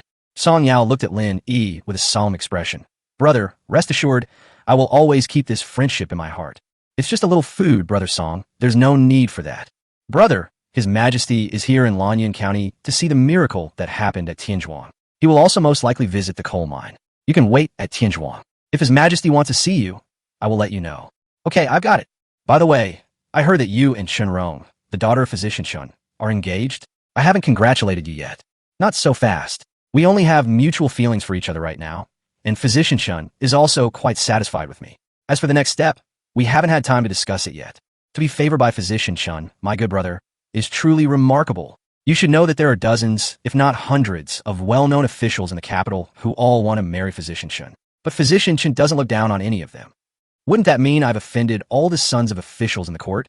I wouldn't say I've offended you, but I definitely don't like you." Song Yao chuckled with a hint of schadenfreude. "So, want to come with me to Lingyang next year? To get away from this troublesome place?" Lin Yi thought for a moment and said with a wry smile, "I would like to go with Brother Song, but if I leave, there will be so many people at home, and things will probably get chaotic." "That's true. There are tens of thousands of people who depend on you for their livelihood." "Brother Song, did His Majesty come to Lanyan County just to see a miracle?" Lin Yi asked tentatively. Song Yao hesitated for a moment, then lowered his voice and said, "Brother, I will only say this in front of you, but I dare not tell anyone else if it is in your ears." "Don't worry, brother. I know what's important," Lin Yi assured him. Song Yao continued. "The reason His Majesty left the capital this time is because of the Imperial Guards." "The Imperial Guard? Last time I returned from the capital, it was the Imperial Guard who tried to assassinate me." "That's the matter. Those people, I don't know whose orders they were on, wanted to harm you. But this clearly touched His Majesty's sore spot. The Imperial Guard is His Majesty's private army and also His Majesty's most trusted force. How dare someone cause trouble in the Imperial Guard? They really don't know the meaning of death. Does my brother mean that His Majesty's trip out of the capital this time is to find out the mastermind behind the murder?" "Yes. How can such a thing be tolerated under the Emperor's nose? My good brother, just watch. The mastermind behind your assassination will soon be brought to justice." "That would be perfect." Lin Yi nodded thoughtfully, then took his leave, saying, "Brother Song, you still need to prepare for His Majesty's arrival, so I'll take my leave now." "All right, we can talk again when we have time. I'll have someone send you." Song Yao was also a shrewd person. He never referred to himself as this official in front of Lin Yi. "Brother, please wait." As Lin Yi left the county government office, he saw Deshaun Ernyo sitting by the wall, munching on sunflower seeds and basking in the sun, looking quite content. "Boss!" The two men immediately saw Lin Yi and rushed over. "Let's go home. This trip to the county government was worthwhile. I actually learned some inside information. It seems that this empress's rule is not so stable after all. If even her private army is threatened, what about other places? Is the world that has just been pacified going to descend into chaos again? It is extremely rare for a woman to become emperor, and the surrounding countries must be eyeing her covetously, hoping that chaos will break out within the Dragon Kingdom. Several years of famine in China have also gradually increased instability. One can imagine how much of a headache the empress must be in right now. In Lin Yi's view, it was true that the empress came to Lanyan County to investigate the mastermind behind the Imperial Guard camp, and it was also true that she wanted to see the miracle. In such an environment, if auspicious omens were to appear, it would be a positive factor for the empress's rule. Based on what Lin Yi had learned during this period, the Dragon Kingdom was similar to ancient dynasties, but it also had some differences. There are significant differences in many aspects, including agriculture, society, politics, literature, and martial arts. In the afternoon, Lin Yi was taking a nap when Xiao Xiang's voice suddenly came from the doorway. Master, His Majesty has arrived in Lanyan County. The magistrate has ordered everyone in the city to come out and greet him. His Majesty is here? Lin Yi jumped up with a start, and then had Xiao Xiang help him get dressed. Lin Yi is all right at fighting, but when it comes to serving others, she's clumsy and awkward. Dressed neatly, Lin Yi led his entire family out the door. The streets were already packed with people, all heading towards the city gate. At this moment, a Yamen runner drove a carriage over, picked up Lin Yi and Xiao Xiang, and they left the city first. 10 miles north of the city, Song Yao and other officials of all ranks from the county government were already waiting. Lin Yi walked up to Song Yao alone and greeted him. Lord Song. Lin Yi greeted him respectfully in front of outsiders. Okay, stay by my side for a while. Clear. Chapter 63. Old Song is very righteous. As officials and citizens of the city waited, the Empress's convoy slowly came into view. Unlike the bustling scenes with fluttering banners and period dramas, Lin Yi only saw a group of knights dressed in black and wearing masks, and heard the uniform sound of horses' hooves pounding the ground, which shook the earth. Apart from these sounds, there was no other noise at all. The horses didn't neigh at all, which showed that they were all well trained. These horses were mostly black, blending seamlessly with the knights' black clothes, creating a strong sense of oppression. This is the Imperial Guard, the Empress's private army. Lin Yi wondered to himself. Kneel! With a loud shout, everyone, led by Song Yao, knelt down. Lin Yi mingled in the crowd, just going through the motions. After all, he was covered by a long robe, and no one around him dared to look up. Your subject, Song Yao, the magistrate of Lanyan County, respectfully welcomes your Majesty the Emperor. Long live the Emperor! Song Yao shouted. Immediately afterwards, the people around and the common folk also joined in shouting. I never imagined that this world would also have people shouting, Long live. It feels a bit like a movie. The cavalry continued forward. Lin Yi was still a little puzzled. Song Yao was the Empress's confidant. Shouldn't he offer some words of encouragement? Just then, a carriage stopped nearby, and a woman's voice came from inside the carriage. Lord Song, His Majesty said that everyone should go back. It's so cold. Let's not bother with these formalities. Your subject obeys the decree. Song Yao quickly accepted the order. The carriage continued to move forward under the protection of the cavalry, and the Empress never appeared. After the procession had finished, Song Yao ordered everyone to disperse and return home. Brother, you should go home first. I'll call you if anything comes up. Song Yao gave Lin Yi a brief explanation and then hurried off to catch up with the Empress's carriage. Fortunately, the carriage that was supposed to pick him up was still there, so Lin Yi took Xiao Xiang and the other two into the carriage and went home. It's so cold. It's much warmer at home. Lin Yi hissed as he stomped his feet and went inside. The Kong, heated brick bed, inside the house was burning brightly, and my frozen feet warmed up quickly. They're still wearing cotton shoes. I really don't know how those refugees who have no shoes to wear survive. No wonder those who receive cotton-padded clothes and quilts as reward from Lin Yi were extremely grateful to him. This is not just a simple piece of clothing or a blanket. It is a life-saving item. Master, did you see His Majesty just now? Xiao Xiang asked curiously. Lin Yi was called to Song Yao's side just now, and he wasn't with Xiao Xiang and the others. Lin Yi shook his head and said, It's not so easy to see the Emperor's face. We didn't even hear his voice. I wonder what His Majesty looks like. Is he as the legends say? What does it look like in the legend? Lin Yi asked curiously. Xiao Xiang started talking to Lin Yi, and Yi Shaodai added to the story. Lin Yi, on the other hand, didn't say much and seemed somewhat absent-minded. Next to the county government office, there is a very spacious courtyard. At this time, as the Empress's temporary residence, its defenses had been taken over by the Imperial Guard. Meanwhile, the palace maids were arranging their living quarters and putting away commonly used items. From today until the Empress leaves, this place will be a forbidden area for the entire Lanyan County. Inside the flower hall, a stove was lit, burning the honeycomb briquettes invented by Lin Yi. There was also an iron kettle boiling water on top, with hot steam coming out of the spout. The empress sat in the main seat, with her personal maid Rui standing behind her, while Song Yao stood in front of the hall. Minister Song, I've heard so much about Lanyan County from the memorials I've been reading, and seeing you today, you certainly haven't disappointed me. Your Majesty, I am filled with trepidation. This is not a court session, so there's no need to be so formal. Rui, please take a seat. Thank you, Your Majesty. Next came a private conversation between the emperor and his minister. An hour later, Song Yao stood up and hurriedly ran out. Not long after, he trotted back carrying a food box and said, as if presenting a treasure, Your Majesty, these are some delicacies I have prepared for you. Please enjoy them. As he spoke, he brought out a plate with candied hawthorns, then cut cakes into small squares, and several of his best side dishes. Finally, there was the grand finale dish, which held special significance, roasted sweet potatoes. As Song Yao took them out, he introduced them to the empress. Those side dishes were certainly good, and they earned the empress's praise. This was the highest honor a gourmet could receive, making Song Yao feel as sweet as if he had eaten honey. However, the candied hawthorn and the cut cake left a deep impression on the empress. Minister Song, are these candied hawthorns and sweet rice cakes also delicacies you invented?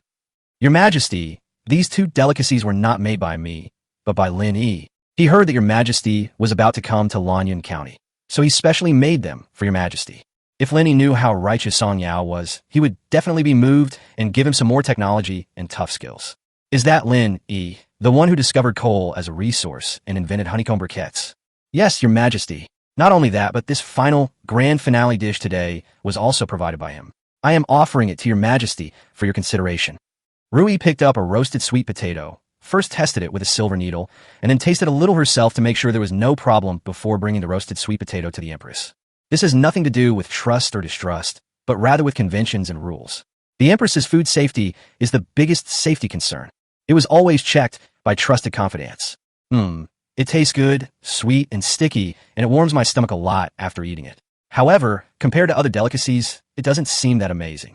Why did you choose this roasted sweet potato as the grand finale? Is there some special reason for it? The empress asked. Your Majesty, according to Lin Yi, sweet potatoes like corn are a high-yield crop that can be used as staple food. 1 acre of sweet potatoes can produce dozens of bushels, which is 20 times better than growing grains. Moreover, they do not have high requirements for soil, and they can be grown almost throughout our dragon kingdom. Is this true? Upon hearing this, the empress's expression immediately changed. The biggest problem in the entire dragon kingdom right now is the food crisis. The food shortage has triggered numerous chain reactions that threaten stability. Therefore, the empress was most sensitive to and concerned about the food issue. Although I have not yet verified its authenticity, based on my understanding of Lin Yi, he would not lie, nor would he dare to falsify such a matter. How is this crop obtained? Lin Yi said that he obtained it by chance from fishermen along the coast when he was a merchant, and then he tried to grow some himself. Oh, by the way, he has some at home now, but it is not yet ripe. Now, can these sweet potatoes grow in this cold environment right now? No, that's not it. Lin Yi built a greenhouse at home to increase the soil temperature. I've been there, and it's really amazing. Even in this cold weather, we can still eat fresh vegetables. He's also growing corn there, and I heard he's testing improved seeds. This person is quite a genius. You mentioned in your previous memorial that over 70% of the land in Lanyan County was planted with winter wheat. Chapter 64, The Money-Giving Maiden Returns. Temporary Palace. The Empress is talking to Song Yao, the magistrate of Lanyan County. When the topic of grain cultivation came up, Song Yao said confidently, Your Majesty, as of now, 80% of the wasteland in Lanyan County has been restored to cultivation, most of which was done by Lin Yi. Lin Yi has made a great contribution to the stability of Lanyan County and provided valuable grain. Therefore, I will use 1,000 mu of official land to pay off the debt and then lease 3,000 mu to him. Next year, he will use 30% of the harvest as rent. All of this grain can be turned over to the national treasury. In addition, I have also collected a batch of grain seeds and lent them to the residents who have been allocated land. Next year, 30% of the harvest will be used as agricultural tax, and the lent grain seeds will be returned to the county government along with them. Song Yao had already written a detailed memorial to the throne regarding the land policy provided by Lin Yi. The Empress was also very familiar with this policy. This land policy can indeed greatly increase the enthusiasm of the people to farm, thereby stabilizing the situation, but it also has significant side effects, involving the interests of the ministers in the court. Although I have suppressed the matter, there are still memorials impeaching you every day. Song Yao stood up, bowed to the Empress, and said loudly, Your Majesty, I am not afraid. As long as it benefits the country and the people, and can relieve your majesty's worries. I will do anything, even die 1,000 deaths. Good. This is the attitude I want. Minister Song, next year I will issue an edict appointing you as the prefect of Lingyang. The situation there is not optimistic, so you should be prepared. In addition, you can recommend someone to take up a post in Lanyan County. Your Majesty, I thank you for your trust. Get up and do your job well for me. Don't worry about your family. I will send people to protect their safety. I obey the decree. After the conversation between the emperor and his ministers, Song Yao took his leave. The empress didn't mention going to see the miracle either. Rui, you don't need to serve me anymore. Take 2 people with you and go back to your hometown to see your family. This servant thanks your majesty for your great kindness. Rui immediately knelt down to express her gratitude. Okay, go ahead. After Rui left, a dark figure descended from the roof and knelt at the empress's feet. Your majesty, Commander Yu has replied. She is currently unable to leave and will come to pay her respects later. Understood. Is there any movement from the capital? There is no news from the commander yet. Go down first. This servant takes her leave. These shadow guards are all elites around the empress, each a first-rate expert, while the commander, Wu Shuang, is a top-tier expert. They came and went without a trace, making great contributions to the empress and the Dragon Kingdom, and also making huge sacrifices. The empress picked up another candied hawthorn and ate one. It was sweet and sour, just to her liking, and a smile even appeared on her lips. Lin Yi, I want to see what kind of person you really are. It was late at night, and the empress had gone to bed, but had not yet fallen asleep. At this moment, she was reviewing some urgent memorials. She developed this habit after pacifying the world. I would read a few memorials before bed, and when I got tired, I would fall asleep immediately. As an empress, she did not have a harem of 3,000 beauties, nor did she keep male lovers. The palace was staffed with maids, and there were not even any eunuchs. The shadow guards around him were all women. There are rumors that the empress has a fondness for women, but she has never interfered with this. Her shadow bodyguards could easily investigate these rumors, but they didn't because she herself had spread them. Master, Commander Yu has arrived. A shadow guard knelt before the bed to report. Summon them. The empress continued reviewing the memorials without even looking up. Immediately afterwards, the door to the room opened, and then Lin Yi appeared in front of the empress's bed. This servant, Yi, greets your majesty. Long live your majesty. The empress put down the memorial, looked up at Yi, smiled, and said, It seems you have successfully gotten close to him. Your majesty, I have been ordered to become Lin Yi's woman. Tell me, what have you discovered? Next, Lin Yi gave a detailed report on everything she had discovered at the Lin family. After hearing this, the empress nodded and asked, Are you sure that the divine miracle wasn't his doing? Absolutely not. In one night, let alone one person, even hundreds of people could not build such a long wall. Moreover, those walls are as if they grew into the earth and are extremely sturdy, even surpassing the city walls of the capital. Could it really be a divine miracle? The empress pondered for a moment, then asked, When you were with him, did you notice anything unusual?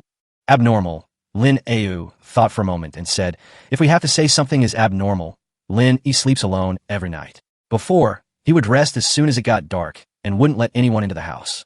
There's also a very powerful ape guarding his door, comparable to a top-notch master. It's impossible to get close to him without anyone noticing. Recently, he's been having his maids and 2 concubines keep him company for a while, but he always goes to sleep on his own in the end. I heard it's for the purpose of practicing his martial arts. A monkey is comparable to a top-tier martial arts master. I try it myself. This ape must be a different species. Its arms are as strong as steel. I almost suffered a loss. How skilled is this Lin Yi in martial arts? He hasn't really made a move. All I know is that he's incredibly fast. I'm probably no match for him, so I don't dare to test him at night. From now on you will keep an eye on him for me, and report any developments immediately. This servant obeys the decree. I'll go to meet him tomorrow, make the arrangements, and make sure he doesn't find out my true identity. Yes. City, early morning.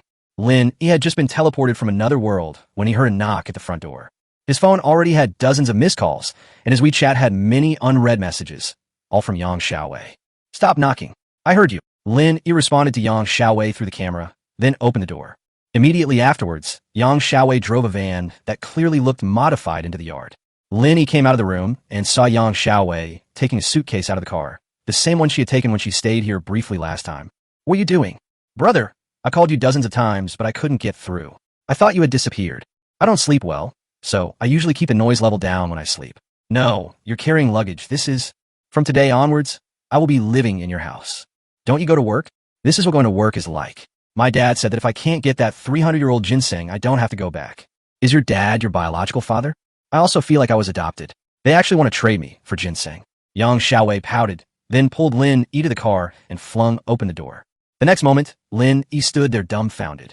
He had seen quite a bit of money, but seeing so much cash piled up together was still quite shocking.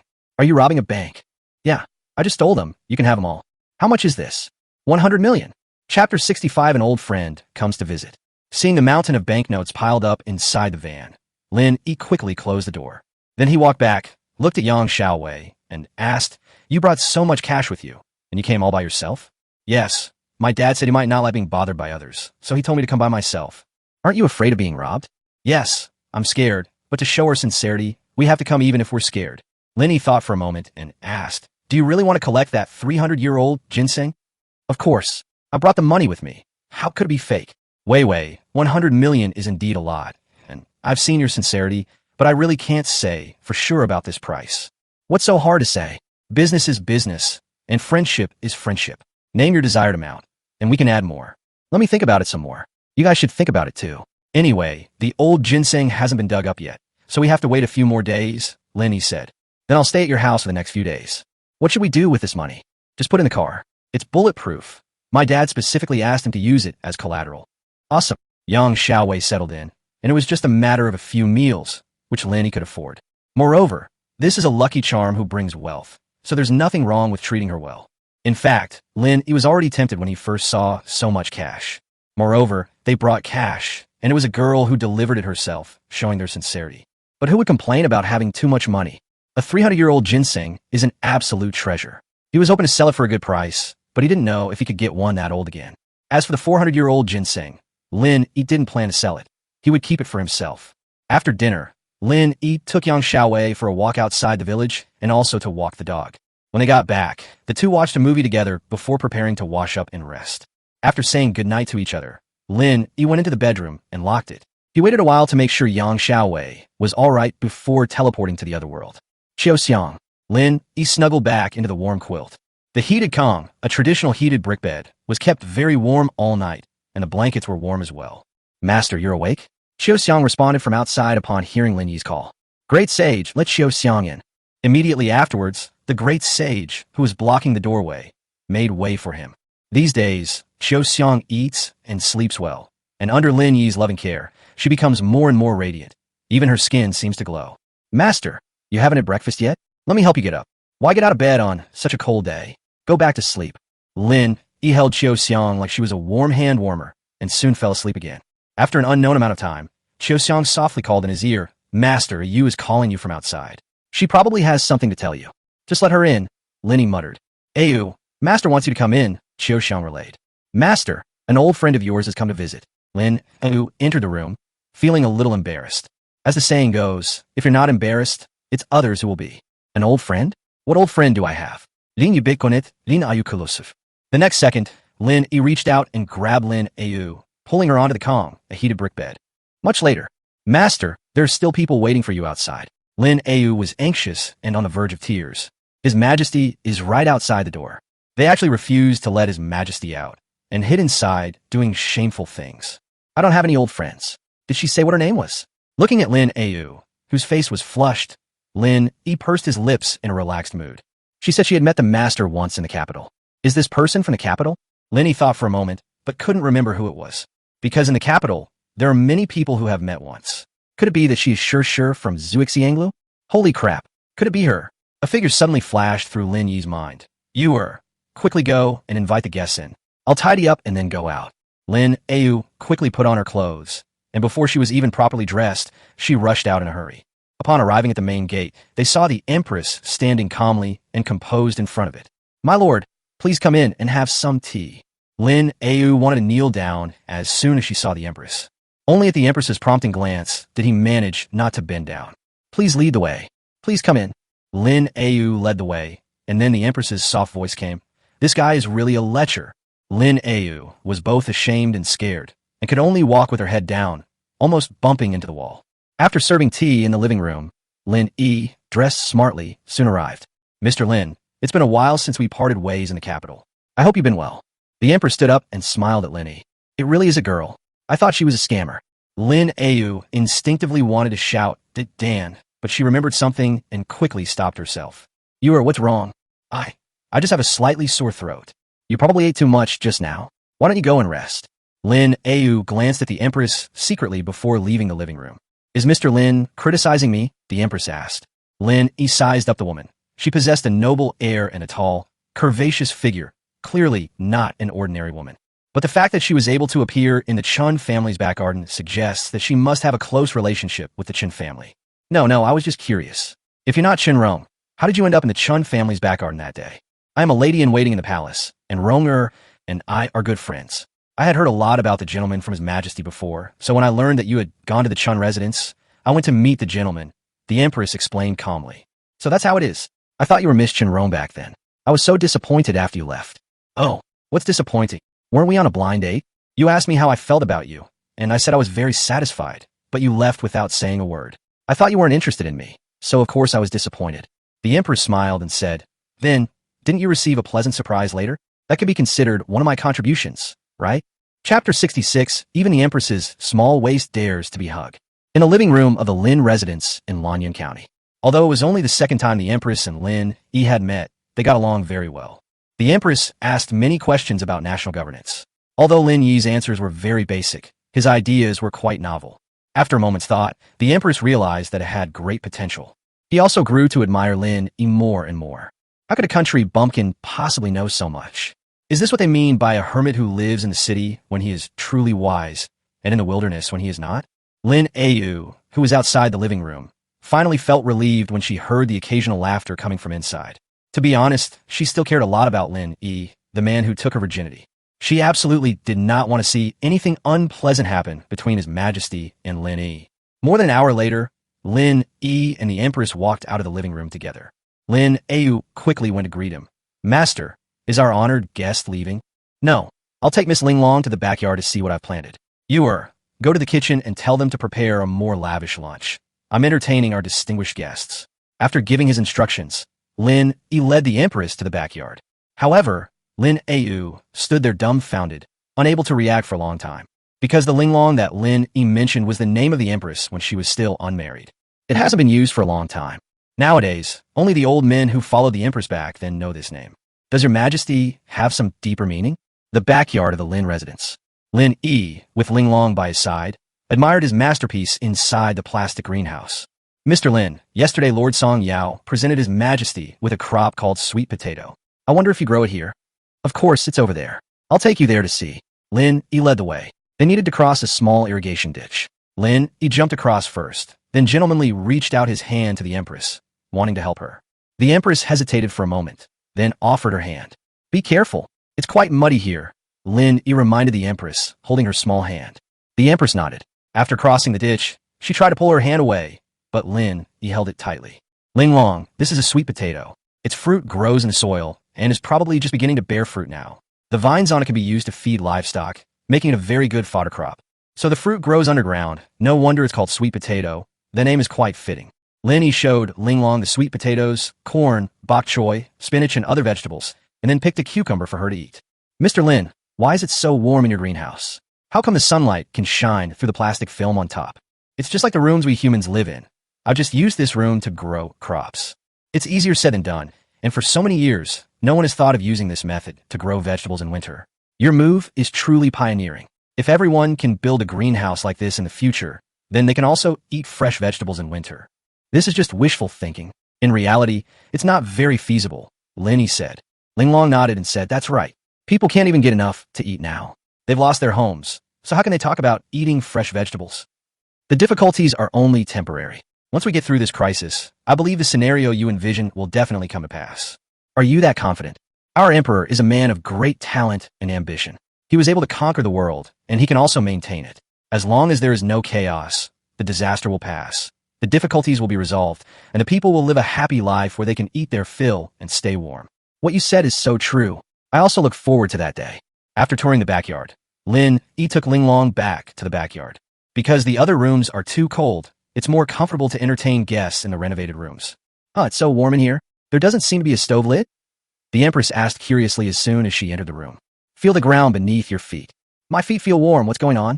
This is called underfloor heating, which I created using the principle of a heated Kong. a traditional Chinese bedstove. Sir, you are truly a man of great talent. Oh, not at all. I just like to speculate. Is this big table a dining table? The Empress asked, looking at the strange pool table. This isn't a dining table, it's a pool table. I built it for winter entertainment. Come on, let me teach you a couple of shots. Lin Yi explained the rules, then set up the pool balls and finally handed a pool cue to Ling Long. You have to hold it like this, Lin Yi said, leaning close behind the Empress and teaching her how to hold the cue stick and how to play golf. Just then, Lin Yi came in carrying the dishes. When she saw this scene, she was so frightened that her hands trembled and the plates fell to the ground. What's wrong, Yua? Did you hurt your hand? Lin Yi quickly went over and asked with concern. No, it's good that you're not hurt. The plate is broken. So be it. Let's clean it up quickly. Yes. Lin Yi hurriedly gathered up the broken pieces and ran out as if fleeing. At that moment, her heart was trembling. It's over. It's over. How dare he put his arm around his master? Mr. Lin, this billiards game sounds very interesting. Can you teach me? Ling Long acted as if nothing had happened. Next, Lin Yi continued to teach Ling Long how to hit the first shot, how to aim, adjust the angle, calculate the trajectory, and so on. The Empress quickly grasped the knack and experienced the joy of billiards. She even skipped meals and pestered Lin Yi to play several rounds with her. Mr. Lin, your pool table is truly fascinating. If you could present it to His Majesty, I believe he would be delighted. Present it to His Majesty? Lin Yi was somewhat bewildered. That's right. His Majesty works very hard every day reviewing memorials in the palace, and there's not much entertainment in winter. If you give this billiard ball to His Majesty, he might be so pleased that he might even give you an official position. Whether I hold an official position or not, as long as His Majesty is pleased, it would be my honor to present this to him. Ling Long, you are someone close to His Majesty, so why don't you pass it on to him? No problem, I'll take care of it. Ling Long readily agreed. In his heart, he thought, I'll take your pool table. I'll temporarily remember your disrespectful act towards me. It's just something worth about 10,000 yuan, so I gave it away without any regrets. He had just bought it and hadn't even played with it much before it was all taken away, which made him a little upset. During the meal, Lin Yi brought out roast chicken, braised pork head, glutinous rice cake, and many other dishes with plenty of seasoning, which whetted the Empress's appetite. Mr. Lin, your food is so delicious. How about I recommend you to the palace to cook for His Majesty? Thank you for your kindness, but cooking is just a hobby of mine. I have many more important things to do. What? Mr. Lin doesn't want to serve His Majesty. Of course not. I just want to do more for His Majesty. Cooking is only to serve His Majesty. Compared with serving the world, which do you think is more important? The world is important, but His Majesty is important too. The people are the most important, the state is next, and the ruler is the least important. Only by valuing the people can your Majesty's reign last. As the saying goes, water can carry a boat, but it can also capsize it. He who wins the hearts of the people wins the world. This is an unchanging truth in any dynasty. Those rulers who lost their countries did so because they lost the hearts of the people, leading to widespread rebellion. Lin Yi spoke eloquently, but his words made Lin Yi break out in a cold sweat, her pants soaked. Chapter 67, The Fox's Tale, is revealed. In the afternoon, Ling Long took her leave, taking with her not only the pool table presented to His Majesty, but also a small personal gift from Lin Yi. This small gift, however, made Ling Long somewhat embarrassed and annoyed. However, she also knew that these women's products were very expensive in the capital. Although Lin Yi's actions were inappropriate, they were not entirely wrong. After seeing the Empress off with trepidation, Lin Yi's heart was still heavy. What's wrong with you today? You seem distracted. Lin Yi returned to the bedroom, took off his shoes, and climbed onto the kong, a heated brick bed. On such a cold day, it's much more comfortable to be on a heated kong, traditional Chinese bed. Lin Yi sat on the edge of the kong, a heated brick bed, and hesitated before saying, Master, this Miss Ling Long is, after all, a lady-in-waiting in the palace. Wouldn't it be inappropriate for you to give her underwear and sanitary napkins? Why is it inappropriate? The things that the master sent are rare items in the capital. You might not be able to buy them even if you have the money. For a palace lady, my gift is quite a generous one. I know these two gifts are very valuable, but they are, after all, things that are quite private for a woman. What's so private about that? It's just like clothes. I heard His Majesty uses it and thinks it's quite nice. Don't worry, it'll be fine. I hope she won't misunderstand the master's good intentions. Come, keep the master company for a while. Lin Yi then moved Lin Yi onto the kong, a heated brick bed, and used her as a pillow.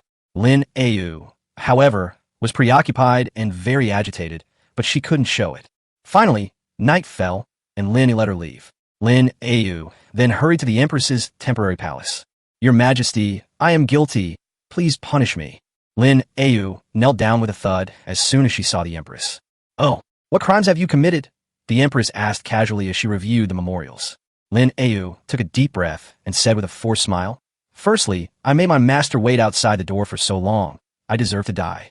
It's so cold. Making me wait there for so long must have really chilled me to the bone. Anything else?" Lin Yi continued hesitantly. "Secondly, this servant watched helplessly as her master was molested without intervening, which makes her crime even more serious. Go on. Thirdly, Lin Yi is now my man, and since he has offended my mistress, I also bear responsibility. However, but what? Based on my understanding of Lin Yi, he has always been unrestrained and unconventional. Moreover, the gift he gave to your majesty was a sincere attempt to befriend you, and he had no intention of being disrespectful or offensive. I beg your majesty to spare his life." Upon hearing this, the empress put down the memorial, looked at Lin Yi, and suddenly smiled. But didn't come here today to apologize, but to plead for him, didn't you? This servant wouldn't dare. Get up. You've only been with Lin Yi for a short time, yet you know him so well. But you've been with me for at least 10 years. Don't you know me? My lord's heart is as deep as an abyss, and this servant dares not presume to know it. Today I visited Lin Yi in my capacity as Ling Long, not as the emperor of the Dragon Kingdom. Moreover, today's trip was very fruitful, and you have also made a contribution. This servant thanks master for his leniency. Do you think I didn't reveal any flaws today? Lin Yi shook her head and said, "Master is meticulous, and his words and actions are flawless." And what about Lin Yi? Has he ever doubted my identity? No. He seemed to have complete faith in the identity of a lady-in-waiting in the master's palace. The reason he sent you underwear and sanitary napkins was because these two items are hard to buy in the capital, and he was trying to curry favor with you. This Lin Yi is no ordinary man. His knowledge and learning are vast and profound. He is very likely a wise man hiding in the city. You will continue to stay by his side and guard him for me. From now on, his every word and deed must be recorded and sent to the palace. This servant obeys the decree. Step back. This servant takes her leave. Lin Yi respectfully backed away, then let out a long sigh of relief. Today's ordeal is over, but given Lin Yi's personality, he might say something shocking in the future. Just thinking about it gives me a headache. She didn't want Lin Yi to suffer a fatal disaster because of his words, and of course, she dared not disobey the Empress's decree. It seems I'll have to find an opportunity to talk to Lin Yi when I get back and tell him to keep his mouth shut. The people are the most important, the state comes next, and the ruler is the least important. Water can carry a boat, but it can also capsize it. Rui, what do you think of these two sentences? This servant dares not speak recklessly. I'm telling you to speak, so speak. I won't blame you even if you're wrong. If that's the case, I had no choice but to bite the bullet and say, the first thing I should say is that we must value the people, their livelihoods, and the nation's well-being. The support of the people is crucial to a country's long-term stability and security. Yes, continue.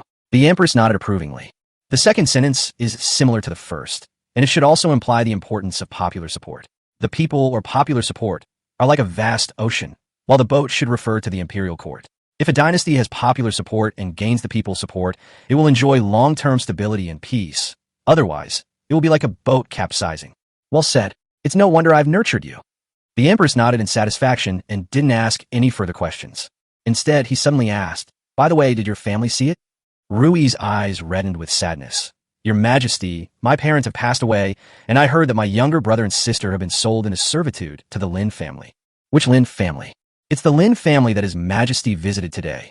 Oh, what a coincidence. Upon hearing this, the Empress suddenly smiled. That's good. Lin Yi is quite talented, so they definitely won't go hungry. You can write to them often to keep in touch. This servant understands.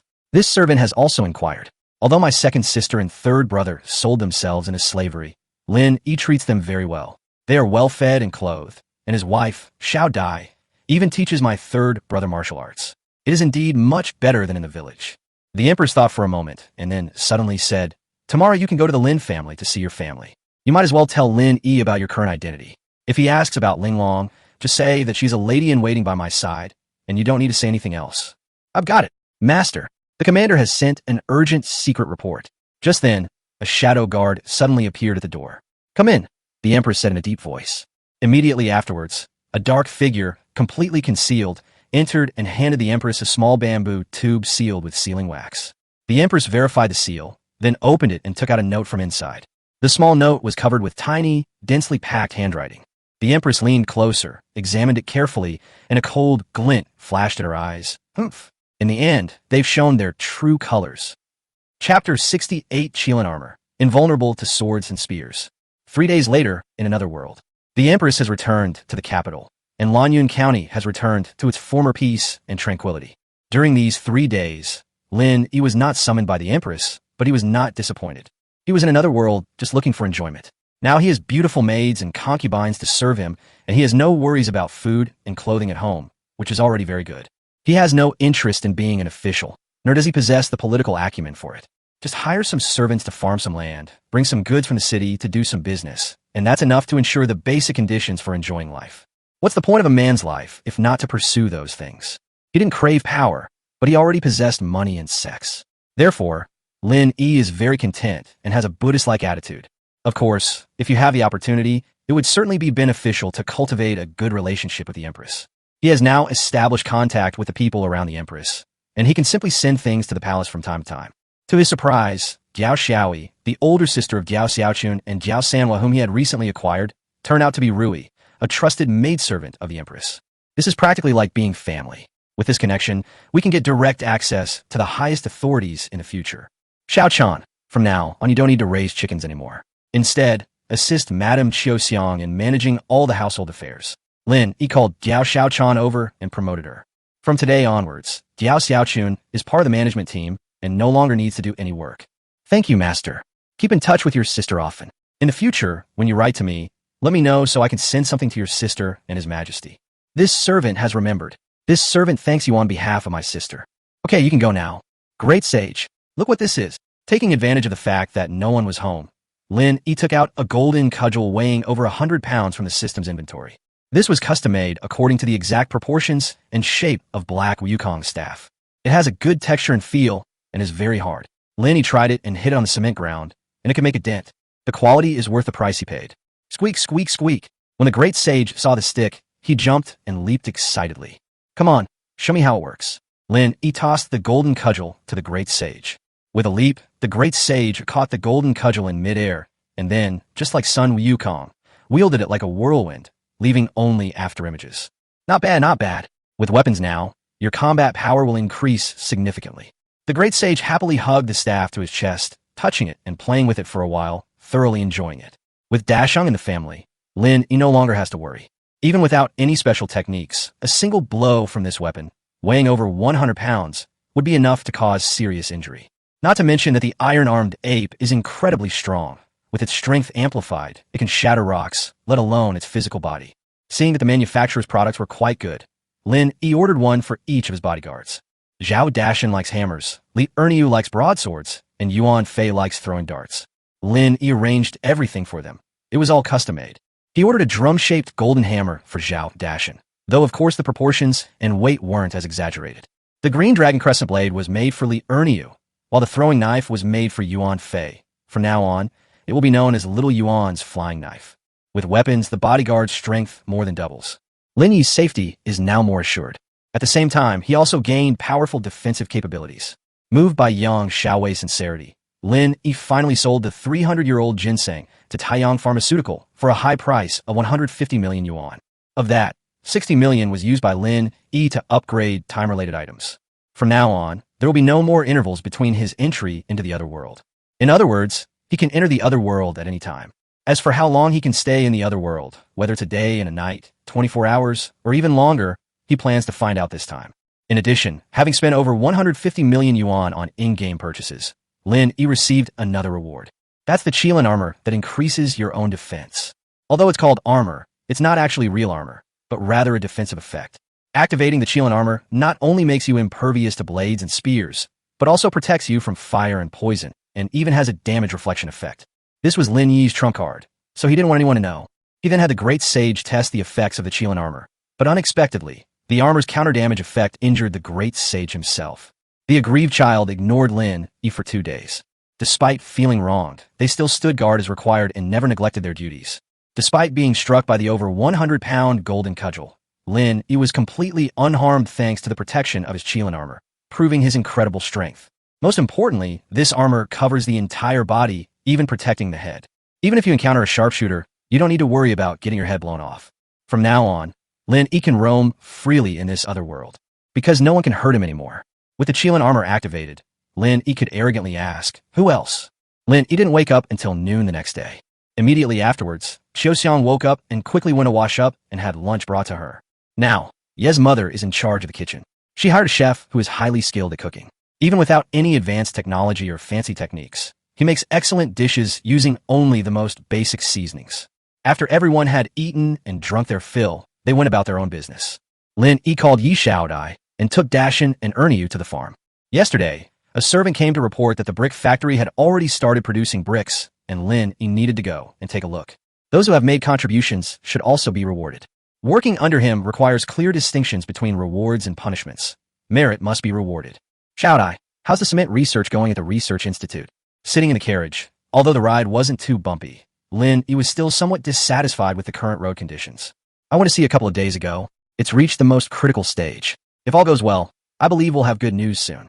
Lin Yi nodded and was about to ask about the progress of other projects when Zhao Dashan's voice suddenly rang out from outside the carriage. Who goes there, daring to block our master's carriage? Is that Mr. Lin Yi, the owner of Lin Family Manor? A man's voice rang out. Who are you? State your name, Li Erniu asked. I am Zhuge Yinchang. I have heard of Mr. Lin's many deeds, and recently he has even received divine blessings and miracles. Therefore, I have come to pay my respects. Zhuge Yinchang? That's a pretty cool name.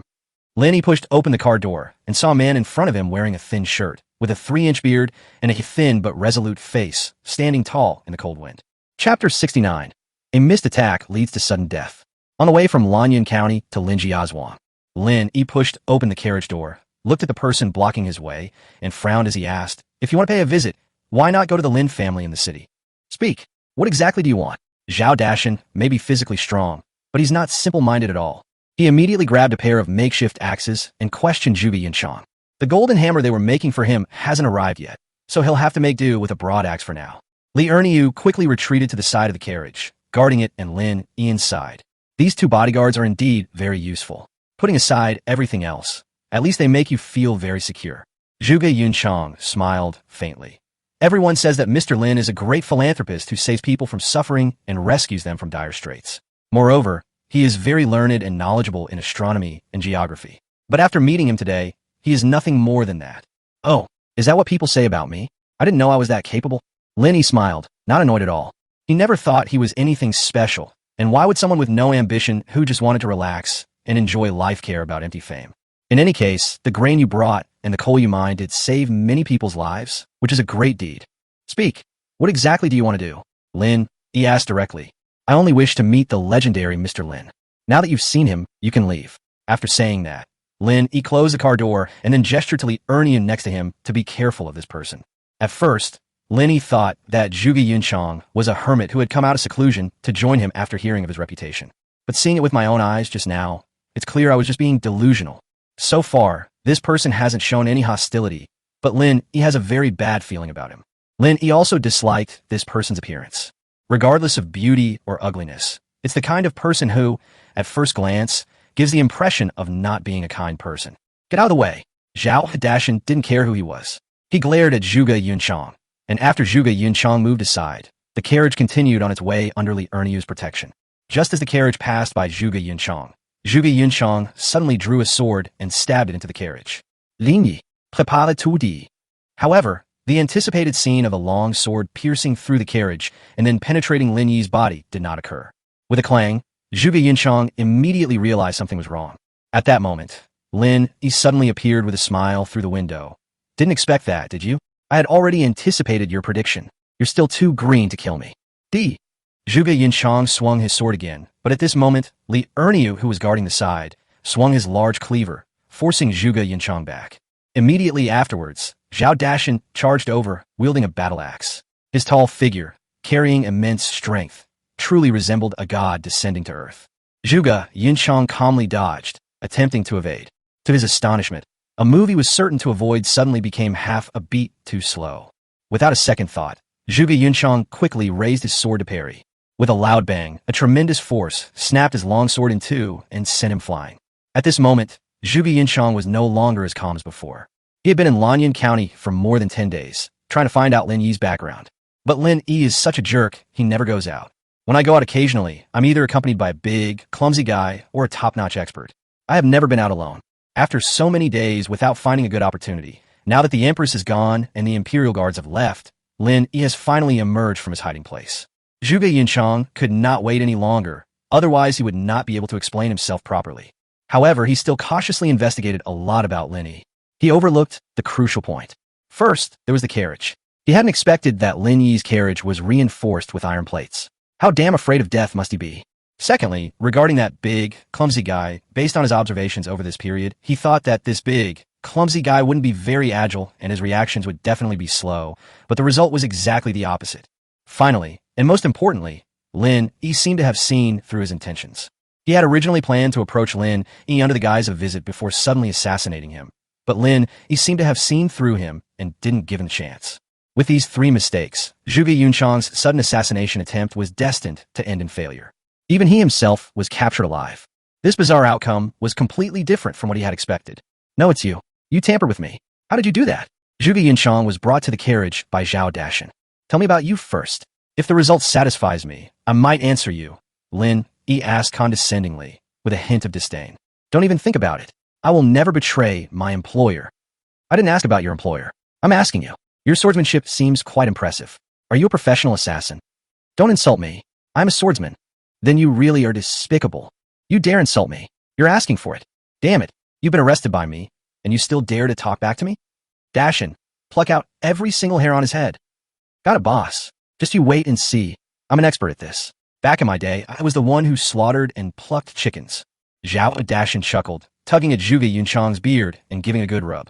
Zhuge Yunchang immediately let out a roar, his jaw practically dropping to the floor. Take him to the estate. I'm going to interrogate him properly. Lin Yi was feeling a bit bored, and this guy's arrival was just in time. The carriage continued on its way, with Zhao Dashan escorting Zhuge Yunchang, and soon they arrived at Lin family village. After finding an empty courtyard, Lin Yi told Yi Shaodai to go ahead and do her work, while he, along with Dashan and Erniu, led Zhuge Yunchang into the thatched hut. Kneel down. Zhao Dashan was particularly ruthless. In just a short while, he not only plucked the man's beard clean, but also plucked a lot of his hair, leaving him half bald. A scholar can be killed, but not humiliated. If you have the guts, give me a quick death. Zhuge Yunchang looked at Lin Yi and his two servants with grief and indignation. Who do you think you are? The more you want to die, the less I'll let you die. Of course, you won't have an easy time either. Do you know about chili water and the tiger bench? Do you know about the 10 great tortures? In front of me, you'd better not stick to your principles too much, or you'll definitely suffer. For example, you could pull out your toenails piece by piece, stick a bamboo skewer in them, and while the wound is still wet, put some salt in it. TSK.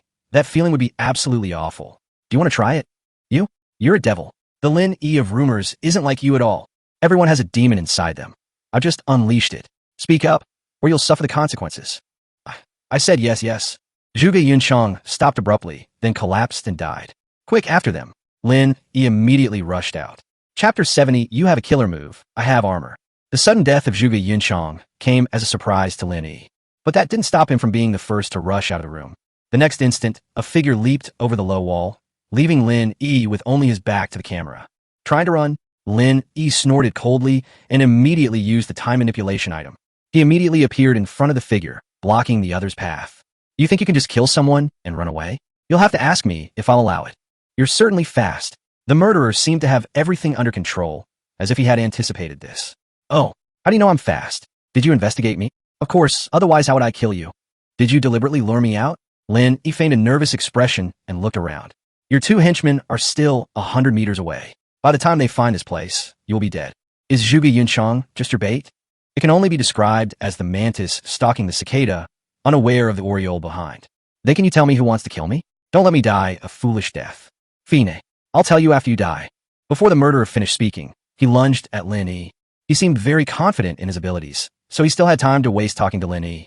Only when they heard Zhao Dashan and Li Erniu chasing after them did they let Lin Yi die in despair at the last moment. At that moment, Lin Yi seemed to be frozen in fear, standing motionless. Just as the murderer pounced on him, producing a dagger and stabbing it viciously toward Lin Yi's heart, Lin Yi suddenly revealed a strange smile. This smile made the murderer uneasy. However, the thrusting dagger did not stop. Clang! A sound of clashing weapons finally made the murderer realize the problem. The tingling and numbness in his wrist horrified him even more. Didn't expect that, did you? Lin Yi similitsumugli. You're wearing armor? The assailant, having missed a move, did not give up and continued to stab at Lin Yi's neck. Lin Yi remained motionless. Another ding sounded, and this time the murderer's eyes widened. You? Didn't expect that, did you? It's hard here too. The murderer lost his composure and frantically stabbed Lin Yi in the face, back of the head, back of the heart, and finally even stabbed him in the anus. All I heard was a series of clinking sounds like chopsticks tapping on a bowl, and it even had a rhythm. Impossible. This is impossible, the murderer shouted in despair. Take him down. With a sharp shout from Lin Yi, Zhao Dashan and Li Erniu, who had already arrived, immediately grabbed one of the murderer's arms and shoved his head into the ground. Boss, are you all right? Zhao Dashan was panting heavily, as if his lungs were about to burst out of his chest. Today he has reached the speed limit of his life. Lin Yi was very satisfied with his performance. Although, if it were someone else, they might be dead by now. But we can't be too demanding of others. For someone as big as Zhao Dashan to run at this speed, he must have really put in a lot of effort. As for Li Erniu, he also performed well. Their strengths were not speed.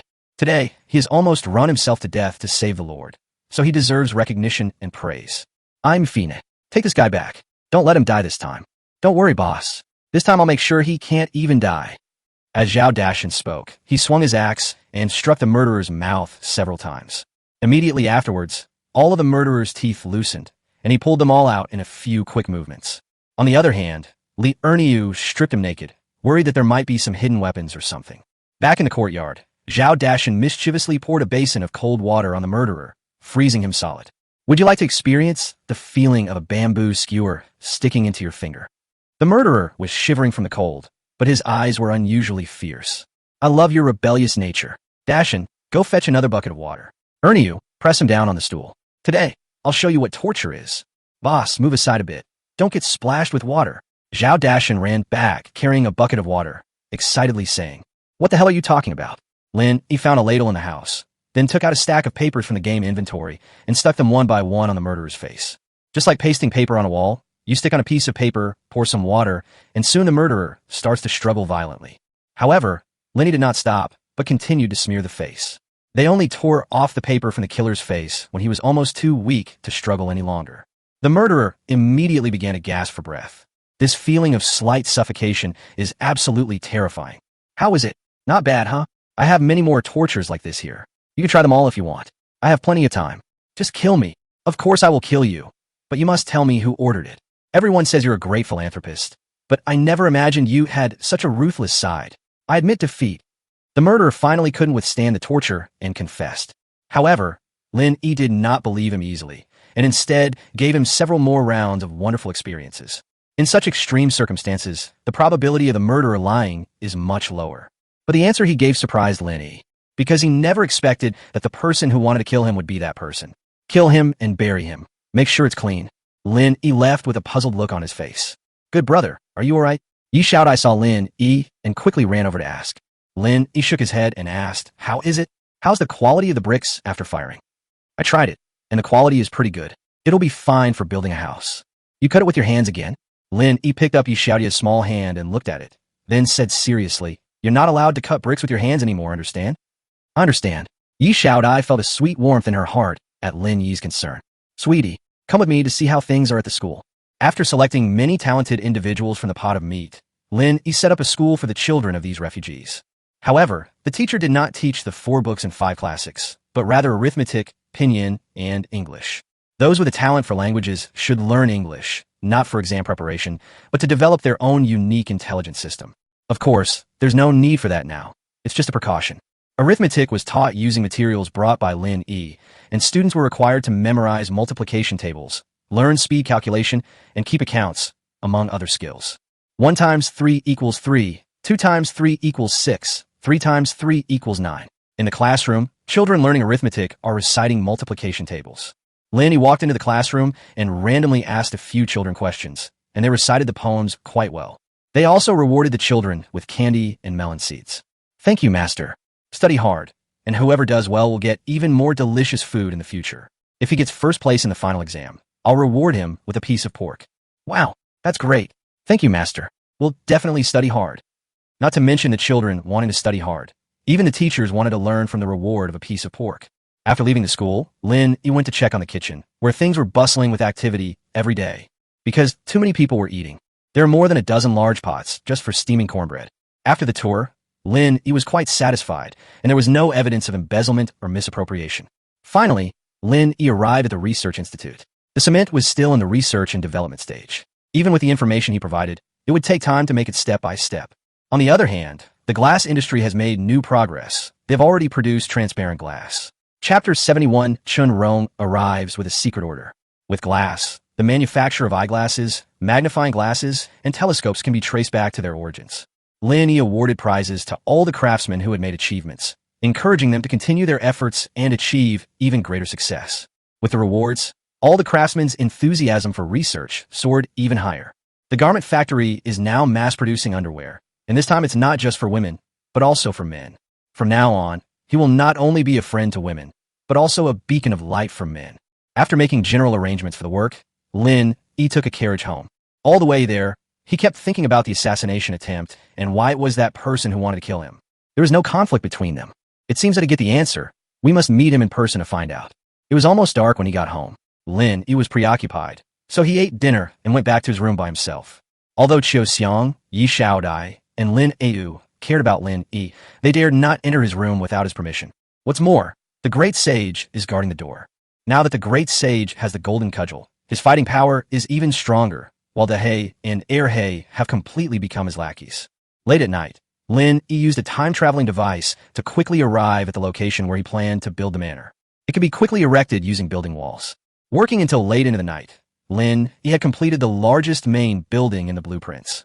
All that remained was to raise the beams and seal the roof. This can only be made by craftsmen. The main building serves as Lin Yi's bedroom and recreational area, as well as a place where he frequently spends his time, making the building's walls a safer and more reliable option. As for the other buildings, the craftsmen can take their time to complete them. When he returns to the city next time, he plans to acquire a set of thermal power generation equipment. Any old, outdated equipment will do, and a small one is fine. As long as it can meet the needs of the manor and the research institute, that's fine. There's a coal mine right under our feet, full of coal. It would be a shame not to develop it into a thermal power plant. As for clean energy, such as photovoltaic power generation and solar panels, they can be used temporarily before thermal power plants are built, or as a substitute for thermal power plants. In case the thermal power generation equipment malfunctions one day, clean energy can be used to make up for it in time. The renovation of a new home is all in line with modern urban standards. The kitchen must have a range hood, the toilet a flush toilet, the bathroom a water heater, a large bathtub and shower, and we also want to build a movie theater, a lounge, a gym, and an indoor heated swimming pool. He returned home unnoticed and saw Lin Yu pacing anxiously in the yard in front of his bedroom. Beside her were Chun Yu Dao and his sister Chun Rong. Why are they here in the middle of the night? At this moment, Qiu Xiang also got up. Lin Yu quickly went over and whispered, Sister Qiu Xiang, please think of a way. The situation is urgent, and we must wake up the master. Qiu Xiang said with some difficulty, Master has repeatedly told us that we must not disturb him at night. Besides, look at how great Sage is. If you dare make a sound, he will really hit you. Most importantly, if it affects Master's practice, we will be doomed. What should we do then? The situation is indeed urgent. Miss Chen rushed here from the capital overnight. Should I go and discuss this with the great sage? Qiu Xiang said hesitantly. Sister Qiu Xiang, I'm counting on you. Lin Yu was extremely anxious, but she knew the great sage's strength and didn't dare to confront him head-on. Moreover, she was also worried that if Lin Yi practiced his martial arts and it caused him to suffer a chi deviation, that would be terrible. Who's making such a racket outside, disturbing my rest? Just as Qiu Xiang was staring at Sheng with fierce eyes and approaching step by step, Lin Yi's voice rang out like heavenly music. Master, you're awake? Qiu Xiang immediately breathed a sigh of relief. Old Lin, it's me. My sister and I have come to see you. Chen Yudao couldn't care less about anything else at this moment and shouted immediately. However, this time the great sage didn't throw a tantrum. Its master had already woken up, so it didn't need to make the decisions. Chen Yudao, Lin Yi pretended to be surprised and pushed open the window. Rongner, why are you here in the middle of the night? Come in quickly, it's so cold outside. Immediately afterwards, Lin Yi gave the order to Sheng, and the group quickly entered Lin Yi's bedroom. Rongner, are you freezing? Lin Yi took Chen Rong's small hand as soon as she came in. Brother Lin, could you please let the others leave first? I have something important to tell you, Chen Rong said with a serious expression. Lin Yi nodded, then gestured for Lin Yu and Qiu Xiang to go out first. So, I don't have to go out, right? Chen Yudao protested. But Lin Yu still managed to pull her out. The door closed again, and Lin Yi looked at Chun Rong and asked, Rongner, what happened? Why did you come over in the middle of the night? There is war in the north. His Majesty sent me here with a secret decree. A secret decree? For me, Lin Yi was somewhat bewildered. He doesn't even know what His Majesty looks like. So how could he issue an imperial edict to himself? Chun Rong nodded, then took out a piece of yellow silk from her bosom and said, His Majesty said that you should burn this secret edict after you have read it. Lin Yi became even more curious. What on earth was going on? Upon receiving the secret decree, Lin Yi opened it, and his expression immediately became incredibly interesting. A moment later, after reading the imperial edict, Lin Yi threw it into the stove. Then he sat on a stool by the fireplace, warming himself by the fire while thinking. Chun Rong didn't disturb him or urge him. She sat down by the stove, just like him. It took Lin Yi a long time to make a decision this time. Rongner, aren't you worried? Why aren't you urging me? Chun Rong smiled and said, His Majesty said that my mission is complete once the secret decree is handed over to you. Okay, I'll have someone arrange for you to rest first. It's too late today. We can talk about it tomorrow. Brother Lin, are you planning to help His Majesty? Oh, although I don't know the contents of the secret edict, His Majesty received the news of the war in the north and sent me to see you with the secret edict. It must be related to the war, and it is very likely related to food. Rongner is clever. You guessed right, His Majesty wants me to help her gather provisions. However, this is not something that can be done in a short time. I know, but Brother Lin is incredibly powerful and has divine protection. So he must have his own way, right? Go and rest first. Chun Rong didn't ask any more questions and was taken away by Chiu Xiang to rest. Ayu, come in here for a moment. Sir, what are your orders? Shouldn't Lord Song have secret channels to send messages to the capital? Lin Ayu nodded. I will write a letter to His Majesty now. Go find Lord Song and ask him to send it to the capital overnight and deliver it to His Majesty. This matter is very important and absolutely cannot be wrong. Yes. Lin Yi immediately took out a carbon pen and started writing. He doesn't write calligraphy very well, and he's very slow. He's still used to using a carbon pen. A letter was quickly written, folded, and put into an envelope. Keep this confidential. Clear. I didn't expect His Majesty to know me so well, even resorting to using a honey trap. But I'm not just after beauty. Lin Yi smiled, then locked the door, instructed the great sage to guard the entrance, and teleported back to the city. Chapter 72. The Empress has great courage. She presents the tiger tally to Lin Yi. Time in the city and the other world is exactly opposite, just like on both sides of the Pacific Ocean. It's daytime here and nighttime there. When Lin Yi returned from the other world, it was already late at night, so it was afternoon when he got back to the city. Time was of the essence, so Lin Yi asked his neighbor, sister-in-law Shen Wei, to help look after the poultry and livestock in the backyard. He also left her 500 yuan before quickly driving to the city. He might not be back for several days, and it won't do if no one is home. Of course, according to the current teleportation rules, he can now travel between the urban and otherworldly realms anytime and anywhere, without any time restrictions. You could easily come back when no one is around. However, if the house is closed for several days, the villagers might gossip. So, make an excuse to go out for a few days and ask someone to take care of the poultry, and there won't be any problem. Upon arriving in the city center, Lin Yi found an outdoor equipment store and purchased dozens of night vision binoculars and night vision devices. I bought more than a dozen sets of winter clothes. That's all the stock the store has. In addition, I bought everything I thought I might need, such as climbing ropes, hiking boots, crampons, entrenching tools, alcohol stoves, backpacks, and flashlights. He even bought several parachutes and a drone as a backup. After that, I went to several large supermarkets and bought all the compressed dry food and instant noodles. I also got some bottled and tap water, mainly for my own consumption. Then they went to the LPG company and bought some gas cylinders filled with LPG. You have to register if you buy too much of this stuff, so if you don't need to register, you can buy as much as you want. Then I went to different pharmacies and bought disinfectant and medical supplies for treating external injuries, as well as some medicines for treating fever, cough, and pain. He didn't contact Yang Xiaowei and the others because the amount he was buying was small, and there was no need to. Lin Yi found a small, private gas station and bought a whole truckload of gasoline, renting the car as well. Of course, a deposit is required. Finally, he went to the fireworks factory and bought all their stock. By evening, all the goods had been delivered. Lin Yi settled the final payment, closed the warehouse door, and then put everything into the game warehouse. Seeing that it was almost time, Lin Yi took the car and teleported directly to another world. At this moment, it was already dawn in the other world. Chen Yudao and Chun Rong had been waiting at the door for a long time. Lin Yi opened the door and invited the two in, then sent someone to fetch Lin Ayu. Brother Lin, we have to go back to the capital. We also need to report back to His Majesty. I've already asked Lord Song Yao to send a message to His Majesty overnight. Don't rush on your way back. Lin Yi gave Chun Rong some candy and nuts to eat on the road, and then put a specially made small stove in her carriage so that they wouldn't be too cold in the carriage. Brother Lin, no matter what you do, you must take good care of yourself. Remember to write to me, Chun Rong said, stuffing a bottle of wound medicine she had prepared into Lin Yi's hand. This contains wound medicine. I hope you won't need it. Don't worry, I'll take good care of myself. Oh, by the way, Lin Yi brought Chun Rong a few more skewers of candied hawthorn. You haven't tried these candied hawthorns before, take them with you to eat on the way. Wow, it's so beautiful. Thank you, Brother Lin. Chun Rong's eyes narrowed immediately. Silly girl, don't be so polite with me. Lin Yi patted the little imperial physician's head. Old Lin, you can't show favoritism. Here'll have one too. Just one skewer. I have good news for you. My workshop can now produce underwear. This time, we have both women's and men's underwear. If you want any, you can come and pick it up anytime. I also think you should expand your sales channels. Expand sales channels right now. Only the capital city in the entire Dragon Kingdom has decent purchasing power. Other places. At this point, Chun Yudao suddenly had a flash of inspiration and pulled Lin Yi aside to ask, "You're not talking about other countries, are you?" "Exactly. I think you have a great talent for business. It would be a waste of your talent if you didn't become the #1 merchant in the world. You also think I'm suited for business, right? Haha. Finally someone agrees with me. Old Lin, from the first time I saw you, I felt a connection with you. You're right. I'm going to be the #1 businessman in the world and make all the money in the world into my own pocket.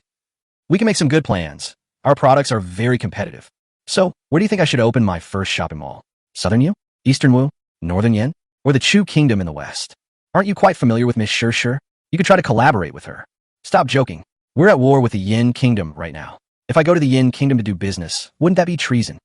We're going to earn money from the Yin Kingdom, and then we'll pay taxes to our own country when we return. This is a contribution to the country, and I think His Majesty will agree." Chun Rong thought for a moment, then nodded and said, "After I go back, I will ask His Majesty for permission. If His Majesty agrees, we can give it a try. But I don't have many goods left in the capital. Even a skilled cook can't cook without rice. Don't worry, the goods have been arranged for you. I'll have my personal guards deliver them to the capital for you. Old Lin, you're so great. You truly are the brother-in-law I've chosen." Chun Yudao hugged Lin Yi, deeply moved. This earned him a lot of eye rolls from Chun Rong. After giving them some instructions, Chun Yudao and Chun Rong set off back to Beijing.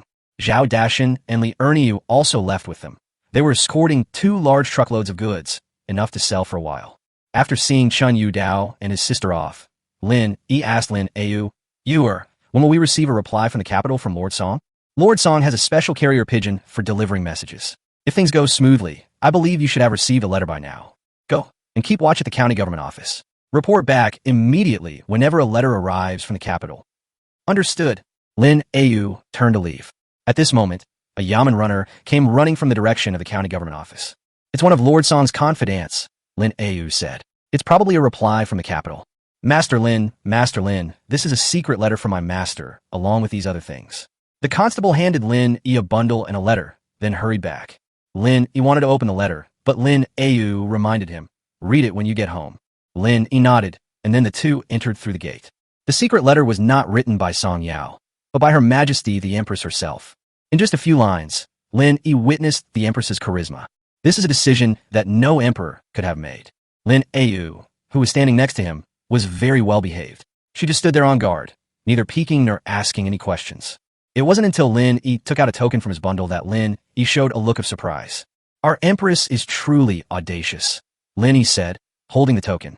"Ew, do you know what this is? It looks like a tiger tally for mobilizing troops." "That's right, this is the tiger tally for mobilizing the Imperial Guard." "What? This is His Majesty's private army," Lin Yu said in surprise. "So our emperor is very bold. No other emperor would entrust the military power of his private army to someone he has never met. What does His Majesty mean by issuing the tiger tally to the master to mobilize troops?" "The Yin Kingdom in the north is restless again. His Majesty asked me to help procure grain, but I believe there's a better way to resolve this battle. So His Majesty sent the tiger tally." "You're taking the Imperial Guard to the north?" "Yes. Go pack your things. We'll leave right away." Chapter 73, Driving to the Front Lines. Unexpected troops descend. "Master, it's so fast. I can't take it anymore. Just bear with it a little longer." Ugh. Lin Yi, who was speeding along the official road in his tank, couldn't bear it any longer when he saw Lin Yu, so he slammed on the brakes and stopped. Immediately afterwards, Lin Yu jumped out of the car and started vomiting. Actually, Lin Yi wasn't driving fast. This awful road made it impossible to go fast even if you wanted to. But Lin Yu, who was riding a car for the first time, was still a little uncomfortable. In order to save time, Lin Yi drove at the speed boost all the way, and anyone who saw him along the way was destined to just leave a trail of dust. Are you feeling better?" "I'm fine, let's keep going." Lin Yi struggled back into the car. Lin Yi gave her an orange, which was sweet and sour, and she felt a little better. Sir, your carriage is much faster than a horse-drawn carriage. This is called a car. If the road is good, it can go even faster. A car made of gas. It's not a car that runs on air, but a car that burns gasoline. What is gasoline? Gasoline is similar to coal, except it's a liquid, like water. Oh, did you build this car yourself, sir? I've never seen one like it before. This was a gift from the gods. What do immortals look like? Have you ever seen one, sir? Of course I've seen them. They eat well, dress well, and live in high-rise buildings. When they travel abroad, they have to take a plane, and sometimes a train. Are trains powered by fire? More or less. How amazing. I wish I could meet the gods too. Perhaps there will be an opportunity in the future. Lin Yi chatted with Lin Yi as they headed towards the northern border. Lin Yi didn't know the roads in the north, but Lin Yi knew them very well. Lin Yi asked her to accompany him, not only for his own protection, but also to act as his human navigator. Meanwhile, things started to get lively again in Linjiazhuang, because the gods have once again bestowed a miracle upon their master Lin. Looking at the towering building that sprang up from the ground overnight, everyone's admiration and awe for Lin Yi had reached its peak. Even if Lin Yi told them to die now, they wouldn't hesitate for a second. In an era when people's minds had not yet been enlightened, these people were very convinced of the existence of gods and ghosts. Lin Yi had made arrangements before setting off, having Yi Shaodai lead the workers to complete the roof of the building. Lin Yi had already had a large amount of timber prepared, so woodworking in winter was not difficult. Regarding safety, although Lin Yi took Lin Yi with him, and Zhao Dashan and Li Erniu also went to the capital, Lin Yi left Dashan behind. With the great sage around, nothing will happen at home. After delivering the goods to the capital, Zhao Dashan and Li Erniu will head to the northern border to meet up with Lin Yi. After driving for a day and a night, Lin Yi and his companion finally arrived at the northern border. During this period, they worked nonstop, and Lin Yi quickly became a rather unqualified driver. Anyway, they were the only car on the road. As long as they kept their hands on the steering wheel and didn't drive into the ditch, they could drive however they wanted. Moreover, with an automatic transmission car like this, there's no need for the hassle of shifting gears. Lin Yi can simply hold the steering wheel. Lin Yi had to operate the accelerator for him. Despite Lin Yi's high level of martial arts skills, she would be quite overwhelmed if she had to hold the steering wheel and look at the road while also pressing the accelerator. Master, the Tiger Legion's camp is just ahead. We're not going to the Tiger Legion's main camp. We're going to the frontline pass. To the pass. Yes, the Imperial Guard will meet up with us there. Lin Yi didn't know what Lin Yi was going to do, but she didn't dare to ask too many questions or say anything more, lest she reveal her identity. However, given her position as the deputy commander of the Shadow Guard, she already knew that the Jinbei army had defected. The reason for the defection was that the northern border was extremely cold, and the army was short of food. In their hunger and cold, the northern Yin sent food and bribed a group of officers. Then, under the secret instructions of some people, a gap was opened in the northern defense line, allowing the northern Yin to march south.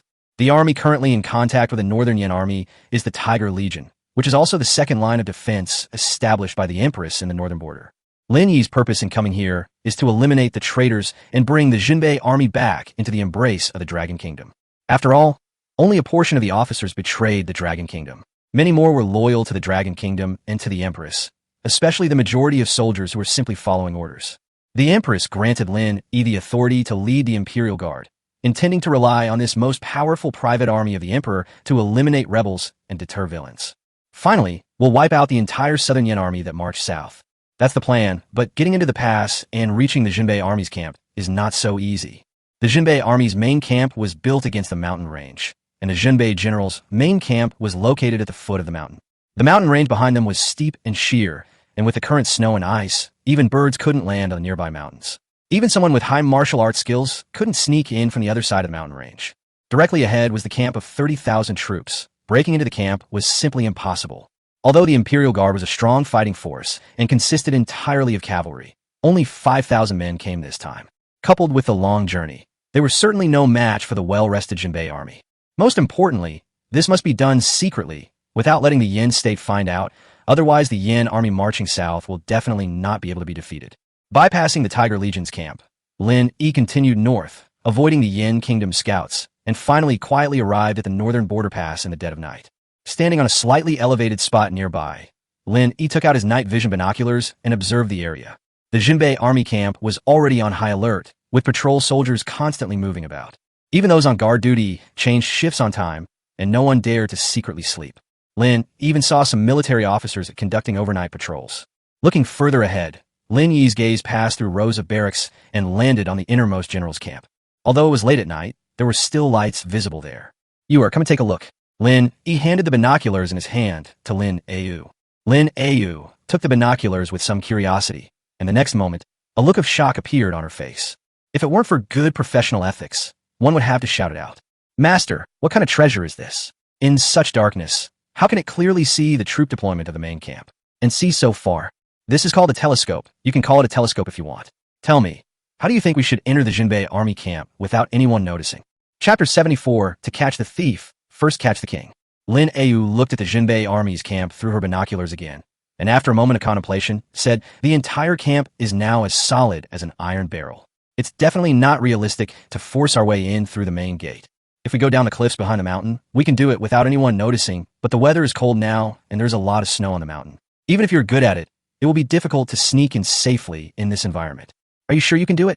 Lin Yi asked. Lin Yi thought for a moment, then shook her head and said, "If it were summer, I could try it, but it's difficult now." "Are you worried it's too slippery?" "Yes, that cliff was covered in snow and is now like a mirror, making it impossible to get a foothold. Plus, it's hundreds of meters high, so without a foothold, you'd definitely fall to your death." "What if we had this?" Lin Yi took out a pair of crampons. "What is this?" "These are crampons I made. Once you put them on, even the slipperiest ice surface will be fine. Try them on." "Oh, you should change your shoes first. These are more comfortable and warmer."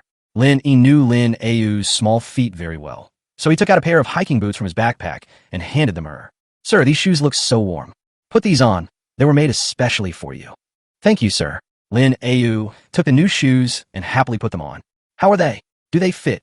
"They fit perfectly and are so comfortable." "Then shouldn't you thank me?" Lin Yi pointed to his mouth. Lin Yi lowered her head shyly, but still took the initiative to lean in and kiss Lin Yi on the lips. This notorious deputy commander of the Shadow Guard was now obedient and docile. If the bigwigs in the capital knew, they would be absolutely shocked. Immediately afterwards, under Lin Yi's guidance, Lin Yi put on crampons. I stepped on the hard, smooth snow next to me, and the iron spikes under my crampons pierced into them. Even on the slope, my feet were unusually stable. "Master, it really works," Lin Yi said excitedly. "With this and a rope, do you think it will be possible to sneak into the camp from the back of the mountain?" "Absolutely no problem. However, the infiltration process is easy to expose, so we must get down there in the shortest possible time. Therefore, we need to find a group of agile people. In that case, let's wait until the Imperial Guard arrives and then select some skilled fighters to test them out. Right now, we don't know the situation inside the camp, nor do we know where those who have no intention of rebellion but have been coerced are being held. So the best approach is to first capture the leader of the rebels. Capture the ringleader of the traitors, then force him to call all the other traitors together, and we can wipe them all out in one fell swoop." "That's right, but this matter must be handled flawlessly. If there is the slightest oversight and a traitor discovers it, we will be doomed." After devising a plan, Lin Yi retrieved a tent from the car and set up camp in a secluded mountain hollow. We don't know when the Imperial Guard will arrive, and in this freezing weather, we certainly can't stay long. Fortunately, he brought a tent and a sleeping bag, which made him much warmer. If it weren't for Lin Yi, he could have gone back to the city to get some sleep, but for now, he'd have to make do with what he has. "Sir, your tent looks a little different from the ones in the military camp." "Pretty much, mainly for protection against wind and snow. Let's eat something first, then rest for a bit. When do you estimate the Imperial Guard will arrive?" "If the Imperial Guard sets off early, they might arrive tomorrow, or even late tonight. But if they set off late and something happens along the way, it's impossible to predict the timeline." "Okay, then let's wait patiently." Because it was very close to the Jinbei army camp, Lin Yi didn't dare to light a fire, but he could still get hot water to drink. He brought a large thermos filled to the brim, ate some compressed biscuits, and that solved his dinner problem. "Sir, what is this?" "This is a compressed dry food that I invented. It contains oil, salt, and sugar. If you eat one piece and then drink some water, you won't feel hungry. No wonder it smells so sweet and delicious. Master is really amazing." The darkest period before dawn. The surroundings were quiet until suddenly, Lin Yi woke Lin. "Master, there's movement. Have the Imperial Guard arrived? I'm going out to take a look." Lin Yi straightened her clothes and rushed out like a mother leopard on the hunt. The two had been standing close together, but as soon as Lin Yi left, Lin Yi felt something was missing, and his hands felt empty. However, Lin Yi returned quickly. "Master, the Imperial Guard have arrived." "Where is it?" "This humble officer, Zhou Shanfeng, commander of the 3rd Battalion of the Imperial Guard, pays his respects to Lord Lin." Lin Yi emerged from the tent, looked at the newcomer and smiled. Commander Zhou, you must be tired from your journey. Did you encounter any trouble along the way? We encountered a scout squad from northern Yin, and they wiped us out. Didn't leave any loose ends? Don't worry, sir. The brothers were very careful and didn't leave a single piece of cloth behind. Very good. Pour Commander Zhou a cup of hot water to warm him up. Lin Yi said, glancing at the time on his watch, and continued. There is still more than an hour until dawn. Commander Zhou, select 20 of your best men to come with me on a decapitation mission. The rest of you should be ready to storm the camp at any time. Yes, your majesty, I will go immediately. Zhou Shanfeng seemed to have received the empress's order, and he obeyed Lin Yi's words without asking any questions before quickly leaving. Before long, 20 experts, including Zhou Shanfeng, arrived in front of Lin Yi. Commander Zhou, you can't go. You'll be directing the attack on the camp later. My lord, I have made the arrangements. It is fine if the deputy commander is in charge. Before coming here, His Majesty personally summoned me and ordered me to protect your safety at all times. So, from now on, wherever you are, I will be there. All right, let's do it together then. Come on, let's divide up this food first, so we can get ready to work when we're full. Lin Yi asked Lin Yi to give each person 2 crushed biscuits, which they then ate with hot water. Immediately, their bodies warmed up and their stomachs felt full. For the Dragon Kingdom, which lacked food, even the Imperial Guard could barely get enough to eat. As for what to eat, we can't be too demanding. The compressed biscuits Lin Yi gave them were fragrant and sweet, and on such a cold day, they could even have a sip of hot water. It was pure bliss. After they had eaten and drunk their fill, Lin Yi gave each of them a pair of hiking boots and a pair of crampons, and then they went to the cliffs of the Jinbei army camp. Chapter 75, Doing the Most with the Fewest People. These Imperial Guard soldiers are indeed elite.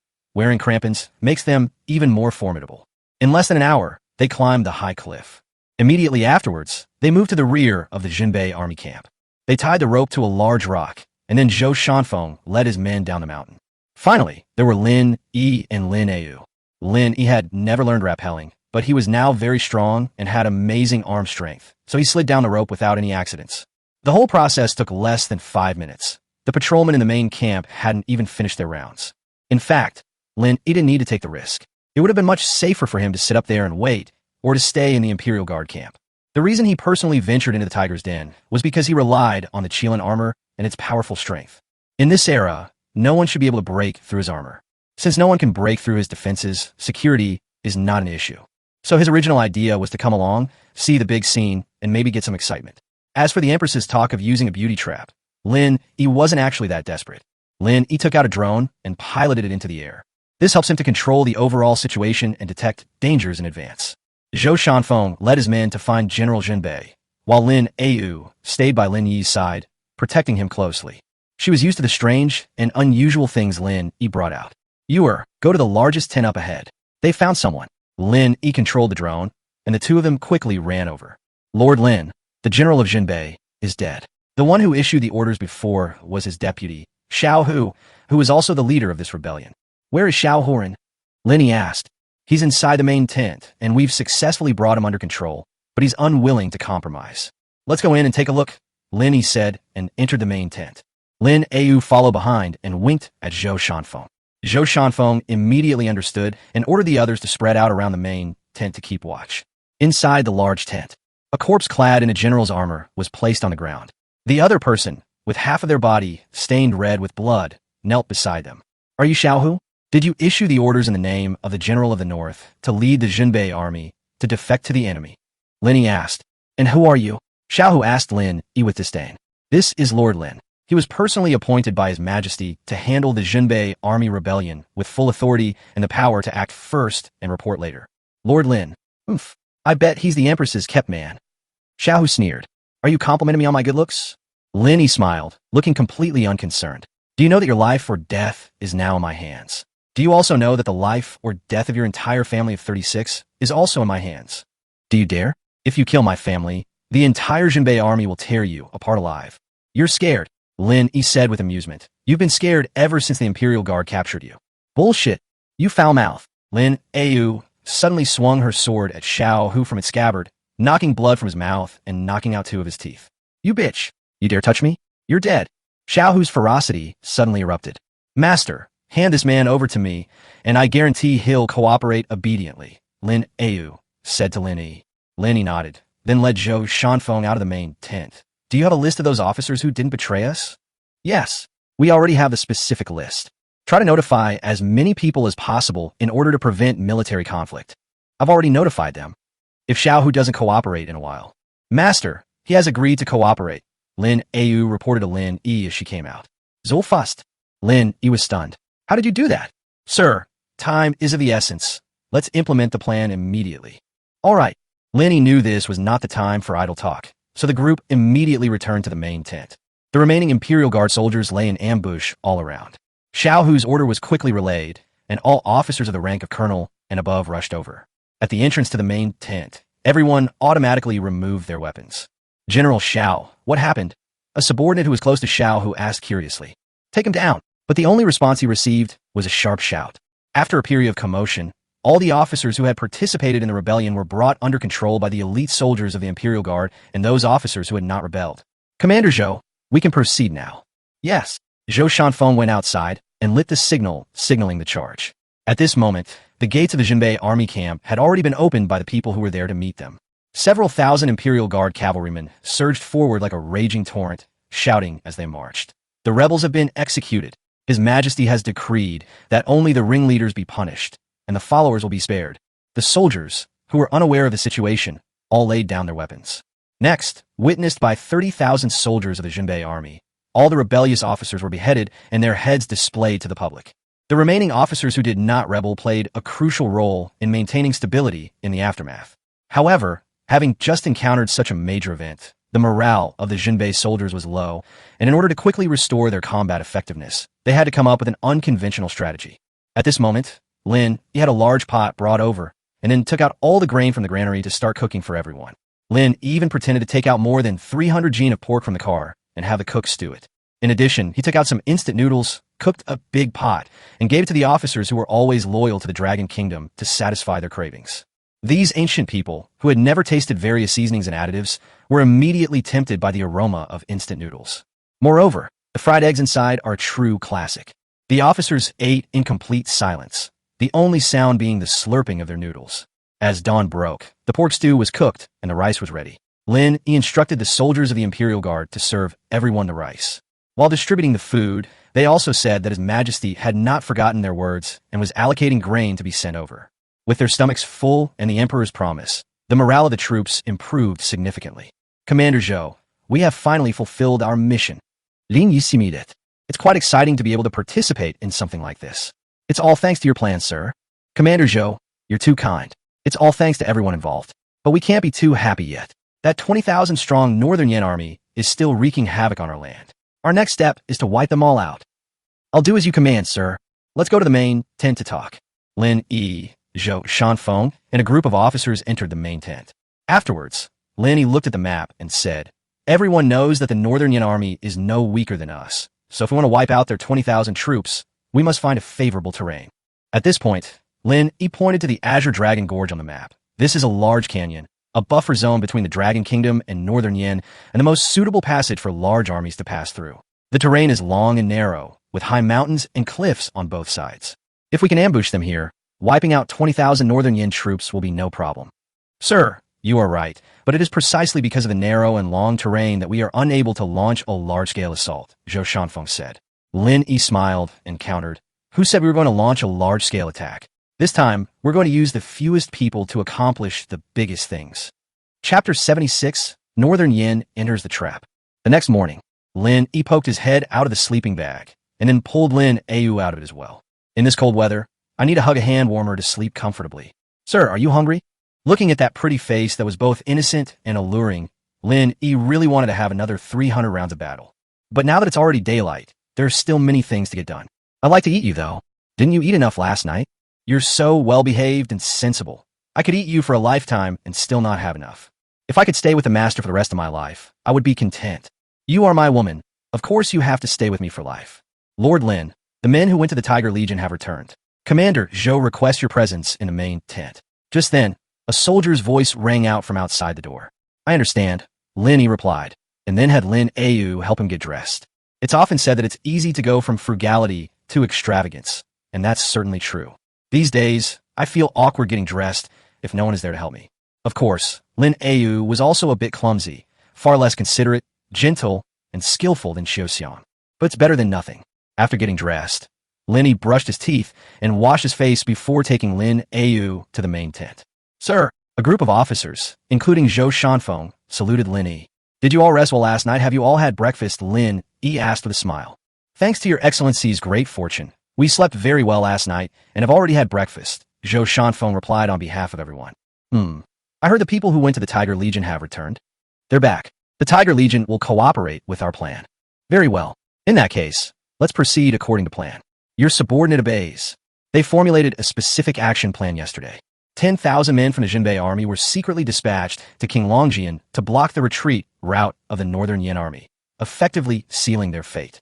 Of the remaining 20,000 men, 10,000 were left to hold the main camp and mislead the Northern Yin army. Another 10,000 men, 5,000 of whom changed into the uniforms of the Imperial Guard, went to the second line of defense to join forces with the Tiger Legion to launch a pincer attack on Northern Yin, creating the illusion that reinforcements from the capital were coming and that a decisive battle was about to be fought with Northern Yin at the second line of defense. At this point, the Northern Yin army would surely send out scouts and discover the soldiers still wearing the Jinbei army uniforms hiding behind the Imperial Guard camp. Northern Yin will surely suspect that the Jinbei army has already been dealt with by the Empress. Under such concerns, the Northern Yin army would certainly not dare to engage in a decisive battle, and even fear that the Jinbei army would encircle them from the rear and cut off their retreat. Therefore, they will definitely make the decision to withdraw their troops. Once they return to the pass, the 10,000 men remaining at the Jinbei army camp will reassure the Northern Yin army, allowing them to safely pass through the pass and leave the Dragon Kingdom. Once you enter King Longjian, the grand show will begin. At that time, the Jinbei army and the Huban army will swarm in. Even if Lin Yi's plan cannot defeat these 20,000 men, the combined forces of the Jinbei and Huban armies will be enough to annihilate this invading Northern Yin army. The overall plan wasn't particularly ingenious. It was simply about exploiting an information gap. The final outcome will depend on the execution capabilities of each unit. After the plan began, all units quickly mobilized their forces, and Lin Yi followed the Imperial Guard battalion. Before heading to King Longjian, Lin Yi led the Imperial Guard to a nearby mountain valley to retrieve fireworks, firecrackers, gasoline, and gas cylinders that had been hidden there beforehand, and took them with them. The Imperial Guard has 5,000 men and horses, so carrying these things wouldn't be a burden. After passing through the pass, we traveled for less than 20 miles before entering the canyon area. Lin Yi's chosen ambush point, King Longjian, was located in the most dangerous section of the canyon. The night was quiet. The Azure Dragon Gorge was utterly silent. All the warhorses had their muzzles covered and were driven to the front to the position where the sacks were tied. Just then, the weather turned kind, and snowflakes began to fall again. Before long, the tracks left by pedestrians and horses, as well as the ambushers, were all covered by the snowflakes. At this moment, above Qinglong Ravine, behind a large rock, Lin Yi set up his small tent again and was making coffee for the soldiers around him and Zhou Shanfeng. The terrain here is high, and there are rocks blocking the view, so even if there's a small flame, it cannot be seen.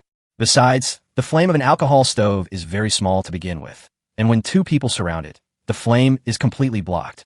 While they were drinking coffee, Lin Yi also gave each of them a piece of fragrant and sweet compressed biscuit. For these Imperial Guard soldiers, they had never felt so good in all the years they had fought. Zhou Shanfeng smacked his lips and whispered, "Sir, what is this? It has such a unique flavor." "This is called coffee. It can refresh you."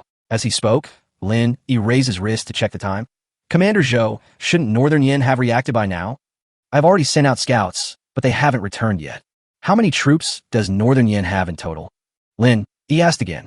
The Northern Yin has a relatively small population. It is said that the entire population is a soldier and that they have a 1,000,000-strong army. But in reality, there are less than 200,000 who are actually capable of fighting. Otherwise, their princess would not have been captured by His Majesty back then. If we wipe out their 20,000-strong army, wouldn't that be a heavy blow to Northern Yin? Absolutely. These 20,000 troops are the elite of the elite. They march south, thinking they could gain some advantage by taking advantage of our constant natural disasters and unrest. I think they've miscalculated. Commander Zhou is very confident in our ambush. I have faith in you, sir. Commander Zhou, you flatter me. Lin Yi waved his hand. I don't actually know how to fight. I've just read a few more books. You're too modest, sir. If even adults say they don't know how to fight, then we're even less worthy of being mentioned. Report. The Northern Yin army is retreating rapidly. They have successfully passed through the pass. At this moment, a scout returned to report. Scout again. Zhou Shanfeng tossed a compressed biscuit to the scout and ordered. Yes, sir. The scout scurried off, beaming with delight. Great. Excellent. Once we get past the pass, our plan will be half successful. Lin Yi said excitedly. With your brilliant strategy, my lord, the Northern Yin army will surely be annihilated here. I hope everything goes well. This was the first time Lin Yi had ever done something so thrilling. The success in luring the Northern Yin army to the ambush point was entirely due to the efforts of all the soldiers. But since it was his idea and it succeeded, he still felt a sense of accomplishment. Moreover, if he successfully resolves this matter, he will also receive a promise from the Empress. In the following days, scouts continued to report that the Northern Yin army was rapidly approaching.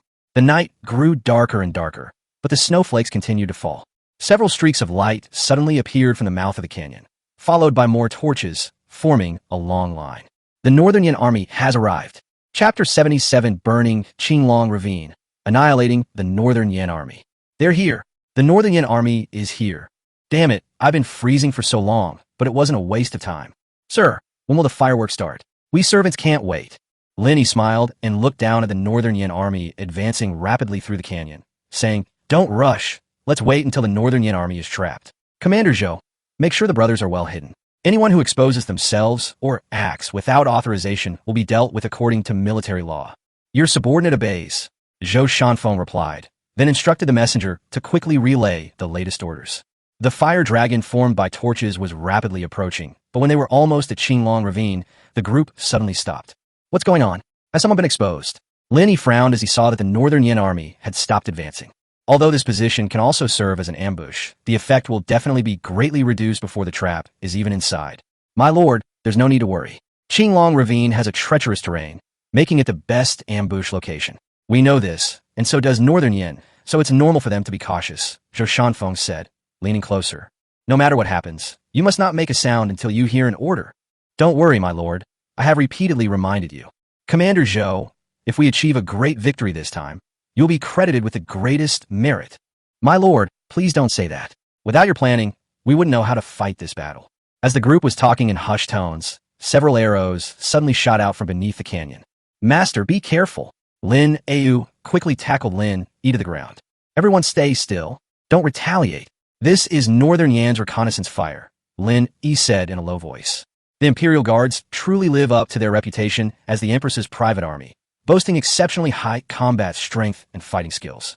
The military orders issued were all strictly enforced.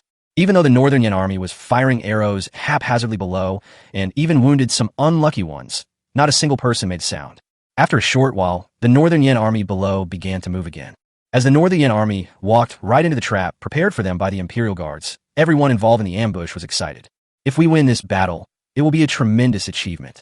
It is a classic example of winning with fewer troops, and it will likely be recorded in history books in the future.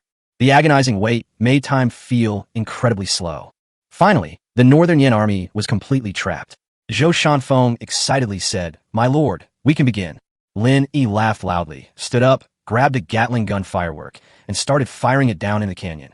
Brothers, the time to make a name for yourselves has come. Fire. The next instant, the Imperial Guard soldiers lying in ambush above Qinglong Ravine threw gasoline cans down one after another, like a rain of cans. These jars and pots were temporarily looted from the Jinbei army camp and were perfect for storing gasoline. It will shatter into pieces when thrown down, and gasoline will splatter everywhere. In an instant, the Northern Yin soldiers and their horses below were covered in gasoline. As Lin Yi's Gatling gun fired from below, it instantly ignited the gasoline, and the fire immediately broke out. There's an ambush. Charge out now. Quick, put out the fire first. Ouch, that hurts. Some unlucky ones were burned to a crisp in the first wave, screaming in agony. However, the flames on his body, fueled by the gasoline, could not be extinguished. Immediately afterwards, countless fireworks and firecrackers were set off in the canyon, creating a deafening roar. The horses were immediately terrified, neighing and charging wildly. Many people were not burned to death, but trampled to death by the frightened horses. As the firecrackers continued to explode, the dazzling fireworks also appeared in the canyon at this moment. Along with these sounds, an even more violent explosion occurred. That was caused by the liquefied gas tank being ignited, resulting in an explosion. This time, not only were many people killed or injured, but the series of explosions and loud noises also triggered avalanches on both sides of the cliff. In an instant, loose rocks, arrows, and avalanches all rained down on the Northern Yin army. Adding to the chaos, the horses were running amok, and in the darkness they couldn't even find the enemy. Their eyes were blinded by the fireworks. Immediately afterwards, the Jinbei army and the Huban army appeared in the direction of the Dragon Kingdom, pursuing them. Meanwhile, the Jinbei army, which had been lying in ambush in the direction of Yin, also rushed over. This elite force of northern Yin was completely surrounded and annihilated. Moreover, under the constant barrage of tricks, they had become unable to organize even a basic defense. What followed was a ruthless massacre. The overwhelming offensive of the Dragon Kingdom's army against northern Yin left them with no power to retaliate. The battle raged from night until dawn. As dawn broke and the snow stopped, countless corpses of northern Yin soldiers lay scattered throughout the Qinglongjian Gorge. Lin Yi's initial excitement had worn off. All that remained was a sense of utter devastation and unbearable sorrow. He entrusted the aftermath to Zhou Shanfeng, and while the Dragon Kingdom army cheered excitedly in celebration of their victory, Lin Yi quietly left with Lin Yi. It has a kind of carefree attitude, like leaving without a trace after accomplishing something, keeping one's achievements and fame hidden. "Sir, where are we going?" Lin Yi asked, driving the car erratically. Lin Yi stepped on the gas for her, flooring it. "Tired. Let's go home." News of the great victory at Qinglongjian spread rapidly throughout the capital and into every street and alley.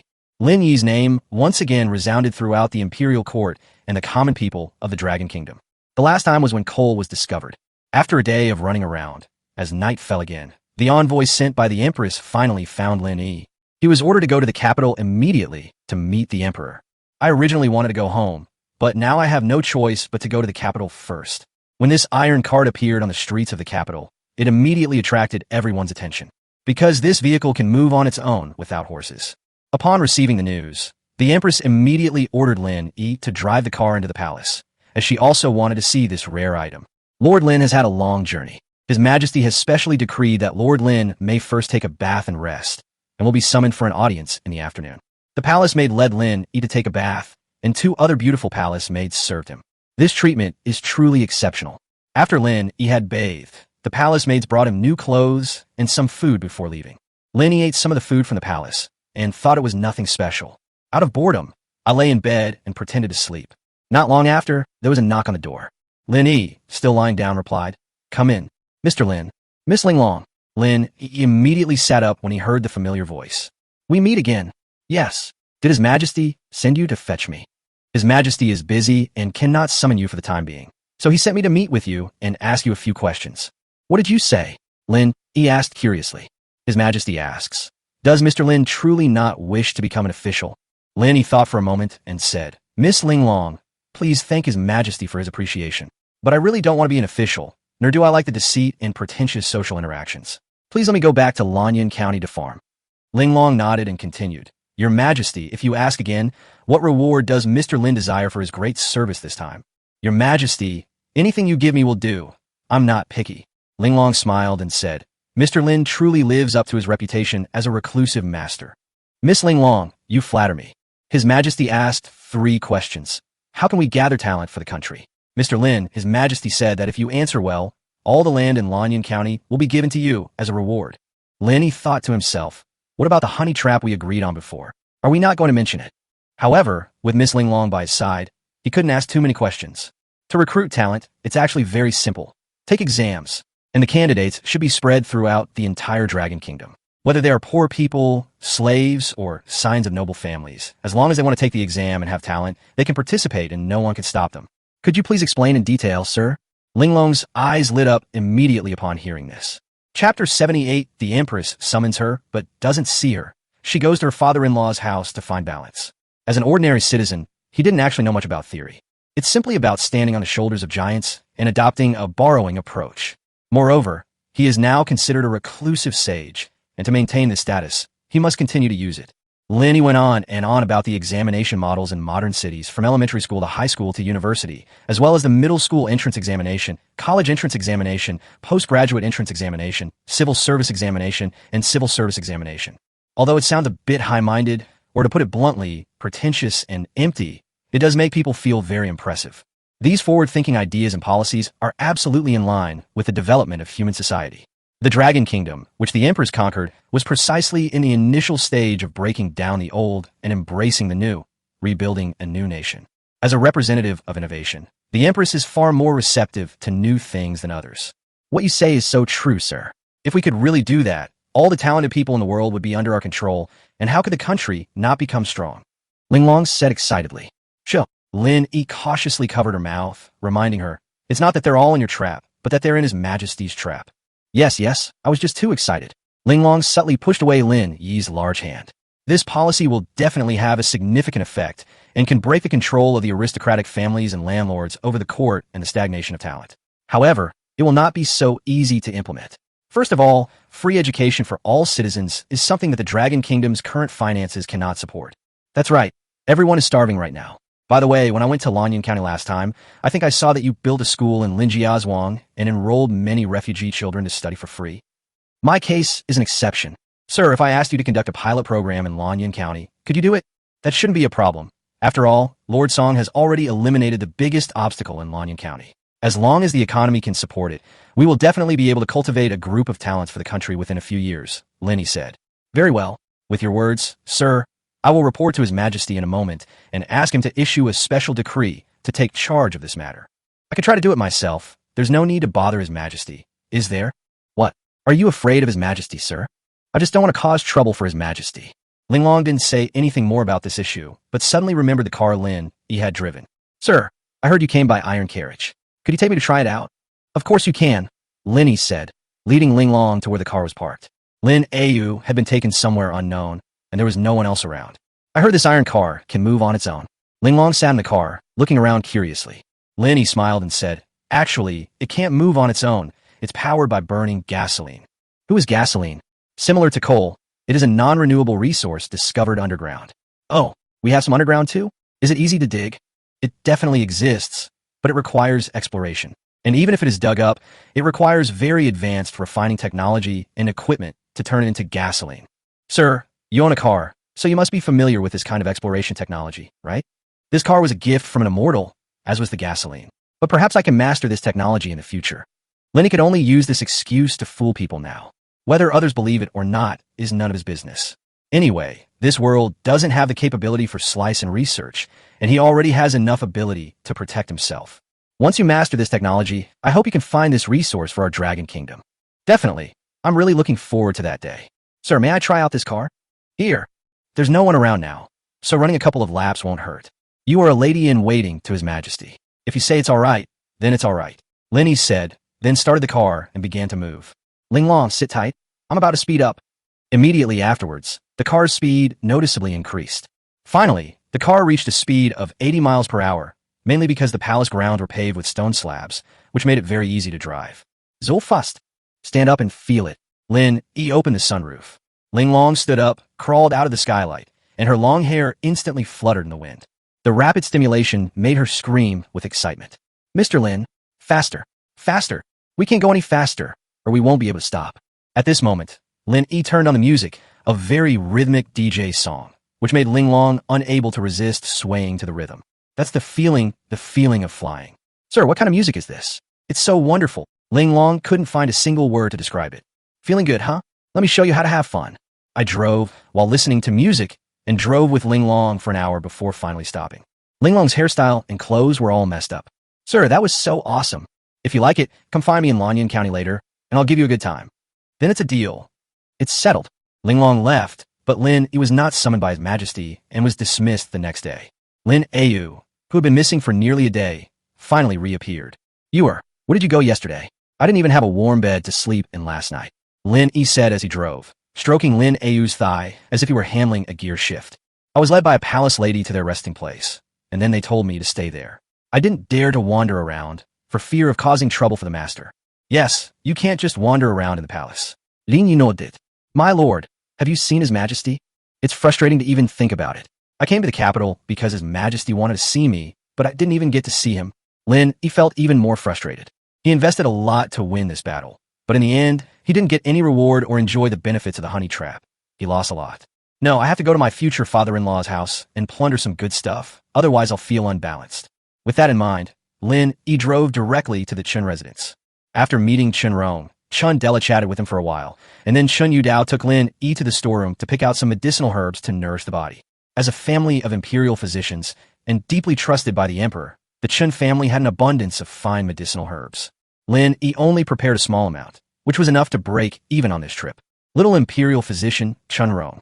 Before leaving, Chun Rong gave Lin Yi a health cultivation manual, saying it was a gift from His Majesty and that mastering it would bring him good health immunity to all diseases, and longevity. Although the manual had no name, Lin Yi knew it was definitely a valuable item. Since this came from the royal treasury and was certified by the imperial physicians, practicing it would definitely be very beneficial to the body. Of course, he didn't dream of living a long life. He would be content as long as he was healthy and free from all diseases. Chapter 79, The Empress's Beauty Trap has succeeded. The three members of the Qin family were quite curious about this new thing called a car. So Lin Yi took them for a ride around the outskirts of the city, until old Master Chunda was so shaken that he threw up and staggered as if he were drunk when he got out of the car. Chen Yu Dao and Chen Rong screamed excitedly, enjoying the thrill of speeding along while listening to music. Chen Yu Dao even shamelessly asked Lin Yi for a car to play with. Lin Yi didn't refuse, telling him to exchange it for something better.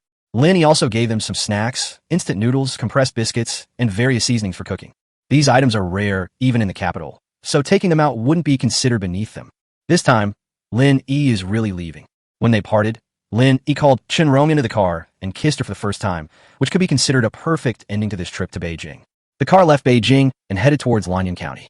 As evening fell, Lin Yi rushed home.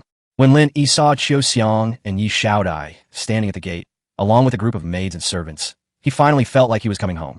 Home is not just a house, but also the people who live in that house and care about you all the time. Welcome home, sir. Huh, good. The master's in a good mood tonight. Let's stew some meat. The whole family got excited when they heard about stewing meat.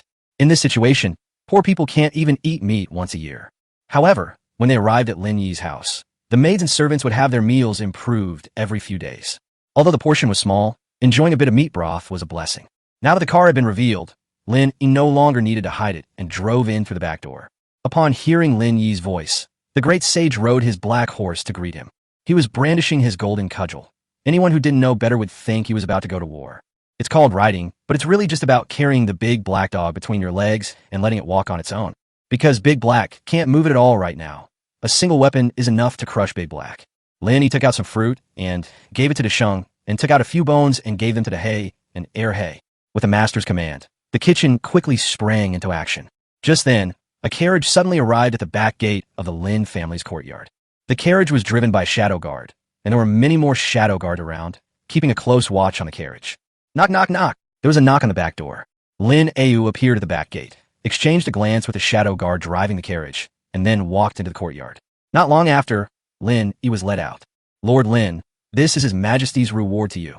The Shadow Guard driving the carriage handed Lin Yi a bundle he was carrying with both hands, then turned and left. Hey, we don't want the carriage anymore. The carriage has also been given to you, sir. The voice came, but the person had already walked away. In the Dragon Kingdom, a horse-drawn carriage is considered a considerable asset. Moreover, it was a gift from the Empress, so riding in this carriage in the future will give you an added status boost. Master, I'll lead the carriage inside, Lin Yi said. Lin Yi nodded, but some doubts remained in his heart. Since it's a gift from the Empress, why send it secretly?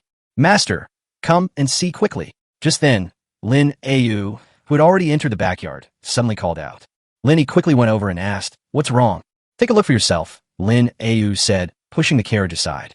"She's acting crazy." Lin Yi walked to the carriage, lifted the curtain, and saw a stunningly beautiful woman. However, she was tied up and her mouth was gagged. Miss Sure, Lin Yi was pleasantly surprised, but also a little puzzled. It is unclear what the Empress's intention was in doing this. Lin Yi asked Lin Yi to take Sure to be settled first, and then took his bundle and returned to his room.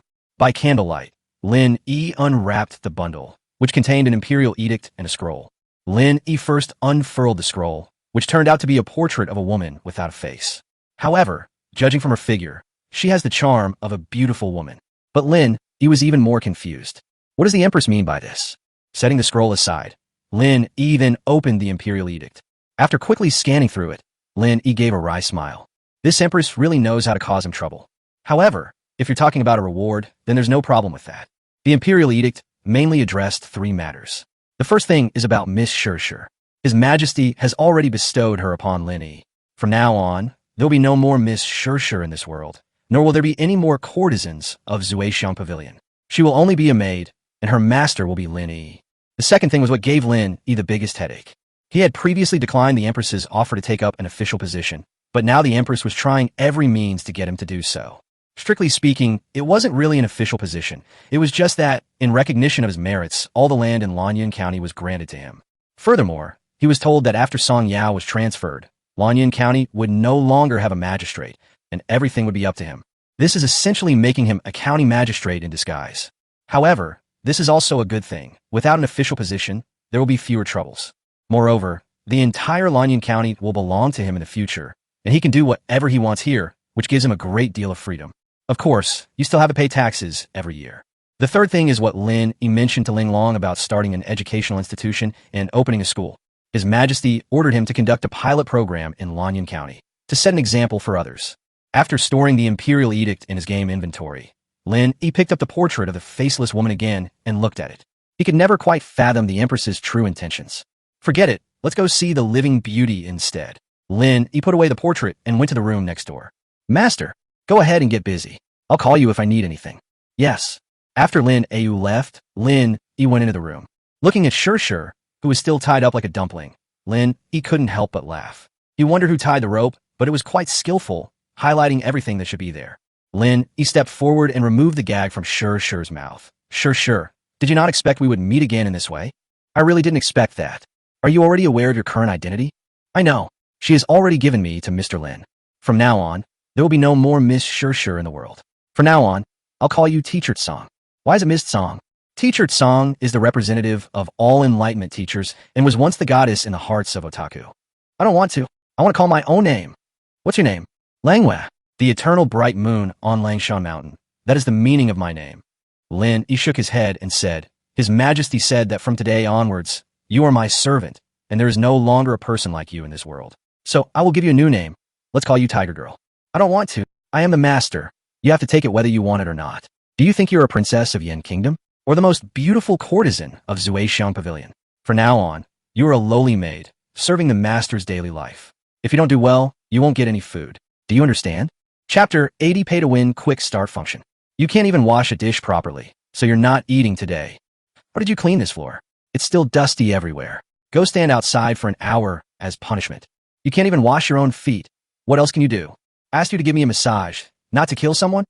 You have no sense of restraint at all. You're punished by having to sleep with me tonight. For the next period of time, Lin Yi's harsh and sarcastic voice echoed throughout the entire Lin residence. The one being harassed was none other than Princess Langyue of Yen, who was secretly sent from the capital, and Shur, the former courtesan of Zuexianglu. This princess, who only sold her art and not her body, lost her virginity on her very first day at the Lin family.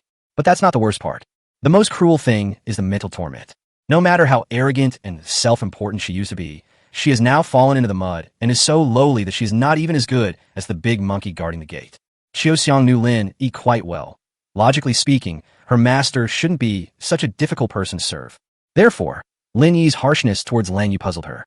Of course, it's just a matter of not understanding. I won't act like a pushover or plead for them. Lin Yu, on the other hand, said nothing. She was actually happy to see it happen. Because the mastermind behind the last assassination attempt on Lin Yi was none other than Lang Yu. This is also the real reason why the Empress sent her to Lin Yi. Sir, it's time to wash your feet. After dinner, Langyue brought in water for washing feet. At that moment, Lin Yi was watching TV with 3 women. I've finished watching Journey to the West, and I'm currently watching The Legend of the White Snake. Langyue also enjoys watching, so whenever this happens, she finds various excuses to come inside. Their attitude towards serving Lin Yi has noticeably improved. Lin Yi did not point this out. While washing Lang Yu's feet, Lin Yi still found fault with everything, sometimes even splashing the foot-washing water on her. At first, Langyue would get angry and act like a princess. But after being hungry for a few days, all his temper disappeared. After watching an episode of the TV series, Langyue was still massaging Lin Yi's feet. Lin Yi originally started practicing the nameless internal energy technique just to give it a try. Unexpectedly, taking it out of the game's inventory activated the pay-to-win feature. Lin Yi has now spent 30 million to upgrade the nameless internal skill to the 3rd level, and it already has unimaginable effects. My back pain from overwork a while ago is gone. I have more energy, and even some minor ailments and symptoms that I developed from overwork have disappeared. To complement his training, Lin Yi also consumed some 400-year-old ginseng, which had a positive effect on his internal strength and physical health. In the early morning, Lin Yi guided his internal energy to circulate it throughout his body. After several cycles, his fatigue disappeared, and he felt refreshed. After breakfast, Lin Yi, escorted by Zhao Dashan and Li Erniu, rode in a carriage to Lin family village for an inspection. Although the Empress had already bestowed Lanyin County upon Lin Yi, it was winter now, and the ground was frozen solid, so there was nothing that could be done. Therefore, Lin Yi focused all his energy on the construction of the manor. The main building has been constructed with walls, and now the craftsmen are mainly working on the roof. The work of sealing the roof is mostly carpentry work, such as installing roof beams and nailing wooden boards, which is not affected by cold weather. After a period of continuous work, the main building has been successfully topped out. Next, Lin Yi will have to install the underfloor heating himself, a task that only he can do. He plans to install underfloor heating throughout the main building. Anyway, there's plenty of coal. He'll just buy a big boiler and burn it whenever he wants in the winter. No one will come to check on environmental protection anyway, so he'll make the house warm and cozy. In addition, solar panels and photovoltaic power generation systems will be installed around the room and on the roof. Today's inspection is to see where it will be installed and approximately how much material will be purchased. Hello, Mr. Lin. Good morning, Mr. Lin. Upon arriving at Lin family village, everyone saw Lin Yi's carriage and lined up by the roadside to greet him warmly. Lin Yi quickly rolled down the car window and waved to everyone. Passing by Lin Jiazhuang, we soon arrived at the manor's gate. At this moment, a plaque has been hung on the gate, which was personally inscribed by Her Majesty the Empress for the Lin residents. Although he was not yet an official, this plaque already demonstrated his status and importance in the Empress's heart. Of course, the burning of Qinglong Ravine was indeed a great achievement. He earned all these rewards himself. After some investigation, Lin Yi obtained the approximate data, and then went to the Research Institute, the garment factory, and the breeding farm to take a look. These projects are all on track, and Yi Xiaodai keeps an eye on them regularly, so Lin Yi doesn't need to worry about anything. After completing the round trip, Lin Yi went home. Unexpectedly, Song Yao had been waiting for quite some time. When did you arrive, Brother Song? Why didn't you send someone to inform me? I just arrived recently. Brother, I'm here today to freeload. That's easy. It's so cold. Let's have hot pot. I heard that Epine hot pot is incredibly popular in the capital. Many high-ranking officials and nobles want to eat there and have to queue up to make reservations. My brother, you've made a fortune this time. Not all. It's mainly because young Master Chun is so good at managing things. I'm just here to get share of the profits. The imperial physician Chun has a great fondness for you, my brother. In the future, we'll all be family. It's too early to talk about that now. Brother Song, let's go have a cup of tea first. Lin Yi invited Song Yao to his room, where it was warm and cozy.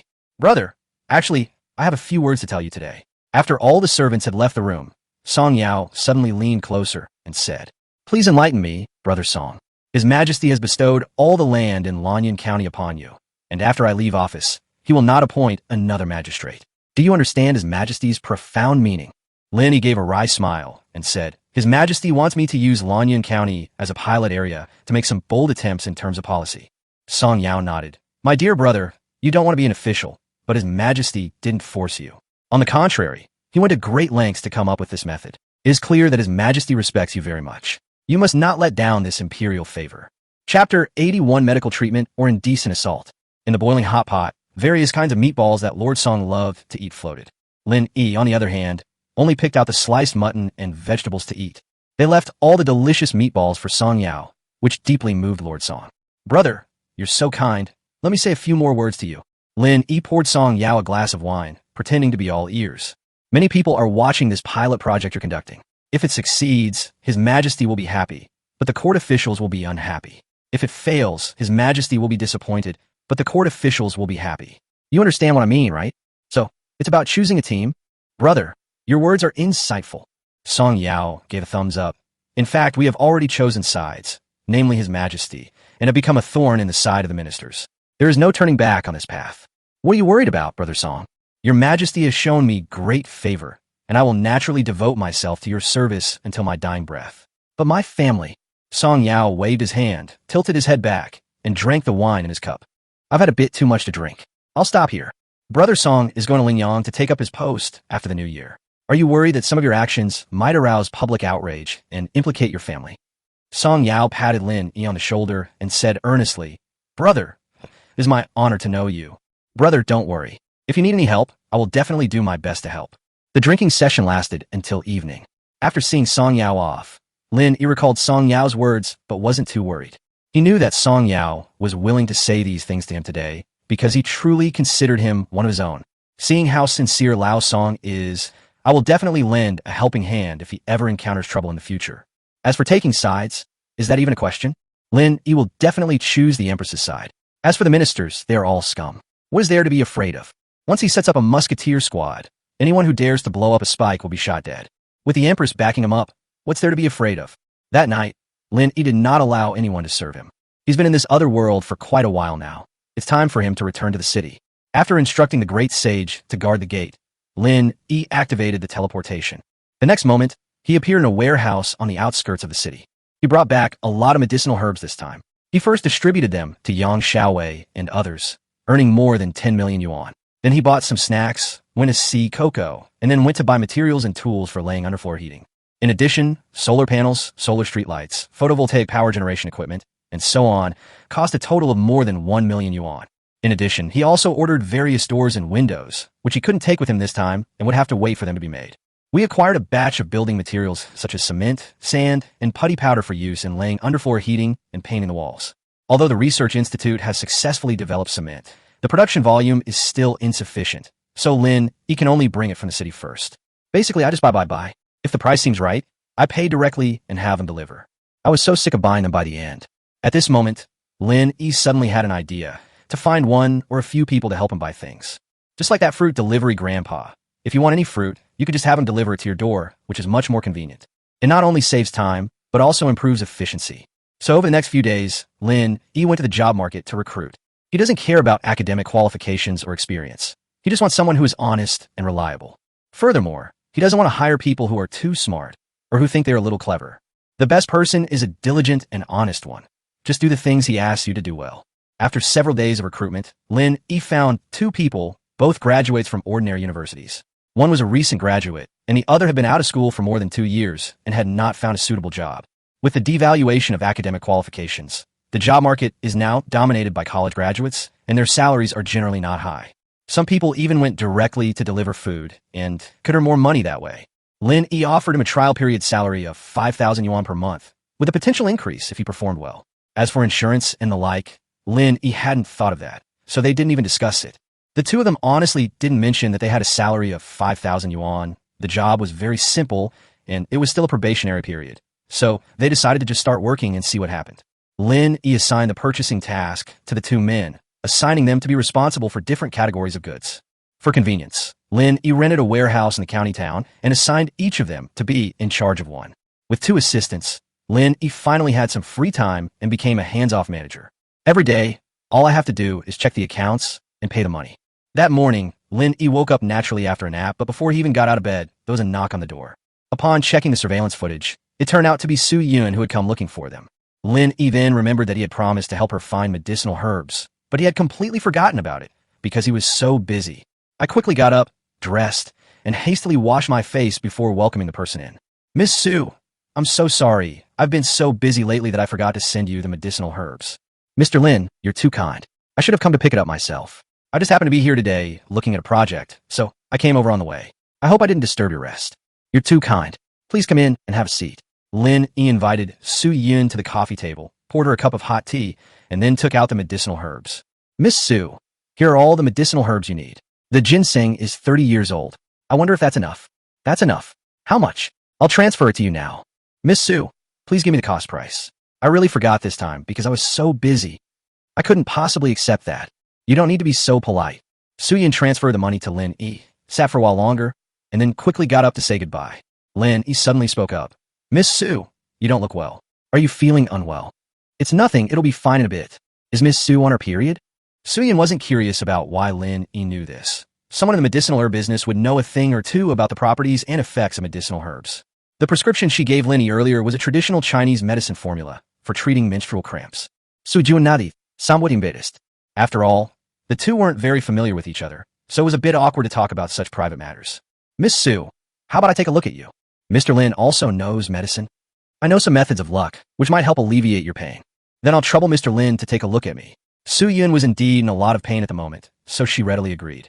Lin Yi had Su Yun lie down on the sofa, then took a stool and sat down next to her.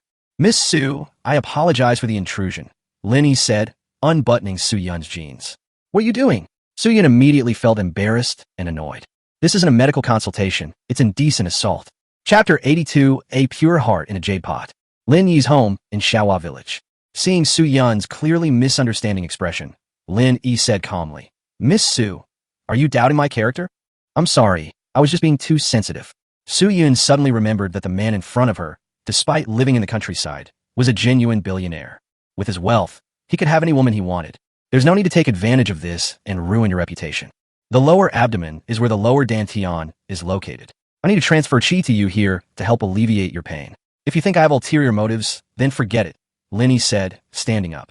Mr. Lin, please stop. Su-yin quickly grabbed Lin Yi's arm, forcing back her pain as she apologized. I was wrong just now. Please don't be angry, okay? Seeing that her attitude was fairly sincere, Lin Yi's expression softened slightly. Lie down and don't move. Su-yin immediately dared not say anything more and obediently lay down. Su-yin found the entire treatment process to be so miraculous. So much so that they forgot about time. She didn't know how much time had passed when a woman's voice suddenly rang out in the room, which startled her awake. But then she suddenly realized that she had actually fallen asleep, and the excruciating pain she had felt had disappeared without her noticing. Sister-in-law, is something the matter? I'm sorry to have bothered you. Shunwei turned around and walked out, feeling embarrassed. Sister-in-law, what's wrong? I'm done here. Lin Yi finished his practice and followed her into the yard to ask. I'll head back now since there's nothing else. Why are you hesitating? Just say what you have to say. Actually, it's nothing much. It's just that the girl I mentioned to you last time came to my house today, and I was thinking if you had time, you could meet up with her and have a chat. Sister-in-law, didn't I tell you? I don't want to get married yet. You don't want to get married just so you can have affairs? That's not true. Stop trying to deny it. I saw it all. You brat. You didn't even bother to close the door. Lin Yi gave a wry smile. You misunderstood. I was treating her illness. I don't believe your nonsense. I'm leaving now. No, you've already invited them here. If I don't go, how will I explain it? Wait for me a moment. I'll go after I see my friend off. At this moment, Su-yin walked out with a flushed face. Mr. Lin, you are really amazing. I don't feel any pain anymore. Thank you. Your illness still requires medication. I can only help you alleviate the symptoms. Understood. Thank you, Mr. Lin. I'll take my leave now. Okay, be careful on the road. After seeing Su-yin off, Shunwei said, you two really weren't that kind of person just now. Of course not. Stop your nonsense and come with me. Wait a minute, I'll go back and get some fruit or something. Lin Yi went back inside, grabbed some fruit, candy, and melon seeds, and then followed Shunwei to her house. Upon entering, one sees a woman with long, straight hair, wearing a brown wool coat and white sneakers, playing with Shunwei's mistress.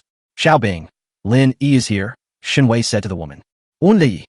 Santa ran towards Lin Yi with a big smile, arms outstretched. Baby, is your foot better? Does it still hurt? Lin Yi picked up Sanbao and kissed her on her little face. It's all better now, it doesn't hurt anymore. Uncle Yi, why did you go away for so long this time? I missed you so much. I think you want the snacks your uncle Yi bought for you, right?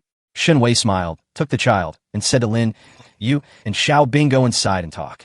Hello, maid Lin Yi. Lin Yi smiled and extended his hand.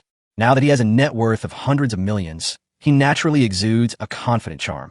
Hello, I am Shunbing. You and sister-in-law Shunwei both have the surname Shun. Could it be?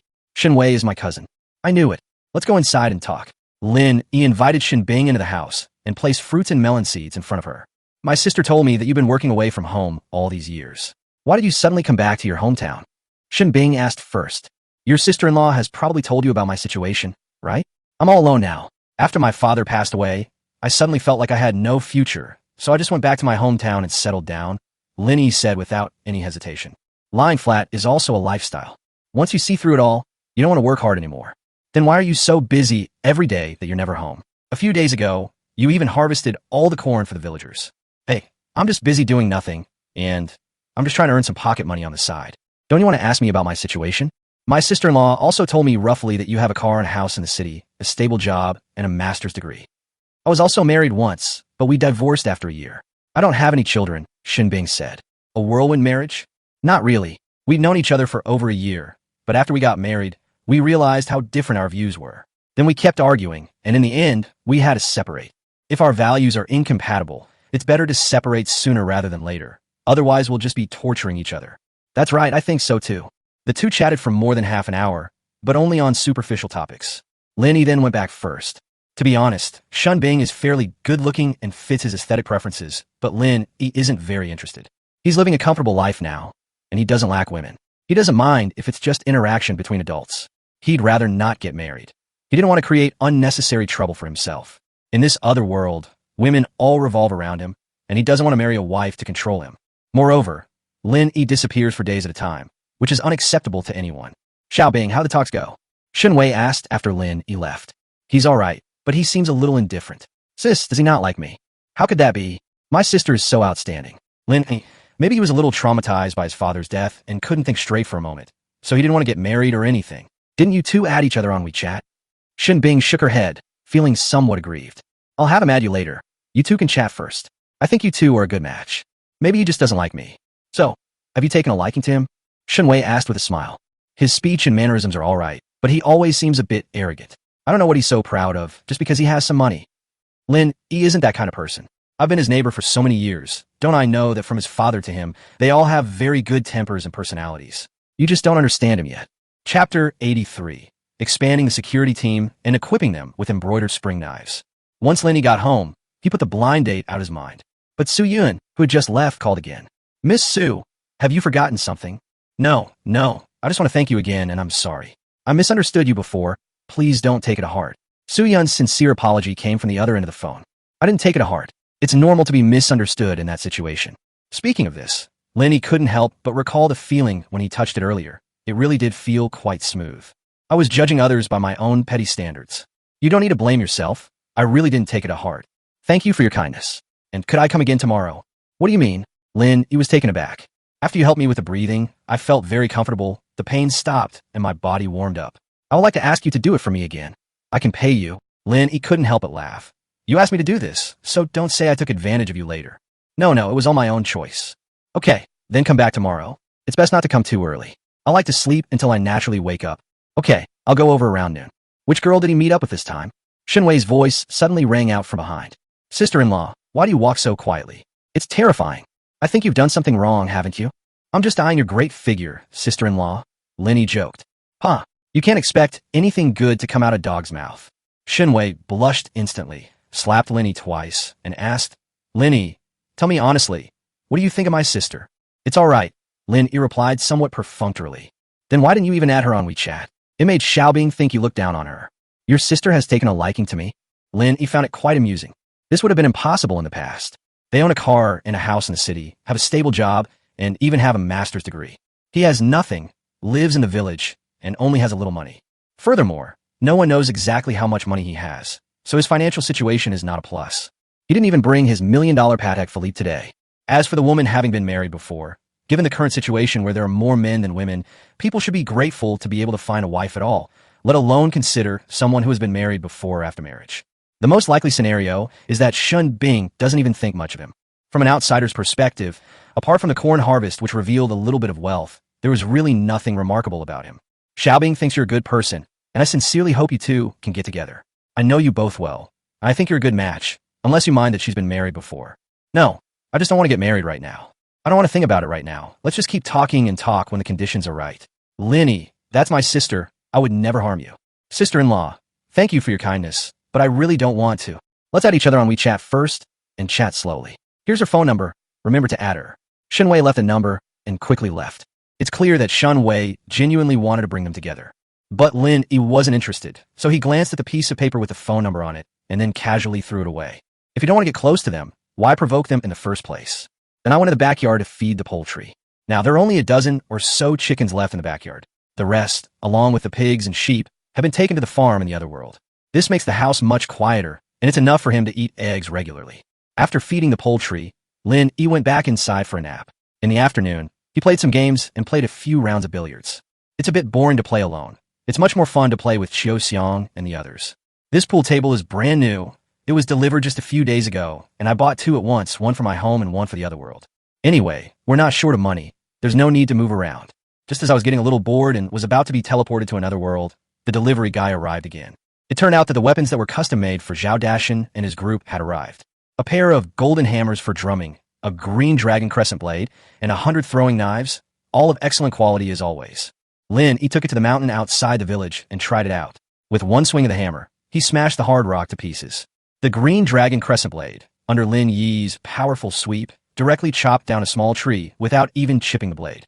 As for the throwing knife, its quality is the same as the other two weapons. It is sharp and of excellent quality. For convenience and practicality, Lin Yi also equipped it with two knife pouches that could be wrapped around the waist. They'll be ecstatic to see these weapons. Lin Yi returned home as the sun set. Then I placed another order with the same manufacturer online, this time for 1,000 embroidered spring knives, the kind used by the Imperial Guards. He plans to equip the security team composed of martial artists with embroidered spring knives first. In addition, the number of people will be increased to 1,000. As for firearms, he also plans to develop them. If it's difficult to do it domestically, then do it abroad. As long as you have money, you can always assemble a strong defense force. Lock the door, unleash the dogs, and then teleport to another world. Tiger Girl, Lin Yi called from inside the house. I don't call her Xiang anymore. It's so cold outside, I don't want her to freeze. Xiang cried and sobbed because she thought the master no longer liked her. The next moment, the great sage, who was guarding the door, let Langwei in. From being clumsy at the beginning, Langwei has now been trained to be quite skilled. Because if she didn't do a good job, she would have to go outside to suffer from the cold and hunger, and her delicate skin couldn't withstand that for long. After washing up, Xiang, Yi Shaodai, and Lin Yi came over to have breakfast with Lin Yi. Langwei, however, wanted to eat with the other servants. Master, Tiger Girl seems to have been much more obedient lately, Lin Yi said. That's right, our master really knows how to train them, Xiang interjected. Lin Yi patted Xiang's cheek and said, no need to flatter me, I like you the most too. I just want to teach Hunyo a lesson during this time. You still need to keep an eye on her at all times and not relax your vigilance at all. Sir, don't worry, the servants at home have all been instructed. No matter what she does, someone will be watching her. Shaodai, how is the children's training progressing? Everything is going well. Recently, I selected some more promising children from among the refugees, and now there are 50 of them. Besides learning martial arts, they also need to be able to read and do arithmetic. In the future, they will practice martial arts for half a day and go to school for the other half. Yes, I'll arrange it today. In addition, we need to replenish our security team with personnel, temporarily increasing it to 1,000. They need to be strong and able-bodied, and after a short training period, they could be used as soldiers. Clear. Ayu, you are in charge of providing basic training to the newly recruited security guards. I want to see results in a month. Don't worry, sir. I will train them well. The Lunar New Year is just a month away, and at that time, Song Yao will be transferred away, while Lin Yi will officially take over Lanyan County. Chapter 84: The Empress joins the Lantern Festival. With the arrival of the second heavy snowfall, the year is drawing to a close. Lin Yi didn't know exactly how many people had frozen or starved to death throughout the Dragon Kingdom that winter. But it is a fact that no one in Lanyan County froze to death or starved to death with his help. Even in other places where people only eat 1 meal a day, they are now eating 2 meals a day. Every household lit a coal stove, which provided warmth and hot water at any time, making the happiness index soar during the cold winter. The refugees and ordinary people throughout the county were all grateful to Lin Yi. Without him, many people would starve to death. In the past, when the county government distributed porridge, it was just 1 bowl of soup a day. The porridge was so good that you could drink it like water, as you could only see a few grains of rice. So they were willing to work to earn some food. Moreover, their children can study without any worries. This was something I never would have dared to imagine before. After a period of intensive work, the underfloor heating system and solar panels have been installed in all the main buildings of the Lin family manor. Now, the entire manor is brightly lit every night by the automatic turn-on solar streetlights. It has become a unique scenic spot in Linjiazwan. People in ancient times were very curious about this thing, and they would stay up late at night to go under the streetlights to watch the spectacle. Lin Yi decided not to do the floor tiling work himself, as the craftsmen here could easily do it. However, the Lunar New Year is coming soon, so we'll talk about what to do after the New Year. Preparing for the New Year is a big undertaking. With so many people under our command, we need to make sure everyone has a good meal. So Lin Yi gave his 2 assistants a new task, to buy all sorts of New Year's goods and ingredients for making dumplings. Lin Yi also bought some fireworks and firecrackers. After receiving the goods, he planned to go out. He doesn't have any relatives here, so he plans to spend the New Year in another world. Before that, he dealt in some medicinal herbs and ginseng, and then acquired some antique gems and furniture made of precious wood. The total assets have reached 200 million. Lin Yi sent the poultry and 5 dogs to the other world, and then drove out the door. After all the New Year's goods were purchased, Lin Yi gave his 2 assistants a New Year's holiday and a red envelope to each of them to show his appreciation for their work during this period. Upon arriving in the city, Lin Yi met with Cuckoo. When she heard that he was going on a trip for the Chinese New Year, she really wanted to go too, but she couldn't explain it to her family. Lin Yi promised her that they would go out together after the New Year, which made her happy. Immediately afterwards, Lin Yi greeted Yang Xiaowei and Su Yun. The reason I told Su Yun was because she had become addicted to internal energy cultivation, and now she had to go see Lin Yi once a week. Of course, apart from the first treatment, all subsequent treatments are chargeable. Through this method, Lin Yi became even more proficient in using internal energy. This can be described as killing 2 birds with 1 stone. So, of course, he had to tell Su Yun that he was going to travel abroad for the Chinese New Year. The next treatment was postponed until after the Lantern Festival. The Spring Festival is very important to everyone. As a song lyric goes, whether you have money or not, you have to go home for the new year. For those with family members, no matter how far away they are or how tight their schedule is, they should go back to reunite with their loved ones. The Dragon Kingdom's royal palace. As the year draws to a close, the imperial court also takes a holiday. Without those annoying state affairs and memorials, the empress felt much more relaxed. At this moment, inside her palace, coal stoves were burning all around, making the room warm and cozy. In the middle of the hall, there was a pool table. The empress was quite proud of herself for snatching the pool table from Lin Yi. Smack! The empress sank the black 8 in one shot and said to Wu Shuang, who was playing with her, "What do you think of this pool table?" Wu Shuang still wore a black veil, making it impossible for anyone to see her face. "It's interesting, but I think the people who make these things are even more interesting," Wu Shuang said meaningfully. "Oh, what new tricks has Lin Yi been up to lately?" The empress asked with a smile. Au brought news that Lin Yi plans to celebrate the new year with all the people in the county, offering free dumplings, fireworks, and lantern displays. "Oh, that's quite a big deal." It is indeed a grand gesture. The entire Lanyan County is now immersed in a sea of joy, and many business people from the capital have flocked there. Moreover, their lantern festival has already begun today. According to Shadow's report, many people from surrounding prefectures and counties have also gone to Lanyan County to join in the festivities. What about those gentlemen in the capital? They're already itching to make a move. What a fine Lanyan County. What a fine Lin Yi. He's trying to steal the limelight from the capital. The emperor smiled and said, "In the current situation, it's good to have some excitement. Send out the shadow guards to ensure the lantern festival proceeds safely and smoothly. My lord, you've worked hard all year. It's time for you to go out and take a look at the people's conditions." The empress thought for a moment and readily agreed. "All right, let's go and see what's going on. We'll travel light and incognito. This servant understands." Meanwhile, Lanyan County has been decorated with lanterns and colorful decorations. Along the road from the county town to Linjiazhuang, a row of solar streetlights has been erected, making the road brightly lit at night. This road is now crowded with all sorts of small businesses. Ultimately, it's still under the emperor's nose. No matter how difficult things are for ordinary people, they can still earn a decent living through their skills. Wealthy families, landlords, and sons of officials also flock to join the fun. Lin Yi hired a theatrical troupe, and now they perform 3 shows a day, one in the morning, one in the afternoon, and one in the evening. The general public can watch it for free. Most of the vendors at the Lantern Festival were from Lanyan County, and those selling handicrafts were mostly from Linjiazhuang. However, most of the money they earned belonged to them. Lin Yi only charged for the materials. Besides boosting the economy, it's also to help ordinary people earn some money. Outside the Lin family manor, Lin Yi set up a projector and played Journey to the West every night. Now, every evening, the number of people watching TV is 3 or 4 layers deep. Anyone who comes to Lanyan County knows Journey to the West. Many children can even sing a few lines of the song. "You lead the horse, I carry the eggs." People's enthusiasm dispelled the chill and brought new hope.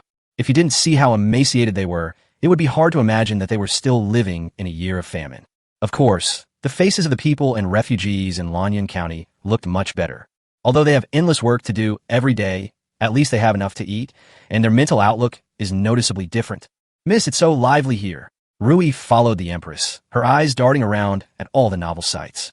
The empress appeared calm on the surface, but she was inwardly shocked. She had seen these situations in secret reports, but she could not have imagined them at all. This scene almost made her believe that her dragon kingdom had emerged from disaster and was now prosperous and strong. "Great shot. Lin is awesome." Just then, a cheer came from not far away. Chapter 85, inviting the empress to wear a swimsuit. On an open space outside the Lin family manor. This place has been turned into a basketball court, and now there are several circles of onlookers. The empress had to exert a great deal of effort to squeeze to the front. Then we saw Lin Yi displaying his prowess on the basketball court. The people on the field now are from 2 teams assembled by Lin Yi, with Zhao Dashan and Li Erniu serving as captains respectively. In addition, there are some substitutes, mainly for entertainment purposes. This kind of game has now swept through Lanyan County with the force of a whirlwind. Many young people have fallen in love with this sport and are participating in it. Even if they're exhausted from working all day at the coal mine, they still want to come here to relax and have some fun in the evening. One basketball court is clearly no longer enough to meet people's needs. However, with the Lunar New Year approaching, Lin Yi did not build anything new and decided to wait until after the new year to discuss it further. After playing ball for a while and working up a sweat, Lin Yi left the court and let the others go play. Xiao Xiang quickly draped the clothes over Lin Yi's shoulders, afraid that he would catch a cold again. "Master, Miss Ling Long has arrived." "Oh, but what is His Majesty's decree?" "No, not at all. They seem to be here for sightseeing." "Where is he?" "Bring him here quickly," Lin Yi said while drinking water. Lin Yu's lips twitched slightly, and she hesitated before saying, Master, Miss Linglong is, after all, someone close to His Majesty. Wouldn't it be better if you went there yourself? Asking her to invite the Empress over would be out of the question. She wouldn't dare, even if she had 100 lives. Lin Yi thought for a moment and said, That makes sense. Where is he? I'll go check on him. I will lead the way for you, sir. Immediately afterwards, Lin Yu led Lin Yi to meet the beautiful young lady who had come from the capital. But what intrigued him was that Jiao Xiaochun's older sister, Rui, was also there. Miss Rui, Lin Yi was even more confused. Could the people around the Empress leave the palace at will? And they all came to Lanyan County. Lord Lin, I came here with Sister Linglong to see the Lantern Festival. His Majesty said that what Lord Lin did was very good. The people have suffered for so many years, and they deserve to be happy. Your Majesty is wise. That's exactly what I meant. But Miss Rui, please don't call me Lord Lin anymore. I'm no longer an official, Lin Yi said with a smile. Lord Lin led several thousand Imperial Guards to burn down Qinglong Ravine, annihilating 20,000 elite Northern Yin troops. Such a great achievement makes it not excessive to call you Lord, especially since His Majesty has not revoked your authority, Rui said. After hearing what Rui said, Lin Yi realized that it seemed to be true. Did the Empress forget? Or was there another meaning behind it? It is said that the Emperor's mind is unfathomable, but the Empress's mind is even more profound. Miss Linglong, Miss Rui, now that you've come to Lanyan County, you're on my turf. Let me, your host, take a look around. That would be perfect. Next, Lin Yi led the two of them around the streets of the Lantern Festival and then bought some snacks and handicrafts to give to them. Mr. Lin, I heard that you build a manor in this blessed land. Could you take me to see it? Of course. Let's go now. Lord Lin, I would like to visit my younger sister and brother. Is that all right? Of course it's convenient. Shall I? Take Rui home and treat her well. Yes. The group then arrived at the Lin family manor, where the solar-powered streetlights piqued the Empress's curiosity. Lin Yi gave a brief explanation. Although the Empress didn't quite understand, she knew that Lin Yi had created this thing, and that it could also provide light. This is much better than a candle. Looks like I'll have to fleece him a few more times. Mr. Lin, these solar-powered lights are quite good. Why don't you give a few to His Majesty? His Majesty's eyes often get tired when he's reviewing memorials. If he had these lights, it would greatly improve his situation. What Miss Linglong says is absolutely right. I have already prepared it for His Majesty. Miss Linglong can take it back with her when she returns to the palace. We can't install it even if we take it back. Let's wait until Mr. Lin has time and go to Beijing himself. That's true. Then after the new year, I'll go to pay my respects to His Majesty and install the streetlights while I'm at it. That'll be best. Lin Yi led Linglong along the smooth cement road and into the main building. She naturally asked a few more questions about the cement, and as she walked in the hall, she felt a warmth under her feet. The temperature inside the room was noticeably hot. Mr. Lin, you've installed underfloor heating here too? Yes, and this time it's coal-fired, which ensures even heating. Once the renovations are finished next year, I'll invite Miss Linglong over as a guest. Great! I'd love to see what Mr. Lin can make this place look like. Miss Linglong, it's very hot in here. You should take off your coat first. Otherwise, you'll catch a cold when you go outside. I heard Ronger say before that Mr. Lin also knows medicine, and now it seems that he is indeed extraordinary. No, I just know some basic knowledge about it. Is this the glass you produce yourself? Yes. Once it's in mass production, I'll send some to His Majesty as well, so that the room can become exceptionally bright. This time, Lin Yi didn't need Linglong to remind him. He took the initiative to speak. Mr. Lin is getting smarter and smarter. It's all thanks to Miss Linglong's excellent teaching. By the way, I'll take you to a fun place. Where's some fun places to go? You'll see when we get there. Lin Yi took Linglong's hand and, amidst Lin Yu's conflicted expression, led her to the heated swimming pool. He also built a heated swimming pool inside the main building, and it's all finished now. Actually, he just installed a model from the city and moved the whole thing over. He didn't lift a finger.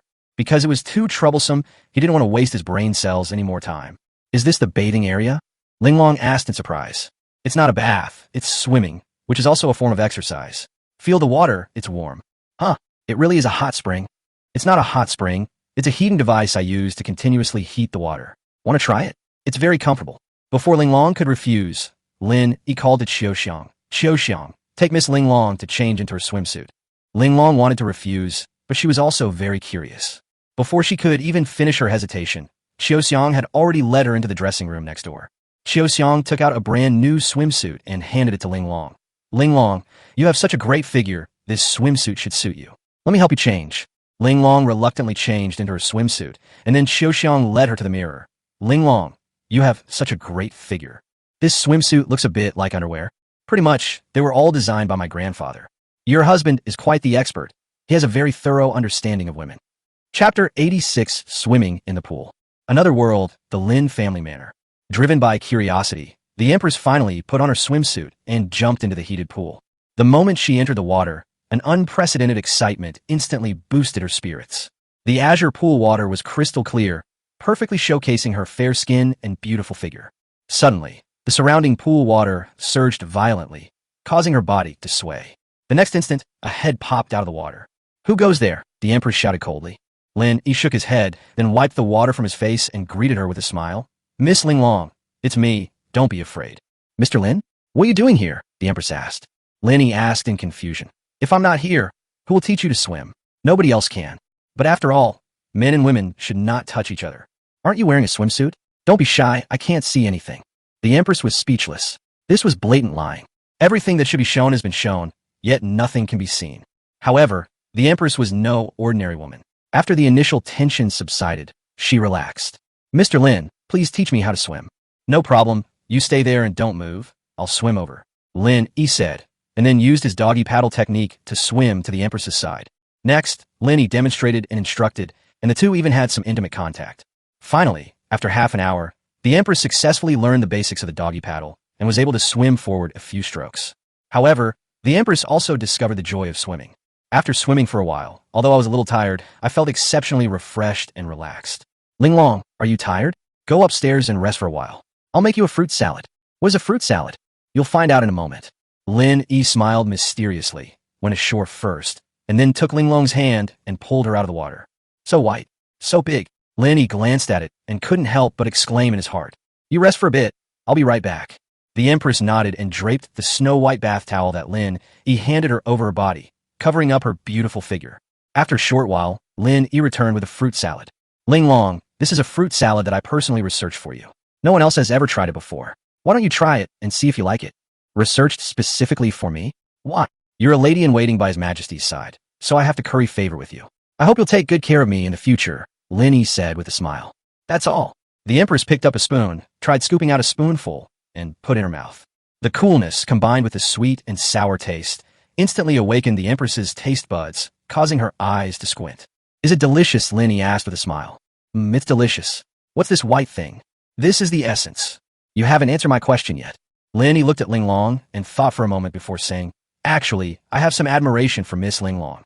You're quite honest. Everyone loves beauty. Of course, I don't have any ulterior motives towards you. I just want to be good friends with you. Don't you want to possess me?" the Empress asked provocatively. That's probably very difficult. Just because I'm someone close to His Majesty?" "Absolutely. Isn't Ronger also someone close to His Majesty?" "Ronger is an imperial physician, and you are a palace person. What if His Majesty allows me to leave the palace? Then come find me, and I'll take care of you for the rest of your life." As he said this, Lin Yi noticed that Ling Long had some salad dressing on her lips from eating, so he reached out and wiped it off for her with his finger. Then he put his finger in his mouth. "Do you think His Majesty would punish you if he knew you dare to flirt with one of his female officials?" "I wasn't flirting with you. I was just wiping the stuff off your mouth. Besides, I cooked you something delicious and even taught you how to swim. You don't think I'm trying to take advantage of you, do you? Am I in good shape?" The Empress suddenly lifted her bath towel. Lin Yi's eyes widened immediately. The headlights were so bright, they were blinding. "When I get back, I'll tell His Majesty that you tried to bribe me and have improper thoughts about me. Then I'll have His Majesty arrest you and castrate you to be a eunuch," Ling Long said while eating her fruit salad. "Hey lady, it can't be that serious, can it? I didn't do anything to you. Besides, you ate my fruit salad. What else do you want? Do you want us to become husband and wife?" "I absolutely did not have that thought, Miss Ling Long. You may have misunderstood. Whether it's a misunderstanding or not, it's up to me to decide." Upon hearing this, Lin Yi immediately understood. So this little vixen had gone through all that trouble just to wait here. "Miss Ling Long, please feel free to tell me what you need. As long as it's within my power, I will definitely fulfill your request. I don't think this counts as soliciting a bribe, do I?" "No, of course not. It was all my own choice." Ling Long finished her fruit salad, pointed to the swimming pool, and said, "This swimming pool is nice." Lin Yi immediately spat out his drink and said with a wry smile, "Miss Ling Long, this is extremely troublesome to build. It's not that I don't want to give it to you, but I simply can't do it. You were so confident just now, but now it's not working out." Seeing Lin Yi's pained expression, Ling Long couldn't help but smile and say, "All right, I'm not teasing you anymore. I was just joking. I'll come find you again when I want to go swimming." "This isn't funny at all. You scare me to death." "But I didn't see how scared you were." Your eyes were still darting around, staring at me. I'm appreciating you. Look at my eyes. Aren't they so clear? Ling Long stood up and walked towards the changing room, saying, I can't tell if your eyes are clear or not, but I know very well that you touched me inappropriately in the water just now. Wasn't I teaching you how to swim? If you keep making excuses, I will really tell His Majesty. Okay, I admit it, I have some feelings for you. Just a little. A lot, okay? I'm just a lecher. I've taken a liking to you, and I want to make you my woman. Go ahead and tell His Majesty, or I'll ask him to give you to me. Who do you think you are? You think His Majesty would bestow his trusted female official upon you? What? You don't believe me? One try. If you can really do that, I might as well serve you willingly. Is this really true? When I speak, I always keep my word. All right, then you just wait. I'll definitely get His Majesty to bestow you upon me. I'll be watching. But I must remind you, you and Chen Rong are engaged. What if you change your mind? How could that be? I will not change my mind about Ronger. I'm going to marry both of you. You're so greedy, Ling Long said before walking into the dressing room. Chapter 87 Unparalleled Fake Assassination. Lin Yi is truly hardcore. Not long after, Ling Long changed her clothes and came out, leaving the manor under Lin Yi's watchful gaze. As she sat in the carriage, a subtle, enigmatic smile appeared on her lips. Master, this Lin Yi is far too audacious. Should I teach him a lesson? Wu Shuang appeared beside the carriage like a ghost and asked for instructions. Never mind, he's just a bit lecherous, but he's not a bad person. You know, men are all the same, the Empress said casually. How dare he be disrespectful to His Majesty? Only you saw it. If you didn't tell, who would know? Huh? Wu Shuang looked like she'd seen a ghost. I'm tired and need to rest for a while. Oh, right, personally deliver the secret edict I wrote earlier to Lin Yi. This servant obeys the decree. As the carriage traveled further and further away, Wu Shuang's emotions were filled with turmoil. Could it be that Master has taken a liking to Lin Yi? That shouldn't be the case. Not long after, Wu Shuang appeared in the manor. At this moment, Lin Yi was playing in the water with Qiu Xiang and the others. As a shadow bodyguard, Lin Yu was naturally very alert. Even though Lin Yi had gone underwater and was bullying her, she still managed to spot Wu Shuang lurking nearby. Avoiding Lin Yi's clutches, Lin Yu entered the changing room. The next moment, Wu Shuang also appeared in the locker room. TSK. Such delicate skin, no wonder that stinky man likes you so much. Wu Shuang teased, stroking Lin Yu's back. To outsiders, Wu Shuang is a legendary figure, a ruthless killer and a loyal bodyguard. Only in front of her best friends would she reveal her true nature and let out a little bit of her suppressed mischievousness. Why are you here? Lin Yu tore off the veil from Wu Shuang's face, revealing a stunningly beautiful face. No one would have imagined that the commander of the Shadow Guard would be such a charming and beautiful young woman. I came to see if you're doing well. Wu Shuang stroked Lin Yu's face. I originally thought you were just following your master's orders, but now it seems you're very happy. That stinky man doesn't have all the good points. Nonsense. You're always by your master's side, even when he was swimming just now. You wouldn't come back to see me alone, would you? Lin Yu didn't believe it. It seems nothing can be hidden from you. That's right. I'm here on orders. What is the master's decree? I wasn't looking for you. Lin Yi. Master seems to treat Lin Yi a little differently, Wu Shuang said hesitantly. Lin Yu said calmly. I saw it a long time ago. What? Wu Shuang looked surprised. Is there anything special about this man? What's so special about him that you don't know? Lin Yu said, then went to get dressed. I'll take them out in a bit. He disrespected his master. Aren't you afraid I'll kill him? My master won't let you kill him. You know, if I kill him, my master won't blame me. But you will never disobey your master's orders.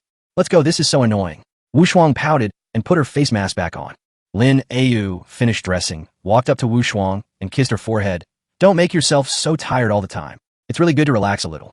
What a load of rubbish. She gets bullied by men all the time, and she's even gotten addicted to it. Wu Shuang pouted. A little while later, Lin Yi was the only one left in the pool. Suddenly, Wu Shuang brandished a long sword and thrust it at Lin Yi. Lin Yi saw the assassin, but did not panic. He suddenly produced several throwing knives and threw them at Wu Shuang. Wu Shuang was agile and extremely fast. Even while in midair, she easily dodged the flying knives. She was a little surprised. Was this man so afraid of death that he even carried so many throwing knives while taking a bath? Clang! The throwing knife struck the longsword. At the same time, Lin Yi leaped out of the water and grabbed Wu Shuang's ankle. Oh no! Wu Shuang cried out inwardly. In the next second, he was pulled into the water. You little punk! Trying to ambush me? Watch me steal peaches like a monkey. Wait, where are the peaches? Core death. Lin Yi wouldn't tolerate her. He continued with his Black Tiger's heart-piercing technique, and this time he succeeded. But Wu Shuang was furious. If her master hadn't forbidden her from doing it, she would have definitely killed someone by now. Even so, she didn't intend to let Lin Yi off easily and kicked him. That kick was very powerful. If it had landed properly, it would have broken someone's ribs. It's clear how furious Wu Shuang was at this moment. But the next instant, a force of recoil forced her back, as if she had kicked a hard rock. Hard qigong? Not bad. Wu Shuang could now strike and stab with peace of mind. There was a series of clanging sounds, but Lin Yi was unharmed, though it was a bit noisy. Wu Shuang grew angrier and more surprised as the fight progressed. Is this even human? Who has developed such a strong and assertive ability? What? Not cutting anymore? My turn. Wait. Wu Shuang swept across the shore and flew back to the bank. What are you waiting for? Didn't you come to kill me? Why did you run away? What kind of kung fu is this? I've seen a lot of hard qigong, but none of them are like yours. Why should I tell you? Lin Yi, receive the imperial decree. Wu Shuang suddenly took out a secret imperial decree wrapped in yellow cloth. Fortunately, the secret edicts were all contained in special bamboo tubes, so they wouldn't get wet in the rain. Otherwise, they would have been destroyed when they were submerged in water. Who are you? You think you can just accept an imperial decree like that? Lin Yi said, but he still swam to the shore and went ashore. Since the Qilin armor is activated, she can just stand there and let him attack her without him being able to cut her down, so there's nothing to worry about. I am Wu Shuang, the Grand Commander of the Shadow Guard. Wu Shuang introduced himself. The Empress had her personally deliver the secret edict to Lin Yi, and that was the meaning behind it. What? You're Wu Shuang? Lin Yi shook his head and said, Impossible. Commander Wu Shuang is so powerful. He's a legendary figure. It's impossible that he can't even beat me, right? Wu Shuang gritted her teeth in anger at these words. But she also knew that this guy's physical training had reached a high level, and his body was like a block of iron. It would be impossible to teach him a lesson. See for yourself. Wu Shuang threw the secret decree at him irritably. Could there be poison or a dagger hidden inside? Watch it or not. It's up to you. Wu Shuang said angrily and left. She vowed that she never wanted to see that bastard again. Lin Yi continued to use the Qilin armor, because the Qilin armor not only had strong defensive capabilities, but also provided protection against poison and fire. Upon opening the secret edict, it was indeed in the Empress's handwriting. Is she truly unparalleled? It really is exceptionally abundant. Chapter 88, 0 Yuan Purchase, Establishing the Divine Machine Camp. After the new year, Song Yao will be transferred to another post. From now on, the eyes of the court and the public will be on Lanyan County and on Lin Yi. The Empress's secret decree instructed him to implement sweeping reforms and set an example. It's not that Lin Yi can't do it, but if he does, he'll become the target of public criticism. His success could potentially cause significant financial losses for others. Even before they succeed, someone will try to sabotage them or even assassinate them. Once Lin Yi dies, everything will be gone. However, the Empress also stated in her secret decree that she would provide him with sufficient protection. As for the specific protective measures, the Empress did not elaborate. Lin Yi would never entrust his safety to someone else, although he now has the Qilin armor and the time-traveling item, which is enough to ensure his safety. But Xiu Xiang and the others didn't have that, and he didn't want to live in constant fear. So, on the day before the Spring Festival, Lin Yi traveled to many places and arrived in a country engulfed in war. Here, almost everyone on the street is carrying a gun, and the arms trade is booming. Lin Yi decided to find a place to rob him. With the time manipulation items he possesses, as well as his game inventory, he can absolutely operate without anyone noticing. Of course, the prerequisite is that you have to find out where the goods are available. There are definitely weapons in military camps, and there may even be people selling weapons privately, but the quantity is not large. So Lin Yi paid an arms dealer and eventually found several sellers and inspected the goods. That same night, all but one of the sellers were completely robbed. As for that lucky one, it was because the goods were the fewest, and Lin Yi didn't want to arouse absolute suspicion, so he deliberately left him behind. Having successfully acquired the weapons, Lin Yi then went to an oil-producing country and purchased a set of oil extraction and processing equipment, as well as thermal power generation equipment, for free. With time accelerated, all of this was done without anyone noticing. Even with surveillance cameras, only a shadow was captured, and it's still unknown what it was. Lin Yi was somewhat restrained in the country, but he became unscrupulous abroad. He activated the time acceleration feature for everything he liked, resulting in a tense situation in the area, with some even thinking they had encountered some kind of supernatural event. Having returned home with a wealth of experiences, Lin Yi couldn't wait to go to the other world. He brought Yi Xiaodai to the mining area, selected 200 professional hunters from among the refugees, and then conducted shooting training for them. They were all hereditary hunters, with excellent archery skills, and they quickly adapted to using spears as well. In just 1 week, they had all become decent gunmen. Among them, there were even about 10 people who were very talented at sniping. In addition, their skills in setting traps, camouflage, and infiltration are sufficient to make them suitable for use as special forces. Lin Yi assigned these 200 men to the Shinji battalion, while the 10 snipers were assigned to a special sniper team for specialized training. In fact, Lin Yi didn't know how to train either. He just copied an instructional video from the city and let them watch it and figure it out themselves. Even if you can't grasp the true essence of special forces, in this era, being good with a gun is enough to put you ahead of many experts. Imagine someone who can kill another person from a kilometer away. Even martial arts masters would be afraid. No matter how skilled he is, it's impossible for him to cover a distance of 1 kilometer in a short time. Of course, those with high strength may be able to sense unease and danger in advance. With the help of agile movements, it is entirely possible to evade. Therefore, Lin Yi also assigned 2 martial artists to the snipers to protect and assist them, thus forming a sniper team. 2 martial artists were assigned to observe and protect, and Lin Yi equipped them with submachine guns, which greatly increased their combat effectiveness. Snipers are primarily responsible for targeting enemies. Having established the 1st Divine Machine Battalion, the remaining task was to train more gunners. Lin Yi requested permission from the Empress to bring in another 20,000 refugees from the capital. In the future, Lin Yi will be building many factories, which will require various workers. These 50,000 refugees, plus the previous residents of Lanyan County, may not even be enough. The Shinji Battalion eventually expanded from its initial 200 hunters to 1,000. Of course, less than half of them possess combat capability and require further training. In addition, Lin Yi had also established an artillery battalion, which is now mainly used to train them in the use of mortars, as this is the quickest and easiest method, and also has the advantage of being easy to move. This artillery battalion is Lin Yi's trump card. All personnel trained deep in the mountains and are completely isolated from the outside world. However, they received the best treatment, so these people worked hard without complaint and obeyed Lin Yi's orders. As for the command of this artillery battalion, it was handed over to his trusted confidant, Lin Yi. After these days of contact and testing, Lin Yi and Zhao Dashan gained Lin Yi's trust, so Lin Yi began to give them more responsibilities. As for Zhao Dashan, he was Lin Yi's nominal guard company commander. He not only commanded a 30-man Shinji battalion of soldiers, but could also mobilize the entire security team, and was responsible for the safety of Lin Yi, his family, and Lin family village. Everything is proceeding smoothly. Time flies. The year has passed by unnoticed, leaving a deep impression on people and bringing new hope. As temperatures rise, the main buildings of Linjiazhuang are completed, and the reforms in Lanyan County have officially begun. The first thing Lin Yi did was move. He moved his home from the county town to his estate outside the town. The servants naturally followed and began to cultivate new vegetable gardens and build greenhouses on the manor. Of course, there's no need to raise poultry anymore. They're all sent to professional farms. It's easy to eat meat if you want, since it's all your own property anyway. The maids and servants were cleaning and tidying up the manor, busy with various tasks, while construction teams continued work elsewhere, building other auxiliary buildings. The entire manor was full of vitality. The second thing, and the one that shocked people the most, was the demolition of the city walls. From now on, Lanyan County will be the only county in the world without city walls. By dismantling the city walls, he removed the constraints and proved his strength. As for the third thing, it was also a great and earth-shattering feat, which was the distribution of land. Lin Yi distributed the land that the Empress had bestowed upon him, except for the original 1,000 acres, according to the distribution among his families. Not only the people of Lanyan County, but also refugees. This move not only won over the hearts of the people, but also shocked the officials in the capital and even the Empress. In this era, land represents assets and ancestral property. No one understood why Lin Yi would distribute his family assets. Is he an idiot? Obviously, no one thinks so there must be something fishy going on.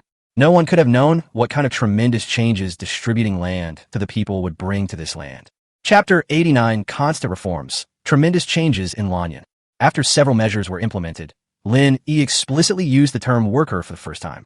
From then on, people who worked in coal mines, cement plants, brick factories, garment factories, glass factories, machinery factories, and other places with fixed jobs were all called workers. Workers can receive monthly wages from Lin Yi, and he also provides free medical care. Moreover, workers can rest for 4 days each month, which means they have 1 day off each week. This measure made all the workers completely devoted to Lin Yi, and they even worshipped him like a Buddha. As for farmers, as long as they work diligently in farming, Lin Yi will charge them a small amount of rent, and he will buy the rest of their grain at market price. For them, medical care is also free. To ensure the smooth implementation of free medical care, Lin even invited Chunda's apprentice to personally oversee the process.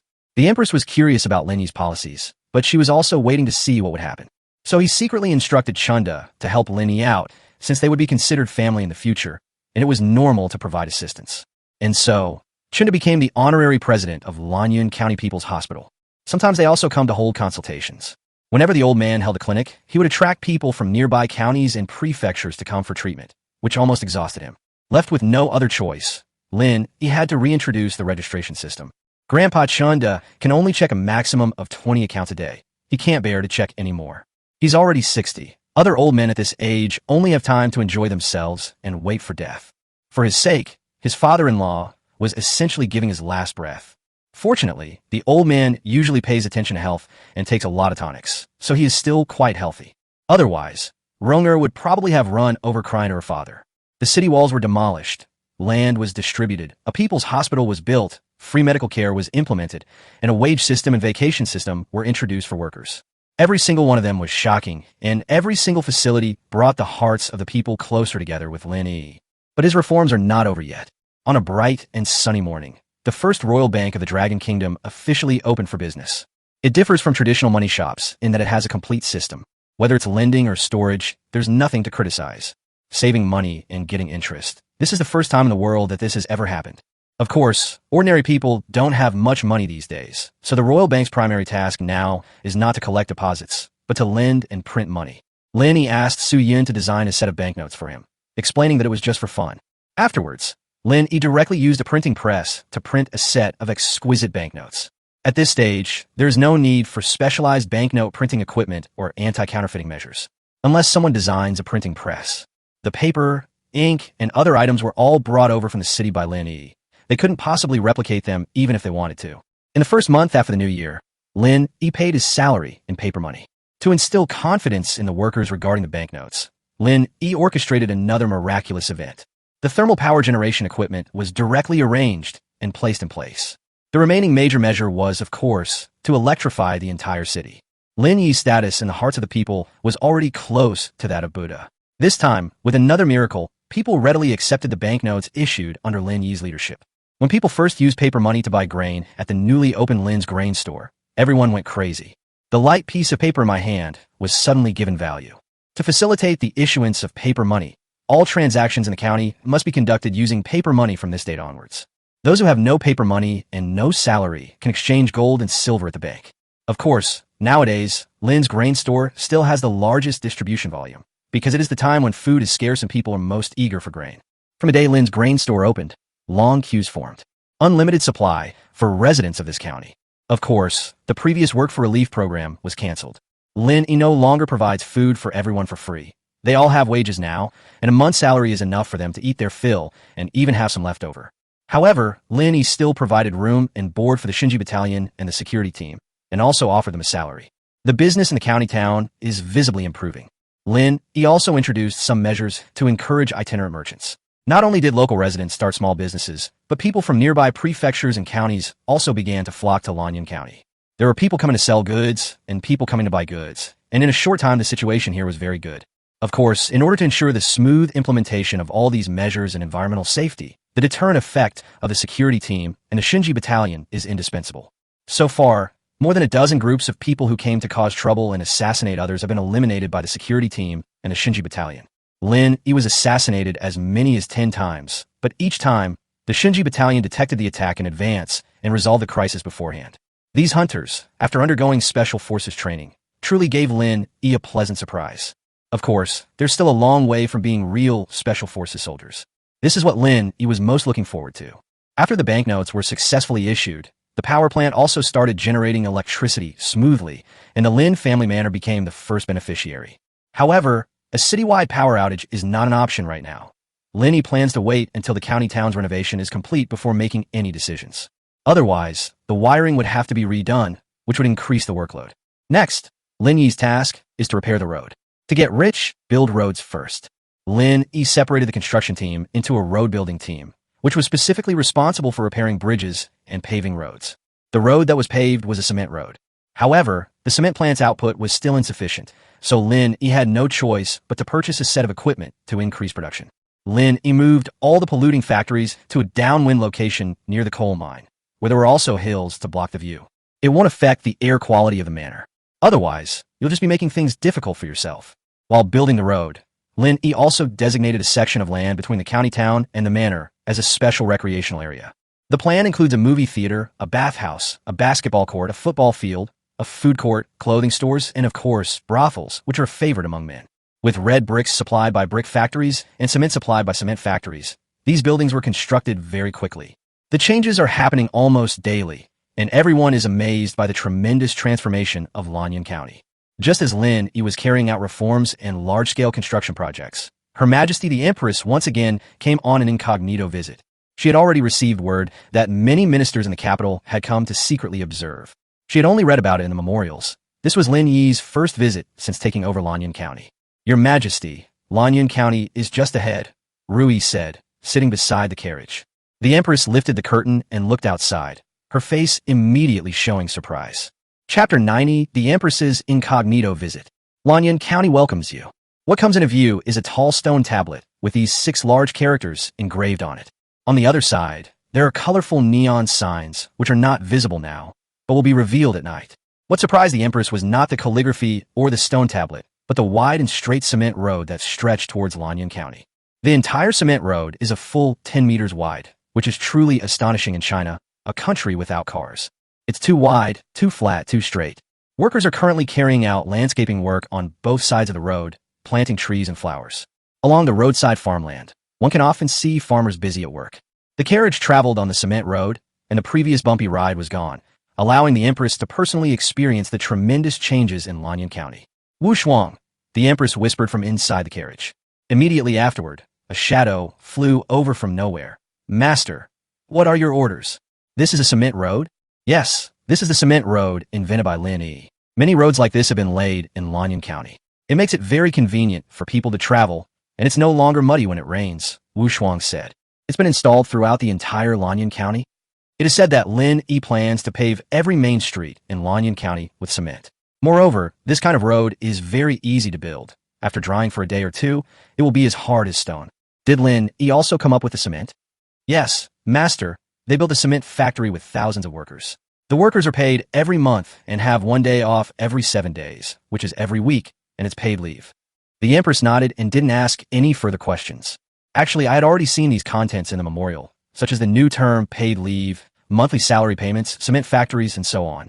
She simply couldn't connect the contents of the memorial with reality. At that moment, she was filled with shock. Such a small county town has undergone such a big change in a short period of time. If you give him 10 or 8 years, who knows what he'll become.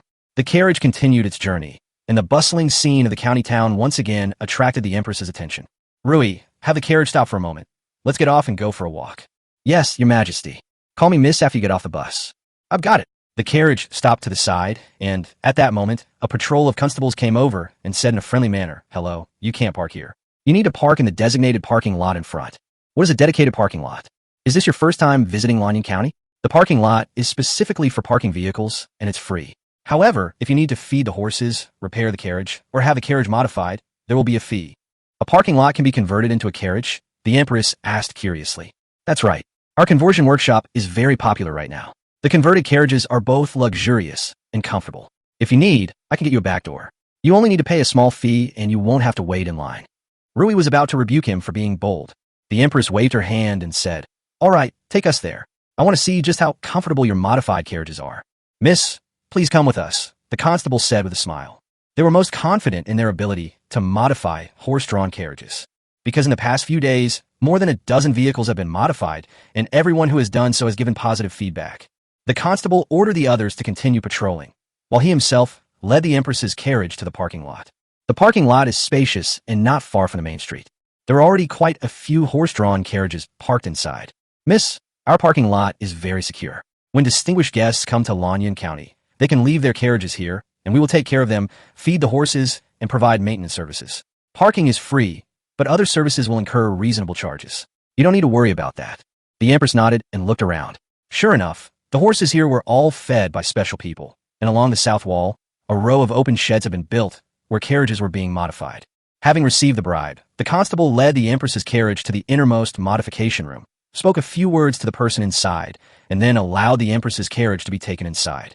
"What does this mean?" the Empress asked, seeing several things that looked like writing in front of the shed. "This is called VIP. It's a service exclusively for our valued customers. You can tell us your desired modifications, and we'll try our best to accommodate you." I heard that Master Lin from Irlanyan County has a carriage that even arrows can't penetrate. Could you help me modify mine to be like that? No problem, but this kind of renovation will take some time. You may need to stay in Lanyan County for a couple more days. It's all right, I have plenty of time. After parking the carriage in the parking lot, the Empress strolled around the streets. Here, she felt an atmosphere even more lively than in the capital. It must be said that she was very satisfied with the results Lin Yi had achieved. Moreover, the people on the street looked different. Each and every one of them was filled with hope for life. Instead of the lifeless atmosphere it had a few months ago, this scene greatly lifted the Empress's spirits, and her bad mood of the past few days also improved significantly. After all, not every place is Lanyan County, and not every place has a person named Lin Yi. The vendors selling candied hawthorns, sweet cakes, wontons, and steamed buns are mostly locals. The Empress even saw merchants from other countries, dressed in furs and sporting small dreadlocks. Though of course the Empress didn't know what dreadlocks were called. Are these barbarians from the western regions? The Empress asked. Miss, I'll go and inquire. Rui walked towards the little dreadlocks, and soon returned quickly, saying, Miss, these aren't who people from the western regions. They say they come from the Yuezhi Kingdom, which is much, much further west from our Dragon Kingdom. The Yuezhi Kingdom? How did they get here? I just asked their guide, and he said they were introduced by a merchant from the Chu Kingdom in the west. It's only been a few months, yet it's spread this far. The Empress had a new understanding of Lin Yi's abilities. After strolling away from the main urban area, heading east, you'll reach Lin Family Village and Lin Manor. The Empress thought that once they left the city, there wouldn't be so many people. To her utter surprise, once outside the city, there were even more people, so many that they were shoulder to shoulder, one after another. The football field, not far away, was especially lively, with cheers and encouragement coming from time to time. Rui, go ask them what they're doing over there. The Empress said as she walked. Rui also ran over, and after a while, she ran back and reported, Miss, they're playing football over there. People can not only watch, but also place bets, so there are a lot of people watching. Place a bet. The Empress then went over to take a look and saw 20 people dressed in different clothes fiercely competing on the green field. There was a person guarding each of the two goalposts to prevent the opponent from kicking the ball into the goal. The Empress watched for a while and found it particularly interesting. She even wanted to go down and kick it a couple of times. I really don't know how Lin Yi's brain works to come up with all these strange and bizarre things. Chapter 91, Visiting the Lin Residence, Chatting While Touring. Miss, look, there's a hot pot restaurant here too. Wow, what a huge glass door. Rui exclaimed in amazement as she looked at the newly built hot pot restaurant. She had never seen such a large glass door before. After passing the football field and basketball court, the Empress and her entourage arrived at the food court. The first restaurant we saw was the famous Ipin Guo restaurant in Beijing. Unlike shops in Beijing, all the shops here feature large floor-to-ceiling windows and transparent glass, making them instantly eye-catching. That Lin Yi, he used such good glass in a hot pot restaurant. The Empress smiled helplessly. Miss, look at these shops. They all seem to have glass doors and huge windows. Isn't that a bit too extravagant? Master, this is the food court built by Lin Yi. It's said that after it opens, it will introduce thousands of different dishes. Thousands of varieties? Really? I heard it from Wu Shuang said, following behind. Let's go take a look at the Lin residence. Master, let's go a little later. What's wrong? The Empress frowned slightly. That Lin Yi is with his concubine. Let's go now. After saying that, the Empress quickly walked towards the Lin residence. Rui and Wu Shuang exchanged a glance, then quickly chased after the Empress. Soon the Empress appeared at the entrance of the Lin residence, while Wu Shuang quietly disappeared. Looking at the simple and unadorned gate of the Lin family mansion, the Empress's expression improved slightly. Lin Yi at least had some sense of propriety. Who are you? This is a private residence. No visitors allowed, said an 8 or 9-year-old boy standing at the door in his innocent voice. Sanwazi. Rui recognized the boy. He was her younger brother, Diao Sanwa. Diao Sanwa wasn't very familiar with this older sister. He had only met her once or twice before, so he didn't recognize her just now. Big sister, it's me. Are you a doorman now? Rui asked. No, the master didn't assign me any work, but I didn't want to be idle, so I volunteered to stand guard at the door, Diao Sanwa said. Big sister, wait a moment, I'll go tell my sister. Before he could finish speaking, Sanwazi turned and ran away. It seems your younger brother is somewhat unfamiliar with you, the Empress said. When I left home, he was still very young and didn't remember much, Rui said sadly. Things will get better in the future. After all, blood is thicker than water. Miss Xiaobai. The Empress waved her hand, and at that moment, Diao Xiaochun followed Diao Sanwa to the main gate. Big sister, compared to Sanwazi, Diao Xiaochun had a much deeper relationship with her eldest sister, Rui. Xiaochan. The two sisters hugged each other, not daring to keep His Majesty waiting, and quickly said, This is Miss Ling Long from His Majesty's side. She has come to visit Mr. Lin. Please go and inform her immediately. The master already knows. Please have my sister and Miss Ling Long go to the living room for a while. Okay, lead the way. Sister, Miss Ling Long, this way please. Jiao Xiaochan led the two through the gate. The view is of a lifelike artificial mountain with a flowing stream. A small pavilion is carved on the mountain, and people are resting inside, all very realistically depicted. The pond in front of the artificial hill is filled with many bright red and golden koi, a sight to behold. There are two paths on either side of the artificial hill. The left side is a pebble path, and the right side is a smooth, mirror-like marble slab, so clean that it can be used as a mirror. Jiao Xiaochan led the two along the pebbled path on the left, following a flower-lined path, and after several twists and turns, they arrived at the main building. In front of the main building is a spacious small square, half of which is a lush green lawn, and the other half has been transformed into a basketball court. The lawn was decorated with soccer goalposts at both ends, clearly indicating that it was intended for home recreation. There are also swings and a pavilion on the side. The basketball court is made of special materials, and Lin Yi usually plays basketball with his subordinates to exercise. The main building's sunny side, besides the large windows, features glass doors, which is quite impressive. This unique architectural style gave the Empress a completely different feeling. Sister, Miss Ling Long, please have a seat. Our master will be here shortly. Jiao Xiaochan led the two to the living room, set out fruit platters and drinks for them, and then prepared to leave. At this moment, the Empress spoke up. Rui, you haven't seen your family for a long time. Go down and talk to them. Miss, I'd better stay with you. No need, go ahead. Thank you, miss, Rui replied, and left the living room with Jiao Xiaochun. The Empress didn't stand on ceremony. She picked up a pastry, tasted it, and then drank some cola, which tasted quite good. After that, she started wandering around the living room. The floor tiles gleamed like mirrors, a crystal chandelier hung overhead. The walls were snow white. There was a long row of soft sofas and a large LCD TV. There was a deck chair by the window, where a large monkey was sitting, peeling and eating an orange while rocking back and forth. A pair of wise eyes occasionally glanced at the Empress. At the feet of the large monkey lay two large black dogs, sunbathing. The Empress knew that Lin Yi had raised a giant monkey whose strength was comparable to that of a top-tier expert, but this was the first time she had seen it. However, the great sage did not show any hostility, but merely glanced at it casually. Lin Yi had given prior instructions. Otherwise, most people wouldn't be able to enter this living room. Ling Long, you like watching TV? Just then, Lin Yi walked out in his pajamas, looking quite lazy. What exactly is that thing? How come there are people inside, and there is sound coming from inside? This is a television, and everything on it is fake. Is this how you read Journey to the West? You know Journey to the West too? Although I have lived in the palace for a long time, His Majesty is very well informed. He knows about any new things that come up on your side. That's true. Lin Yi invited the Empress to sit down and said, Miss Ling Long, is there some imperial decree or something else for this trip out of the palace? By order of His Majesty, I have come to Lanyan County to take a look. Have you seen everything outside? What do you think? I'm a little hot. Let's go swimming and talk while we swim, the Empress suggested. That's exactly what I was thinking. I prepared a new swimsuit for you. Try it on in a bit and see if it fits. Chapter 92 Chaos in Lingyang. Song Yao disappears. The water in the temperature-controlled swimming pool is crystal clear. The Empress was swimming around happily, just like a snow-white mermaid. Despite starting with a doggy paddle, the Empress's swimming style was remarkably graceful. Does that mean a beautiful woman is beautiful no matter what she does? And this is only her second time swimming. How come she swims so well?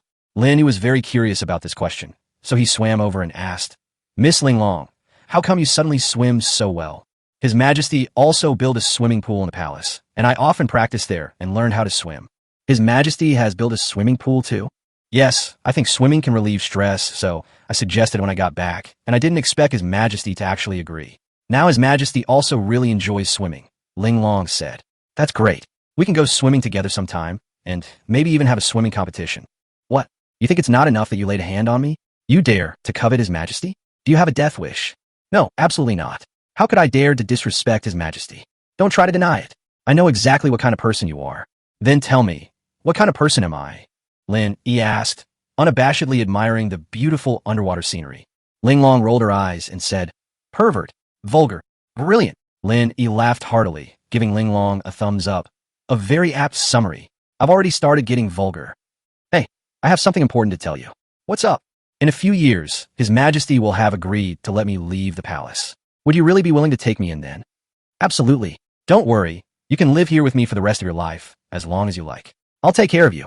What if I asked you to choose between me and Rome? Lin Yi shook his head and said, I won't choose. I want both of you. You can only choose one. Ling Long, let me tell you a truth.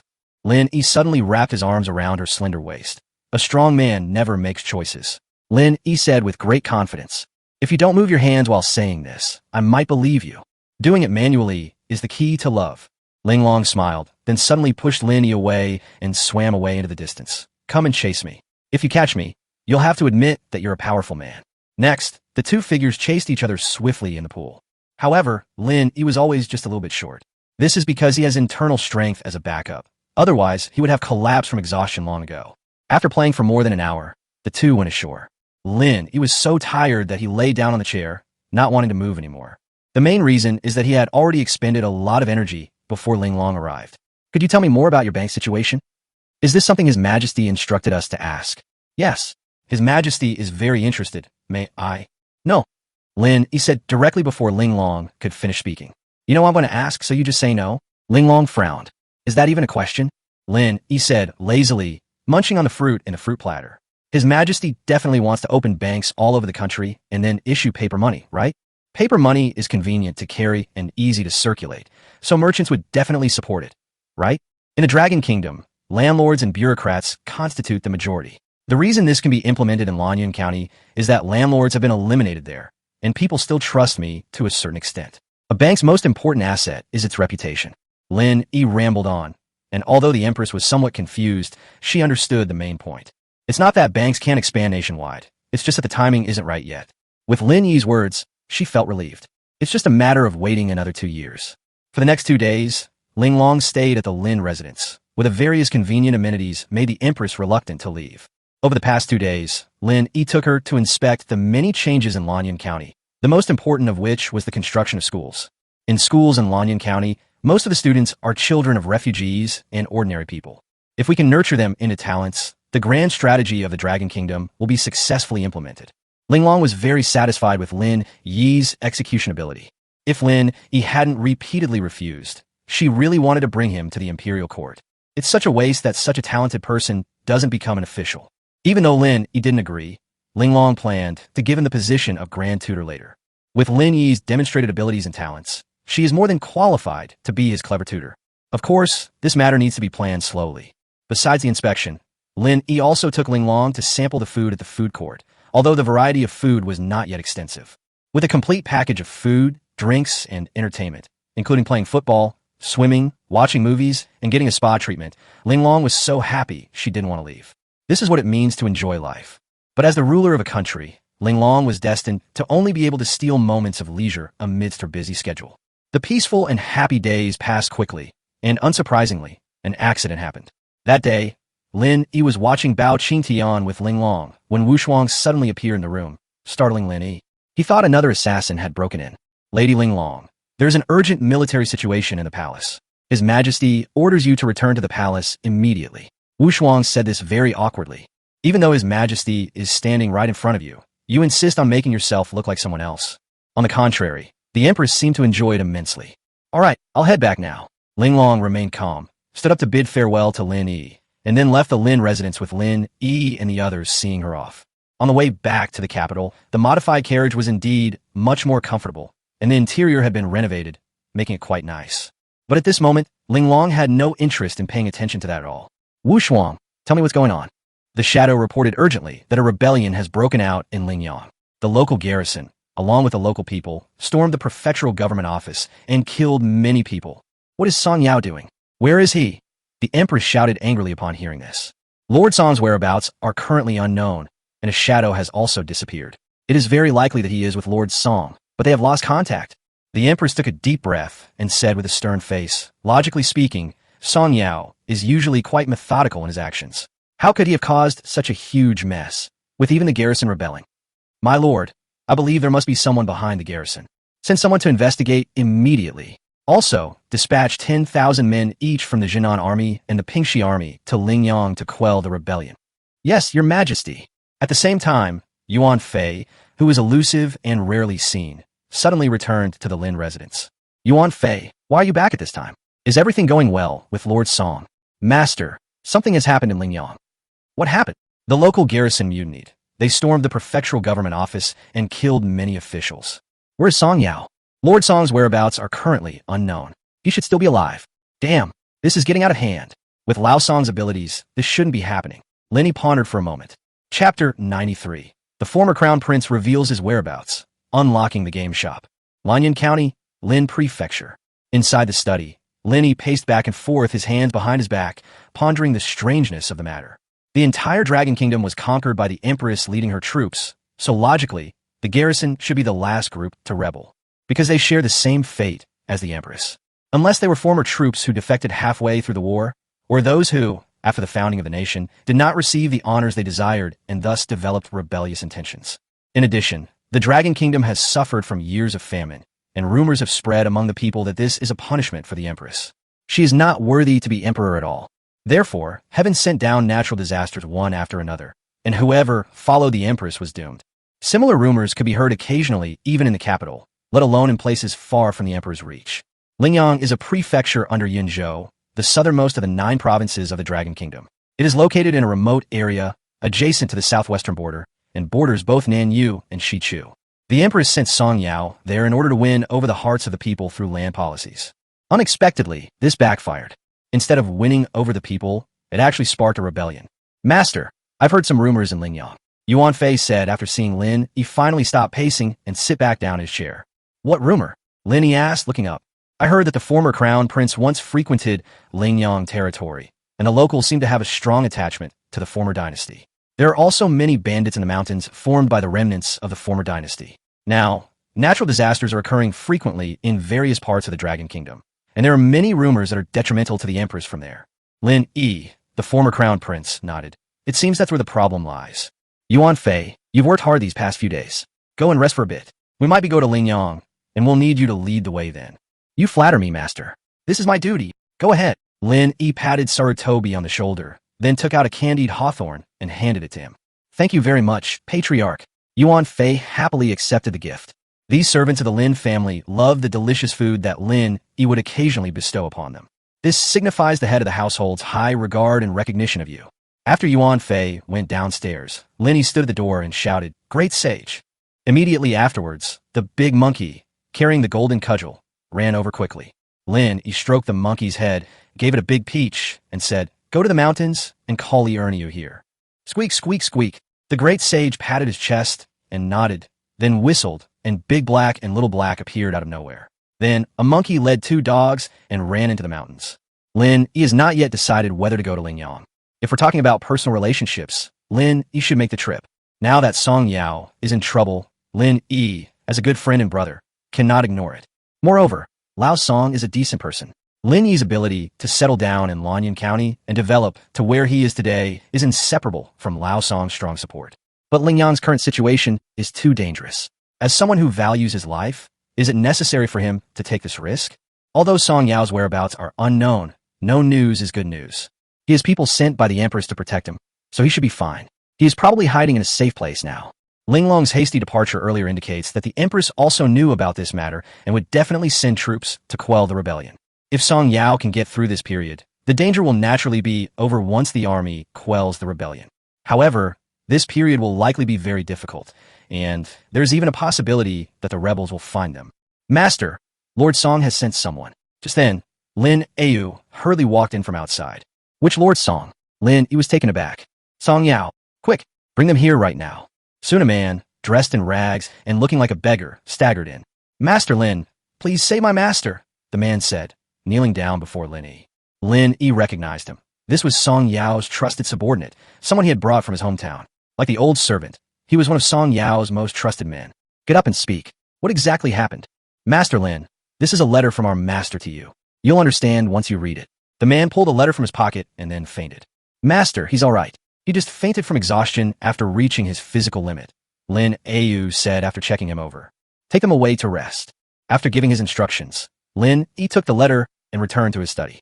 A moment later, Lin Yi finished reading the letter, and his previous hesitation turned into determination.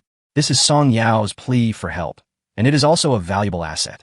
According to the letter, he discovered the former crown prince's treasury and originally planned to lead troops to retrieve it to replenish the national treasury. Unexpectedly, the information was leaked, which led to this unprepared rebellion. In this critical moment, Song Yao sent a trusted confidant to deliver a message to Lin Yi, hoping that he could come to his rescue. In his words, he implied that if Lin Yi could lend him a hand, he would give Lin Yi the treasure trove of the former crown prince. But Lin Yi felt that this matter was not that simple. Is the treasury of the former crown prince so easy to take? Will taking it cause me a lot of trouble? Moreover, the empress's influence is widespread, and what Song Yao discovered, her influence must also know. Will the empress hand over the treasury to someone else? The treasure vault was only a minor reason why Lin Yi wanted to go to Lingyang. He was just bored and wanted to go there for some excitement. Enjoying something for too long can sometimes get boring, and you need to get yourself excited again. And this kind of highly challenging task is clearly the best choice.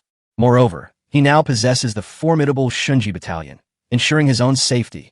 What is there to fear? Having made his decision, the first thing Lin Yi did was to spend another 20 million to raise the level of his nameless internal skill to the 5th level. Ding! You've spent over 200 million in-game currency, unlocking the in-game store. As Lin Yi's nameless internal energy advanced, his internal strength suddenly became much stronger, and he felt incredibly energetic, his body brimming with vitality. It was as if I had suddenly become young again, with a clear mind and my body back to the state of being in my early 20s. Before he could even fully enjoy the refreshing feeling, a notification sound in his mind filled Lin Yi with surprise and delight. The game store has been unlocked? This means getting any new devices won't be so difficult anymore. The game store is a virtual interface that will appear in front of Lin Yi whenever he calls it. Of course, only he can see this interface. Opening the store reveals a layout similar to that in the game, somewhat resembling the pages of Taobao and JD.com, where various goods are categorized into different types. There's also a search function. Lin Yi tried searching for weapons, and found everything from ancient cold weapons to modern firearms. However, firearms were limited to guns and ammunition. There were no cannons. Clearly, this shopping mall still has untapped potential. He then looked at the various categories. The range of goods on the shelves was quite complete, but the number of goods in each category was limited. Strictly speaking, Lin Yi's permissions were insufficient. Many items were not unlocked and therefore could not be purchased. Those who were able to buy it were unable to do so due to insufficient funds. Lin Yi thought his money had been stolen, but after checking his account balance, he realized that the items in the game store required in-game currency to purchase. He needs to exchange the cash he saved for game currency before he can use it. Chapter 94: Preparing to support a new empress. Items in the game store require in-game currency to purchase. The exchange rate between cash and game currency is 1 to 10, meaning $1 in cash can be exchanged for 10 game coins. The rules for spending money in games are the same as before. This is good news for Lin Yi. Because the goods in the mall can be realized in reality, the value of money increases, and you can buy more things. The same dollar might only buy 2 or 3 candies in real life. However, in the game store, you can treat it like $10 and buy 20 or 30 of the same candies. If he wanted, he could even treat the game store as a wholesaler and sell in the city, making a considerable profit. Of course, someone with a laid-back attitude wouldn't bother earning that kind of money. He doesn't have high ambitions. He just wants a comfortable house and a car that can provide shelter from the wind and rain and offer convenience. He never intended to show off or perform any kind of miracle in front of others. At his age, he should just enjoy life and have a very peaceful mindset. Lin Yi had absolutely no interest in that kind of meaningless social interaction. He maintained relationships with pharmacy managers like Yang Xiaowei in order to sell medicinal herbs and earn some pocket money. Now, he provides them with a batch of medicinal herbs every now and then, earning a few 100,000 yuan, which is incredibly lucrative. With the resources of the Chun family from another world, obtaining medicinal herbs is particularly convenient. This is a long-term way to make money. As for the others, I don't want to consider them. Lin Yi studied the game store and found that as long as his spending increased, his privileges would also improve, allowing him to purchase more goods. So he plans to spend some money to upgrade his privileges. When we build a large supermarket in Lanyan County, it will be much easier to distribute the goods. Of course, he only sells things that others don't have, and he doesn't compete with other small vendors for business. Those small vendors are the lifeblood of a city, and it was he who painstakingly revitalized them. Naturally, it wouldn't be stifled just because of a little bit of profit. When topping up, it surprisingly suggested that in addition to cash, items could also be converted into cash. In particular, gold and silver jewelry from other worlds, or some cultural artifacts and antiques, all have good exchange value. Isn't this just another way to make money indirectly? Exchanging grain for antiques, then using the antiques to exchange for game currency, and finally buying goods in the game store. This is a perfect and highly profitable business chain. Before Lin Yi could even begin, Desheng returned from the mountains with Li Erniyu. Patriarch, did you call me? Zhao Dashan, Li Erniyu, Yuan Fei, and others are now considered Lin Yi's confidants, and they have changed their address to Patriarch. The servants and maids in the household habitually addressed Lin Yi as Master. Erniyu, how is the artillery battalion's training going? Master, The recent training has ended, and our combat capabilities have improved significantly. Now, everyone is very confident that even if a force of 10,000 comes, we can crush them. Lin Yi said with a big grin. Don't brag. You let me down in real combat. Please rest assured, Master, if we fail, Ernie will accept any punishment from you. Okay, go back and get ready. I'll take you guys out for some real combat tonight. Yes. Lin Yi didn't ask any further questions. He only knew how to follow orders. Like Zhao Dashan, he isn't the kind of person who's clever in a petty way, but he's someone you can trust. Perhaps they're just wise in disguise. Next, Lin Yi began to arrange things at home.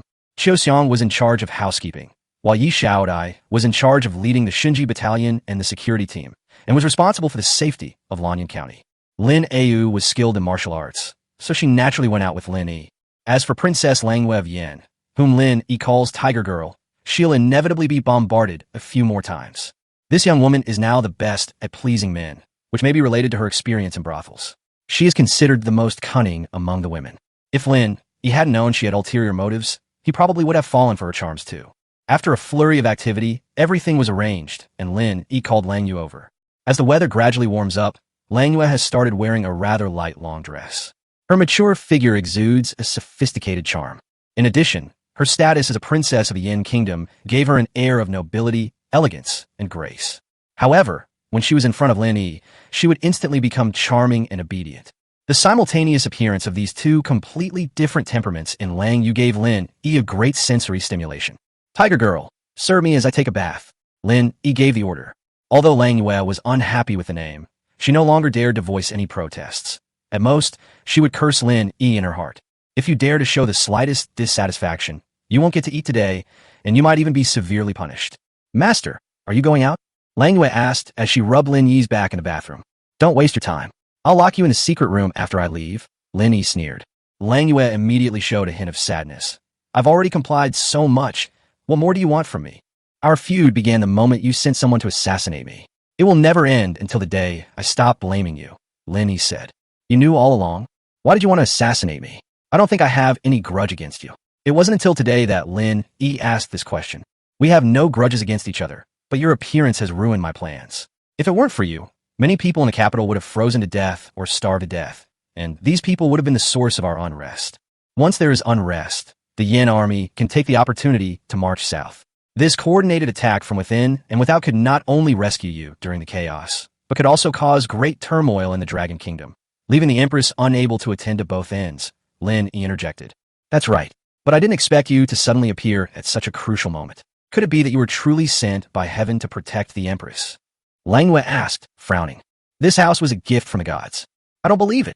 Believe it or not, this is the truth. Lin Yi pointed to the front of him, and Lang Yu obediently jumped into the bathtub, then sat in front of Lin Yi and continued to wash him. Tell me, what are your ambitions? Maybe I can help you achieve them.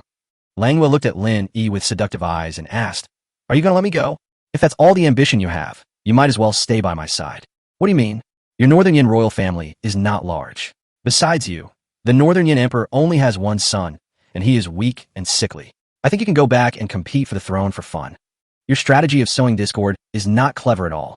Do you want to be one of only 2 female emperors in the world, like the Empress of the Dragon Kingdom? Think about it carefully. Give me an answer when I return this time. Where are you going? You're asking too many questions. Chapter 95, Writing to Lin Yang. Saving lives is like fighting a fire. As night fell, Lin Yi and his group quietly left Lanyan County. Everyone rode horses at full gallop, bathed in the beautiful moonlight, their shadows flashing by. Lin Yi couldn't ride a horse, but luckily he had Lin Yi with him, so he asked Lin Yi to take him. He originally wanted to drive, but now the official roads of the Dragon Kingdom are all in bad condition. Except for the roads around the capital, the roads in other places are simply impassable. Yuan Fei was leading the way, holding a flashlight to guide everyone. Accompanying them were Li Erniyu's artillery battalion and Zhao Dashan's guard company, totaling about 200 people. The guard company was equipped with submachine guns and embroidered spring knives, while the artillery battalion mainly carried mortars, and of course, each person also carried a melee weapon. All 10 sniper teams were brought out. Lin Yi intended to train them this time as well. If the safety of Lanyan County weren't so important, he would have liked to transfer the entire Xinji battalion. Of course, the more important reason was that he didn't have enough horses. Speaking of this, he felt a little annoyed, wondering why he hadn't thought of this before. If we really can't buy too many, we can ask His Majesty for some. Anyway, he has people who whisper in the Empress's ear. Hongya, Linglong, Yi. Huh, without realizing it, His Majesty is now surrounded by my people. Clop, clop, clop. The horses galloped quickly. Master, let's run a little longer. We need to rest, and the horses need to rest too, Lin Yi suggested. Sure, you can arrange it as you see fit. After running for more than 300 li, the group finally found a place to dismount and rest. Lin Yi jumped off his horse and almost fell to the ground. My buttocks were practically bounced in half, and my thighs were chafed raw. Horse riding is really a tough job. I should have gotten myself a motorcycle. Thinking of this, Lin Yi summoned the game store and searched in the search bar. Unfortunately, there were no motorcycles, but there were bicycles. But riding this thing on roads like this is even more tiring. It's better to ride a horse. At least there's a headlight in front of you for some comfort. After resting for an hour, the group continued their journey. They ran for a while and then rested, and after a few days, they finally reached the border of Lingyang Prefecture. Yuan Fei, take 2 brothers and go scout out the situation. Yes. While waiting for Yuan Fei, everyone started a fire to cook and conserve their energy. Lin Yi brought compressed biscuits and chocolate, enough to keep everyone fed and warm. They waited for 2 hours until it got dark again before Yuan Fei and the others finally returned. How about it? Master, Lingyang Prefecture has been sealed off and no one is allowed to enter or leave.